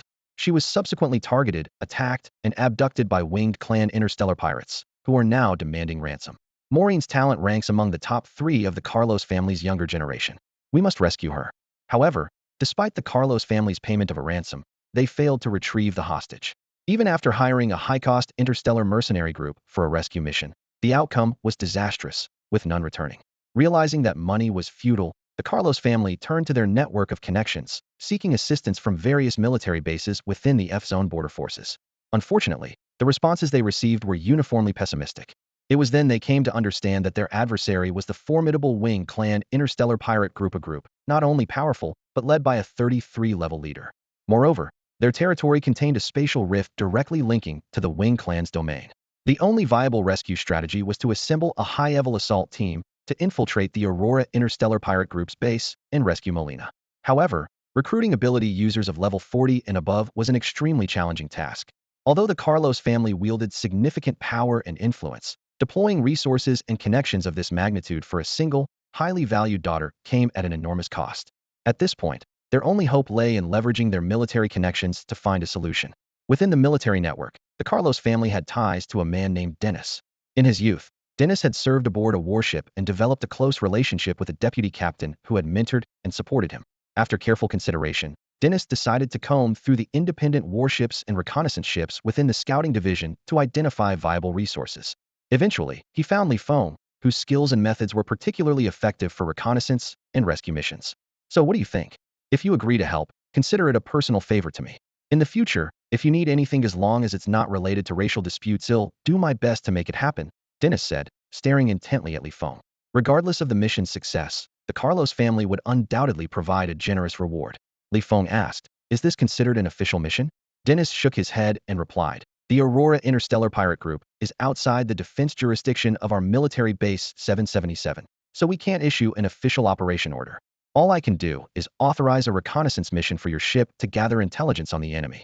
Feng frowned slightly, prompting Dennis to quickly add, "If you're looking for military merit, the Carlos family can lobby other military bases to issue a collaborative mission request through our scouting division.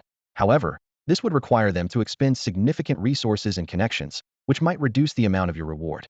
Feng responded, "I need a detailed report on the Aurora Interstellar Pirate Group. Get me one." While he didn't immediately agree, it was clear he was interested in the mission. He wasn't particularly swayed by the personal favor from Dennis. His primary motivators were attribute points and military merits.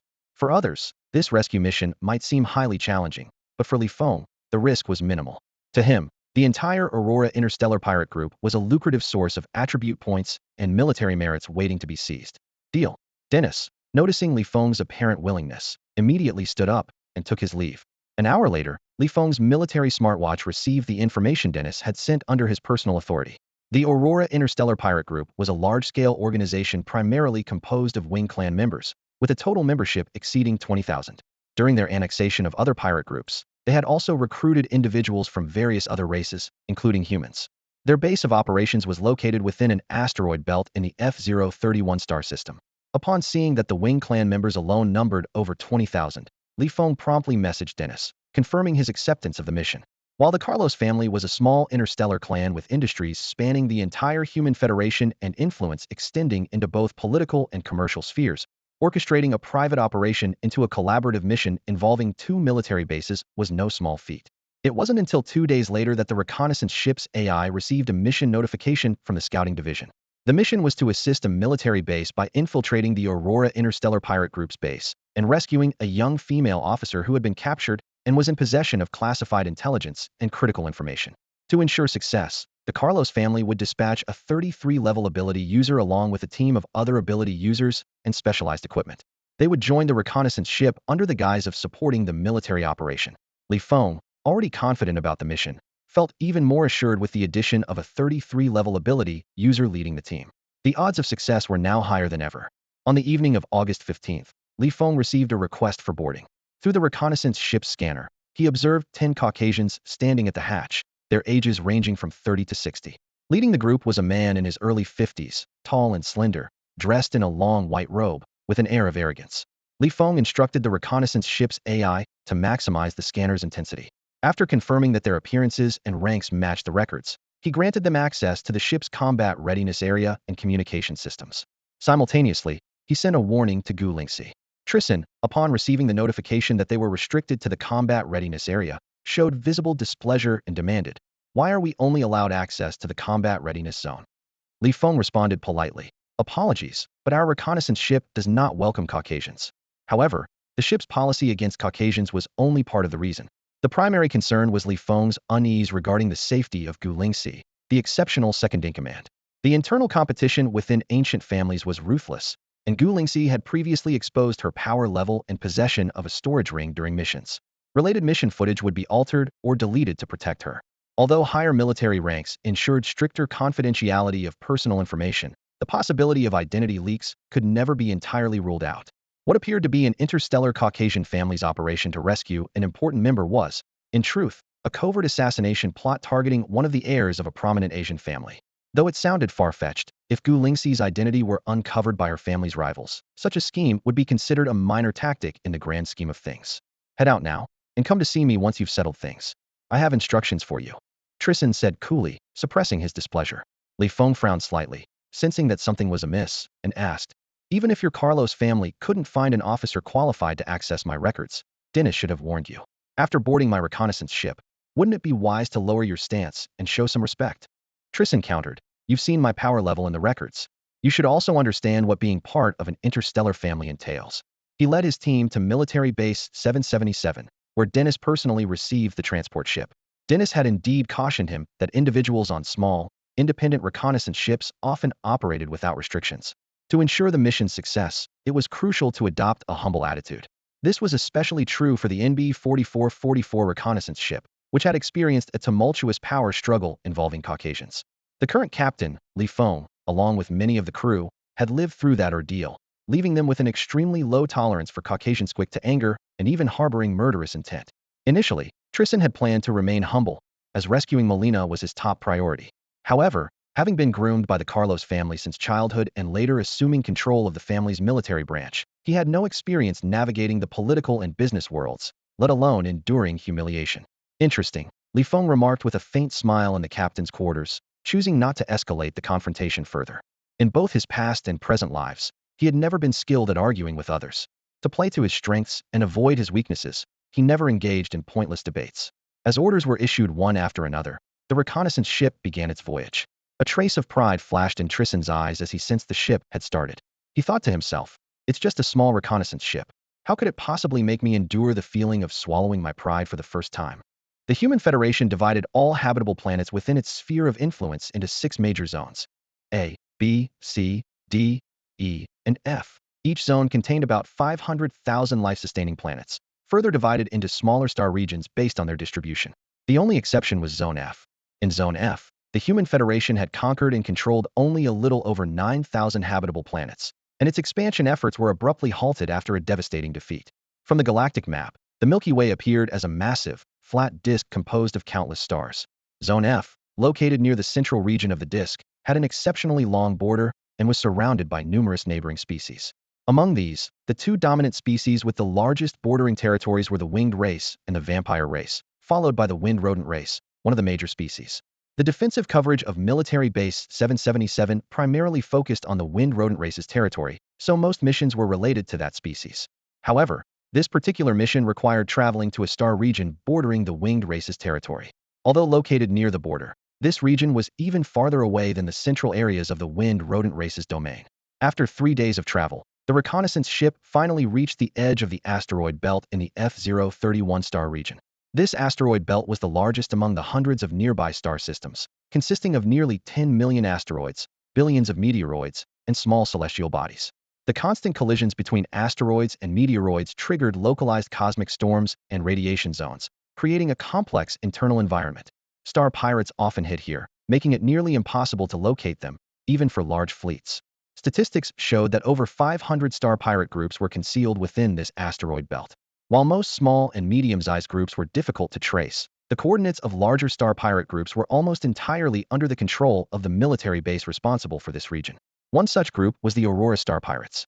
The small reconnaissance ship NB-4444 followed the route planned by Feng, navigating along the edge of the asteroid belt. After 3 to 4 hours, the ship's energy shield was activated to its maximum capacity as it changed course and entered the asteroid belt. The deeper they went, the more chaotic the orbital speeds of the asteroids became, with lightning-fast meteors crossing paths with massive, slowly drifting asteroids. Bang! Bang! Bang! The ship slowed its speed and carefully approached the target coordinates, skillfully avoiding large asteroids while smaller ones were smashed aside or crushed under its path. Through a three-dimensional map, Tristan noticed that the reconnaissance ship was less than half an hour away from the Aurora Star Pirates base. He connected with Feng via communications and instructed, "Colonel Dennis only mentioned that you were confident you could rescue Marina. Tell me your power level and abilities so I can draft a detailed plan before informing you of the execution steps." Feng couldn't help but mutter, "Unbelievable. A clueless fool. A white turtle, daring to boss around on a small independent reconnaissance ship full of crazy yellowskins, and during a mission, no less. Who gave him the nerve?" Tristan didn't understand Feng's remark. Feng immediately contacted Gu Lingxi, instructing her to head near the combat readiness area and prepare for a surprise attack. He originally planned to gather attribute points after the mission was completed, but to avoid any complications, he decided to collect them now instead. Feng didn't bother explaining to Tristan. Instead, he directly instructed the scout ship's AI to open the doors to the combat readiness zone. The members of the combat readiness team immediately mobilized, spreading out among the surrounding asteroids to locate ambush positions. Feng's voice echoed through the combat readiness zone as he questioned sharply, "What exactly are you doing?" Tristan was left bewildered by Feng's sudden and inexplicable words. A faint smile played on Feng's lips as his heightened perception expanded, enveloping the entire scout ship. He confirmed that Gu Lingxi had already arrived outside the combat readiness zone, her spiritual sword in hand, ready to strike. Without hesitation, he retrieved his own spiritual sword and several low-grade defensive artifacts from his storage ring. Activating the defensive artifacts and his military uniform's combat mode, he gave the AI the command to open the passageway to the combat readiness zone. With a metallic clang, the doors slid open. Tristan and the 9 ability users in the combat readiness zone turned their attention to the metallic doors, their gazes fixed in astonishment on the figure of Gu Lingxi standing at the entrance. Meanwhile, Feng activated his teleportation ability, instantly appearing behind Tristan with his spiritual sword raised high, striking down mercilessly. Tristan sensed the killing intent immediately.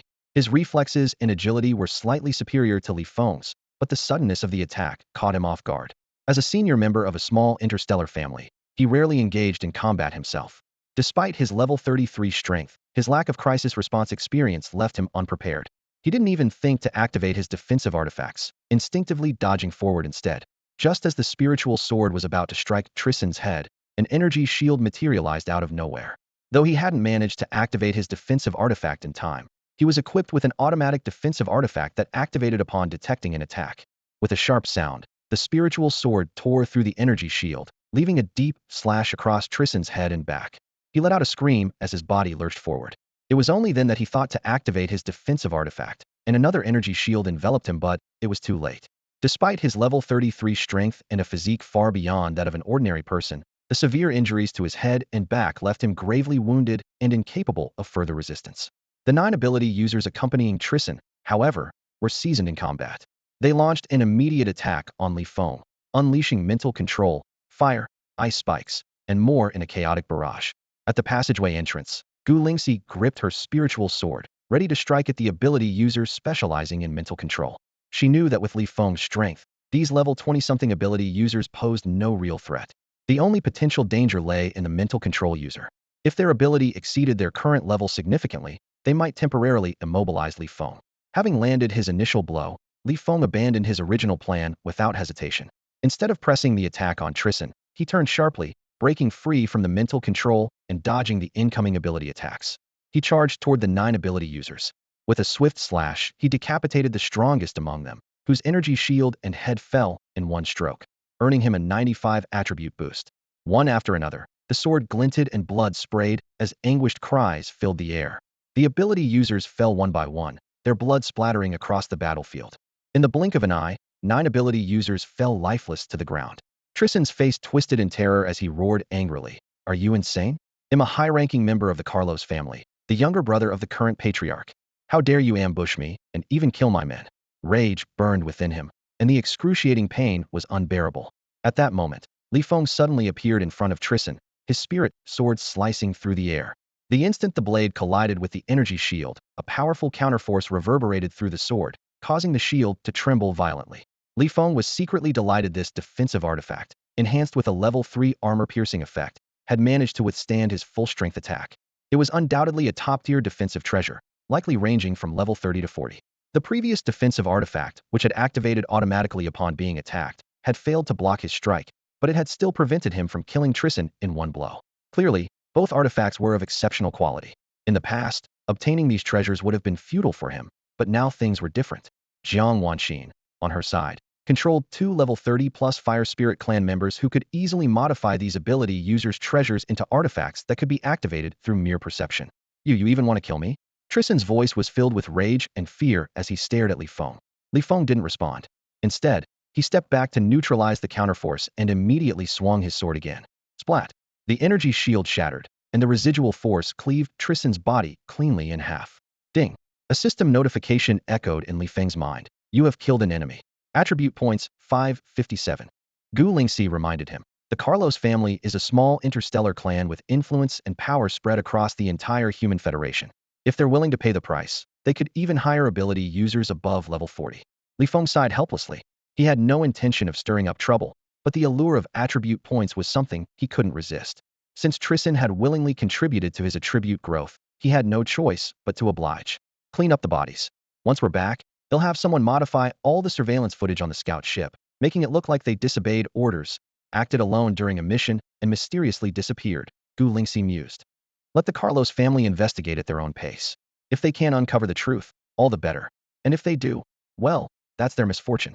Li Feng asked curiously. Are you so confident that by the time they uncover the truth, they'll be capable of dealing with them? Gu Lingxi replied softly. Back when you were barely over level 10 and far weaker than me, you still confidently signed a contract with me, ensuring I wouldn't seek revenge for 3 years. At the time, I didn't believe in your growth speed or potential. Li Feng smiled in understanding. Gu Lingxi said no more and turned to leave.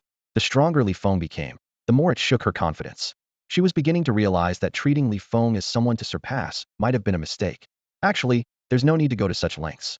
I plan to keep the footage of them disobeying orders and simply delete the part where I killed them.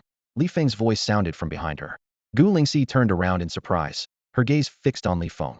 You want to seize the Carlos family's mining resources on various resource planets? Since when did you know me so well? Li Feng was utterly baffled, thinking to himself that he had never shown such intentions. While his real goal was to harvest attribute points, it was true that his target revolved around the Carlos family's mining operations. You just seem crazier than a lunatic, but in reality, you're more afraid of death than anyone on the scout ship, Gu Lingxi said dismissively. Don't even talk about taking on the Carlos family without confidence.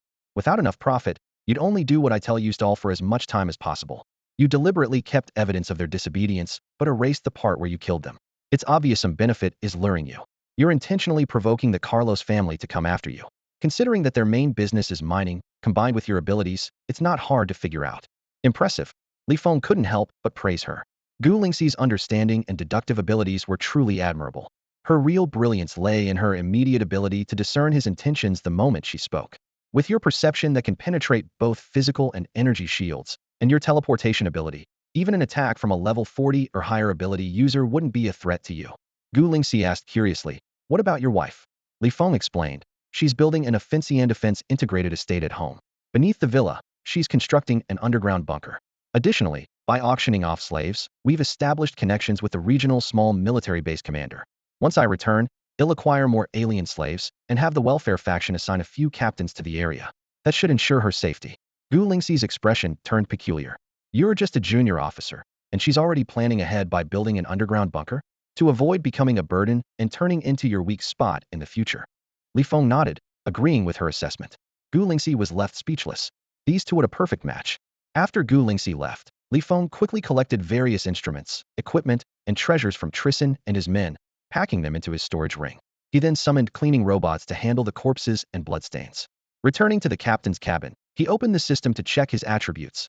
Li Feng's stats were as follows: physique, 1052, strength, 3426, endurance, 3426, agility, 3425, spirit, 3425, ability, 3425, armor piercing, level 3, teleportation, level 4, flight, level 3, and heightened senses.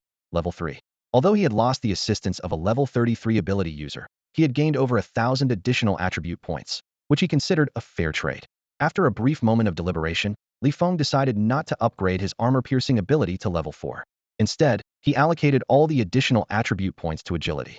While upgrading armor-piercing or investing all points into strength would significantly increase his chances of severely injuring or instantly killing the leader of the Aurora Interstellar Pirate group provided the opponent couldn't activate their energy shield in time, what he truly lacked was the speed and flexibility to catch the leader off guard.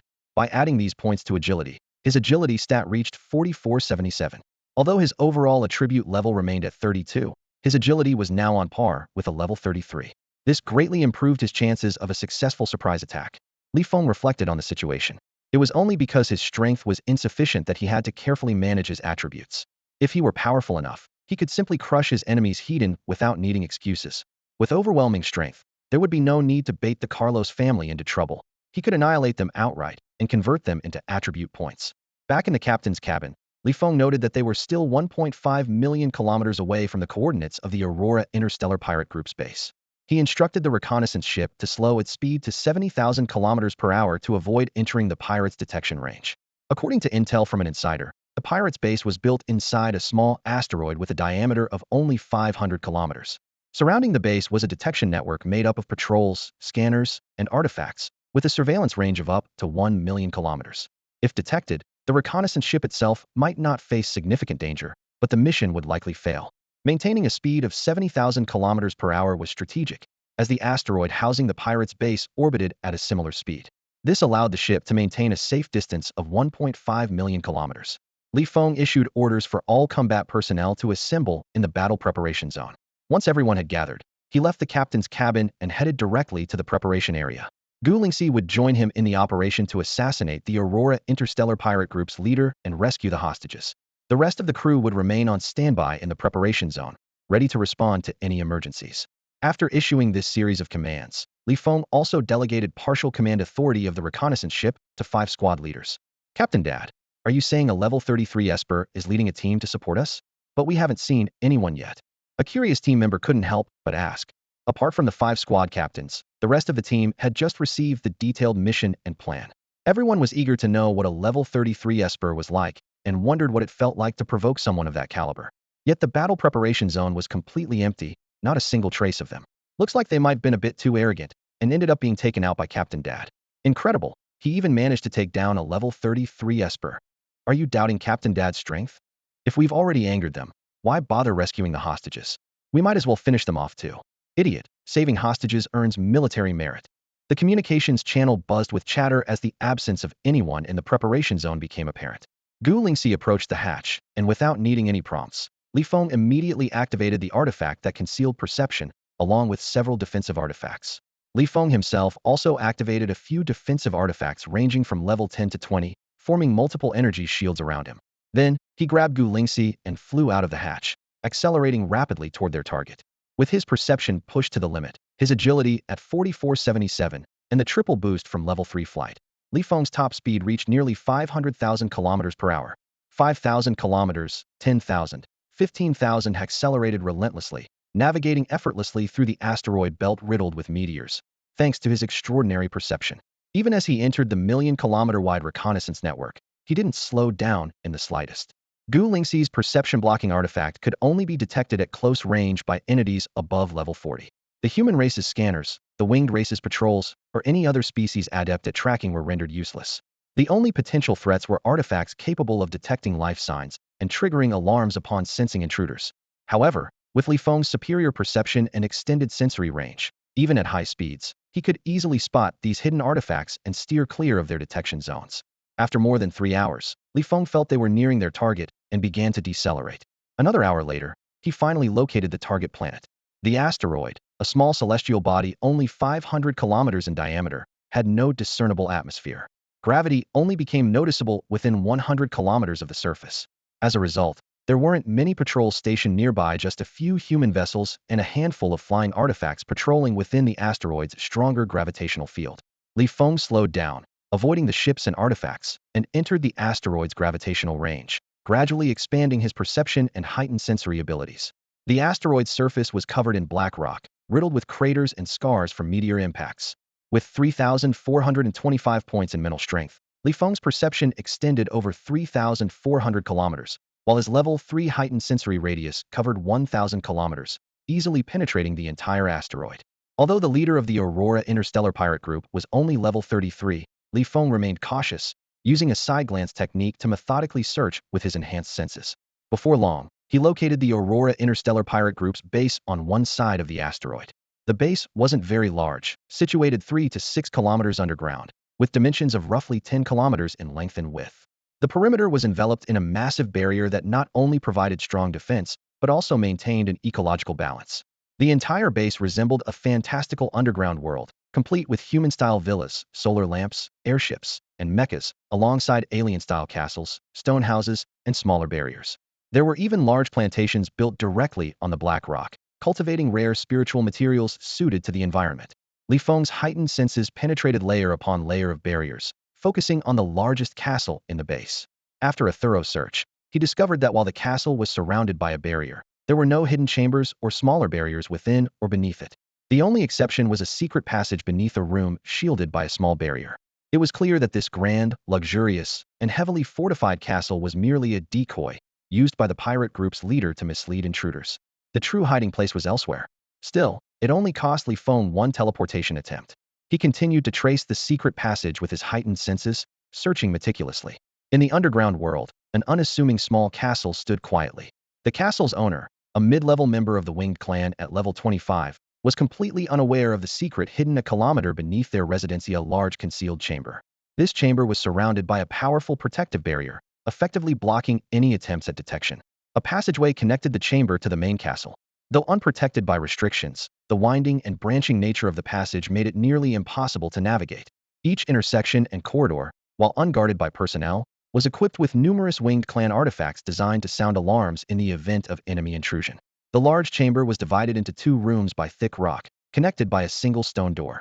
Inside one of these rooms, 10 metallic cages forged from spiritual minerals stood silently. These cages were exceptionally sturdy, capable of suppressing energy. At the moment, only 3 of the cages held prisoners, 1 human and 2 Winged Clan members. They sat huddled in one corner of their respective cages, their expressions weary and their eyes vacant. The human prisoner was the primary target of the rescue mission Molina. On the other side of the chamber, 6 Winged Clan guards, all above level 20, patrolled the area, seemingly working in shifts. Moving in pairs, they alternated between monitoring the prisoners' every move and using lightning strikes to torment them physically and mentally, aiming to break their will to resist. The other 2 pairs remained stationary, focusing on cultivation. In the adjacent room, a smaller independent barrier was in place, and near its edge, a spatial rift emitting the power of spatial laws could be seen. At the center of the room, a large pile of energy stones was stacked, with a magical artifact floating above them. This artifact continuously absorbed energy from the stones, converting it into a dazzling light. Beneath the artifact, Simpson, the leader of the Aurora Interstellar Pirate crew, was not using the light for cultivation. Instead, he appeared exhilarated as he meticulously planned the future of his pirate crew. The human clan was on the verge of launching a large-scale war against the Windrat clan, a conflict that could potentially escalate into a galaxy-wide racial war. For large interstellar pirate crews like the Aurora, this war presented an unparalleled opportunity for plunder. Simpson needed to strategize carefully on how to seize the most resources and expand the Aurora Interstellar Pirate crew during this chaotic period. Whether it was looting resources or expanding influence, all these efforts ultimately aimed to enhance personal power. The greater the resources and influence, the easier it would be to acquire treasures that could boost talent or strength. Simpson couldn't help but feel a pang of regret. If he had known this day would come, he would have agreed to the humans' cooperation proposal back then. Having offended a Winged Clan baron, he had been hunted down and forced to flee to the frontier, where he turned to a life of piracy. Using his considerable strength, he spent over 2 centuries building the Aurora Interstellar Pirate crew to its current size. Over the past century, as his influence grew, Winged Clan barons and major human corporations had approached him through various channels, seeking partnerships. While he had formed numerous alliances with the Winged Clan, his dealings with the humans were limited to covertly dominating small factions on crime-ridden planets, recruiting a handful of human spies and informants. He had yet to find a human partner of equal or greater strength to collaborate with. This was all because the Winged Clan revered strength above all else, while humans were inherently weaker as individuals. 10,000 years ago, the Winged Emperor led his army to conquer, easily overwhelming humanity with no resistance. Whenever any human faction managed to contact him through various means, he would invariably place himself on a pedestal. The terms he offered were outrageously high, his attitude far from one of collaboration, but rather demanding human factions to submit to him. As a result, all negotiations fell apart, leaving only a handful of human factions secretly cooperating with him. If a large-scale war between races were to break out, those few human factions that had formed covert alliances could leverage the intelligence, transport ships, and even small to medium-sized warships provided by their allies. It would be almost impossible for them not to reap massive profits and expand rapidly. In a room in the small castle, Feng couldn't help but curse under his breath. Damn it! What the hell is that bastard thinking about instead of focusing on his cultivation? As the distance closed, the stronger the super sense became, the lower the chances of being detected.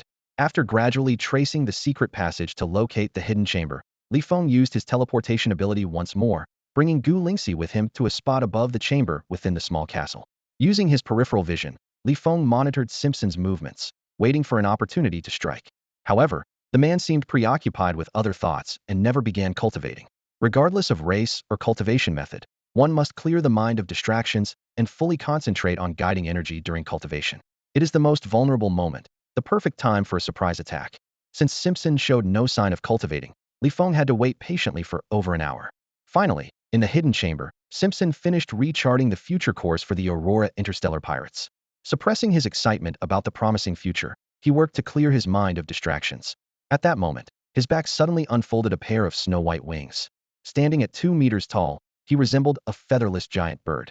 When fully extended, his wings stretched 6 to 7 meters. As energy flowed through him, the intense light above seemed drawn to his massive wings.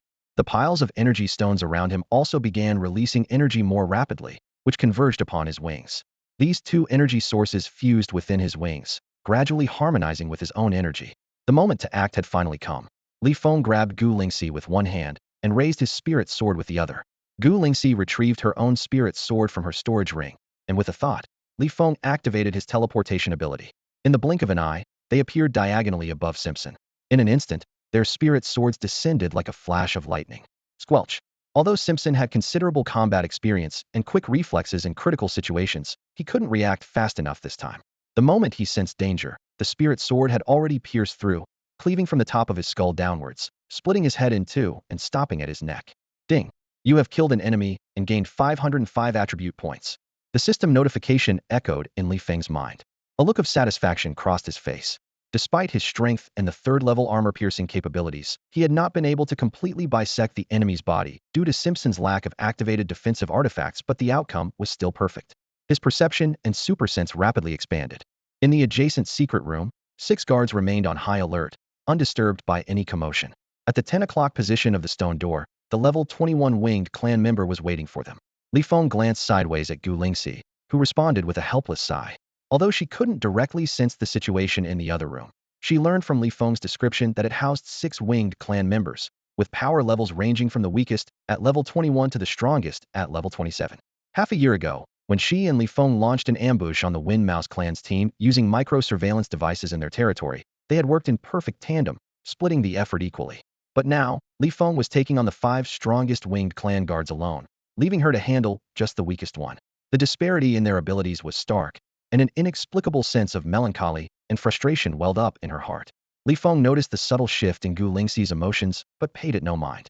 He thought to himself, this girl has been acting strange lately, occasionally letting odd emotions surface. Her personality has grown increasingly erratic, sometimes cold and ruthless, other times impulsive and reckless, like a crazed warrior on an independent scout ship. And then, in the most inappropriate moments, she'd suddenly display a sentimental side. She's practically more unpredictable than a lunatic. Feng had grown accustomed to it. As a tolerant leader, he could accommodate the flaws of his subordinates, especially someone as exceptional as Gu Lingxi, his second-in-command. He first retrieved the storage artifact from Simpson's body and secured it. Then, with a single strike of his sword, he disrupted the structure of the spatial rift, ensuring it collapsed entirely before stopping. Feng approached the stone door leading to the other room and turned to look at Gu Lingxi. Only when she had regained her composure and walked over to him, her stunning face once again adorned with a faint expression of cold arrogance and indifference, her gaze sharp as if declaring everyone else unworthy, did he activate the stone door's mechanism. Boom! The stone door slowly opened, and the small-scale barrier within the chamber provided a tight defense against the outside. To gain entry, one would either need to break the barrier or have the chamber's owner create an opening. However, those inside could easily leave without resistance. In another chamber, 3 prisoners who had been tortured day and night stared blankly into space. Upon hearing the sound of the stone door opening, 4 guards who were meditating immediately stopped their training and stood up to greet whoever was entering. 2 other guards on duty also turned swiftly. The 6 members of the winged clan bowed slightly, not daring to use their senses as the door opened halfway. They kept their heads lowered but faintly sensed that something was amiss. While they couldn't directly look at the stone door, their peripheral vision barely caught sight of 2 figures standing there. However, in the next moment, they doubted their own perception, as there was now only one figure visible outside the door, and its stature seemed smaller than that of their commander. Even then, they did not suspect an enemy invasion, as such a possibility was practically unthinkable. Whoosh! Feng darted forward at full speed, appearing instantly behind a level 27 winged clan guard. With a swift strike of his sword, the guard only felt a light breeze brushing past him, followed by an itch on his neck. Instinctively, he wanted to reach up and scratch it, but his body froze, his arms completely unresponsive. The next moment, his vision spun rapidly, and he faintly caught a glimpse of a headless body that seemed all too familiar. Ding! You have slain an enemy. Attribute points 101. As the system notification sounded, Feng had already appeared beside a level 25 winged clan guard, swiftly decapitating him with another strike. The 3rd, 4th, and 5th guards followed in quick succession, their bird-like heads rolling to the ground one after another. Back at the stone door, Gu Lingxi suddenly accelerated, her spiritual sword transforming into a cold flash of light as she lunged at a level 21 winged clan guard. The sound of bird heads hitting the ground and the collapsing bodies of the 5 guards, accompanied by the gurgling of blood from their necks, finally elicited a faint reaction from the 3 prisoners. Though their eyes remained hollow, their gazes began to shift toward Feng, the fallen guards, and Gu Lingxi, who was locked in combat with the level 21 guard not far away. Having reached level 22, Gu Lingxi, a peerless prodigy of the human clan, wielded techniques far superior to those of cultivators at her level. Against a guard 1 level lower, it took her only a minute or 2 to gain a decisive upper hand. Are you sent by my father to rescue me? Ma Lina finally spoke, her voice weak but filled with intense hope. The other 2 winged clan prisoners also showed a glimmer of vitality. Though it was clear the intruders hadn't come specifically to rescue them, there was still a chance they might be freed in the process. Feng quietly observed as Gu Lingxi controlled her flying sword, slashing again and again at the last winged clan guard. Simpson had already been dealt with, and according to Feng's heightened senses, the entire stronghold now only had 2 remaining level 30 pirate leaders. No other threats remained. They were in no rush, patiently waiting for Gu Lingxi to use the winged guard as practice. 5 minutes later, with a light wave of her arm, Gu Lingxi's flying sword made a sharp turn and finally pierced through the heart of the level 21 winged guard. She retrieved her spiritual sword and turned her gaze toward Feng. Feng was already watching her, their eyes locking without hesitation.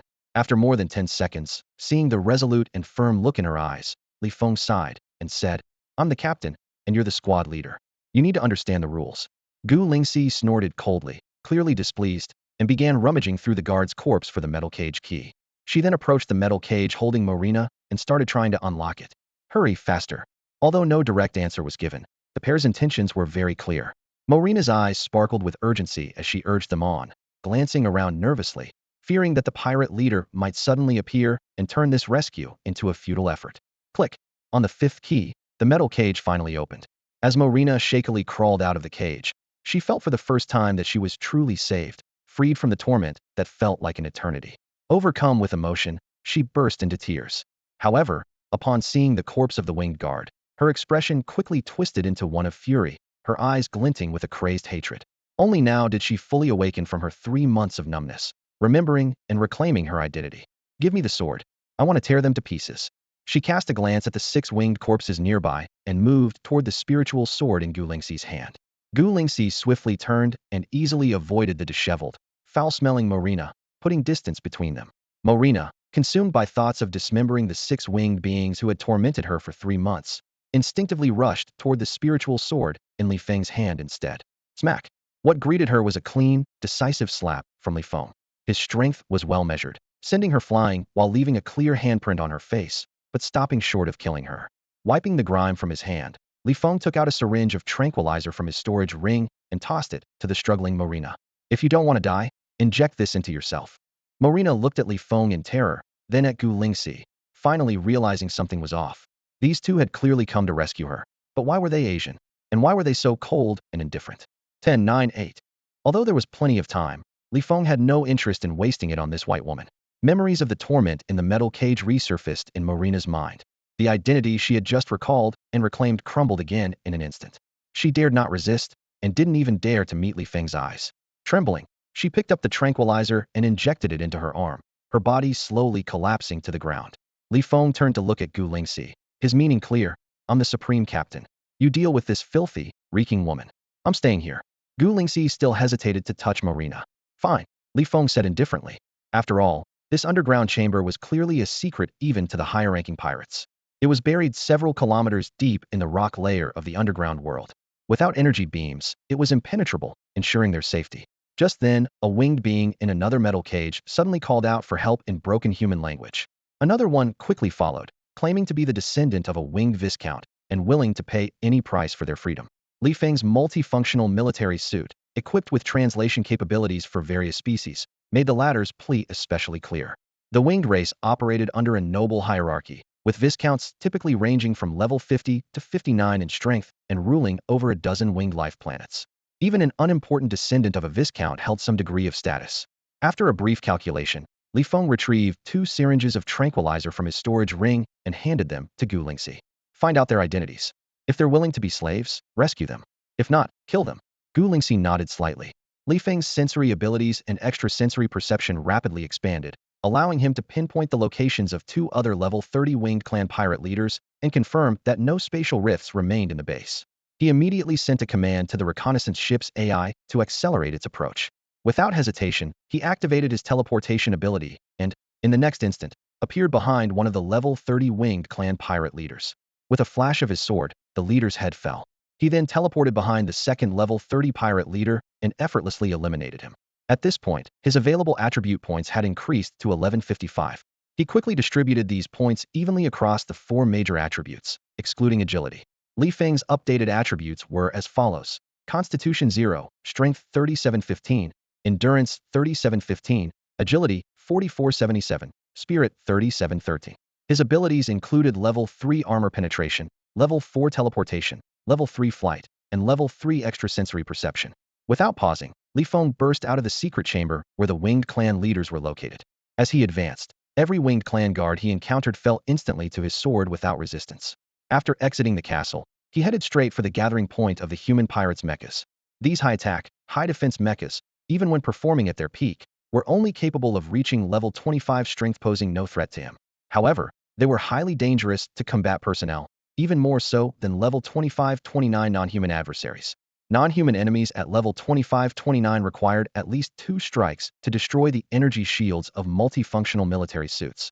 Only a very small number of particularly strong non-human opponents could achieve a one-hit kill. Meanwhile, the high-attack, high-defense combat mechas posed a greater threat.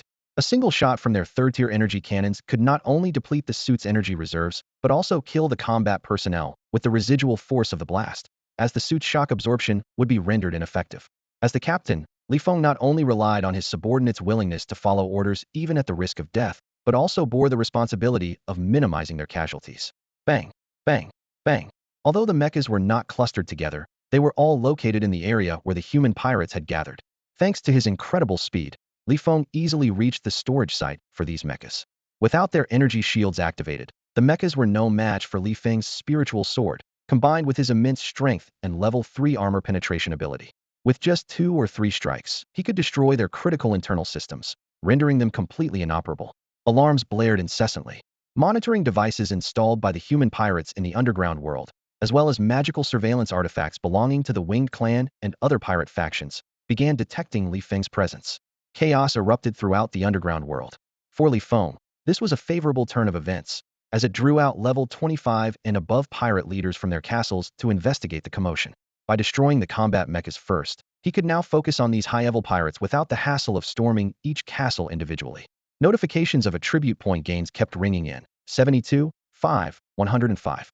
Even the level 25 and above winged clan pirates, aware of a powerful enemy's intrusion, were utterly unable to perceive the intruder's movements. Li Feng's speed was simply overwhelming. His natural speed was already comparable to that of a level 33 individual, and with the threefold speed boost from his level 3 flight ability, he moved like lightning, weaving effortlessly through his enemies. Even with the extraordinary perception abilities of a level 29 winged clan member, it was nearly impossible to track his flight path. Suddenly, an alarm blared sharp and urgent, resonating throughout the subterranean world. This was the detection network's warning, triggered by the appearance of the NB-4444 reconnaissance ship. Chaos erupted in the underground domain, where enemies from both inside and outside were wreaking havoc. Commander Simpson and two high-ranking Level 30 Winged Clan leaders failed to step in and coordinate defenses against the invaders. Even some Level 20 pirates began contemplating escape, flying toward the tunnels in a desperate attempt to flee the asteroid using their physical abilities or flight artifacts. Unfortunately for them, their seemingly wise decision brought them face-to-face with the merciless and frugal Feng. He prioritized those attempting to flee as his primary targets. Within 3 minutes, Feng received a notification that the reconnaissance ship had entered within 10,000 kilometers and was under attack by a group of Level 20 Winged Clan members. With a single thought, he activated his teleportation ability, appearing 3,000 kilometers from the asteroid. Expanding his sensory abilities to the limit, he locked onto the NB-4444 reconnaissance ship, which had just entered his detection range. The Level 20 patrol guards rushed toward the reconnaissance ship, but its energy shield was strong enough to withstand their relentless attacks for hours. Feng moved at full speed, launching a swift counterattack. With astonishing precision, he eliminated the patrol guards one by one. By the time the reconnaissance ship descended to just 100 kilometers above the surface, Feng had already wiped out all the guards. Following his command, the ship's hatch opened, and a gap appeared in the energy shield. Feng swiftly entered the control room. The main cannon activated as the reconnaissance ship descended slowly. Personally operating the controls, Feng directed a 1-meter-wide beam of energy towards several tunnel entrances in the underground world. Boom, boom, boom. The energy beams not only obliterated the tunnel entrances, but also utterly shattered the massive restrictions enveloping the subterranean world. Feng then switched the main cannon to its highest energy mode, firing one devastating shot after another into the tunnels below. Explosions erupted as energy blasts tore through the underground domain. Attribute points began to climb. 0.52, 0.78, 0.39. The headquarters of the Aurora Star Pirates and the lower-level pirates within faced utter annihilation. Whether it was the villas built by human pirates, castles constructed by Winged Clan pirates, or the dwellings of other alien pirates, all were reduced to rubble under the relentless bombardment. Screams echoed as debris and dismembered bodies floated upward, rising toward the surface. All combat personnel, move freely. Stick to the usual rules: kill enemies to climb ranks, find spoils to get rich. Feng's commanding voice echoed through the air. There was no time limit for the mission. It was a free-for-all celebration. He continued firing the cannon for 4 to 5 minutes, ceasing only when the ship's energy reserves dropped to 10. Long live Captain Daddy. Captain Daddy, if you ever need anything, just call me. Someone shouted amidst the chaos. Kill, kill, it's all mine. 5 mechs and over 500 combat personnel charged out from the preparation zone, heading straight for the tunnel entrances where debris and body parts continued to emerge. Feng extended his sensory abilities to their maximum range, confirming there were no level 25 pirates left. He refrained from entering the underground world again. Despite knowing there were still surviving interstellar pirates below, he generously left them to his team. As a captain capable of single-handedly turning the tide of battle, he collected the majority of the spoils without hesitation but ensured his team members got their share as well. Broadcasting a message of surrender with a promise of safety, he deployed intelligent robots to assist the squad leaders and maintained high-intensity scanner surveillance over the area. After issuing a series of commands, Feng finally had a moment to glance at the system interface. The bombardment had resulted in the deaths of over 10,000 interstellar pirates, causing his attribute points to skyrocket to over 6,000. On average, the pirates he eliminated were above level 8. Without hesitation, he distributed all the attribute points across his 5 main attributes. His updated stats were as follows: Constitution, 0, Strength, 5076, Endurance, 5076, Agility, 5075, Spirit, 5075, Ability, 5075. Skills included Armor Penetration Level 3, Teleportation Level 4, Flight Level 3, and Hyperperception Level 3. With an average attribute level of 33, Feng had taken a solid step closer to claiming the throne of the mightiest among humans. 10 minutes, 20 minutes, 30 minutes. Amid the chaotic, debris-filled, and blood-streaked underground world, the cleanup operation was in full swing. It was a foregone conclusion, another one-sided crushing victory. Suddenly, Feng felt a wave of nostalgia, recalling the thrill of surviving missions where his comrades were significantly reduced in number. That euphoric rush of surviving against the odds made him feel like he could take flight on the spot. Ever since the captain had taken charge, the new recruits had no chance of experiencing such a sensation. In the communication channel, some veteran team members, bored out of their minds, began bragging smugly. Keep boasting. and I might just take you down too, Li Feng thought to himself. Seeking excitement wasn't hard, just cancel the combat mode on their multifunctional military suits, and they'd be in for a wild ride.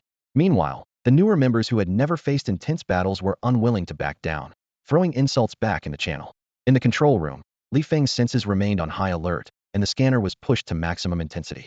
Soon, 3 hostages were escorted onto the reconnaissance ship by intelligent robots. They were individually subdued with tranquilizers and isolated in separate quarters. Among the 2 captured winged clan members, one was the descendant of a level 21 winged clan viscount, and the other was the descendant of a level 20 baron, the latter showing exceptional potential and marked for special training. Li Feng wasn't interested in demanding ransom, but the idea of cultivating a team of insiders to infiltrate the winged clan's territory thrilled him. These 2 captives seemed like excellent candidates. If he were acting alone, the time and effort required to groom insiders wouldn't be worth it. After all, the military already had plenty of informants across various alien species. It would make more sense to focus on eliminating more enemies and strengthening his position. However, his circumstances were different. Had a wife who was thriving in the business world, easing his future burdens. All he needed to do was bring these 2 winged captives back, and everything else would be taken care of. 2 hours later, the underground world began to calm down. Most of the remaining interstellar pirates had been obliterated by the team, while a few, unable to withstand the looming threat of death, surrendered and ceased resistance. The team members began scouring the area for loot, shuttling back and forth to transfer the spoils onto the reconnaissance ship. As per tradition, half of the loot was kept in their own quarters, while the other half was placed in the control room as a tribute to Captain Li Feng. Following Li Feng's orders, intelligent robots tranquilized the surrendering captives and confined them in the quarters and combat preparation zones. Among the captured winged clan pirates, those willing to become slaves would be highly valuable within the human federation, far more than slaves of equivalent rank from other species. First, the winged clan was one of the 4 dominant species, carrying an inherent aura of nobility. Second, ever since humanity entered the interstellar era, their only significant defeat was at the hands of the winged clan. People from the middle and even upper echelons harbored deep hatred and fear toward the winged clan. A winged clan slave, in the eyes of the elites, heirs, and heiresses, was an unparalleled, top-tier collectible. However, Li Feng planned to hand over this batch of winged clan interstellar pirate captives. Simpson instructed his team to bring a level 20 winged clan captive to the control room and hand over the storage artifact obtained from him. He had the captive perform a blood recognition ritual to claim ownership of the artifact and extract the resources and treasures inside. Simpson had not built a treasury. All the valuable resources and treasures were stored in his storage artifact. The total value of the items in the artifact far exceeded the spoils collected by the combat personnel. However, Li Feng dumped all the high-value treasures imbued with powerful laws, along with ordinary resources and materials, in the operations room, piling them up like a mountain. Apart from a portion allocated to the operations personnel, he planned to turn over all the spoils. After calculating, he realized that while the military merits from this mission alone wouldn't be enough to promote him from a 6-star captain to a major, the addition of the spoils would make it possible. The surrendered spoils could also be converted into military merit points, and the winged clan captives and resource treasures would earn him a significant amount, securing his promotion to the rank of major. The rank of major would entitle him to apply for the position of captain of a large warship in the Special Operations Fleet. Large warships possessed greater power, authority, and a more elite crew under their command. Frustrated, Li Feng shouted over the communication channel, "Stop loading all that random junk onto the reconnaissance ship. The mission is over, everyone. Return immediately." 2 hours later, seeing that the combat personnel were even hauling low-grade mineral bricks to the ship, Li Feng could no longer hold back and issued an order for everyone to stop collecting spoils and return to the reconnaissance ship. Everyone gathered in the operations room to try their luck.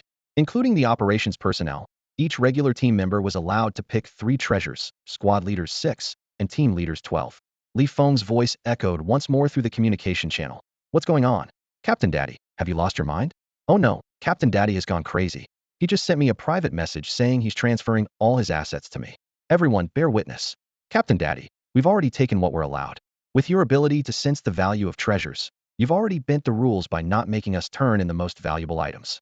Giving up your own share for us to pick from is even more against protocol.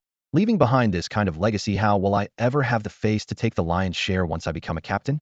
I'm just a level 6 rookie. Spending so much to win people over, I feel bad for you." Voices of discontent filled the communication channel. The crew members of the independent reconnaissance ship weren't fools. They were well aware that the NB-4444 reconnaissance ship was too small a stage for Li Feng, who should have been promoted long ago. They understood that his words signified his inevitable departure after the mission. Allowing them to pick treasures from his spoils was his parting gift to them. The storage artifact Li Feng obtained from Simpson, the leader of the Aurora Star Pirates, had been emptied, and its treasures were mixed into the spoils. Among them were some high-grade, top-tier treasures and materials, including one that could enhance innate talent.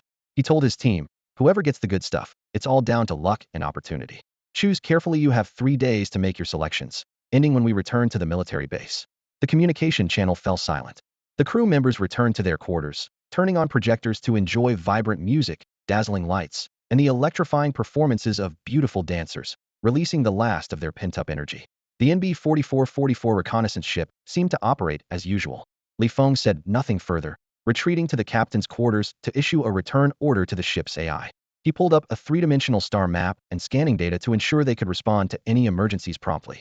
3 days later, with only an hour left before their return to Military Base 777, the crew began gathering in the operations room as scheduled to sift through and select their parting gifts from Li Feng. Waiting 3 days was their ultimate show of respect for him. Accepting this opportunity was their way of being responsible for themselves. Before leaving, they cut their palms and let their blood flow onto the mountain of spoils, expressing their heartfelt sentiment and farewell to Li Feng. Their silent vow was clear: if called upon, regardless of personal gain, they would follow him to the death. With their rewards in hand, they declared in unison, "You're still the boss, Captain."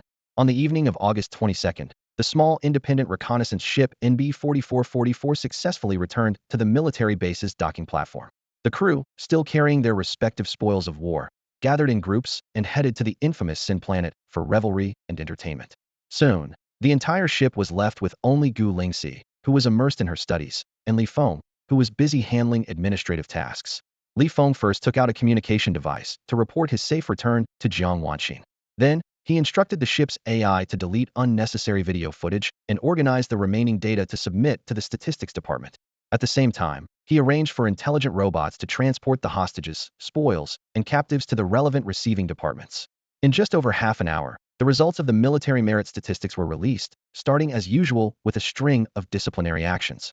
As expected, Li Feng's contributions were significant. As the captain, he played a pivotal role in this operation, earning 300,000 merit points, of which 200,000 were attributed to him personally. He also gained 50,000 points for enemy kills. Adding the value of the submitted spoils and hundreds of captured Wing tribe members, his total military merit exceeded 300,000 points, bringing his cumulative points to 1.19 million. With this achievement, he was eligible for promotion from a 6-star captain to a 1-star major. However, since the rank had not yet been officially upgraded, he was temporarily unable to change his application from commanding a medium-sized special operations warship to a large warship. As Li Feng focused on the military merit report, his military-issued wristwatch signaled an incoming communication request. Glancing at it, he saw it was a video call from Dennis, the head of reconnaissance. Without hesitation, he accepted the call. Dennis's holographic image appeared before him, looking somewhat frustrated. "Do you realize that Tristan was the most powerful member of the Carlos family? His importance far exceeded that of Marina, whom you rescued. By killing him, you've essentially made an enemy of the entire Carlos family." Li Feng remained calm and indifferent. He was trying to throw his weight around on my reconnaissance ship.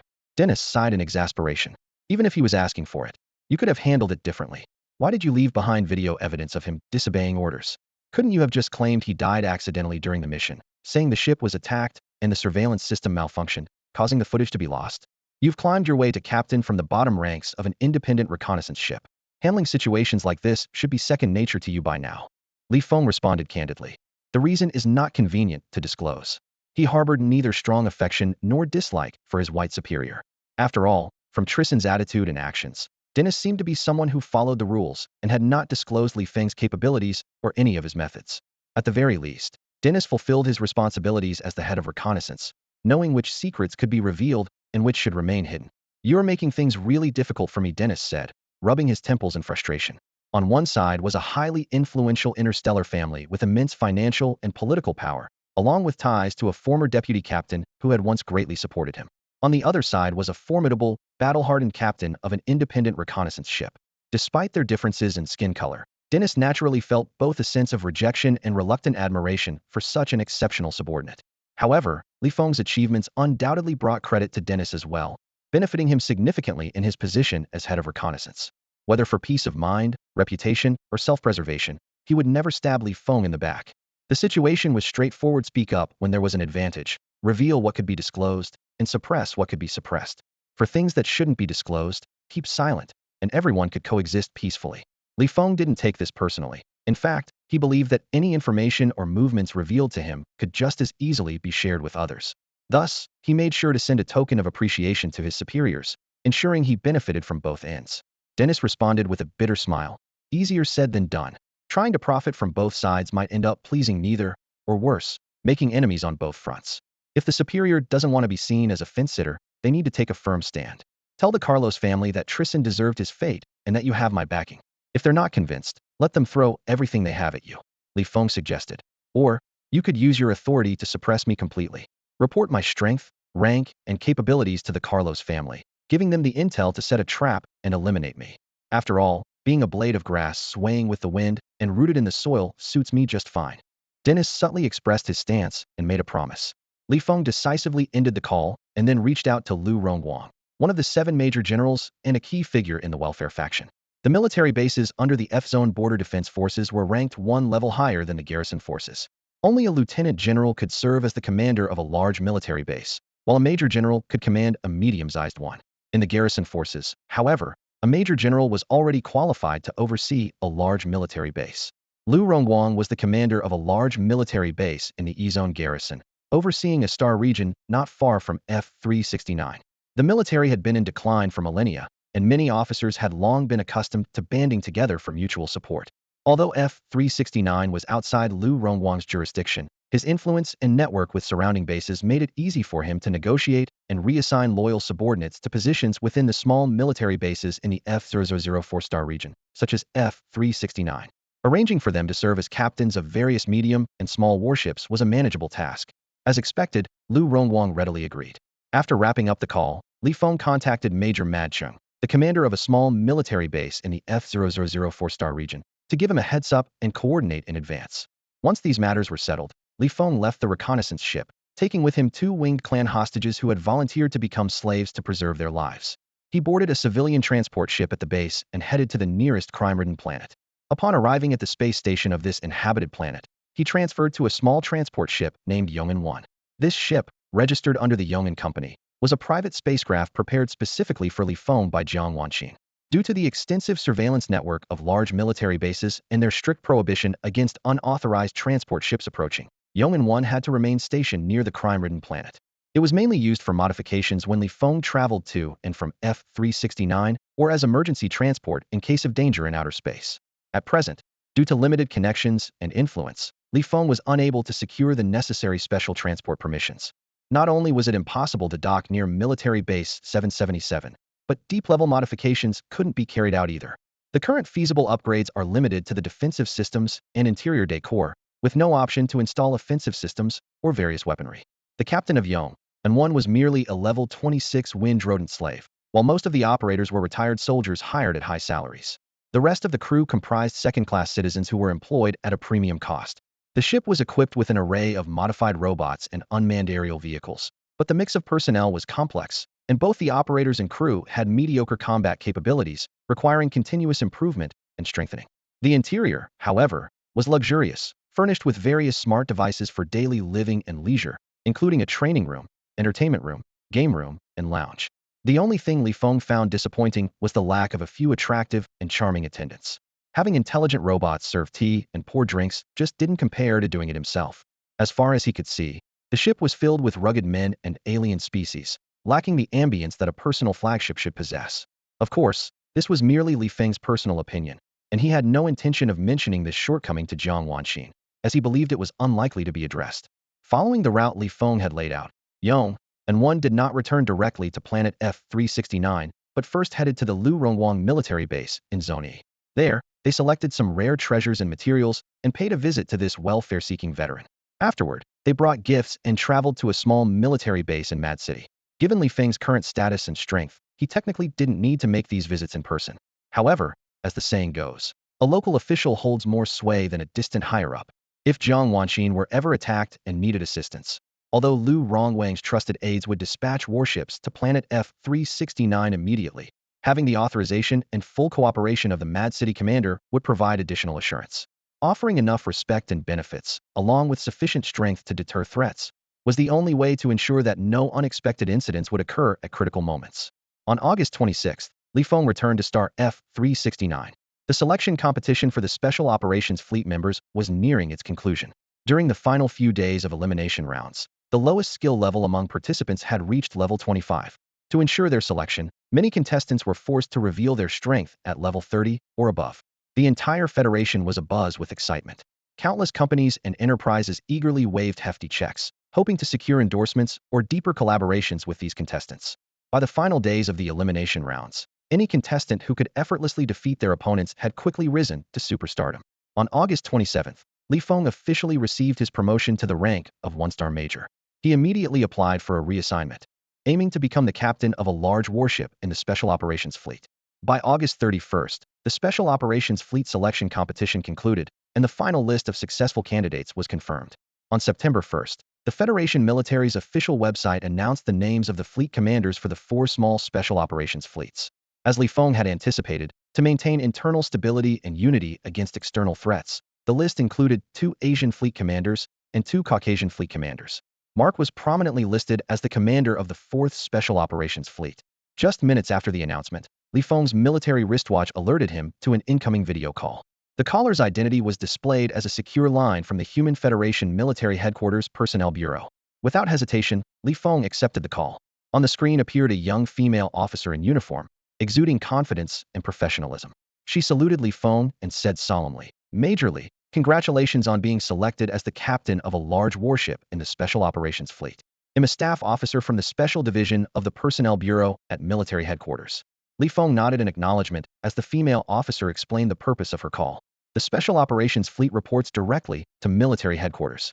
Following the announcement of fleet commanders, the next step was to release the list of large warship captains. Upon his successful selection, Feng would gain access to the encrypted website exclusive to the Special Operations Fleet. He was required to log in before 12 o'clock noon to choose his fleet, warship type, and serial number. If his choice overlapped with another large warship captain, the selection would be resolved based on the rankings established by Military Headquarters. Personnel Bureau staff would then contact the lower-ranked captain to make another selection, ensuring all large warship positions were finalized. After the call ended, Feng immediately logged into the Special Operations Fleet website to review the rankings. The website featured rankings based on a comprehensive evaluation of factors such as skill level, combat achievements, and military rank. Despite recently achieving the rank of one-star major, which slightly lowered his ranking, Feng still managed to secure the 3rd spot among the 40 large warship captains. The 2 individuals ranked ahead of him were also majors, but their skill levels and specific capabilities were classified. However, basic information was available. One was in their 40s and the other in their 50s. Clearly, their skill levels were comparable to his, but they outranked him due to significant advantages in military rank and combat records. This discrepancy was primarily because Feng had not directly displayed his full skill level during 2 subsequent missions. As a result, the military's assessment had placed him at level 27 or 28 instead of his actual level 33. Otherwise, no one would have been able to take the top spot from him. Due to his level of strength and unique skill set, he is undoubtedly a dominant figure among active duty officers at the rank of major. While his achievements and military rank carry significant weight, they alone were not enough to place him in 3rd position.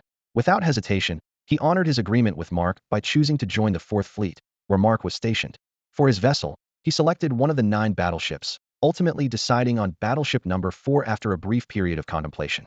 This particular battleship within the 4th Fleet felt familiar and comforting to him. An hour later, with no unusual events occurring, he received confirmation that his application had been approved.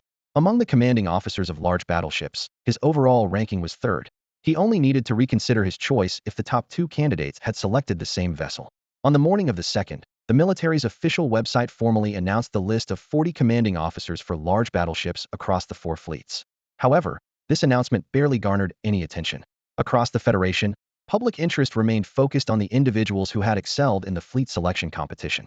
After all, it was widely acknowledged that the military had endured a decline lasting millennia, leaving the ranks of geniuses within its forces severely diminished. Even though these fleet commanders and battleship captains were the cream of the crop, selected from among millions, they still seemed lackluster compared to the ordinary members who had excelled in the selection process. These commanders and officers had secured their roles primarily due to their initial advantages. Their purpose was largely to instruct and guide the top-tier geniuses who had not yet made notable achievements and were temporarily ranked as ordinary members. Sooner or later, these commanders would inevitably be replaced by these rising stars. Of course, this perception was intentionally shaped by the Federation Council and the military to influence public opinion. Otherwise, the level of attention would not have been so low that most citizens barely glanced at the profiles of these officers. After all, there were indeed many exceptional talents among the selected officers. Thanks to their early advantages, their potential and future prospects were by no means inferior to those of the top-tier geniuses. According to Jiang Wanqin's analysis, the Federation Council and the military likely orchestrated this narrative out of uncertainty, preparing excuses in advance for the upcoming interspecies combat simulations. If the results of the battles were unfavorable, the public would naturally seek reasonable explanations and scapegoats, shifting the blame to the overwhelming strength of the other three dominant species rather than the intrinsic synergy between human individuals and their warships. This would also highlight the military's prolonged decline over millennia, where the majority of mid- and lower-level officers were ineffective. Even within the Special Operations Fleet, they were merely the best of a poor selection, forming a group of mediocrity. Only when those unparalleled prodigies and top-tier geniuses rose to prominence, advancing rapidly in strength and status, would the true combat potential of the Special Operations Fleet be realized. For now, the public was led to believe that the officers of the Special Operations Fleet were incompetent. Even if the interspecies combat simulations ended in failure, the public would react with frustration and determination rather than despair, maintaining high spirits and morale. If managed properly, this could even attract more geniuses to join the military. Similarly, even in the event of a crushing defeat, this narrative would ensure that the three dominant species would not underestimate humanity. Furthermore, the Federation Council and the military had made numerous preparations in advance, including delaying the announcement of the interspecies combat simulations for over 6 months. During a 2-month-long selection competition, the goal was not only to recruit geniuses into the military, but also to provide the Special Operations Fleet with an excuse for their lack of teamwork and insufficient combat experience. The fleet's motherships and warships, while similar to ordinary vessels, were custom designed for the Special Operations Fleet and were not yet operational. Simply put, even in defeat, there was still significant room for improvement, leaving no one in a position to underestimate me. If I lost without disgrace, or even managed to win a round or two by chance, it would still be a remarkable achievement. I have immense potential yet to be realized. Are you afraid? Even before this combat exercise began, humanity had already secured an invincible position. Among the three dominant, scheming, power-hungry races, even their combined leadership could not stand up to the cunning of the Federation Council's assembly of legislators. On the planet B250, amidst the vast blue ocean and layers of drifting clouds, an island emerged faintly like a paradise lost to the mortal world. The island was shrouded in mist, with clouds so close they seemed within reach. The air carried a sweet fragrance, and rare flowers and exotic plants flourished everywhere. Butterflies danced gracefully among the blossoms. Every structure and plant was perfectly placed, creating a stunningly harmonious scene that delighted the senses of sight, sound, and smell. At the island's peak stood a magnificent, ancient castle, exuding grandeur and an aura of timeless majesty, as though it had endured for billions of years. Its imposing presence was enough to make one hesitate to look directly at it. Inside the castle's grand hall, members of the elven race danced gracefully, their delicate and petite forms complemented by their translucent wings, every detail a testament to the creator's meticulous craftsmanship.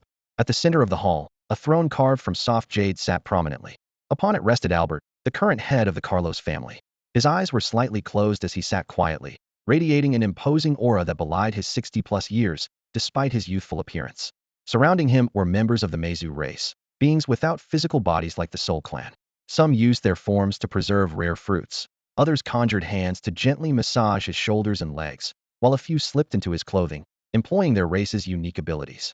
On either side of the grand hall, holographic projections of the Carlos family's upper echelon began to appear. All were well aware of the reason behind this meeting and started voicing their opinions. Albert remained with his eyes closed, but could sense the presence of these projections. One individual pondered aloud. The officers at Military Base 777 refused to cooperate, making it impossible to assess Li Feng's level of strength or his capabilities. Now that he's joined the Special Operations Fleet, with his information classified at an even higher level and his files transferred to military headquarters, it's even harder to investigate. I suggest we proceed with caution. Another responded. If we can't obtain the information, then there's no need to waste time trying. He dared to kill Tristan, and he must pay the most severe price for it. Otherwise, the Carlos family's honor will be tarnished. The individual who had taken over leadership of the Carlos family's military forces after Tristan's death spoke with chilling resolve. Tristan's demise had made him the greatest beneficiary, yet outwardly, he had to display a relentless determination to avenge Tristan, no matter the cost. During this period, the incident involving Tristan's death sparked heated discussions among the high-ranking officials. Some believe that killing Tristan was merely a result of a reconnaissance ship's surprise attack. His personality, shaped by prolonged independent reconnaissance missions, had become extreme. Although he might have some backing or connections, his qualifications and potential were limited at best, confining him to a mundane role at Military Base 777 hardly a cause for concern. Eliminating him was not difficult, but now that he had joined the Special Operations Fleet, a team jointly established by the Council and the military as the pinnacle of human combat strength, killing him would inevitably provoke dissatisfaction among the Council and military leadership, no matter how meticulously the act was planned. During the meeting, the high-ranking officials expressed their opinions one after another, their voices blending into a cacophony of debate.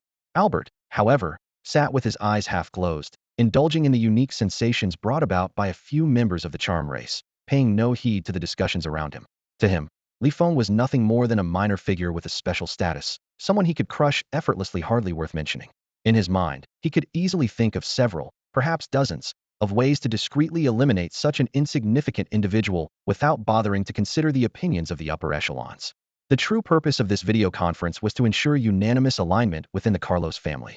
Albert was determined to root out anyone whose views conflicted with his own or who harbored ambitions for the family leader's position. Over this period, he frequently convened meetings under various pretexts.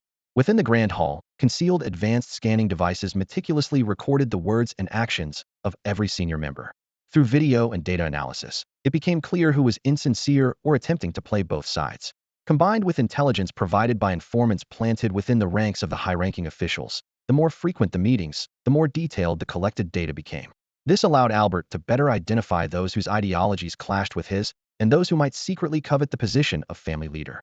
On the night of the 3rd, in the villa, on a large multifunctional bed spanning 6 meters, Jiang Wanqi nestled in Feng's arms. Suddenly, her wristwatch emitted a notification sound.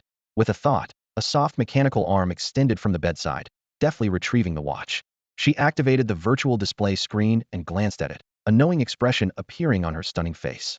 The message reported that Li Weimao was dead, killed during a conflict with the upper echelon of a large mercenary group, who had brutally murdered him. The perpetrator had since fled to the notorious crime planet. Incredible, just as you predicted. Feng couldn't help but exclaim. The couple spent nearly all their time together, discussing everything from serious matters to peculiar gossip. This was especially true after Feng's appointment as the commander of a major warship in the Special Fleet, which stirred reactions from the Li family, the Jiang family, and even the Carlos family. Jiang Wanqi had speculated that with Li Junya's ruthless decisiveness, Li Weimao wouldn't survive the night, clearly a move to send a message to Feng. Your tone is so exaggerated. Your flattery skills need serious work. Jiang Wanqi huffed. Feng chuckled and replied, what can I say? Among the countless people in this world, only you are worthy of my praise. Without 100 or 80 years of practice, it's hard to achieve perfection and subtlety. His words brought a radiant smile to Jiang Wanqi's face, her eyes brimming with affection, as she knew he meant every word. Feng continued, Jiang Wanqi's smile shines as brilliantly as the stars. She asked, if I'm not mistaken, Li Junya will likely come knocking tomorrow or the day after, full of sincerity and bearing apologies, hoping to appeal to your emotions and use public opinion to bring you back to the Li family. How do you plan to respond? Feng, unwilling to overthink it, replied, tomorrow morning, I'll take the lead and rename Yong'an Company to Yong'an Group, announce its entry into the transportation industry, and add a prefix to make it part of the Li family lineage. Jiang Wanqi pondered. Then, we release a family tree for the Li family, naming you as the first patriarch of the clan. By eliminating Li Weimao and spending heavily to incite a conflict with a major mercenary group, Li Junya is clearly warning us of his decades-long influence in the transportation sector and his ties with mercenary groups willing to take on any task. In that case, we might as well spend 10 or 20 billion to sign transport escort contracts with a few major mercenary groups. With money to burn, we can strike where it hurts most. Li Junya might just lose his mind under your pressure. Feng clicked his tongue in admiration. His ruthless and calculating grandfather had spent his entire life dreaming of becoming the founder of a great family. With Jiang Wanqi's series of countermeasures, it seemed inevitable that Li Junya would either be driven mad or infuriated to no end. In truth, some things could be foreseen and planned for in advance rather than waiting to react after the fact. Jiang Wanqi, however, felt she still had much to improve. It's exhausting and troublesome to always think ahead and prepare for every little thing from my perspective. Feng shook his head slightly and said, at the rate I'm advancing in strength, it won't take long before I can crush any obstacle in my path. The same applies to you. Don't overthink trivial matters. Follow your heart, and if anyone stands in your way, use your strength to push through. Careful planning and strategic moves are only necessary when dealing with opponents of equal or greater power. Jiang Wanxin nodded gently, while Li Feng paid no further attention to the minor matter and focused on handling the tasks at hand. The stalling tactics of the federal parliament and the military were not to be underestimated. On September 3rd, the list of captains for medium fleets would be announced, followed by the captains of small fleets on the 4th, and the names and identities of various team leaders on the 5th. From the 6th to the 10th, fleet members would select their fleets and warships to join. Afterward, there would be a month-long adjustment and preparation period for the fleet members. This meant the Special Operations Fleet would officially begin assembling on October 10th, with the assembly process lasting 5 days. For the federal parliament and the military, the longer they delayed, the more justified their reasons would seem in the event of failure during combat drills. For the upper class, this 1-month adjustment period was the perfect opportunity to win over and build relationships with members of the Special Operations Fleet. They could tailor their plans based on the target's personality, preferences, and background, creating ideal opportunities rather than resorting to crude methods like offering money, treasures, or beauties. While such tactics might work on ordinary people, they were far less effective on top-tier geniuses, individuals with extraordinary talent, a clear understanding of their potential, and no significant background for the time being. For members of the Special Operations Fleet, a month was more than enough to handle various personal matters while earning considerable income through endorsements and events. By collaborating with interstellar families, they could even gain resources to enhance their talent and strength, paving the way for a brighter future. For the public, this preparation period meant they could see more of their favorite geniuses through various media outlets, stay updated on related news and developments, and even meet these top talents up close during events. A win-win for everyone. Li Feng was also pleased with the extended break, which was a benefit for him. Although he showed no mercy during battles, it wasn't because he was bloodthirsty, it was simply to increase his attribute points. While having no missions meant fewer opportunities to gather attribute points, the timeline was still acceptable to him. The only thing that dissatisfied him was the cautiousness of the Carlos family. They were far more prudent than he had expected, showing neither arrogance nor complacency, and had yet to take any action. This left him without an excuse or reason to visit one of the resource planets controlled by the Carlos family and harvest attribute points. On the morning of September 25th, Li Feng and Jiang Wanxin were in the underground bunker beneath the villa, observing the process of 2 high-level members of the Fire Spirit Clan, one at level 32 and the other at level 30, along with their team, crafting magical treasures. The entire underground bunker was still in its early development stages. Due to limitations in influence, finances, and resources, it was temporarily constructed 500 meters below the villa, with dimensions of approximately 500 meters in length and width and a height of 100 meters. The surrounding walls were made of high-density alloy over a meter thick, with numerous energy emission ports installed. Inside, there was a large-scale defense system, with an energy shield strong enough to withstand multiple energy beams from large warships. Additionally, the bunker was equipped with various internal circulation systems and drilling machinery. The presence of these 2 high-level members of the Fire Spirit Clan was crucial for Li Feng to obtain high-grade, top-tier magical treasures. Lacking sufficient resources at the moment, Jiang Wanxin had no choice but to temporarily set up her laboratory in an underground fortress. Initially, she had assigned 2 Fire Spirit Clan members above level 30 the task of leading their respective teams to modify high-quality magical artifacts in the 30-40 level range. One was a defensive artifact capable of generating an energy shield strong enough to withstand 2 or 3 full-force attacks from a level 40 alien. The other was a confining artifact that could instantly create an energy barrier up to 100 meters in diameter in any direction around its wielder, temporarily trapping enemies. Only the artifact's owner could enter or exit the barrier, and it could also serve as a defensive tool. Upon learning of an extended holiday, Jiang Wanxin decided to merge the 2 teams to focus all efforts on modifying the confining artifact, aiming to complete the project before the break ended. The 2 level 30 Fire Spirit Clan members, along with their team of skilled artifact refiners from both their clan and other races, worked tirelessly, so much so that they didn't even have time to greet Li Feng or Jiang Wanxin. They didn't need to curry favor with the 2 leaders through words, as Jiang Wanxin had set only one condition: spare no expense or effort in refining and modifying the required artifacts. As long as they met this condition, they were guaranteed respect, resources for leveling up, and even freedom. Jiang Wanxin had purchased a contract scroll at great expense, signing an agreement with them that promised the possibility of regaining their freedom within 5 years along with a substantial financial reward. The 2 Fire Spirit Clan members had no choice but to give it their all. However, even though their level and racial talents were sufficient to refine 3,040 level artifacts, creating a top-tier artifact in that range was an incredibly arduous task. Even with Jiang Wanxin providing a high-quality artifact for them to modify, the process was no less challenging.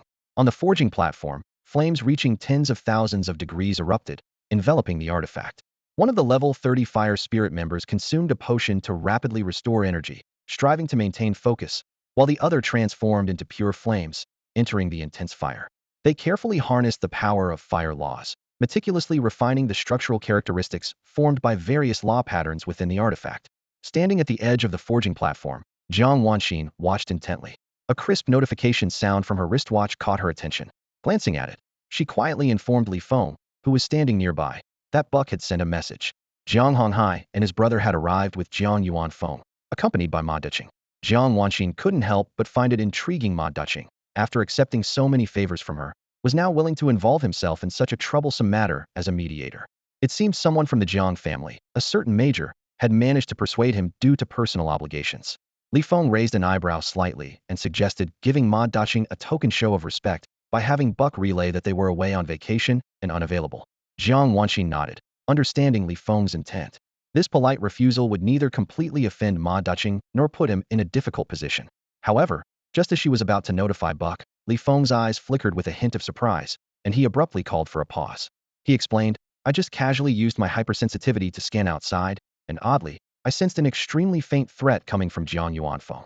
Upon closer inspection, he discovered that Jiang Yuanfeng's clothing concealed a miniature device, resembling a scanning instrument in its structure. Li Feng thought to himself that the situation was becoming more intriguing. Meanwhile, Jiang Wangxin's expression turned pensive. Li Feng asked, can the villa's scanner detect the presence of a microscanner? Jiang Wanxin nodded and quickly instructed her smartwatch's AI to connect to the estate's security system and retrieve the scan data. The Villa scanner, which she had acquired at great expense from the sinful planet, was so advanced that its strength rivaled that of a small warship scanner. However, the results surprised her. It couldn't detect the microscanner Jiang Yuanfeng was carrying. Jiang Wanxin then directed the AI to analyze the situation based on known parameters. The conclusion was clear. It was a top-tier biological microscanner. Powered by the carrier's own biowaves, it was nearly undetectable unless the scanning equipment and perception capabilities were exceptionally advanced. Only Li Feng, using his heightened sensory abilities at level 33, could detect the abnormality. The overwhelming likelihood pointed to the Carlos family. Li Feng's suspicion became even more certain. This pinnacle of technology was as valuable as a top-tier magical artifact at levels 30 to 40. Such equipment wasn't something money alone could buy. It required a certain level of status and influence. The Jiang family, while prominent on planet F-369, hadn't yet risen to the ranks of major families. Even if they pooled all their resources, acquiring such a scanner would be impossible. Li Feng's rapid rise in strength had often left his adversaries far behind before they could retaliate. No matter who he offended, by the time he looked back, they had become insignificant. The Li and Jiang families were prime examples. At present, the only entities with the capacity to obtain such a device and the motive to investigate his power level were the Carlos family or, possibly, the Gu family. The latter might target Gu Lingxi, seeing Li Feng as an obstacle to eliminating her, and thus seek to gather information about his strength. Regardless, Li Feng outwardly concluded it was the Carlos family. Only those in high positions could act as they pleased, dictated solely by their whims. His current strength and status were not yet sufficient to disregard rules and attack a cross-galactic minor family without a valid reason. Having a legitimate excuse would prevent intervention or suppression from other influential figures. Even if one powerful individual chose to act against him out of personal dislike, rival factions or those who supported him might step in to counterbalance. After careful consideration, Li Feng decided to notify Buck and have them enter the villa. Once inside, he would trigger an alarm and directly retrieve the microscanner from Jiang Yuanfeng. Jiang Wanxin agreed, immediately contacting Buck and activating the estate's surveillance systems. A 3D holographic screen appeared before them, and the AI continuously adjusted the camera angles, keeping the Jiang family trio and Ma Duqing in focus. At the villa's entrance, Ma Duqing stood by the airship with Jiang Hongxing and Jiang Honghai, both brothers visibly tense. Jiang Yuanfeng, meanwhile, seethed with anger but dared not show it. Known for her spoiled and sharp-tongued nature since childhood, she had even exasperated her two elder brothers. However, as their younger sister, no matter how much trouble she caused, they had always chosen to tolerate her antics unless it escalated to an unforgivable level. This time, though, the situation was entirely different. The first thing Jiang Hongxing did upon returning to the Jiang family was to strike her with a slap before she could even open her mouth to curse. The force sent her flying, and he followed up with a kick that broke several of her ribs. She was thrown into a healing pod for treatment. When she emerged, wailing and crying, Jiang Hongxing delivered another slap and a kick with no less force. However, this time, half an hour passed before she was sent back to the healing pod. Upon her second emergence, she began to scream and curse at Jiang Hongxing. The result was the same as slap and a kick, leaving her severely injured. She was left writhing in pain for 3 hours before being sent into the healing pod for the third time. When she came out again, she finally seemed to understand. Her mouth might as well have been sewn shut, as she dared not utter a single word. To this day, she hasn't spoken a word in over a day. After a moment, Buck arrived unhurriedly, followed by a luxurious airship. Jiang Yuanfeng couldn't help but curse inwardly. An abandoned child, an adopted daughter, and they still won't allow a guest's airship through the gate. Their rules are stricter than our Jiang families. As the airship came to a stop, the automatic door opened, and Meiqing and his two companions exchanged a few polite gestures before boarding. Buck, a level 28 member of the Wind Mouse clan who doubled as the estate's chief steward and head of security, led the way at the front of the airship. He guided them to a luxurious villa, where the airship stopped again. Buck then courteously invited the four of them into the villa's grand hall. Suddenly, urgent alarm sounds blared on either side of the gate, quickly escalating into a cacophony of sirens throughout the hall. Thousands of energy emitters activated from all directions, even from the floor. Something's wrong. Buck immediately stepped back, creating distance between himself and the group, his eyes wary as he questioned them. My master has welcomed you as guests, and yet you harbor ill intentions? Jiang Yuanfeng had never seen anything like it. The sight of countless dark, gaping energy emitters left her trembling and collapsing to the floor in fear. Even Jiang Hongxing and the other two were taken aback. They hadn't anticipated that Li Feng and his wife would be so extravagant, installing such a dense array of energy emitters in just the villa's hall. Suppressing his fear, Jiang Hongxing hurriedly explained, "This is a misunderstanding. The scanning and alarm systems in the villa must have detected the energy devices in our military uniforms." But Buck coldly replied, "This is no misunderstanding. The military uniforms the two of you are wearing have already been granted security clearance." He then activated a custom electronic device, bringing up a virtual screen and pretending to examine the data. His gaze shifted to the trembling Jiang Yuanfeng lying on the floor, his tone laced with suspicion. "According to the data, she's carrying a top-tier biological microscanner." "That's impossible."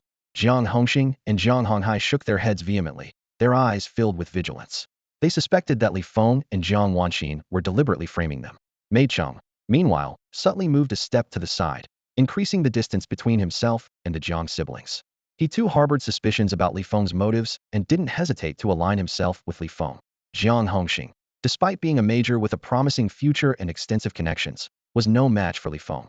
At just over 20 years old, Li Feng was also a major, the captain of a large warship in the Special Operations Fleet, and someone important enough to have a major general assign trusted aides to protect his family. Any one of these credentials alone could easily leave Jiang Hongxing in the dust. Buck glanced at the virtual screen again, nodded firmly, and said with a resolute tone, "It's right in the center of her left collar. You can check it yourselves."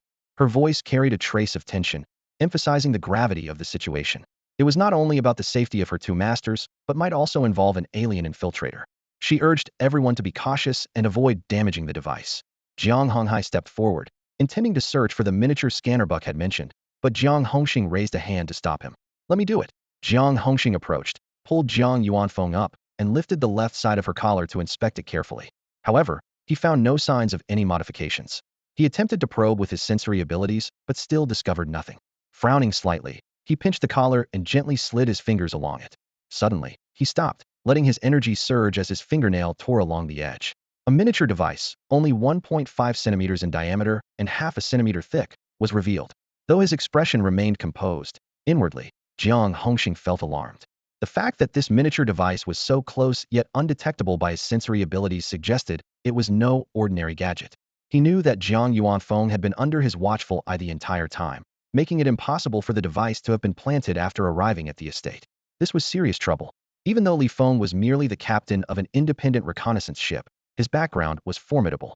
Now, they were dealing with the captain of a special operations fleet's large warship, someone deeply tied to the confrontation with the three dominant alien races. The situation was exceedingly sensitive.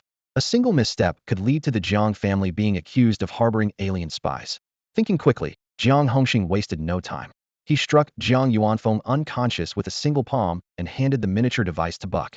"Our entire Jiang family is willing to cooperate with the investigation, even signing authorization for memory extraction." His voice was firm and decisive. "Brother," Jiang Honghai, still unaware of the gravity of the situation, called out anxiously. Agreeing to memory extraction was akin to surrendering completely, as memories could also be planted or altered. Jiang Hongxing shook his head slightly, signaling him to stay calm. Meanwhile, Ma Daqing stood to the side, silently troubled, understanding the potential scale of the issue. My apologies, but I need to report to my two masters. Please wait a moment, Buck said, bowing slightly before leaving the hall in haste without taking the miniature device from Jiang Hongxing's hand.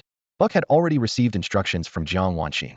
The so-called request for instructions was merely an excuse to step outside the hall for a few minutes before returning. His master believed the matter might involve a real combat confrontation and, unsure how to handle it, decided to report it to the military and wait for the relevant department to take over. Buck glanced at Jiang Hongxing and added that, to avoid any suspicion, his master found it inappropriate to receive them personally and asked for their understanding and self-management of the situation. Jiang Hongxing and Ma Daqing secretly breathed a sigh of relief, understanding the implications of his words. Each felt a sense of gratitude, one for Jiang family's safety and the other for avoiding trouble himself. However, Jiang Honghai remained puzzled. In terms of cunning, he was more shrewd than Jiang Hongxing and Ma Daqing, but he was entirely unfamiliar with the military's rules and unspoken practices, leaving him unable to grasp the deeper meaning. Jiang Hongxing slightly raised the handheld scanner in his hand, and after a brief moment, everything was ready.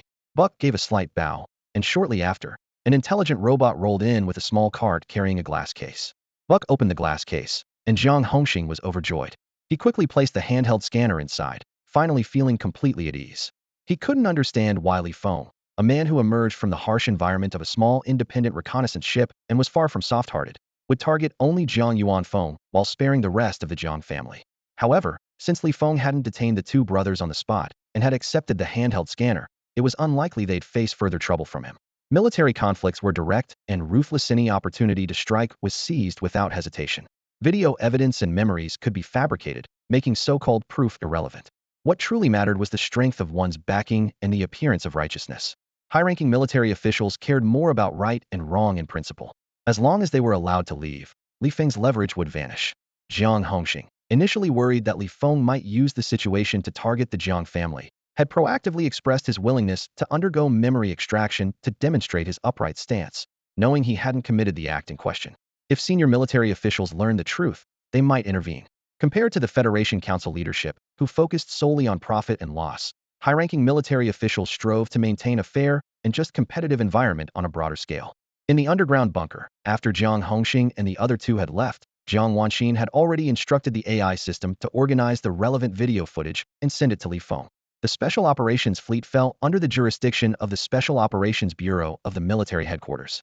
Li Feng reported the video to the Security Division under the Special Operations Bureau, explicitly pointing out the Carlos family's retaliatory intentions. All that remained was to wait for the Security Division to send personnel to take custody of Jiang Yuan Feng and the handheld scanner.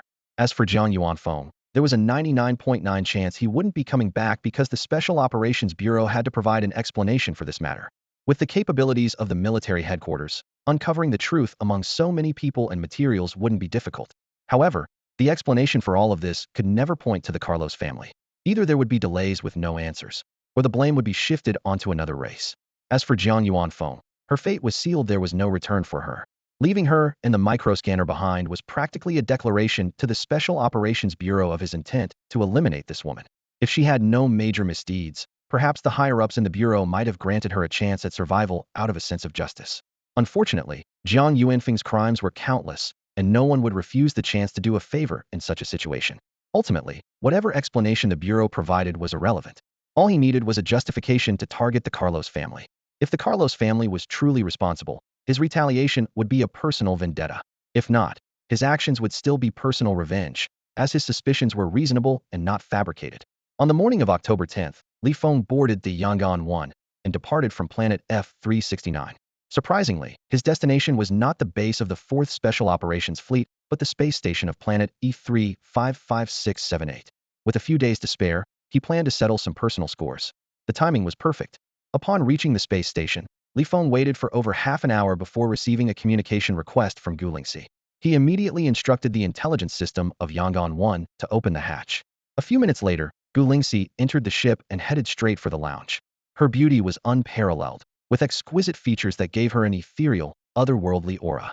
Her demeanor exuded a natural pride and elegance, while her deep eyes gleamed with a steely resolve and resilience. Clad in a well-fitted captain's uniform, her various qualities blended seamlessly, leaving an extraordinary impression. Li Feng stood up to greet her, warmly offering her tea and water. Gu Lingxi sat down and gave a cold snort. "When I'm unnecessary, you keep your distance. When you need me, You act like we're close comrades who have shared life and death experiences. You're really calculating. Li Feng understood what she was complaining about. They were indeed comrades who had faced life and death situations together, but even such a bond couldn't compare to the connection shared with a wife during hardships. He admitted frankly, "You should have been prepared for this and arranged for personnel to protect you in secret." Gu Lingxi's application to join the Special Operations Fleet had been made public by the military, and it was impossible to hide this from her family's rivals. She was constantly under threat of assassination. If Li Feng had invited her to planet F-369, her safety would undoubtedly have been better ensured. With his abilities to teleport and sense matter and energy, combined with Gu Lingxi's own ability to block detection, even powerful beings above level 40 would find it difficult to succeed in harming her. However, Li Feng was concerned about drawing trouble to Jiang Wanxin, so he had never made such a suggestion. Gu Lingxi's casual complaint made Li Feng realize that he hadn't been thorough enough. She took out a spirit stone, sat cross-legged, and quickly entered a meditative state, making full use of every moment to cultivate. Li Feng clicked his tongue. The stronger one's spiritual attributes, the higher their sensory intensity. With his current sensory abilities, he could already estimate a person's strength level based on the residual energy fluctuations. Judging from Gu Lingxi's spiritual energy, she had already reached level 24. As the chosen heir of an ancient and prestigious family, her progress after breaking through level 20 and undergoing the first phase of life evolution was astonishingly rapid, aided by the vast resources available for her cultivation. Set course. Li Feng gave the command, allowing his sensory abilities to spread. Though he wasn't fully concentrating to maximize his perception, he maintained a level of vigilance. This was primarily to ensure Gu Lingxi's safety, so that any potential assassins could be detected and dealt with immediately. As the heir to the Gu family, Gu Lingxi had access to far more resources than her rivals vying for the inheritance. Within the Human Federation, the odds of resolving Gu Lingxi with a simple assassination were slim to none. Li Feng's precautions were merely an added layer of security. The Yangon 1 left the space station and began accelerating. Once the conditions for spatial jump were met, the jump system was activated, and the ship reappeared millions of kilometers away near a resource-rich planet 6 light-years away. This resource planet was Li Feng's target for this operation. It was the Carlos family's second-largest mining site. Their largest mining site, located in a small asteroid belt in Region B, was too far away to be worth the time for a round trip. Li Feng waited until they were just over 1,000,000 kilometers away from the resource planet before instructing Yong'an 1 to halt its advance.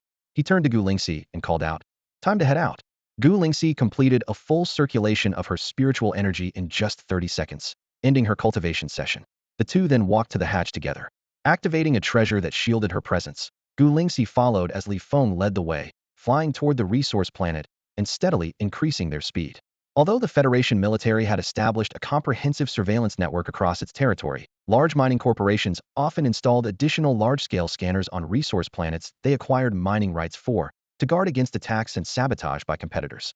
The strength of these scanners varied depending on the planet's value, but typically they were less powerful than the scanners on small military battleships and had a range of less than 1,000,000 kilometers.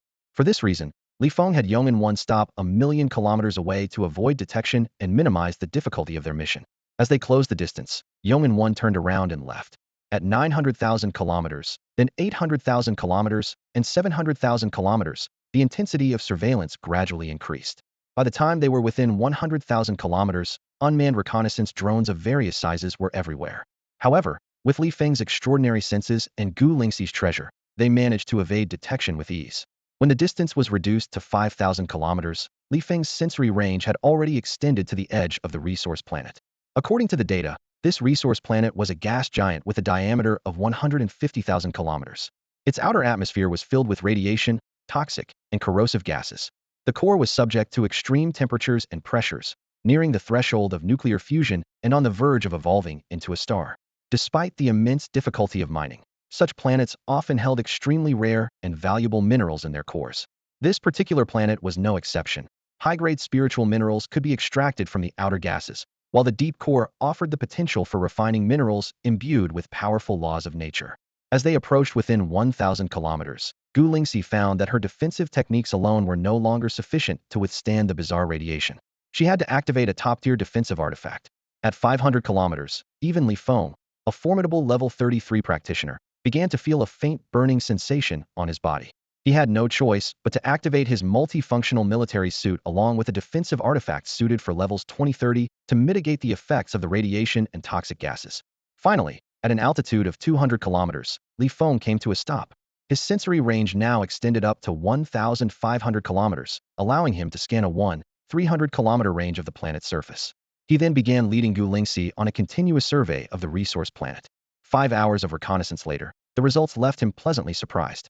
The mining corporation under the Carlos family had constructed over 1,000 massive drilling platforms on the planet's surface. To cut costs, these platforms were equipped only with basic refining capabilities. All the initially refined materials were transported via cargo ships to the sole refinery built on this resource planet for further processing. The refinery housed nearly 80 of the planet's defensive forces and 90 of its materials. Capturing this refinery would ensure both material and strategic gains. Feng began carefully sensing and scouting the massive refinery, and the results were promising. The refinery spanned tens of thousands of square kilometers and was shielded by a giant energy barrier. In addition to its offensive and defensive systems, it was equipped with over 50 mechas and more than 2,000 guards. These guards included alien slaves, second-class aliens, human ability users, and gene warriors, with the highest strength reaching level 30. Furthermore, there were nearly 10,000 combat robots. The refinery staff numbered around 40 to 50,000, consisting primarily of low-tier second-class aliens and alien slaves, with a minority being humans. Given Feng's strength and capabilities, the refinery itself posed no significant threat. The greatest danger came from the Carlos family. If they learned of an attack on the refinery, they would undoubtedly dispatch transport ships equipped with offensive and defensive systems to provide immediate support.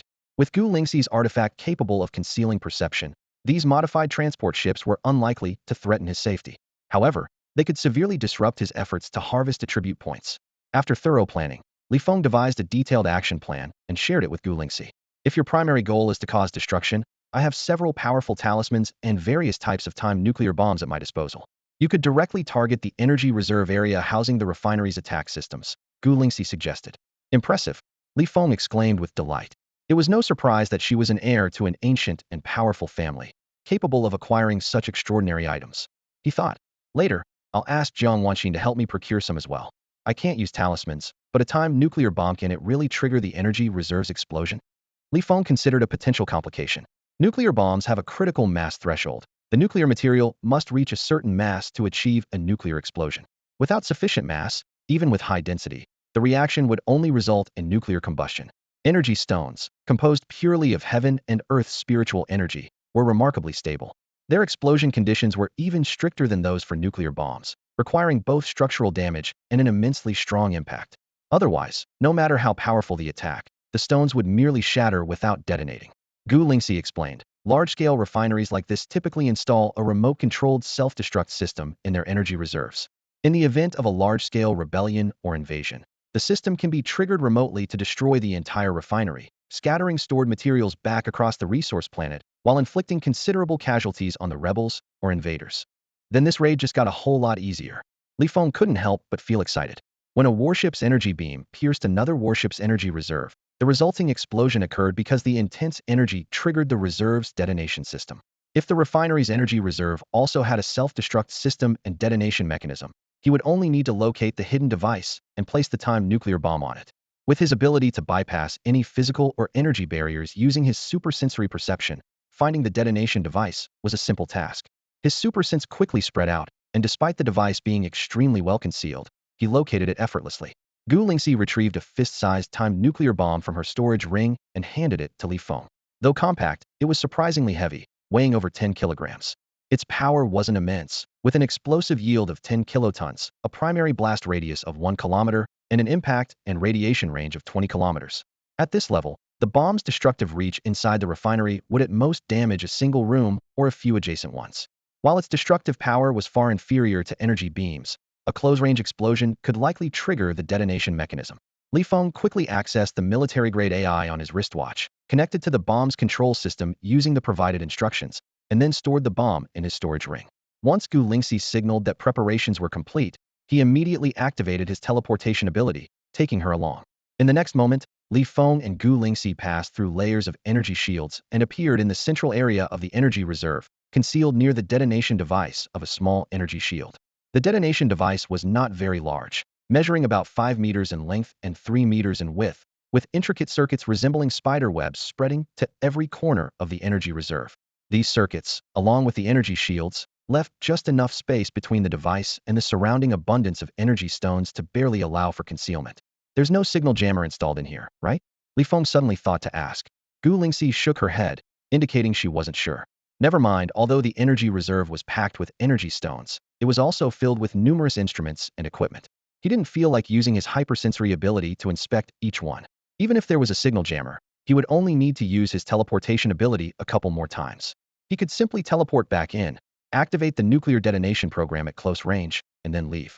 According to Li Feng's original plan, the next step was to infiltrate the guards' rest area, eliminate the guards, then invade the storage area to sabotage the control system, while Gu Lingxi would be responsible for collecting the unshipped minerals. Li Feng would roam around, attacking wherever the enemy was concentrated. But such complications weren't necessary now. He used his teleportation ability again and instantly appeared in the control room of the storage area's defense system. Beep, beep, beep, the piercing sound of an alarm blared. Whoosh, the spirit sword in Gu Lingxi's hand flew out, transforming into a streak of white light, striking the combat robots that were the first to attack them. Li Feng, gripping his spirit sword tightly, accelerated abruptly, moving as swiftly as lightning. Within moments, the 3 alien guards in the control room, all above level 20, were slain. Calmly, he retrieved a combat mech from his storage ring and entered it. Boom, boom, boom, streams of energy blasts were unleashed, targeting the large instruments in the room. The massive devices were catastrophically destroyed, and the low-level operators met a devastating fate. With their limited strength, they couldn't even avoid or withstand the shockwaves of the explosions. Attribute points 0.12, 0.21, 0.15. The entire assault lasted only 2 to 3 minutes. The storage area's defense system collapsed, leaving no survivors among the guards and operators. Let's go? Li Feng swiftly opened the mech's hatch, stored it back in his storage ring, and gripped his spirit sword once more. Together with Gu Lingxi, he rushed into the storage area. The two worked seamlessly as a team. Gu Lingxi headed straight for the storage vault of precious spirit minerals, while Li Feng activated his sensory abilities and used his speed to eliminate the guards in the storage area. By the time a large number of alien guards and mech from the guard area arrived, Li Feng was already positioned near the entrance of the storage area, constantly moving and striking. Single-handedly, he managed to prevent even the strongest alien, a level 30, from breaking into the storage area. However, the level 30 alien was accompanied by a horde of level 20 and above alien slaves, second-class alien citizens, and mechs. Despite Li Feng's overwhelming advantage, he couldn't kill the level 30 alien in a short time, but he ensured no one could breach the storage area. 5 minutes, 10 minutes, 15 minutes, only half an hour had passed since the attack on the control room. Li Feng maintained his heightened sensory perception at full capacity when he suddenly detected a transport ship entering his range. The Carlos family's armed forces responded swiftly, and his extraordinary sense immediately locked onto Gu Lingxi. By this time, all the precious spiritual minerals stored in the massive safe had been collected, and Gu Lingxi was in a secondary warehouse, systematically gathering boxes of semi-refined spiritual ores. It's about time, Li Feng thought, swiftly moving to Gu Lingxi's side. It wasn't that this transport ship posed a significant threat to him. Rather, he had sensed that the human employees had already boarded small airships, and even the second-class alien citizens and alien slave workers were being efficiently gathered. It was clear they were preparing to evacuate. Compared to the value of attributes, the spiritual ores were almost negligible. With a single thought, he remotely activated the timed nuclear bomb. His heightened sense expanded, and Li Feng raised an eyebrow slightly as he sensed the bomb had been activated and its internal countdown had begun. Clearly, no signal jammers had been installed in the energy storage area. Let's go, Li Feng said, grabbing Gu Lingxi and using his teleportation ability for the 3rd time, instantly appearing 5,000 kilometers away from the refinery. 1 second, 2 seconds, 3 seconds, 2 minutes later, boom. A terrifying energy storm erupted from within the refinery. The darkness was torn apart by a blinding light, as surging energy burst forth like a tidal wave. Even the atmosphere, filled with toxic substances and radiation, churned violently under the impact of the energy wave. The area centered around the energy storage zone, once capable of withstanding extreme corrosion and radiation, was instantly penetrated and destroyed, leaving the refinery in ruins, with the surrounding regions shattered. Only a few alien slaves above level 28, who had sensed the impending danger, managed to escape the explosion zone at full speed, ascending into the sky. The transport ship, which had descended to an altitude of 1,000 kilometers, came to an abrupt halt. The captain and crew stared in stunned silence at the 3D projection displayed on the scanner, completely baffled as to why headquarters would initiate the refinery's self-destruct program. Attribute points 0.21, attribute points 0.17, attribute points 0.22. In Li Feng's mind, the system notifications flooded in like a tidal wave. Even with his extraordinary reflexes and hearing, he couldn't make out the dense stream of sounds. Taking a deep breath, He opened the system to check. Host Li Feng's attribute points: 11,212 physique, 5,076 strength, 5,076 endurance, 5,075 agility, 5,075 spirit, 5,075 ability, armor penetration level 3, teleportation level 4, flight level 3, hypersense level 3. Impressive. Although the average level of those low-ranking second-class alien citizens and slaves was only level 3, their sheer number reaching 40 to 50,000 instantly brought Li Feng nearly 10,000 attribute points. Without hesitation, he allocated all the available points to his 5 main attributes. Host Li Feng's attribute points: 0 physique, 7,318 strength, 7,318 endurance, 7,318 agility, 7,318 spirit, 7,317 ability, armor penetration level 3, teleportation level 4, flight level 3, hypersense level 3. His overall level successfully rose to 34, leaving him just 700,800 points short of level 35. Both wealth and power achieved mission accomplished. However, suppressing his excitement, Li Feng didn't leave with Gu Lingxi just yet. He had only used his teleportation ability 3 times, leaving 5 more uses available, plenty of opportunities to attack additional transport ships. When he left the refinery earlier, he hadn't boarded the transport ship directly, primarily because only one transport ship equipped with an attack system had arrived so far. Gu Lingxi's top-tier magic artifact could block sensory detection or scanner sweeps, but it wasn't an invisibility device, and it couldn't shield them from lower-level visual or surveillance equipment. Attacking the first transport ship to arrive might scare off the others that are still on their way, Li Feng contemplated. He decided to wait until all the transport ships had gathered before making his move. This was the optimal strategy. The Carlos family did not disappoint Li Feng. 4 retrofitted transport ships arrived one after another, heading toward the resource planet.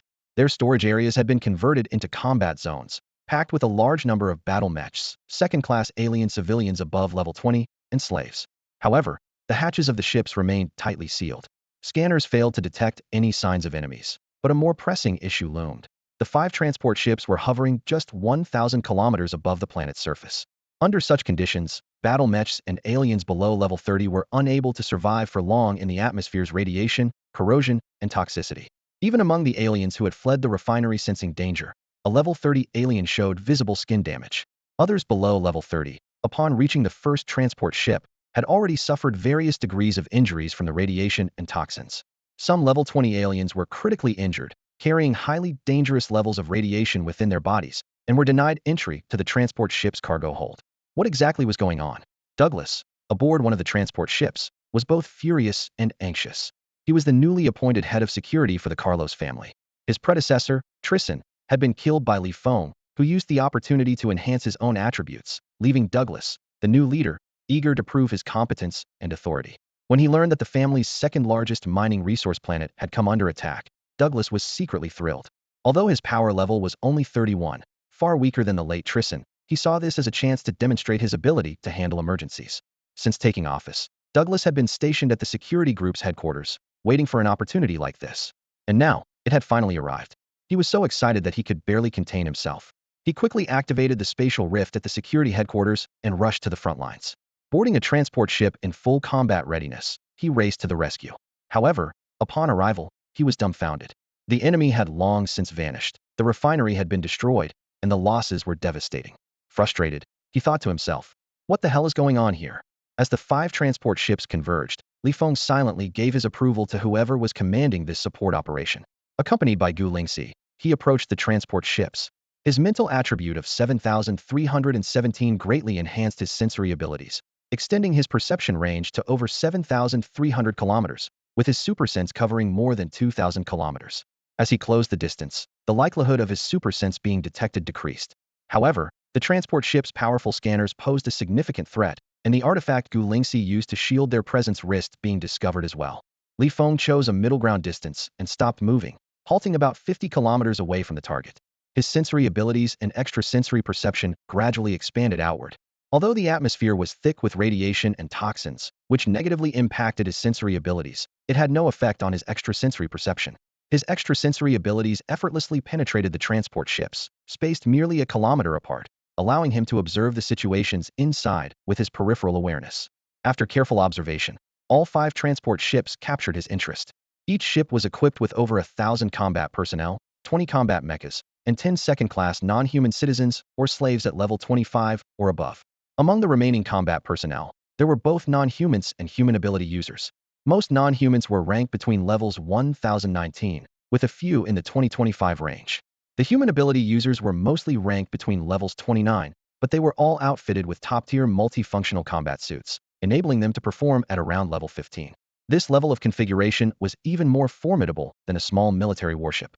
What made Feng even more impressed with the person in charge was that all the combat personnel aboard the 5 transport ships were currently gathered in the combat readiness area. It was as if the feast had already been served, with utensils prepared and even wine poured.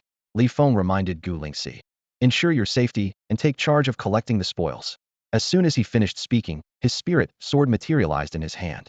Without hesitation, he executed his 4th teleportation, appearing in the combat readiness area of the central transport ship, directly behind Douglas. Douglas, the head of security for the Carlos family security group and a core executive, had no need to personally participate in such a dangerous support operation. Even if he did, he should have been in the control room, coordinating actions based on scan data. However, he had chosen to lead by example and arrived at the combat readiness area. While he was frowning and racking his brain to figure out how to shift the blame for the mine attack onto the deceased Tristan, he seemed to sense something. A cold glint flashed in the corner of his eye, and in the next moment, his troubles vanished with the wind. As the strongest individual among the 5 transport ships, Douglas had earned Feng's respect, making him the first target on Feng's kill list. A system notification echoed in Feng's mind. "Ding! You have killed an enemy. Attribute points 289. The moment Douglas's head flew off, Feng had already charged toward the nearest non-human above level 25, with attribute points steadily increasing, 67, 95, 112. Meanwhile, Gu Lingxi swung her sword, severing Douglas's right hand adorned with a storage ring, and swiftly collected both the severed hand and the ring. In just a brief span of time, Feng, with his ghost-like speed, darted across the 50-meter-long and 40-meter-wide combat readiness area. He swiftly eliminated all non-humans above level 25 who posed a threat to Gu Lingxi's safety. Gu Lingxi initially wanted to use one of the non-humans as a sparring target for her sword practice, but Feng interrupted her. "I'll leave 1 or 2 level 25 or 26 non-humans alive to bring back as sparring partners for you." Left with no choice, Gu Lingxi gave up her attack and turned toward the nearest combat mecha. Feng understood clearly that Gu Lingxi, as the heir to an ancient family and a peerless prodigy in cultivation, was far too talented to be reduced to scavenging behind him. However, he always ensured that in critical moments, the interests of his team members were considered, making sure everyone could share in the rewards. The blaring alarm echoed through every corner of the transport ship, and the 4 nearby vessels quickly received the distress signal. The captains of the 4 ships were at a loss. Faced with the sudden crisis, they realized the wisest course of action was to swiftly distance themselves and call for assistance from the security corporation. However, the head of the security group, Douglas, happened to be aboard the attacked transport ship, leaving them hesitant to issue an evacuation order. Instead, they frantically contacted headquarters, pleading for reinforcement high-ranking alien second-class citizens and slaves. In just 5 minutes, over 1,000 combat personnel in the combat zone had been slaughtered by Feng. Without hesitation, he took Gu Lingxi and used his teleportation ability for the 5th time, instantly appearing in the combat zone of an adjacent transport ship. Splat! A level 30 alien who had escaped from the refinery was instantly killed, increasing his attribute points by 226. Like a ghost, Feng moved swiftly and lethally through the combat zone, prioritizing the elimination of level 25 and above alien elites before systematically taking out all operators of the combat mechs. In this chaos and bloodshed, he became the supreme ruler of the battlefield. Retreat! Retreat! The captains of the other 3 transport ships immediately gave the order to evacuate upon learning that another ship had been infiltrated. Just as Feng was fully engrossed in the slaughter, he sensed the retreat of the remaining 3 ships. Deciding to abandon the remaining 300 or so low-level combatants, he took Gu Lingxi and teleported for the 6th time, appearing in the combat zone of the 3rd transport ship. The carnage and bloodshed followed him, with the stench of blood filling the air and screams echoing incessantly. Attribute points 56, 73, 66. The pleasant notifications from the system continued to chime. 5 minutes later, over 1,000 combatants had been reduced to just 2 severely injured and unconscious aliens, both sedated, one at level 25 and the other at level 26. Meanwhile, the other 3 transport ships had taken the opportunity to flee far away. Unwilling to waste any more time, Feng broke into the control room and destroyed the transport ship's offensive and defensive systems. The personnel inside were all low-level, insignificant figures. Grabbing one captive in one hand and guiding Gu Lingxi, who was also holding a captive, With the other, he used his teleportation ability for the seventh time. They passed through thick alloy walls and energy shields, reappearing 7,000 kilometers away. He quickly distanced himself from the resource-rich planet, pulling up his system interface to check his gains. His attribute points had risen to 5,360. After some calculations, he spent 3,000 points to upgrade 3 major abilities: armor penetration, flight, and hypersensido level 4. The remaining attribute points were evenly distributed across his 5 primary attributes. Li Feng's updated stats were Constitution 7,790, Strength 7,790, Endurance 7,790, Agility 7,790, Abilities, Armor Penetration level 4, Teleportation level 4, Flight level 4, Hypersense level 4. This assault not only elevated his power level from level 33 to level 35, but also advanced 3 of his abilities by 1 level each, a significant gain, not even counting the spoils of war. An hour later, a heavily modified large transport ship swiftly arrived at the resource planet. Despite circling the planet and activating its massive scanners to maximum intensity, it failed to detect any trace of the enemy. On B-250, Albert, the head of the Carlos family, sat in the grand hall of his castle on a private resort island. His brows furrowed tightly as his eyes fixated on the continuously updating information and video feeds. The elven and enchanting maids had long been dismissed by his wave, and his vacation mood had completely vanished. Destroying a large refinery, causing casualties among his personnel, reconstruction and compensation were minor concerns. For the Carlos family, the greatest loss was their reputation and dignity. What truly unsettled Albert during his vacation was the elusive invader. Their movements were undetectable, sending chills down his spine. Based on footage from the refinery and the transport ship, the intruders were identified as 2 humans. One of them, with a power level surpassing 30, had the ability to silently breach energy shields and layers of security, infiltrate the refinery's energy reserve area, trigger an explosive device, and even launch an attack in the transport ship's combat readiness zone. Such abilities were simply unfathomable. The enemy not only had the capacity to assault one of the Carlos family's mining facilities, but could also strike a second, third, or even more locations, potentially threatening key family members directly. Once their whereabouts were exposed, hiding would be futile. Albert racked his brain but couldn't fathom which rival family would deploy such extraordinary power to target the Carlos family. He understood that the ability to silently penetrate energy shields and superalloy walls was almost unheard of, even among other races, let alone humans. Such a powerful individual, if not yet at their talent limit, would undoubtedly be the top candidate for the next head of an ancient family. If their talent had reached its peak, they would at least be the second-in-command of their family. Deploying such a force to destroy a single refinery and cause losses to a minor interstellar family seemed like an investment far from worthwhile. As his thoughts raced, his wrist communicator buzzed with another message. Albert abruptly stood up, his eyes flashing with shock. The message came from a high-ranking member of the Carlos family's intelligence division. It detailed surveillance data gathered through various channels, revealing that a transport ship named Yangon 1 had been near the resource planet before the incident and had returned over 3 hours later. Yangon 1 was the personal vessel of Li Feng. Trouble was brewing. Albert's emotions were a mix of complexity. Logically, this wasn't the work of a rival family with comparable resources and influence, which should have been good news. However, Li Feng, originating from a small, independent reconnaissance fleet of the Border Defense Forces, often acted without regard for cost or consequences, potentially becoming a new and unpredictable problem. It was a bittersweet revelation with an unexpected outcome. Albert's frown deepened. In his eyes, Li Feng had previously been nothing more than a minor nuisance, easily dealt with. Even when Li Feng discovered the microscanner designed by Albert's think tank, reported it to the Special Operations Bureau, and accused the Carlos family, Albert had remained indifferent. He was well aware that the Carlos family's wealth and power made the cost of trial and error negligible. They could afford to try a new strategy daily without repeating themselves. But now, with Li Feng's power level exceeding 30 and possessing such mysterious abilities, the situation was entirely different. This meant that Li Feng now had the capability to retaliate against the Carlos family. With such strength and skills, he would undoubtedly attract the favor and support of a high-ranking military official, making him immune to the non-violent suppression the Carlos family might attempt through their extensive network of connections. Yangon 1. In the lounge, Li Feng lounged lazily on a multifunctional massage chair, enjoying the tranquility around him. Beside him, an intelligent robot stood silently holding a tray filled with various pastries and tea, adding to the sense of leisure. The walls, ceiling, and floor of the lounge emitted a soft light, as bright as daylight, without any visible source of illumination. Not far away, Gulingxi was not cultivating, but instead pulling out batches of spiritual ores from her storage ring. Her stunningly beautiful face showed clear signs of irritation and frustration. In the storage warehouse of a large refinery, there were still plenty of high-grade, high-quality spiritual ores yet to be transported.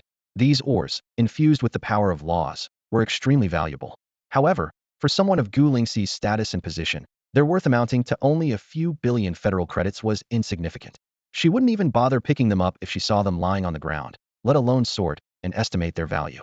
Unfortunately, since these ores were in her storage ring, she had no choice but to extract Li Feng's share.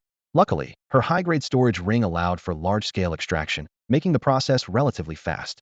Beside her, a level 26 Wind Mouse clan member hurriedly stored the spiritual ores Gu Lingxi had extracted into his own storage ring.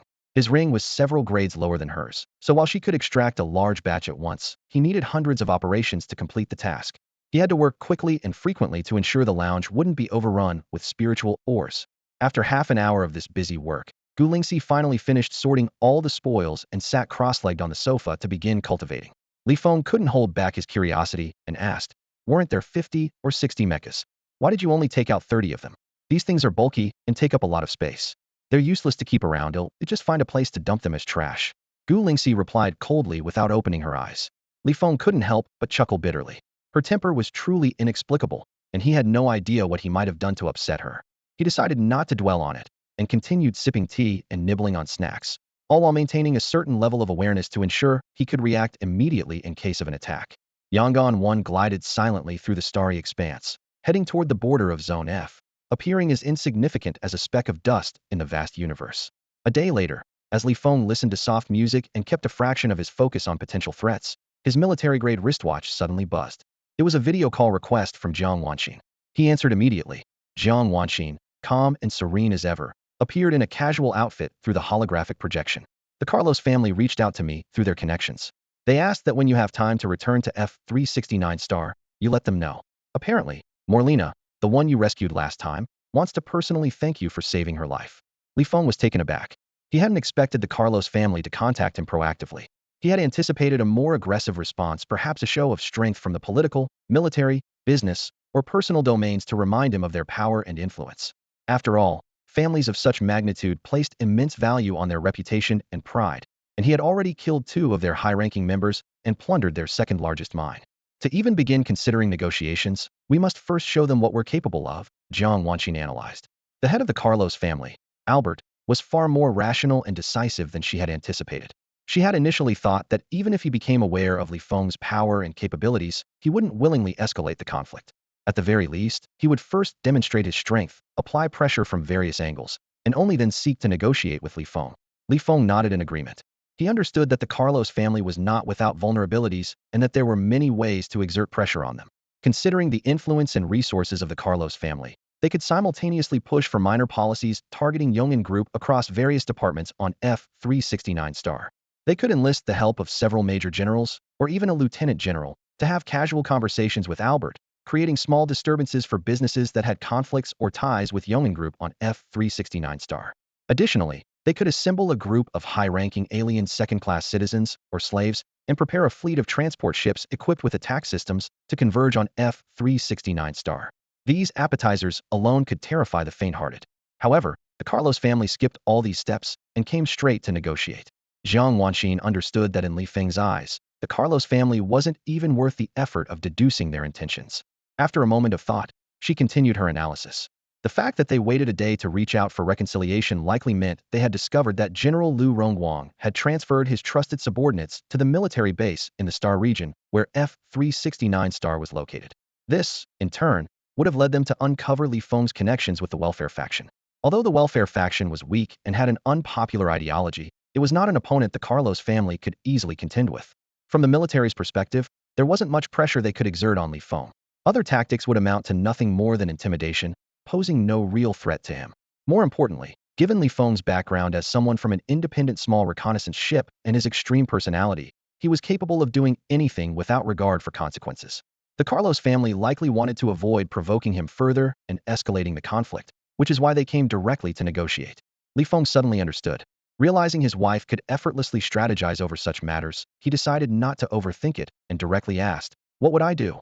Jiang Wanxin pondered and replied, "You would plan based on your available time, continuing to attack the Carlos family's assets whenever you have the chance, while focusing on raising your power level. Meanwhile, the Carlos family would pursue a two-pronged approach, secretly devising ways to deal you a fatal blow when they're confident enough, while publicly adopting a submissive stance. They would try to influence a white general with authority over you, making him view your actions as excessive.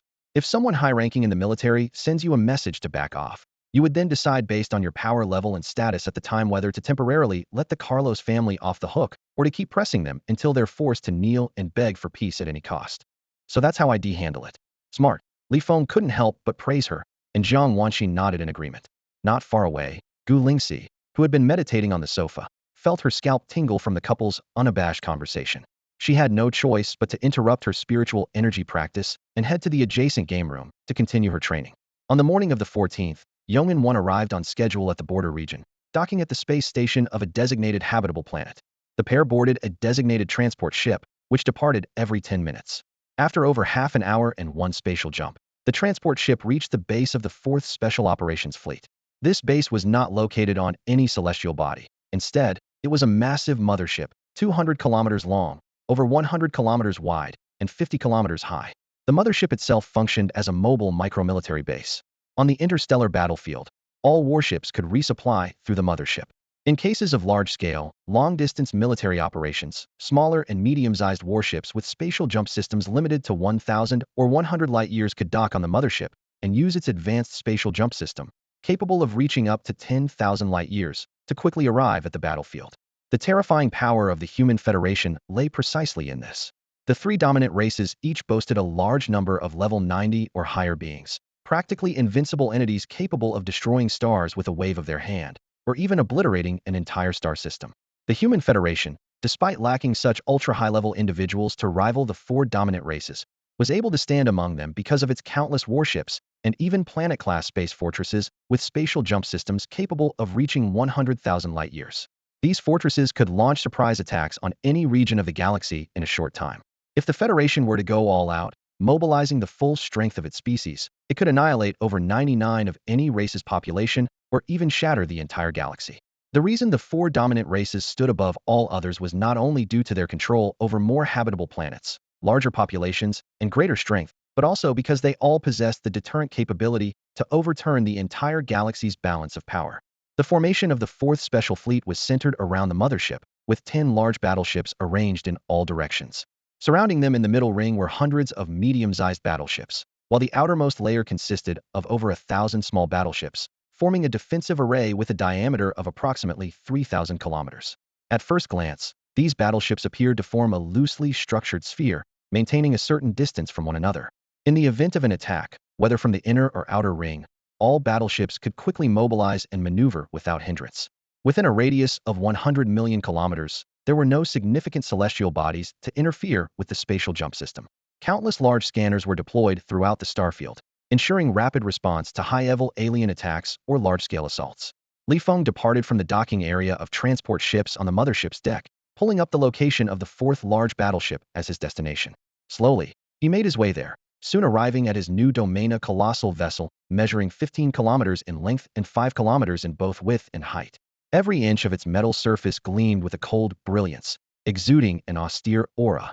Its flawless lines and ultra-alloy construction embodied the pinnacle of the Human Federation's military technology. The giant ship loomed like a slumbering behemoth of the cosmos, stretching across the starry expanse with an imposing presence that outshone even the much larger mothership in the distance. Inside the battleship, the corridors were quiet and sparsely populated. Occasionally, Li Feng encountered a few crew members dressed in standard multifunctional uniforms. Their expressions carried an air of arrogance, their noses slightly raised. Although his identity was evident from his uniform and appearance, their gazes remained indifferent. In contrast, officers in lieutenant uniforms greeted him respectfully, and Li Feng reciprocated their courtesy. For those who were impolite, he chose to ignore them, refraining from taking issue with these talented individuals. Respect, after all, was earned through strength. Having spent 9 months in the military, rising from a private to a major, Li Feng had yet to salute any superior officer. If his subordinates felt entitled to look down on him, he welcomed the challenge, even finding it invigorating. The more capable his team, the greater the sense of accomplishment during missions, and the more attributes and military merits he could gain. Of course, this was contingent on their actual competence rather than overconfidence. Li Feng preferred exceptional subordinates over those who were repeatedly incorrigible. The captain's quarters were situated above the control room, with a passageway resembling that of a small reconnaissance ship. However, unlike smaller vessels, the captain's quarters on a large battleship included not only a lounge and an office, but also a game room, training room, conference room, and escape chamber, with significantly more spacious accommodations. The office was equipped with the capability to project the entire starfield and display all operational data of the battleship. Additionally, the captain of such a large vessel was assigned a security detail. Yet, as Li Feng approached the captain's quarters, he noticed there were no guards on duty outside.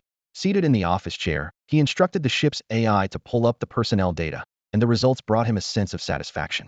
Today marked the final deadline for assembly, and by midday, over 30,000 members of the ship's total crew of 111,000 had yet to report in. Having served aboard a small independent reconnaissance ship, where he often carried out missions burdened with multiple disciplinary infractions, Li Feng found himself oddly at ease. He appreciated the defiant, rule-breaking attitude of these geniuses, who refused to be constrained by conventional norms. Through the military smartwatch's AI system, Li Feng sent a voice communication request to Fleet Commander Mark. Mark's voice came through the comms, sounding rather surprised. "You've arrived at the base? Just got here." Li Feng replied with a smile. "Assign me a reconnaissance or patrol mission or something. They'll take the battleship to the Wind Rat territory for a spin tomorrow morning. I'm not concerned about the mission or military merits. Not before the actual combat exercises." Mark shook his head repeatedly, his tone laced with helplessness. Even though the Federation Council and the military have been pushing for the rapid formation of the Special Operations Fleet, we fleet commanders have already received strict training orders. Starting tomorrow, the entire fleet will undergo intensive joint virtual training, and no one is allowed to be absent. On the 20th, we'll engage in large-scale virtual combat exercises with 3 other Special Operations fleets, lasting until the 28th, 3 days before the 4-race combat exercises. Already forgotten our verbal agreement? I joined the 4th Special Operations Fleet to help you stabilize the fleet situation, Li Feng reminded him. "I haven't forgotten, but it's just not feasible right now," Mark said with a bitter smile. "I'm already overwhelmed. The fleet is in chaos, lacking any sense of cohesion. If I authorize an action for you, letting you ignore the training order to roam outside, the pressure would be unbearable. You've just arrived on the battleship, so you haven't felt the weight of it all yet. Your crew probably isn't fully assembled yet, right? These so-called geniuses are a real headache. It won't be long before someone comes to challenge you directly. Even if I gave you a mission, no one would follow your commands. If you actually went to the Wind Rat territory, you'd probably end up surrounded by people dragging you down or worse, stabbing you in the back. Don't worry. Once the combat exercises are over, if you manage to stabilize the internal situation on your battleship, I'll arrange any mission you want as long as it's not a serious violation." Before Mark could finish, Li Feng decisively ended the call. Having an official mission as an excuse, he could take the large battleship for a spin to one of the Wind Rat's habitable planets, at most earning himself a dozen or so disciplinary actions. Without any mission orders, however, it would be a real problem. His current level of strength wasn't enough to withstand the consequences of such a major violation, tantamount to rebellion. Virtual combat training held no interest for him at all. Even the 4-race combat exercises were of no appeal. The virtual training wouldn't allow him to kill enemies and gain attribute points. The same went for the 4-race combat exercises. Although the latter involved actual combat in a specific star region of the galaxy, the participants from the 4 major races were all top-tier geniuses and unparalleled talents. There was no way they'd let these prodigies die in what was essentially a display of power and deterrence.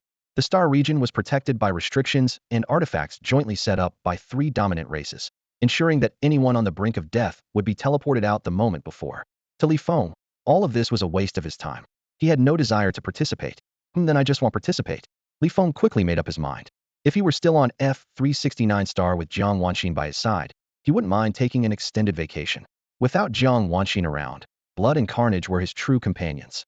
At present, he had only 2 options before him. One was to take on the so-called geniuses, unleashing chaos and destruction. Anyone who opposed him would be eliminated under some pretext, allowing him to gain a significant amount of attribute points while quickly establishing authority and unity aboard the 4th battleship. The other was to target the Carlos family's minds and continue his vendetta against them. He chose the latter. First, because the 4-race combat exercises carried immense pressure, opting out was already a significant burden. If he slaughtered his way through the 4th battleship, no matter how justified his reasons, it would be unacceptable. At worst, a high-ranking general might personally reach out, inviting him to temporarily resign his military post and have a friendly chat at headquarters. Waiting until the exercises were over to resume his rampage would greatly reduce the risk. Determined, Li Feng contacted Gu Lingxi and invited her to accompany him to the Carlos family's mine. Gu Lingxi was filled with discontent and wished she could give Li Feng a slap. She had just boarded the number 4 battleship and hadn't even enjoyed 10 minutes of peace before being asked to go out on another mission. It was absurd. Without hesitation, she hung up the communication to express her dissatisfaction. She then instructed the intelligent robot to strictly monitor the 2 alien prisoners she had brought aboard the battleship before heading to the designated hatch as instructed by Li Feng. On the other side, although Li Feng didn't receive a direct response from Gu Lingxi, he understood that her act of hanging up without a verbal refusal signaled her tacit agreement. He had already left the captain's quarters and arrived at the nearest hatch, waiting for Gu Lingxi to join him. Once they met, they flew to the mothership and returned to the transport ship's docking area. It was the final day before the deadline, and the restricted time for senior officers to leave had not yet commenced. The two boarded the transport ship and set off for the only habitable planet with an operational route. Midway through their journey, Li Feng's military wristwatch suddenly buzzed.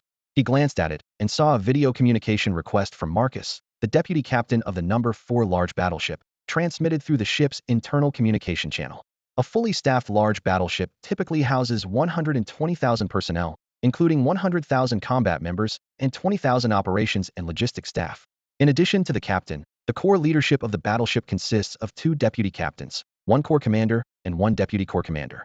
According to the Human Federation's military structure, combat personnel are organized into squads, platoons, companies, battalions, regiments, and corps. The combat department of a large battleship is commanded by the corps commander, who leads 100,000 combat personnel. Under the corps commander are 10 regiment commanders, each commanding 10,000 troops. Additionally, there are control and logistics departments, each led by a control chief and a logistics chief. These positions, along with the regiment commanders, belong to the mid to high-ranking officers of the battleship and do not have deputy roles. The captain, deputy captains, corps commander, and deputy corps commander must all hold the rank of major or higher. The captain wields supreme authority, while the 2 deputy captains, serving as their assistants, oversee the control and logistics departments. They also have the privilege of receiving the captain's authorization to operate the main cannon, command the ship's intelligence system, and even activate the self-destruct system if necessary. The corps commander and deputy corps commander manage all combat-related affairs and have significant autonomy unless overridden by the captain. The 4 newly formed special operations fleets had a complex personnel composition. Theoretically, these fleets were directly managed by the Special Operations Bureau of the military headquarters, functioning as independent small-scale fleets. Commanders labeled as independent often wielded absolute authority and eliminated dissenting subordinates, particularly those of differing appearances, to maintain a superficial sense of harmony. To cater to the ego of top geniuses and exceptional talents who believed they were the ultimate authority, the medium and small warships under the 4 special operations fleets, despite not being explicitly labeled as independent, were still granted considerable autonomy. Li Feng's fleet was nominally under the command and jurisdiction of the Fleet Command. However, aside from the fleet commander, who held supreme authority, none of the senior officers, including the vice commanders, had the right to directly issue orders to the captains of any smaller warships. Under normal circumstances, crew members typically chose fleets and ships led by commanders and captains of the same ethnicity as themselves. However, the situation with the 4 special operations fleets was different. All their members were top-tier geniuses and unparalleled talents.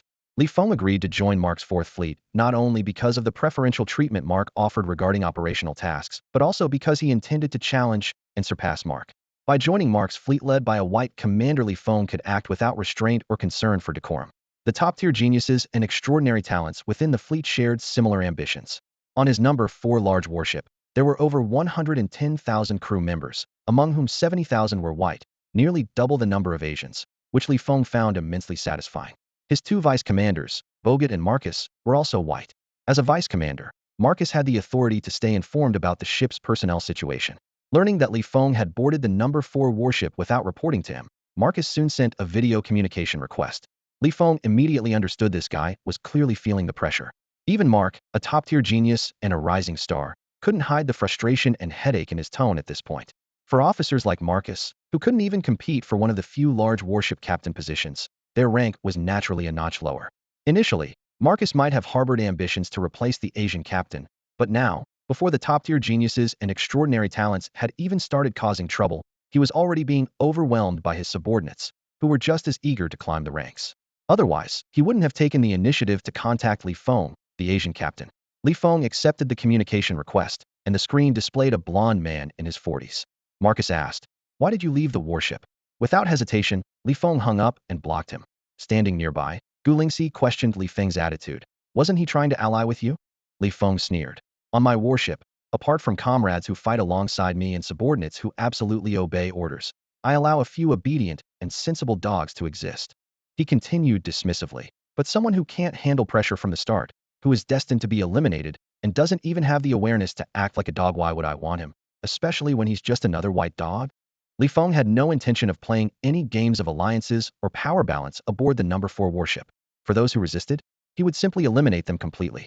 When they arrived at the space station, the two of them boarded the Yeoman 1.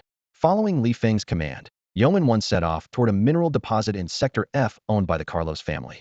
Meanwhile, in the Grand Hall on the vacation island, Albert, the head of the Carlos family, immediately received news of Li Feng boarding Yeoman 1.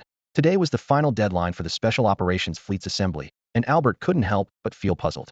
He had assumed Li Feng would keep a low profile for some time, especially since the interclan conflict was imminent, likely to be followed by a large-scale war with the Fengshu clan. During this period, the Special Operations Fleet was to remain on high alert, and fleet commanders were not allowed to leave the fleet without a significant reason. Albert never expected that on the very last day of the assembly deadline, Li Feng would suddenly leave the fleet and board Yong'an, only clear violation of protocol. A sense of foreboding crept into his heart. Typically, such serious breaches of duty were only made to address extremely critical matters. But these mavericks who came from independent reconnaissance ships, true to their reputation, seemed to treat disciplinary actions like badges of honor to collect. In Sector F, a region marked by cosmic storms, the formation of these storms arises from various causes, such as supernova explosions, gravitational shocks triggered by galaxy collisions, and fluctuations in cosmic magnetic fields and gravitational waves. The scale of cosmic storms varies greatly. Most erupt violently and disperse rapidly, with their energy eventually absorbed by the surrounding galaxies. However, some smaller-scale storms are influenced by the gravitational pull of galaxies and stars, causing them to spread slowly, surge in waves, or even churn repeatedly within a confined area. Li Feng's second target was located in such a cosmic storm zone, where the storms raged back and forth within the starfield, with an exceptionally prolonged dissipation period. Here, matter particles, electromagnetic radiation, and gravitational waves intertwined, wreaking havoc on the celestial bodies in the vicinity. In this region, filled with cosmic storms of various magnitudes, destruction and reformation occurred endlessly. At the center of the area stood a large refinery, shielded by an energy barrier. This immense barrier featured thousands of access ports, all constructed from superalloy, with diameters ranging from over a kilometer to just a few dozen meters. When a cosmic storm swept through, energy would channel through these ports into the refinery's massive filters, which extracted unique spiritual minerals formed from high-energy particle collisions and material dust reactions.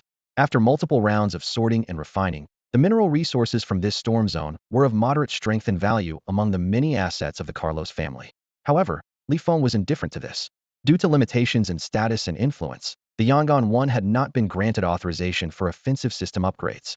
However, its defensive systems had been modified to a level comparable to that of a small battleship. While traversing the storm zone, the ship experienced higher energy consumption and reduced scanning range, yet Li Feng pressed forward resolutely. When the refinery was still 1,000,000 kilometers away, the Yang'an 1 came to a halt, and its hatch opened. Li Feng, accompanied by Gu Lingxi, accelerated toward the refinery's coordinates. His physical strength, combined with the high-grade defensive artifact worn by Gu Lingxi, rendered them unaffected by the radiation within the starfield. Even when encountering cosmic storms, regardless of their size, they did not need to detour. With an agility stat of 7,790 and the quadruple boost from level 4 flight, Li Feng's maximum flight speed reached over 1.1 million kilometers per hour. In just a little over an hour, they successfully arrived at the massive refinery. Using the artifact on Gu Lingxi that concealed their presence, they easily evaded the refinery's large-scale scanners, approaching within 3,000 kilometers. At this distance, they entered Li Feng's hypersensory range. He could sense that in the energy storage area, a large number of micromechanical insects were dismantling the dense network of detonation devices. Clearly, using the Yang'an 1's location provided by major military bases, the Carlos family had already deduced his target. Inside the refinery, over 20,000 individuals, including white workers, second-class citizens of other races, and alien slaves, weather staff, combat personnel, warehouse guards, or operators in various control rooms were all gathering urgently in the rest area. Only a few members of the management remained in their offices. This puzzled Li Feng, as he couldn't discern the Carlos family's intentions or strategy. Temporarily dismantling the detonation device's wiring was clearly intended to prevent him from destroying the entire refinery. The emergency assembly of all personnel left him slightly puzzled. Anticipating his target in advance and minimizing casualties as much as possible, the best course of action was to quickly evacuate everyone from the refinery via airships. Those unable to evacuate in time were instructed to disperse and retreat to their respective dormitories. With his current level of power and the grade of his spirit sword, the alloy doors of the dormitories were practically useless, but the back-and-forth effort to completely eliminate everyone would cost him a significant amount of time. This strategy not only greatly reduced casualties, but also bought time to mobilize high-ranking alien reinforcements. Gathering everyone in the rest area seemed like a deliberate move to compensate for his inability to destroy the refinery, as if intentionally grouping people together for him to slaughter without needing to chase them down. Feng, however, did not let his guard down. He extended his heightened sense, carefully scanning the area to confirm there were no high-level aliens in hiding before he finally relaxed. Against his enhanced perception, abilities like invisibility, artifacts that block detection, or techniques that concealed power levels were all rendered ineffective. Is this their way of showing sincerity, hoping I'll kill until I'm either satisfied or feel guilty? Feng sneered. It had been difficult enough to corner a small interstellar family willing to oppose him. The Carlos family wasn't going to let go so easily. When they had underestimated his power, they never considered sparing him, a so-called small fry. Once they realized the extent of his strength and abilities, they wanted to make peace, treating him like a naive child to be placated. And no matter how sincere the Carlos family appeared on the surface, they were undoubtedly, as Jiang Wanxin had predicted, working on a dual strategy behind the scenes. One to play the victim and manipulate the military higher-ups into intervening, and the other to devise a lethal trap to take him down. Still, this act of serving themselves up deserved some encouragement. Following his usual approach, Feng didn't hesitate. He first explained the situation inside to Gu Lingxi, and then activated his teleportation ability. In the blink of an eye, they appeared in the empty storage area. Gu Lingxi transformed into a diligent worker, storing all grades of spirit minerals from the storage area into her spatial ring. Meanwhile, Feng teleported to the rest area, transforming into a reaper walking among mortals. Moving with ghostly speed, his sword flashed, blood sprayed through the air, and screams formed a symphony of despair.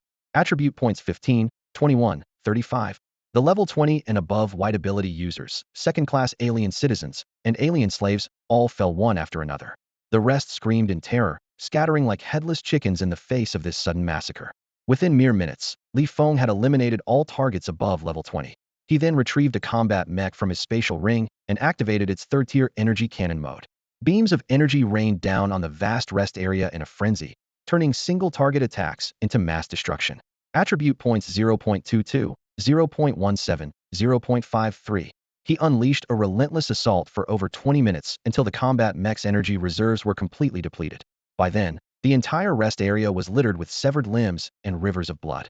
The once sturdy alloy floors and walls were riddled with holes and damage. Feng glanced at his available attribute points, which had reached 5,350. Without hesitation, he distributed all the points across his 5 main attributes. His stats were now: Physique 8,860, Strength 8,860, Endurance 8,860, Agility 8,860, Spirit 8,859. His abilities included Armor Penetration Level 4, Teleportation Level 4, Flight Level 4, and Enhanced Perception Level 4. The average value of his main attributes had leapt to nearly 9,000. He paid no attention to the refinery's senior staff still hiding in their offices. This was his way of encouraging and rewarding the Carlos family's decision to serve themselves up. With a single thought, he reappeared in the storage area. His perception stretched to its limit to ensure he could detect any incoming transport ships or high-level aliens immediately. At the same time, he joined the effort of collecting resources, storing the mountains of low and mid-grade spirit minerals into his spatial ring. After another half hour, the storage area was completely emptied.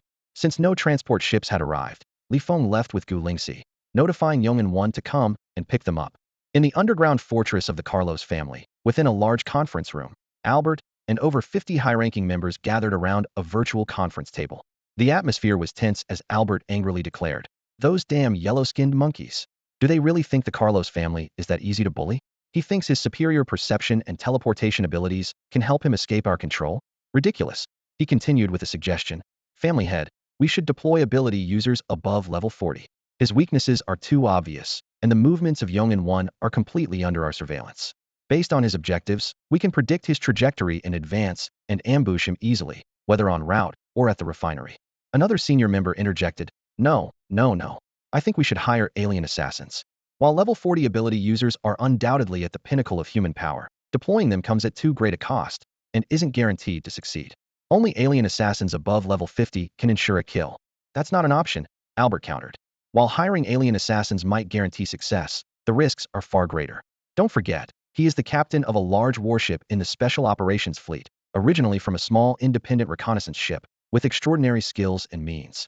Even if he's not a cultivator and his potential is limited, he's still seen as a rising star by the high-ranking military officials among those yellow-skinned people. This is a personal grudge. Everyone should rely on their own abilities and methods. Life or death is part of the game, one senior member said calmly. But using alien interstellar pirates to assassinate someone above level 50 crosses the line. It would violate the rules of internal conflict and create widespread fear and panic among the upper echelons. On their side, forget the military officials. It's possible even the parliamentary leaders would intervene and forcibly suppress the Carlos family. Another senior member added with concern. How about attacking him through public opinion? Albert suggested. Right now, the entire population is focused on the Special Operations Fleet. If we release footage of him attacking and slaughtering our refinery, the overwhelming backlash could pressure the military leaders to remove him from his position. Remove him? More like temporarily sideline him, someone questioned. With his skills and abilities, even if the welfare faction backing him remains silent, there will be high-ranking military officials among the yellow-skinned people secretly protecting him. They might impose punishments that appear severe but are actually superficial. Once the storm blows over in a year or two, they'll reinstate him. They might not even wait that long. They could just transfer him to the front lines as the captain of another large warship, another senior member added. Don't forget, he came from a small independent reconnaissance ship. His extreme and reckless personality would be seen as understandable under such circumstances. It was our provocation in the first place. As long as he doesn't harm civilians, any retaliation he takes is within reasonable bounds. Another senior member voiced support. I think we should proceed cautiously, Albert concluded. Everything should wait until after the 4 races combat exercise concludes, and then we can decide based on the situation. I agree we should be cautious, another senior member echoed. In fact, we might not even need to act. He'll bring trouble upon himself. For instance, right now, he has seriously violated regulations by leaving his post and missing the fleet's assembly deadline, all just to pursue a personal vendetta. The entire Special Operations Fleet is full of geniuses. On his large warship, there are bound to be top-tier talents and prodigies with powerful connections, eager to topple him as an obstacle in their path, Albert said, his gaze sweeping across the faces of the senior members. The senior members of the family were compelled to express their stances one by one. While it appeared as if they were sharing genuine opinions on the issue, their true intentions were far more calculating. The suggestions they put forth, though seemingly reasonable, were all impractical. The Carlos family operated like an independent kingdom within the Human Federation, with a pure-blooded main lineage and numerous branches, boasting a population in the tens of millions. Those who managed to rise to the ranks of the core leadership, whether through connections and family support or through their innate abilities as gifted individuals, were without exception veterans of the family's internal power struggles. Among them, there were figures with extraordinary strength and cunning, making it inconceivable that none of them could grasp the crux of the matter. The reason was obvious. It wasn't that these individuals couldn't devise effective solutions, but that each had their own interests and schemes. They sought to leverage this turmoil to expand their power and disrupt the family's existing power structure. Some core leaders even hoped for the Carlos family to suffer greater losses or face a monumental crisis, giving them the opportunity to overthrow the family head and take control themselves. This was why, during this pivotal era, he focused much of his energy on planning and consolidating power, eliminating certain senior members, and unifying the family's will. A unified will would better position the family to rise with the tide, ostensibly for the family's benefit. However, the deeper motive was to use the opportunity provided by this new era to justifiably remove dissenters and centralize all authority in his own hands. Albert maintained a calm expression as his gaze shifted to the next senior member. Just over 2 weeks ago, 3 days after Feng reported to the Special Operations Bureau with evidence and witness testimonies accusing the Carlos family of attempting to assassinate him, an incident occurred. A nephew of Albert, stationed at military headquarters, was invited by a colleague to attend a secret gathering of low-ranking officers who appeared to be part of an extremist racial faction. This senior member, in charge of transportation, casually brought up the topic, immediately drawing the attention of Albert and the other leaders. Albert's nephew, fortunately, had enough sense not to attend such a gathering. The others nodded slightly, signaling their agreement. To maintain the stability of the Human Federation, extremist racial factions had long been suppressed. Currently, as the Federation's parliamentary and military leadership were highly unified and focused on external expansion, such factions were being purged on a large scale, forcing them into hiding. While attending such a gathering might not directly affect the Carlos family, in this political climate, any exposure of such involvement would ruin the future prospects of the family member in question. At best, the family could save him from imprisonment. The senior member in charge of transportation continued. But just 3 hours ago, shortly after we submitted the video and data of Li Feng's latest attack on our refinery to the Special Operations Bureau, my nephew's colleague reached out to him again. While expressing sympathy for the Carlos family, he also offered a suggestion. He said that if our family publicly released the footage and data of Li Feng's attack and was willing to bear the public outrage for deliberately gathering white employees, second-class minority citizens, and slaves to be slaughtered, we wouldn't need to worry about anything else. Someone would step in and take care of this problem for us. Albert and the other senior members frowned deeply in response. Is this an attempt by the extreme white supremacists to use this personal feud to eliminate Li Feng? Or perhaps there's an even deeper conspiracy at play? Albert and a few high-ranking officials felt a stir in their hearts, quietly speculating. The massive warship under Li Feng's command seemed to have the backing of an extraordinary talent working behind the scenes, possibly aiding this prodigy in replacing Li Feng. Negative public opinion has always been a common tool among politicians, but it is rarely used by the military. While it can be lethal in political battles, it is far less effective against military officers. If the extreme white supremacists merely wanted to deal with Li Feng, they could have simply mobilized personnel to assassinate him. Even though their power has waned and they risk annihilation at the slightest mistake, they could still take the time to create conflicts and find a justified opportunity to strike. There's no need for such a convoluted plan. This seems more like the work of a faction or family aiming to elevate the prodigy on Li Feng's warship to a higher position. By collaborating with the white supremacists, they could orchestrate a conflict with Li Feng, gradually intensify tensions, and collect damaging information against him. Once the prodigy reaches the rank of major, they could trigger a concentrated attack. Even if they fail to eliminate Li Feng in the short term, they could at least create a vacancy for his position as captain. Albert furrowed his brow in deep thought, though inwardly, he was quite pleased. The Carlos family had been secretly funding the extreme white supremacists across the military, political, and civilian sectors, with considerable annual expenditures. However, covert sponsorship is entirely different from open support. In the current environment of humanity uniting against external threats, he would never openly associate with white supremacists, let alone make sacrifices for others, directly opposing Li Feng and helping another family groom a rising star by clearing obstacles. Albert had only two options in front of him. The first was to ignore the invitation from the white supremacists and stick to the original plan. On one hand, play the victim to the military leadership and wait for them to act. On the other, continue laying groundwork by contacting and recruiting the talented individuals aboard Li Feng's massive warship. Simultaneously, he could infiltrate F-369 Star with yellow-skinned cultivators under his control, seeking opportunities to deliver a fatal blow to Li Feng from these two avenues. The second option was to proceed with the original plan of preparing a decisive strike against Li Feng, while also leaking the information to the yellow-skinned high-ranking members of the Special Operations Bureau and to Li Feng himself. This would not only earn him goodwill, diverting Li Feng's attention and avoiding further losses from playing the victim, but also incite conflicts between Li Feng and the white supremacists, as well as the family backing the prodigy. This could lead to mutual destruction among them. Albert leaned toward the second option. The Carlos family already maintained strong relationships with many extreme white supremacists, and, being a white family itself, offending one such group wouldn't be a significant issue. More importantly, while the balance of power might shift in the future, with the overall strength of whites potentially surpassing that of yellow-skinned individuals, such a resurgence of the white supremacists would take time and wouldn't happen in the short term. During this period, most of the extreme white supremacists would likely be eliminated by the yellow-skinned leadership on various pretexts. Very few would survive to that future. Moreover, the yellow-skinned individuals could very well discover even higher-grade cultivation techniques, leaving the extremist factions on both sides with limited opportunities for growth. Only after humanity fully unifies the galaxy and eliminates external threats would they have the soil to develop, making the long-term risks minimal. Li Feng lounged leisurely in his chair, his gaze fixed on Mark's holographic projection. These days, he could no longer prove his absence from duties by recording videos of himself bleeding from a cut finger. With nearly 9,000 points in endurance, any minor wound would heal instantly. Only by slashing a major artery could he capture a 1 or 2 second injury video. Instead of resorting to such extremes, he preferred to simply claim he had internal injuries undetectable by scanners. Come back already. I'm swamped over here. As the captain of 10 large battleships, your refusal to participate in virtual combat training is making things even harder for me. Mark urged him patiently. If it had been any other captain, their neglect of duty would have led to severe punishment as an example to others. However, Li Feng had been his right-hand man in the early days, and it was Mark who had invited him to join the 4th Special Operations Fleet. Naturally, he dared not act rashly against him. If he did, Li Feng would undoubtedly retaliate fiercely. Though Li Feng lacked talent and cultivation, his potential ceiling was incredibly high.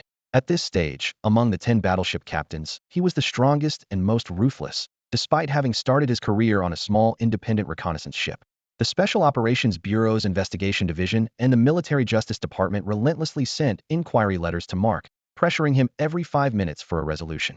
Mark had no choice but to withstand the mounting pressure, channeling the tenacity and madness he had honed during his days on the independent reconnaissance ship. For every inquiry letter, he replied with a scathing response. Yet, this was not a sustainable solution. If Li Feng's prolonged absence severely impacted the interspecies combat exercises, the higher-ups in the Special Operations Bureau would inevitably intervene. This would cast serious doubts on Mark's leadership abilities, posing a significant threat to his career. I'm really suffering from severe internal injuries and had no choice but to step away to recover. Once I'm healed, I'll naturally return, Li Feng said. He understood that Mark was under immense pressure on his behalf and felt grateful, but he had no intention of compromising.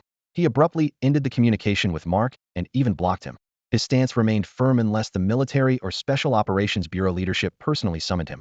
He would only return after the interspecies combat exercises concluded. As for Mark's troubles, they were not his concern. It was Mark who had failed to honor their verbal agreement by not assigning him tasks involving large battleships in the first place. Fine, I'll admit fault and owe you one. When this is over, whatever compensation you want during future missions, I'll do whatever it takes to fulfill it. Mark was forced to make various promises. While Li Feng found these offers appealing, his current focus was on the far greater rewards of raiding the Carlos family's mining resources. Just then, a notification sounded from his military watch. Li Feng glanced at it. A flicker of surprise crossing his eyes. It was a video call request from Lin Jingtai, the leader of the welfare faction. I have something to take care of. We'll talk later. Li Feng decisively ended the call with Mark and stood up to connect with Lin Jingtai. Lin Jingtai's holographic projection appeared before him, still dressed in a janitor's uniform, but this time, the identification on it wasn't from the 777th Large Military Base. Instead, it bore the insignia of the Information Department from military headquarters.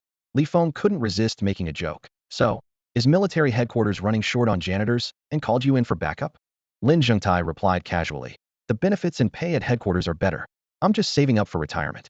It had only been 2 days, and yet the upper echelons of the Special Operations Bureau were already this restless? Li Feng got straight to the point. He knew Lin Zhengtai, the leader of the welfare faction, who, despite never interfering in his actions or decisions and adopting an entirely hands-off approach, was always quietly strategizing and paving the way for him. Lin Zhengtai suddenly giving up his retirement at the 777th military base to return to military headquarters as a janitor was clearly tied to Li Feng's selection for the Special Operations Fleet. His identity and records had been transferred to military headquarters, along with the pathways for promotion and the obstacles in the way. You're just a small-time captain who broke some rules and stayed out for 2 days. The upper echelons of the Special Operations Bureau aren't that impatient, Lin Jingtai said, shaking his head. It's the Carlos family. They passed information to the yellow-skinned higher-ups in the Special Operations Bureau and to me, saying that some extremists with racial agendas, along with a family supporting a genius on your warship, have their eyes on you and are considering working together. The higher-ups in the Special Operations Bureau reached out to me, intending to take action to intimidate all the white supremacist extremists. At the same time, they want to repay the Carlos family for this favor and mediate between you and them. What kind of extremists and family are we dealing with? Li Feng frowned slightly. Being targeted by extremists and an unknown family was not good news, given his current power level and status. Give me 3 days. No matter how deeply they're hiding, I'll dig them out, Lin Zhengtai said firmly. As for what to do next, that's your decision. I'll support you unconditionally, but you need to send me your decisions within 2 hours. If you don't want to cooperate in intimidating the white supremacist extremists, the Special Operations Bureau's higher-ups won't force it. But if you're willing, they'll reach out to you. These video communications undergo anti-fraud processing and are archived for future reference. Without prior agreement, if you accidentally offend them, it could leave a black mark on your record for insubordination. Got it. Li Feng agreed readily and ended the call with Lin Jingtai. He pulled up the star map and glanced at it. They were just one final space jump away from their next planned target. Knowing the gravity of the situation, he sent the relevant details to Jiang Wanxin, asking for her input. Meanwhile, he took the time to carefully think through and organize the information himself. The Carlos family wasn't worth worrying about. Since they had willingly provided such critical intelligence, it was only fair to respond appropriately. Failing to do so might make the military's higher-ups think he didn't understand the rules of engagement at their level. However, given that there was a family he could defeat, one with whom he had a grudge and could gain significant attribute points, he wasn't about to let them off the hook easily. He'd need to show greater sincerity and prove he had no ulterior motives before considering resolving the feud. The real problem lay with the extremists and the mysterious family targeting him. The extremists, in particular, were known for their extreme methods and their ability to share information among themselves. This was precisely why the yellow-skinned higher-ups in the Special Operations Bureau wanted to intervene immediately. In their eyes, if a significant number of extremists were invited to participate or cooperate in any action, their pervasive reach and radical tactics could easily overwhelm Li Feng, regardless of how careful he was. If his movements were tracked, he could be ambushed or attacked. While Li Feng wasn't overly worried, he knew that with his current power level, he couldn't afford to be careless. Soon, Jiang Wanxin responded via video call, sharing the same opinion. Continuing to raid the Carlos family's mineral assets would make his movements too predictable, and the risks were too high given his current capabilities. The best course of action was to cooperate with the Special Operations Bureau's higher-ups to intimidate the remaining white supremacist extremists. Once the welfare faction uncovered the identities of the two factions targeting him, he could reassess and make further plans. If they push me too far, I'll rally every yellow-skinned extremist and militarist I can find. Li Feng muttered, reluctantly altering his original plan. He informed Lin Jingtai of his decision to cooperate with the Special Operations Bureau's higher-ups. However, he asked Lin Jingtai to delay further discussions with them for a bit, as he was close to his next target. He wanted to finish this round of harvesting before moving forward. An hour and a half later, the Yong and one stopped 1,000,000 kilometers away from a resource planet. This planet was one of the many mining sites granted to the Carlos family under their extraction rights. Upon learning of Yong and one's location, the Carlos family quickly alerted the refinery on the resource planet. All combat personnel and employees, except the higher-ups, were immediately ordered to gather in the large rest area. At the same time, the self-destruct devices in the energy reserve zone were disarmed.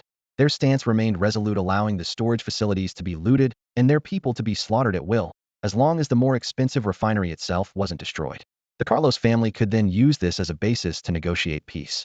Those who were overly naive or underestimated the malice of others might even accept their terms, believing they hadn't suffered any real losses in the microscanner incident and feeling a tinge of guilt.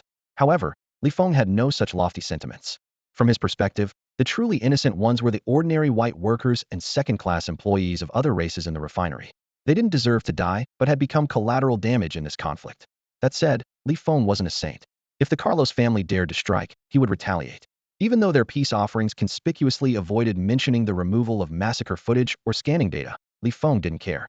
This was a private grudge, and neither the council nor the military's upper echelons would genuinely concern themselves with the lives of these individuals. They would simply feign ignorance.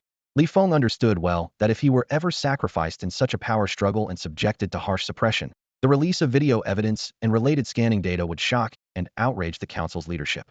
They could seize the opportunity to boost their reputation and even use the incident to eliminate welfare factions they despised. But Li Feng was indifferent to all of this. He considered himself merely a slightly larger small fish, and his adversaries weren't powerful enough to eliminate him outright. With protection from those above, such dirt on him couldn't escalate to the point of costing him his military rank at most. It would slightly impact his career. As for the future, Li Feng firmly believed that as long as he continued to improve at his current pace, he would one day become a flawless individual, noble, altruistic, and universally admired. When he acted, he deliberately left half of the spiritual or untouched to signal his gesture of goodwill to the Carlos family. With this thought in mind, Li Feng, accompanied by Gu Lingxi, appeared in the refinery's storage area and then instantly moved to the rest area. Just like before, he swiftly eliminated all ability users and other race individuals above level 20. Attribute points 32, 67, 25. He then deployed his combat mech, bombarding the entire rest area relentlessly. Attribute points 0.31, 0.22, 0.53. The system notifications echoed in his mind incessantly until the rest area was completely devoid of survivors. When he checked his available attribute points again, they had increased by several hundred compared to last time, reaching a total of 5,862. Li Feng was overjoyed. These points wouldn't just allow him to break through to level 36, they would also push all 5 of his core attributes past the 10,000 point threshold. Without hesitation, he allocated all the points to his 5 main attributes, instantly reducing his available points to just 161. Ding! Your attributes have reached 10,000 points each. Ability reset unlocked. Li Feng's eyes widened as he marveled inwardly. With the reset ability in his possession, he theorized that he could consolidate the values of the 5 main attributes into one, causing that attribute to increase 5-fold. For instance, during reconnaissance, he could focus all attribute points on his mental attribute. Currently at level 36, his mental attribute value stood at 10,000 points, granting him a perception range of 10,000 kilometers. If his mental attribute surged to 50,000 points, his perception range would expand to 50,000 kilometers, comparable to the perception intensity of level 42. More importantly, this ability wouldn't diminish his existing capabilities. The coverage of his level 4 super perception would increase to 20,000 kilometers as well. When confronting high-level alien adversaries, he could instantly shift all attribute points to strength, increasing his attack power fivefold to reach level 42 standards. Similarly, if he focused on constitution, his physical durability would skyrocket. If he allocated them to agility and endurance, his reaction speed, physical flexibility, self-healing, and stamina recovery would all multiply by 5. Of course, this was all theoretical. In practical application, it was impossible for him to concentrate all attribute points into a single attribute without reducing other aspects to an ordinary human level. However, by redistributing the 5 main attributes according to the situation and opponent, he could perform at an effectiveness that exceeded his level by 3 to 6 levels. Without hesitation, Feng spent 110 attribute points to upgrade the reset ability to level 3, increasing its daily usage to 4 times. He then evenly distributed the remaining 51 points across the 5 main attributes. His attributes now stood as follows: Constitution 0, Strength 10,000, Endurance 10,000, Agility 10,000, Mental 10,000. His abilities included Armor Penetration Level 4, Teleportation Level 4, Flight Level 4, Super Perception Level 4, and Reset Level 3. Feng not only possessed level 36 comprehensive attributes, but also wielded 5 extraordinary abilities, making even the most elite prodigies of his level seem insignificant by comparison. Feeling a wave of exhilaration, Feng's earlier dissatisfaction caused by the ambush of extremist groups and family factions dissipated instantly. He realized that these two forces were not out to harm him, but were instead adding 2 more significant players to the Federation's dynamics alongside the Carlos family, enriching the scenario. Reflecting on the misunderstanding, he felt guilty for having doubted his close allies. Taking a deep breath, Feng composed himself and activated his perception and super perception abilities, quickly locating Gu Lingxi in the storage area. Following his instructions, Gu Lingxi only took half of the spirit minerals, regardless of their quality. Much like how the Carlos family had previously gathered all combatants and staff in the rest area as a gesture of goodwill, Feng reciprocated in kind by sparing the lives of the refinery's senior executives hiding in their offices. By taking only half of the spirit minerals, he repaid the Carlos family's favor while demonstrating that, despite his reputation as a maverick from a small, independent reconnaissance ship, he understood balance and compromise. Feng knew that in this world, there were no eternal enemies. However, the Carlos family's sincerity still felt insufficient. They hadn't fully submitted, and their gestures lacked perfection. Their current level of goodwill was just enough for him to spare the refinery's senior executives and agree to only take half of the spirit minerals moving forward. Let's go. Seeing that Gu Lingxi had completed her task, Feng appeared directly before her, teleporting her to a location nearly 10,000 kilometers away from the refinery. He then contacted Yong'an 1 to come and pick them up. Back on Yong'an 1, following Feng's command, the ship began heading toward the station of the 4th Fleet. Half an hour later, a notification for a video communication sounded, displaying the identity of the Special Operations Bureau Director's office. Upon connection, a middle-aged man in a major general's uniform with a refined demeanor appeared on the screen. He was the director of the Special Operations Bureau's office, reaching out to communicate with Feng in advance. After some pleasantries, the director sent Feng a detailed video meeting agenda, asking him to review it for any doubts before making adjustments. The agenda was comprehensive, outlining the conversation content, sequence, and various points of attention. It primarily included formal greetings, discussing impressions of the Special Operations Fleet, and conveying the slogan of fighting for the Human Federation. If the director deviated from the agenda during the meeting or brought up unrelated topics, the director's office staff would need to adapt accordingly. The main focus was on Feng's account of being ambushed by traitors cultivated by alien forces in collusion with extreme racial factions. Severely injured, he found even the medical pod unable to fully heal him, forcing him to seek external treatment. Along the way, he faced repeated attacks and had no choice but to seek help from the Special Operations Bureau. The director expressed shock and anger, promising to crack down on human traitors and their collusion with extreme racial factions. As for the Carlos family, the director would also inquire about Feng's accusation that the family attempted to use a microscanner to probe his power level and plot an assassination. Feng was advised to respond that it was likely a misunderstanding and to state that he was in communication with the Carlos family. Since all aspects of the agenda were acceptable to Feng, he promptly informed the director's office of his feedback.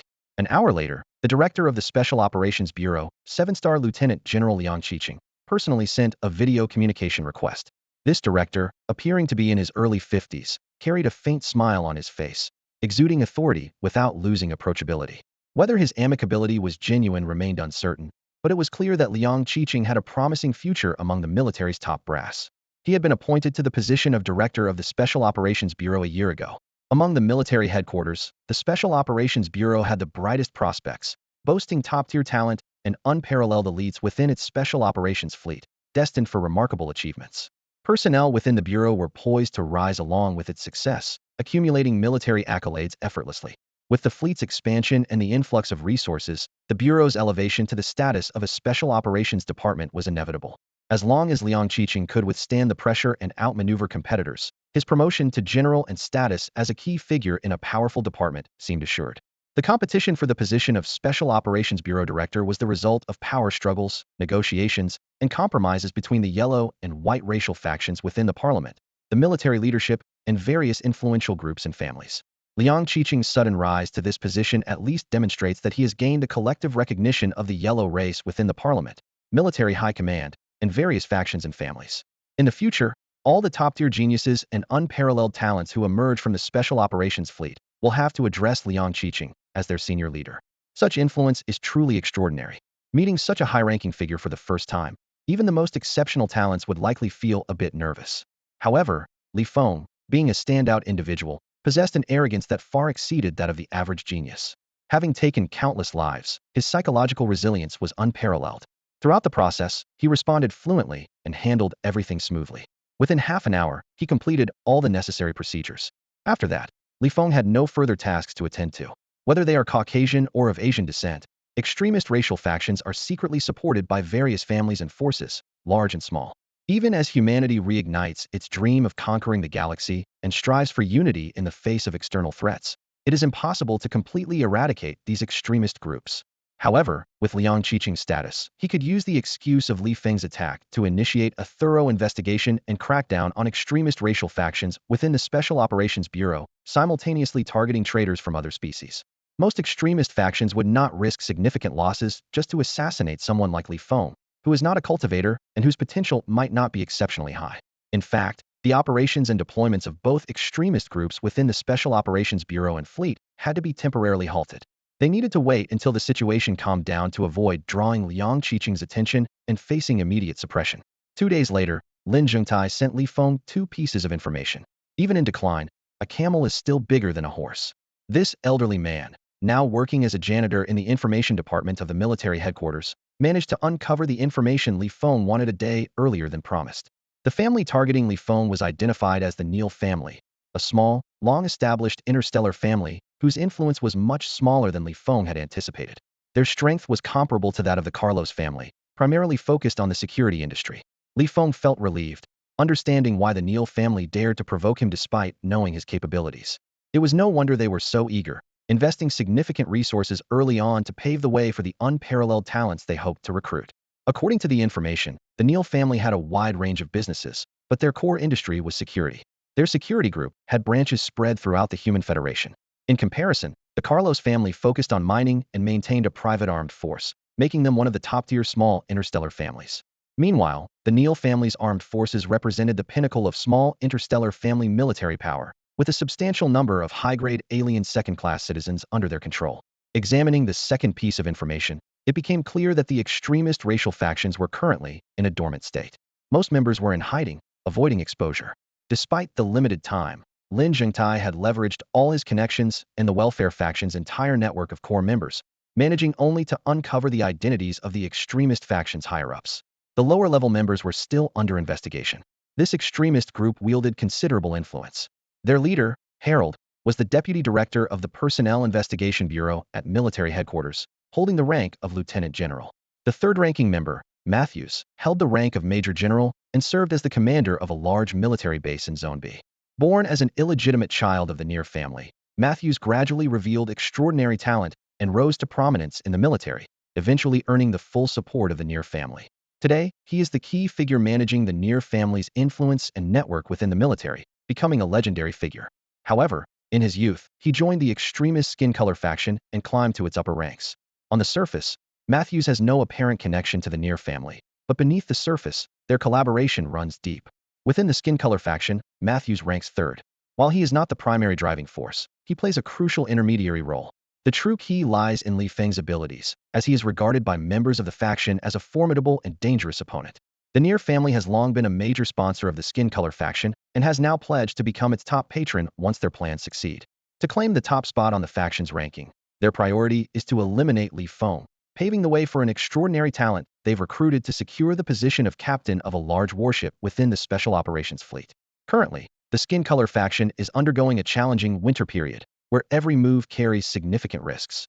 However, the Nier family's ambition to claim the top rank presents an opportunity to expand their influence and quickly enhance their standing within the faction. Harold, a bold and decisive individual, has chosen a perilous path. Beyond the intelligence regarding these two factions, Lin Jingtai surprised Li Feng with an unexpected development. Having been away from the military's power hierarchy for too long, Li Feng found that the welfare faction's two lieutenant generals, though stationed at military headquarters, lacked real authority and were poorly informed. When news broke about the formation of the Special Operations Fleet, the Special Operations Bureau had already been infiltrated and reshuffled by various forces, leaving no room for new personnel. However, Lin Jingtai personally stepped in, leveraging his connections with old comrades and former subordinates to successfully insert a core member of the welfare faction, holding the rank of colonel, into the Confidential Documents Division of the Information Department as deputy director. Additionally, Lin Zhengtai took up a cleaning position in the Information Department, while his longtime comrades and former subordinates provided support and recommendations for this core member. As a result, critical military intelligence could now be relayed to Li Feng at the earliest opportunity, and accessing classified information had become significantly easier for him. Although the deadline for reporting had passed 4 days ago, transport ships were still arriving directly at the 4th Special Operations Fleet's base. Li Feng returned to the captain's quarters of the 4th large battleship and instructed the ship's AI to pull up personnel data and the recent ship scheduling logs. After scanning through the records, he couldn't help but feel a tinge of disappointment. On the deadline day, over 30,000 members had failed to report on time. Li Feng had secretly marveled at their audacity. These top-tier geniuses and unparalleled prodigies seemed to treat rules as mere suggestions. However, despite the delay, over 20,000 of them had reported in the days following the deadline, and now all were accounted for. As captain, although he wasn't present, the two vice-captains had the authority to execute Fleet Commander Mark's orders, organizing large-scale joint virtual training sessions. Over the course of 4 days, more than 90,000 of the 110,000 crew members had participated in at least one session. Yet, Li Feng thought to himself, it still wasn't enough, not bold enough, not arrogant enough, not domineering enough. He felt a slight sense of disappointment in these so-called top-tier geniuses and prodigies. The crew of a small independent reconnaissance vessel could easily produce someone far bolder than this group of talents. While Li Feng wasn't the type to recklessly embrace danger, he did prefer those who were daring enough to follow him without hesitation. If these geniuses and prodigies could muster a bit more courage, it would make it easier for him to assert his authority through force when necessary. Just then, a sudden chime rang out. The doorbell. Li Feng checked the surveillance feed. It was Vice Captain Marcus, whom he had blocked from communication a few days earlier. With a thought, the metallic door to his office slowly slid open. Marcus stepped in briskly, saluted Li Feng, and reported, "Captain, I'm here to provide my work report." Li Feng maintained his indifferent demeanor and said curtly, "Get to the point." He believed that subordinates should have the awareness to act as subordinates. He wasn't there to cater to their emotions, nor did he need a sycophant to provide him with emotional comfort. If they wanted rewards, they didn't necessarily need to be exceptionally capable, but they had to be obedient and perceptive, ready to act on his cues. "Captain, these are the results of my work over the past few days," Marcus said respectfully as he stepped forward, presenting a notebook to Li Feng. Without bothering to reach out and take it, Li Feng used his heightened senses to scan through the notebook's contents. It contained 2 pages of notes. The first page listed the names, rank levels, and positions of 7 officers. The second page was a much longer list of personnel, including both officers and regular crew members. Some entries included details such as rank levels, personality traits, and background information, while others only listed names.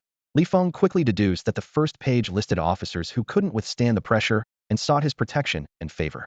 The second page, on the other hand, named ambitious officers and unruly prodigies. Seeing that Li Feng made no move to take the notebook, Marcus cautiously explained, "Captain, the first page of this notebook lists the officers I've managed to recruit to your side.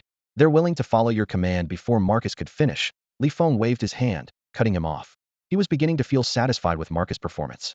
Although this vice captain had barely set foot on the ship before succumbing to pressure, the fact that he had risen to the rank of vice captain on a large battleship spoke volumes. She was still among the military's top-tier officers, a rare talent selected from hundreds of thousands. From the way he hung up the call and blocked communication, Marcus quickly deduced the captain's personality traits. He silently pondered how he could earn the captain's protection to avoid being stabbed in the back by ambitious officers eyeing his position.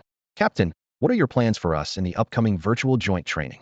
Marcus let out a quiet sigh of relief. Before joining the Special Operations Fleet, he had served as the captain of a large military base in Zone C. Among tens of thousands of captains, he was undoubtedly the best, winning first place in the Zone C large warship competition 3 years in a row. Rising through the ranks from private to 8-star major, he had never relinquished the top spot in any competition or exercise, basking in glory and exuding confidence. When the Special Operations Fleet was being formed, he unhesitatingly applied for the position of captain, but it was only then that he truly realized the weight and prestige of the Frontier Defense Forces in Zone F. Despite considering himself the top figure in Zone C as an 8-star major, he couldn't even secure one of the 40 positions as a large warship captain, nor could he rank higher as a deputy captain. This setback was significant, but it didn't crush the pride and confidence he had built over more than 20 years. His ambition still aimed at the captain's seat, or even the fleet commander's position. He joined the Special Operations Fleet with high morale, planning how to undermine Feng, establish his own authority, cultivate loyal followers, and eventually usurp Feng's position.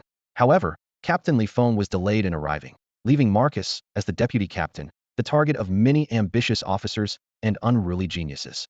Challenges and provocations came incessantly, and he found himself beaten down nearly a dozen times a day, his dignity in shreds. He didn't even dare step out of the deputy captain's quarters. Within just a few days, the pressure of being surrounded by wolves became suffocating. What was even more terrifying was the fact that the 110,000 regular crew members on this massive warship were all top-tier talents and extraordinary prodigies. Any one of them could outshine him in talent. His level 26 strength was almost negligible in comparison. While most of the crew were still observing due to their lack of military achievements, a small number of troublemakers were already stirring things up. If the majority of these top talents and prodigies joined the fray, he would be utterly devoured. After much deliberation, Marcus gritted his teeth and abandoned some of his unrealistic fantasies.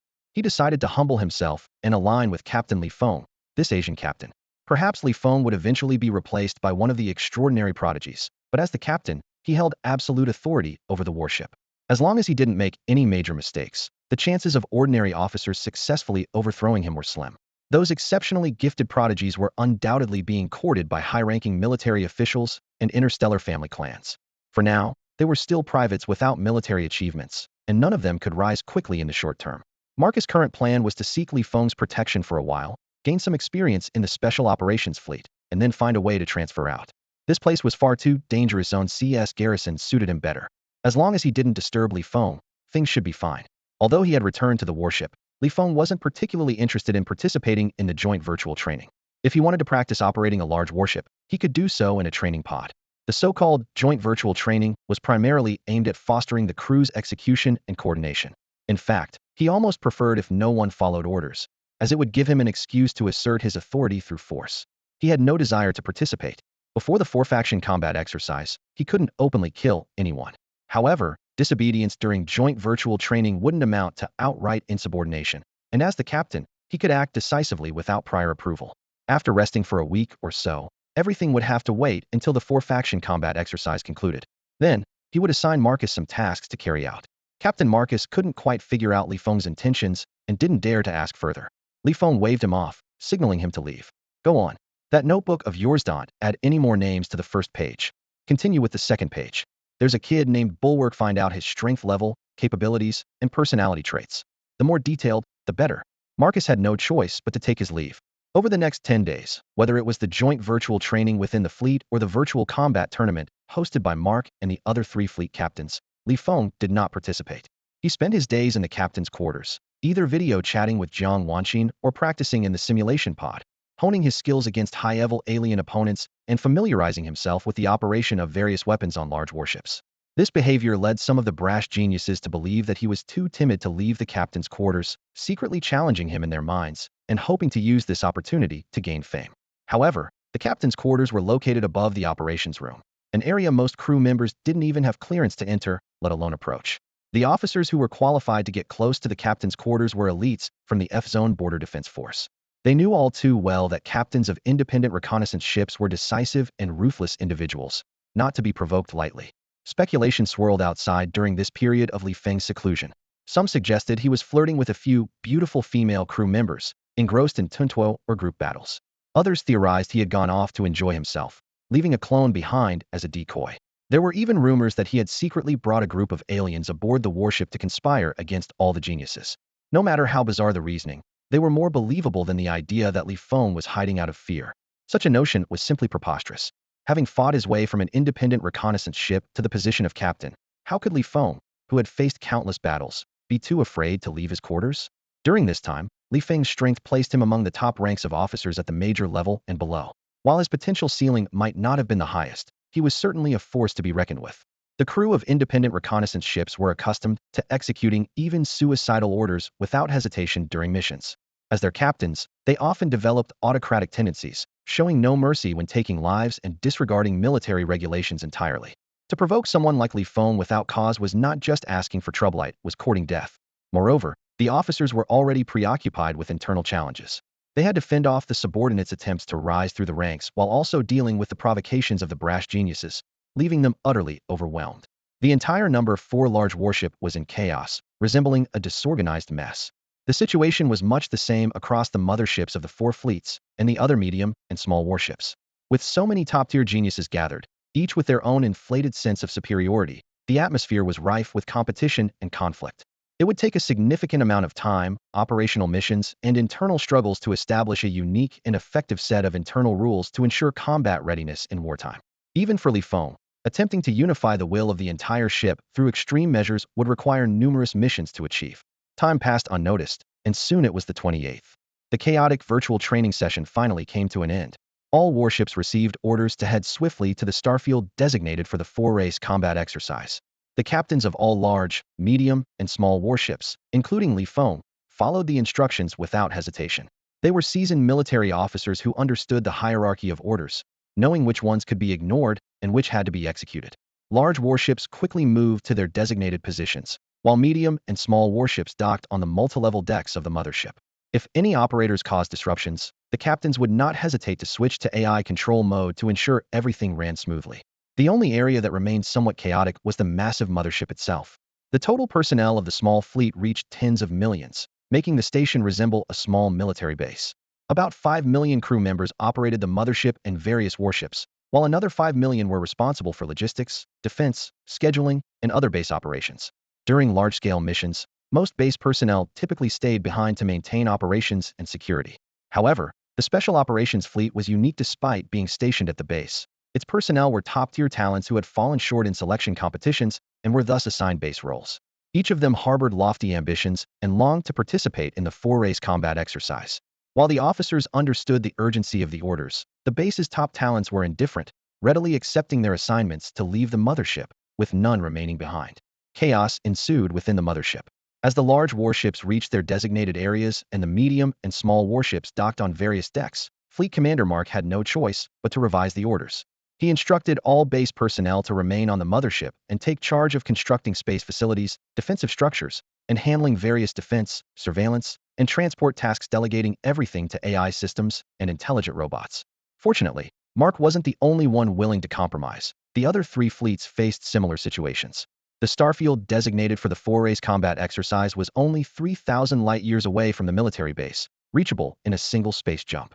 The starfield was already patrolled by numerous warships and high-ranking warriors from the 4 races to ensure safety, eliminating the need for reconnaissance ships to scout ahead. As commands were issued from the mothership, the first large warship accelerated to the speed of light and activated its space jump system. 3 minutes later, it sent a confirmation of safe arrival. Subsequently, the 2nd to 5th warships followed suit, initiating their space jumps. Next was the enormous mothership, followed by the 6th to 10th large warships. After more than 10 hours of maneuvering, the fleet successfully arrived at the designated starfield and coordinates for the 4-race combat exercise. Once the fleet's defensive and surveillance arrangements were in place, all medium and small warships departed the mothership to carry out their defensive deployments. Fleet Commander Mark promptly notified the captains of all large, medium, and small warships to attend a large-scale operational meeting.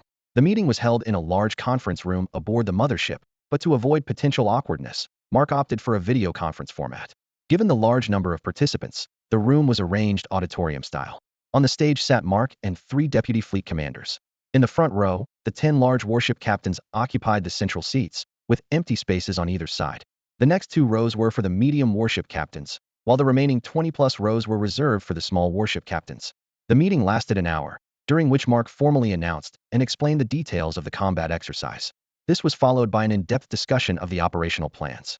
Among the 1,000 captains present, everyone except Feng, whose stats were unaffected by enemy kills, was highly engaged, contributing ideas and innovative strategies.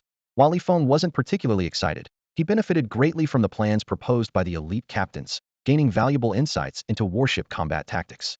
The video meeting stretched on for over 10 hours before Mark finally concluded it, issuing orders for all captains to organize virtual training sessions based on the operational plans. After the meeting, Feng simply forwarded the virtual training plans to his 2 deputy captains, entrusting them with full responsibility.